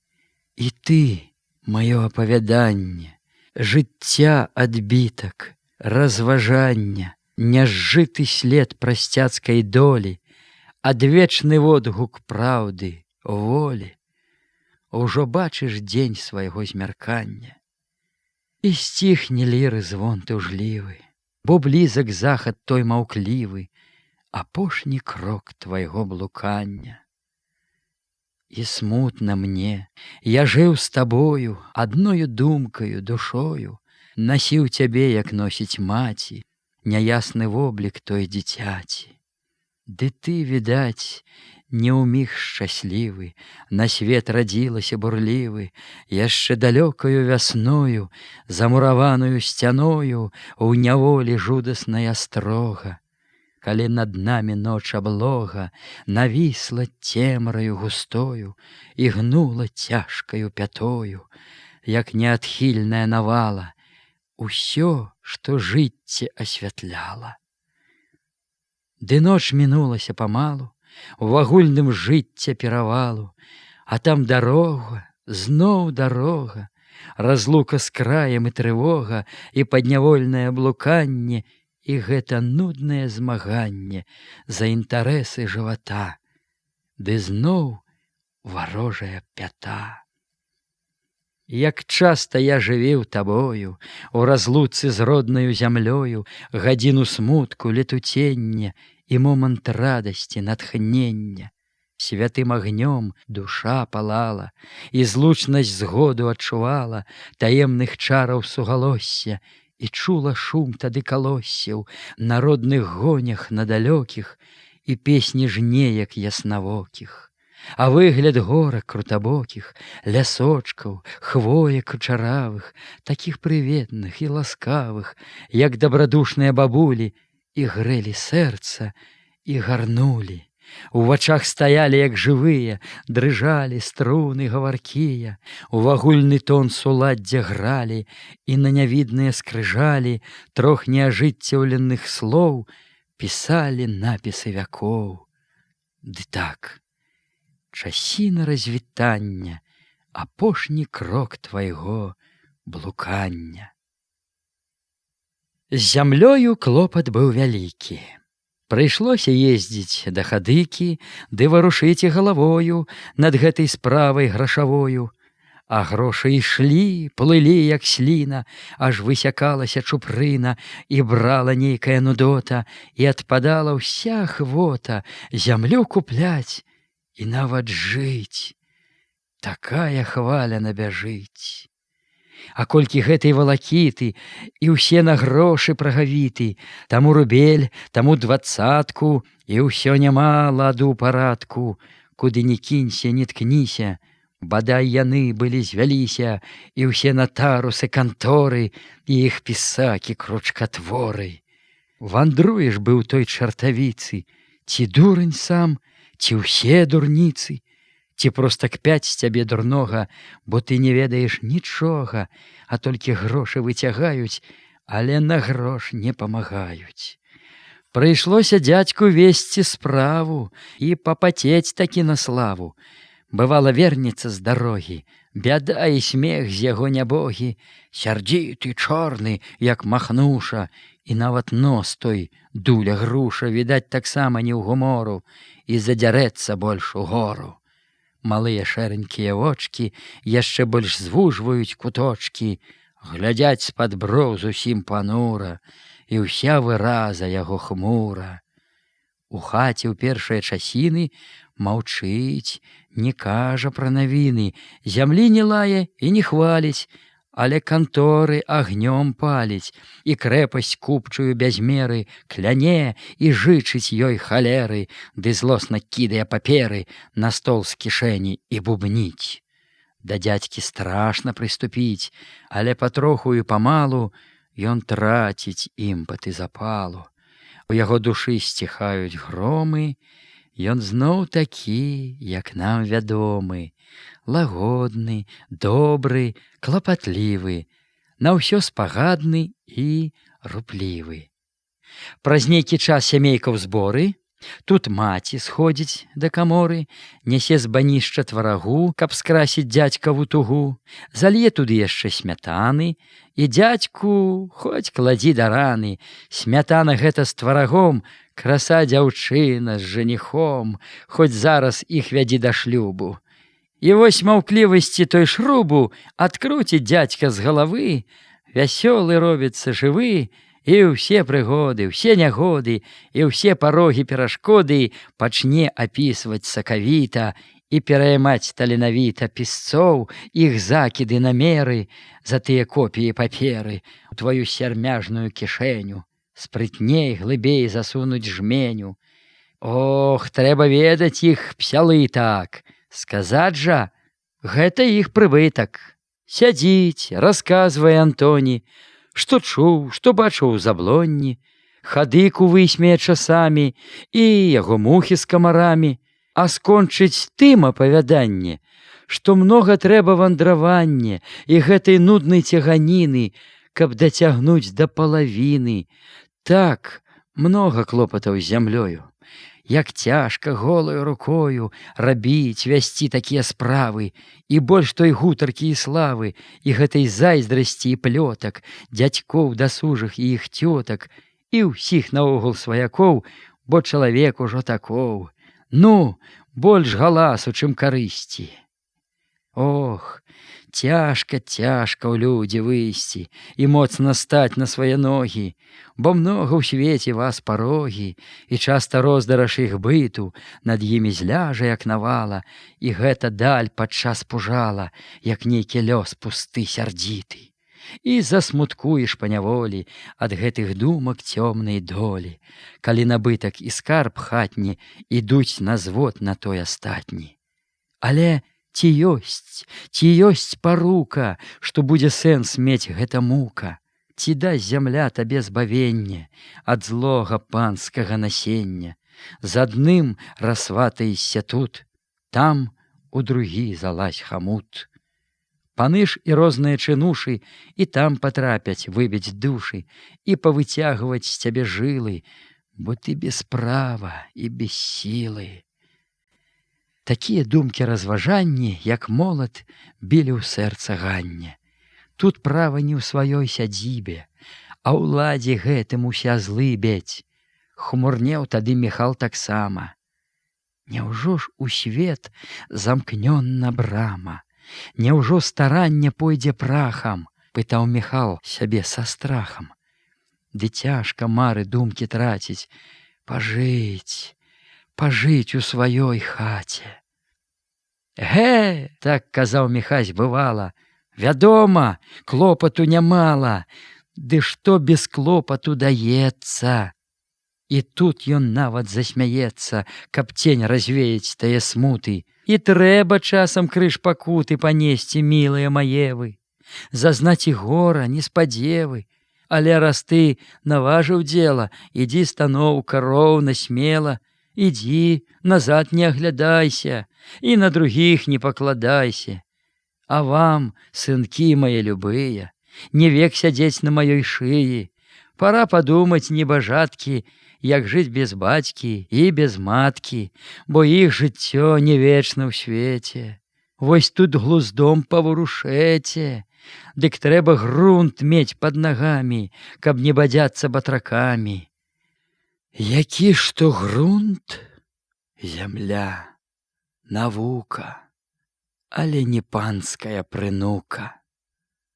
Адзін Міхал і грэў імкненне давесці справу да сканчэння, але няўзнакі, неўзаметкі вязала ліха свае сеткі, каб іх накінуць на Міхала, і ні навошта не зважала бы тая злосная намова. Міхал прыцяміў выпадкова густы чырвоны след крываўкі. Эге, брат, дрэнныя праяўкі. Прыйшла згінота на Міхася. Падумаў ён у нейкім страсе, і нават сэрца ў ім апала. Што за праява напаткала? Няўжо яна, смерць неўзірана? Не, аб ёй і думаць рана. Міхал жахнуўся. Нейкі смутак ліхіх пачуццяў, цёмны скрутак яго агортваюць істоту. Ён чуе ў свеце адзіноту, як бы варожых лёсаў сіла у вочы глянула няміла і ўстала нейкім грозным валам між тым жыццём і ім, Міхалам. І першы раз ён так балюча адчуў той момант немінучы, які ўсіх нас вартуе пільна, бо гэта смерць, зло неадхільна. Няўжо памру і стану трупам, згнію ў зямлі нікчэмным струпам на целе гэтае зямлі. І цені страшныя ляглі яму на душу і на сэрца, і ён так ясна быў у люстэрцы, убачыў смерці ўсе пячаці і ўсе адзначныя пастаці. Міхал пачуў, што ён пылінка, а век людскі адна хвілінка, і перад ім самі сабою, чуць-чуць засланыя імглою, жыцця асобныя кускі, малюнкі, з'явы, абразкі, калісь прачуты, перажыты, усплылі, як сон даўно забыты, і пачуванне адзіноты, пустэчы цёмныя, тускноты яго прыгнула, прыдушыла, і стала ўсё яму няміла. Адно цяпер яго прагненне прад кімся пасці на калені, прасіць заступы, абароны ад гэтай страшныя праклёны. І ўспомніў ён адну драбніцу, свой страх дзіцячы ў навальніцу. Жахліва ночка была тая. О, гэту ноч ён памятае. Прачнуўся, шум, бразгочуць шыбы, гарыць паветра іх сялібы, агнём сляпячым сеняватым, старыя вербы каля хаты гудуць і гнуцца ва ўсе бокі, над долам сцелюць верх шырокі, і круціць бура ім галіны, кудлаціць, крышыць верхавіны, бырве іх вострымі зубамі, а гром цяжэрнымі клубамі зямлю, здаецца, прабівае, і стогне хатка іх старая, і ўся трасецца бы націна, а ён малы, як ліст асіны, дрыжыць ад страху, жмецца, плача. Засні, мой хлопча, не барача, не бойся, милый, ты со мною. І матка цёплаю рукою яго за шыю абнімае, а ён да маткі прынікае. І ўжо не страшна бура тая, бо ён захован, повін шчасця. А да каго цяпер прыпасці? Каго прасіць? Каму маліцца? І як ад смерці бараніцца? А можа, гэта так пустое? Пэвна, глупства там якое, бо нават следу няма болю. І ўсё нарэшце ў Божай волі. У ім абуджаецца надзея, адводзіць страх той, сэрца грэе, як сонца землю пасля буры, бо так заложана ў натуры. Ды тое ліха было ўпарта, і строіць жартаў з ім не варта. Праз нейкі час, ужо пад зіму, Міхал у моцным быў абніму хваробы цяжкай і паганай, неспадзяванай, негаданай. І гора ў тым, хвароба гэта даўно цягнулася, не з лета, і ў тым была яе і сіла, што незаметна налучыла, і з патайка гадоў праз колькі яе жывілі манаполькі, пакуль яна не разнялася і не зваліла з ног Міхася. Спярша Міхал перамагаўся, і той хваробе не даваўся, а потым кінуўся і ў лекі, больш саматужныя аптэкі, піў зёлкі розныя і травы, ды не палепшваў свае справы. Да дактароў ужо па часе вазілі хворага Міхася, вазілі ў холад і ў марозы, а ліха боль свае занозы глыбей у цела запускала, і ўжо з тых лекаў толку мала. Ляжыць Міхал маўклівы, смутны, і вочы выцвілі і мутны, у глыб душы глядзяць гаротна, глядзяць тужліва і маркотна. І горка гэта сузнаванне, што ад жыцця ты ўжо адсечан, і нават можа быць адметен і блізак час яго сканання. Жыццё ж ішло, як і звычайна, крыху марудна, аднастайна, калі трушком, калі ступою, сваёю бітаю трапою. А з гэтым жыццем нага ў ногу, як бы ў адну ўсе ішлі дарогу, і толькі ён, адсталы, хворы, папаў у нейкія зажоры і лічыць нудныя часіны. Ён моцна выбіт з каляіны, і тым жыццём ён не жыве.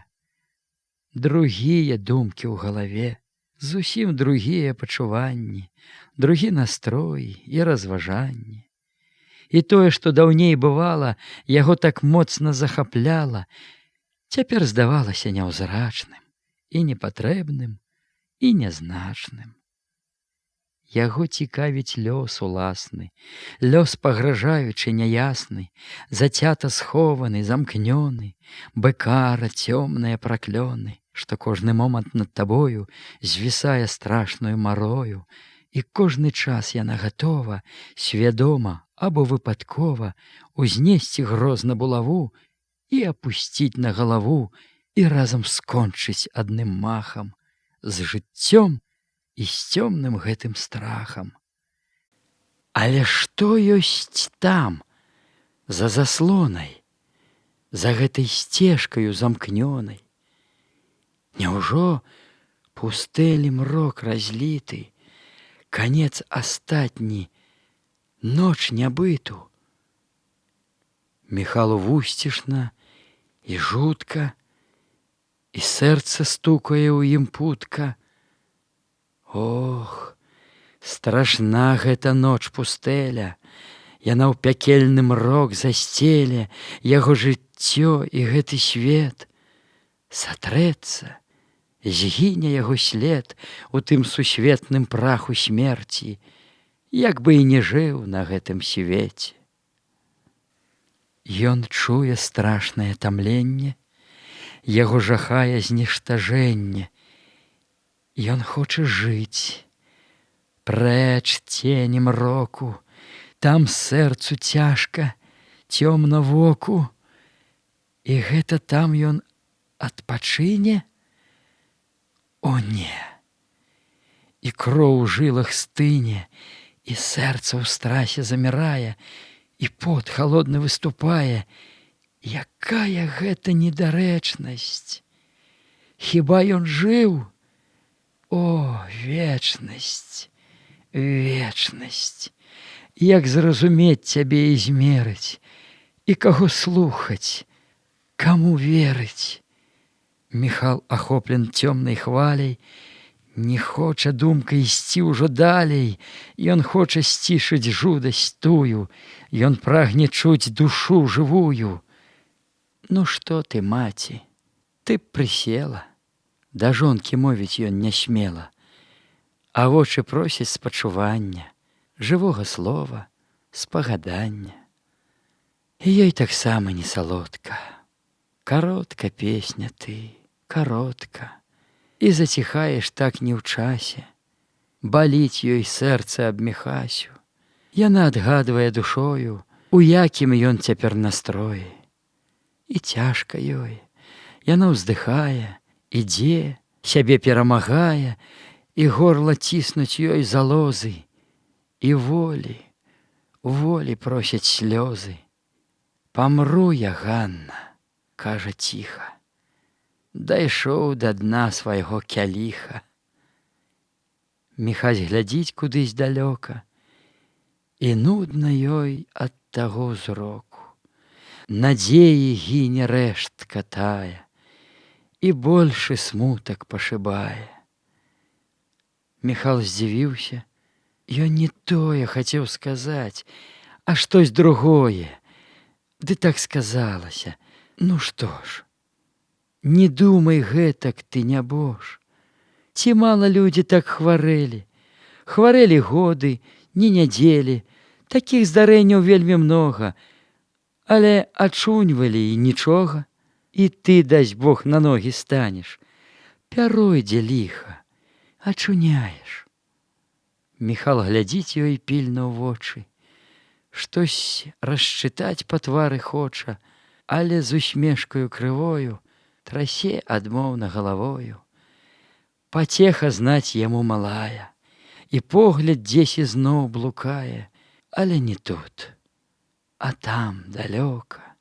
Слязою мгліцца яго вока, ён штось яшчэ сказаць імкнецца, і цень на твар яго кладзецца. З двара ўваходзіць дзядзька ў хату, ідзе прамовіць слоўка брату. Антось гаворыць смела, стала, каб падбадрыць крыху Міхала, надзею добрую падаць і думкі смутныя прагнаць. Як пачуваешся, Міхаля? Мацуйся, браце, з мала-маля. А дзень які? Эх, дзень харошы. Пайсці б цяпер, брат папарошы. Так, брат, пайду, ды ці вярнуся. Якраз патраплю да Пятрусі ў церабяжы пад крыж хваёвы, сказаў Міхал у тон размовы, бы то звычайнае здарэнне, сказаў з усмешкай засмучэння. Ну, ужо і пойдзеш, не, брат, дудкі, аб тым паходзе няма і чуткі. Яшчэ паходзіш за сахою і над уласною зямлёю ты папацееш і немала. На картах бабка так казала. Не, жыць, брат, трэба і жыць многа. Антось гаворыць, а ў самога на сэрцы стала штось трывожна, бо спадзявацца ўсяго можна, за кожным ходзіць смерць сляпіца. І дзіўна рэч, цяпер драбніца, ці проста рысачка якая, значэнне сэнсу набывае і з гэтай смерцю сувязь мае. Ці куры ў хаце сваім дурам падымуць часам шурум-бурум, ці абярэцца з іх якая, з нячэўку пеўнем заспявае для большай важнасці вагі. Ці дзесь крумкач разок другі у небе крумкне смутна глуха, ці ў юшках песню завіруха зацягне жаласна, нудліва, ці загугукае страхліва злы гэты дух. Сава начніца у кустах ольховых над крыніцай, гугукне так, што сэрца ные, або сабака той завые. Усё гэта дрэннае злучэнне, праявы страшнай абвяшчэння, і тую думку мімаволі на смерць наводзіць, як ніколі. А прыйдзе ноч, эх, ноч цямніца, зацятых страхаў таямніца. Глядзіш у вокны ты варожа, з свайго цямнюсенькага ложа, і за вуглом стаіш тулягай, відаць, з нядобраю развагай. В мярцвячых лісцях зімняй стужы стаіўся месячак дасужы, на шыбах беліць ён палотны, такі тужлівы і маркотны. Міхал не спіць, а боль тупая яму пад сэрца падступае. Няма надзей, няма жадання. Цяпер на свеце ўсё дазвання, яму не міла, не цікава, і сну няма, не лезе страва. Жыццё.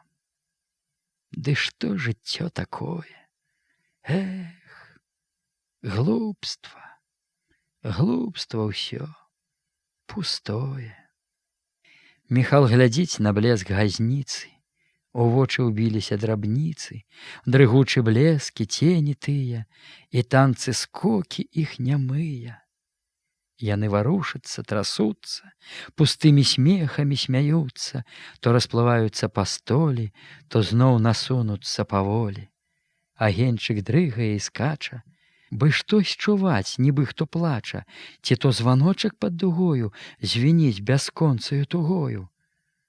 Там вочы нечыя міргнулі, і мыслі раптам скаканулі у багны часаў і прастораў, бо ім няма граніц, запораў. Глядзіць Міхал, што за хвароба? Ён не адзін, іх дзве асобы. Адзін Міхал нядошлы, млявы, другі здаровы і рухавы. Адзін ляжыць, другі вандруе, ідзе па лесе, ў вус не дуе і не гадае ні аб чым. Дурны, не цяміць, што за ім таксама ходзіць хтось варожы, страшэнна здрадлівы нягожы, у нейкім доўгім балахоне і водзіць пальцам па далоні. Кіўне смяшліва, знак паложыць, бы штось запісвае варожыць. Хто ён такі? Чаго ён хоча? Чаго схіліўся і шамоча? І нейкай тухаллю і тленню нясе ад чорнага адзення, і востры пах чуваць кадзіла. Ах, гэта ж смерць тут захадзіла. Ці гэта поп? І ўсё прапала. Няма і почуту Міхала. Куды ж ён дзеўся? Дзе ён? Дзе? Эх, быць бядзе, ну быць бядзе.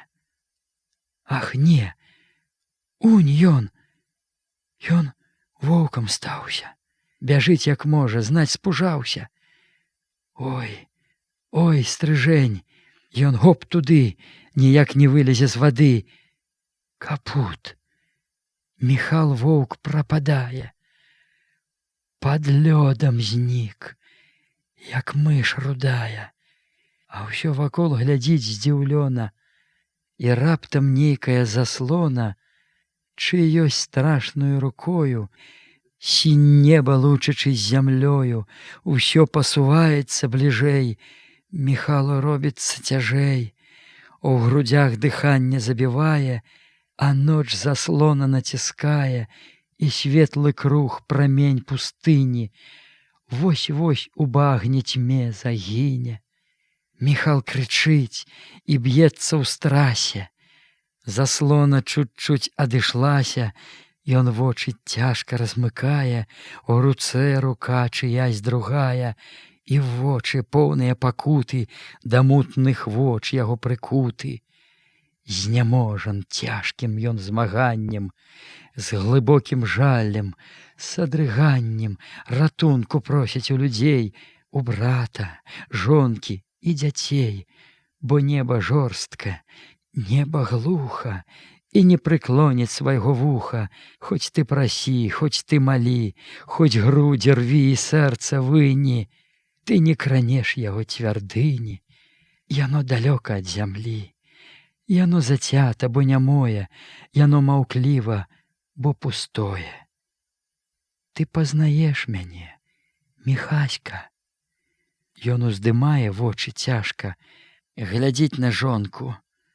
Ганна, маці, ратунку дайце мне, о, браце, ратуй мяне, ратуйце, дзеткі. Сляза палын балюча едкі на ўпалых вочах выступае, Міхал зяхае, заціхае. Ой, свечку, свечку, ён канае. На твары след пякельнай мукі, на грудзі палі яго рукі. Міхал яшчэ раз здрыгануўся, зяхнуў так цяжка, увесь памкнуўся, яшчэ раз вочы расчыняе, глядзіць, бы штось прыпамінае, ён цяжка дыша, духу мала, і ўсё адразу ясна стала. Антоська, родны мой, канаю, перагарэў, адстаў, знікаю, вядзі ж ты, рэй, вядзі адзін, як лепшы брат, як родны сын. Бог не судзіў мне бачыць волі і кідаць зерне ў свае ролі. Зямля, зямля, туды, туды, брат, будуй яе, ты дай ёй выгляд, на новы лад, каб жыць нанова. Не кідай іх. Ах, і гатова. Ні слоў жывых, ні сэрца стуку, і халаднеючую руку Антось цалуе і рыдае, і к трупу енкам прыпадае. У полі, полі, пры дарожацы пахіліўся крыж над магілаю. Беглі сцежачкі, у свечы рокенькі, прывялі ж яны к той магіланцы. Ой, вы, дарожанькі людскія, пуцінкі вузкія крывыя, ой, следам цьмяным снуяцеся, і ўсё блукаеце бы ў лесе, вас горне шлях прасторнай плыні і далягляд ружова-сіні, дзе так панадна свеціць сонца, дзе думка тчэ свае красёнцы, каб новы свет жыцця саткаць, заспакаенне сэрцу даць і разагнаць яго трывогі. Прасторны шлях, калі ж, калі ты закрасуеш на зямлі і злучыш нашы ўсе дарогі. Чытаў Мікола Рабычын.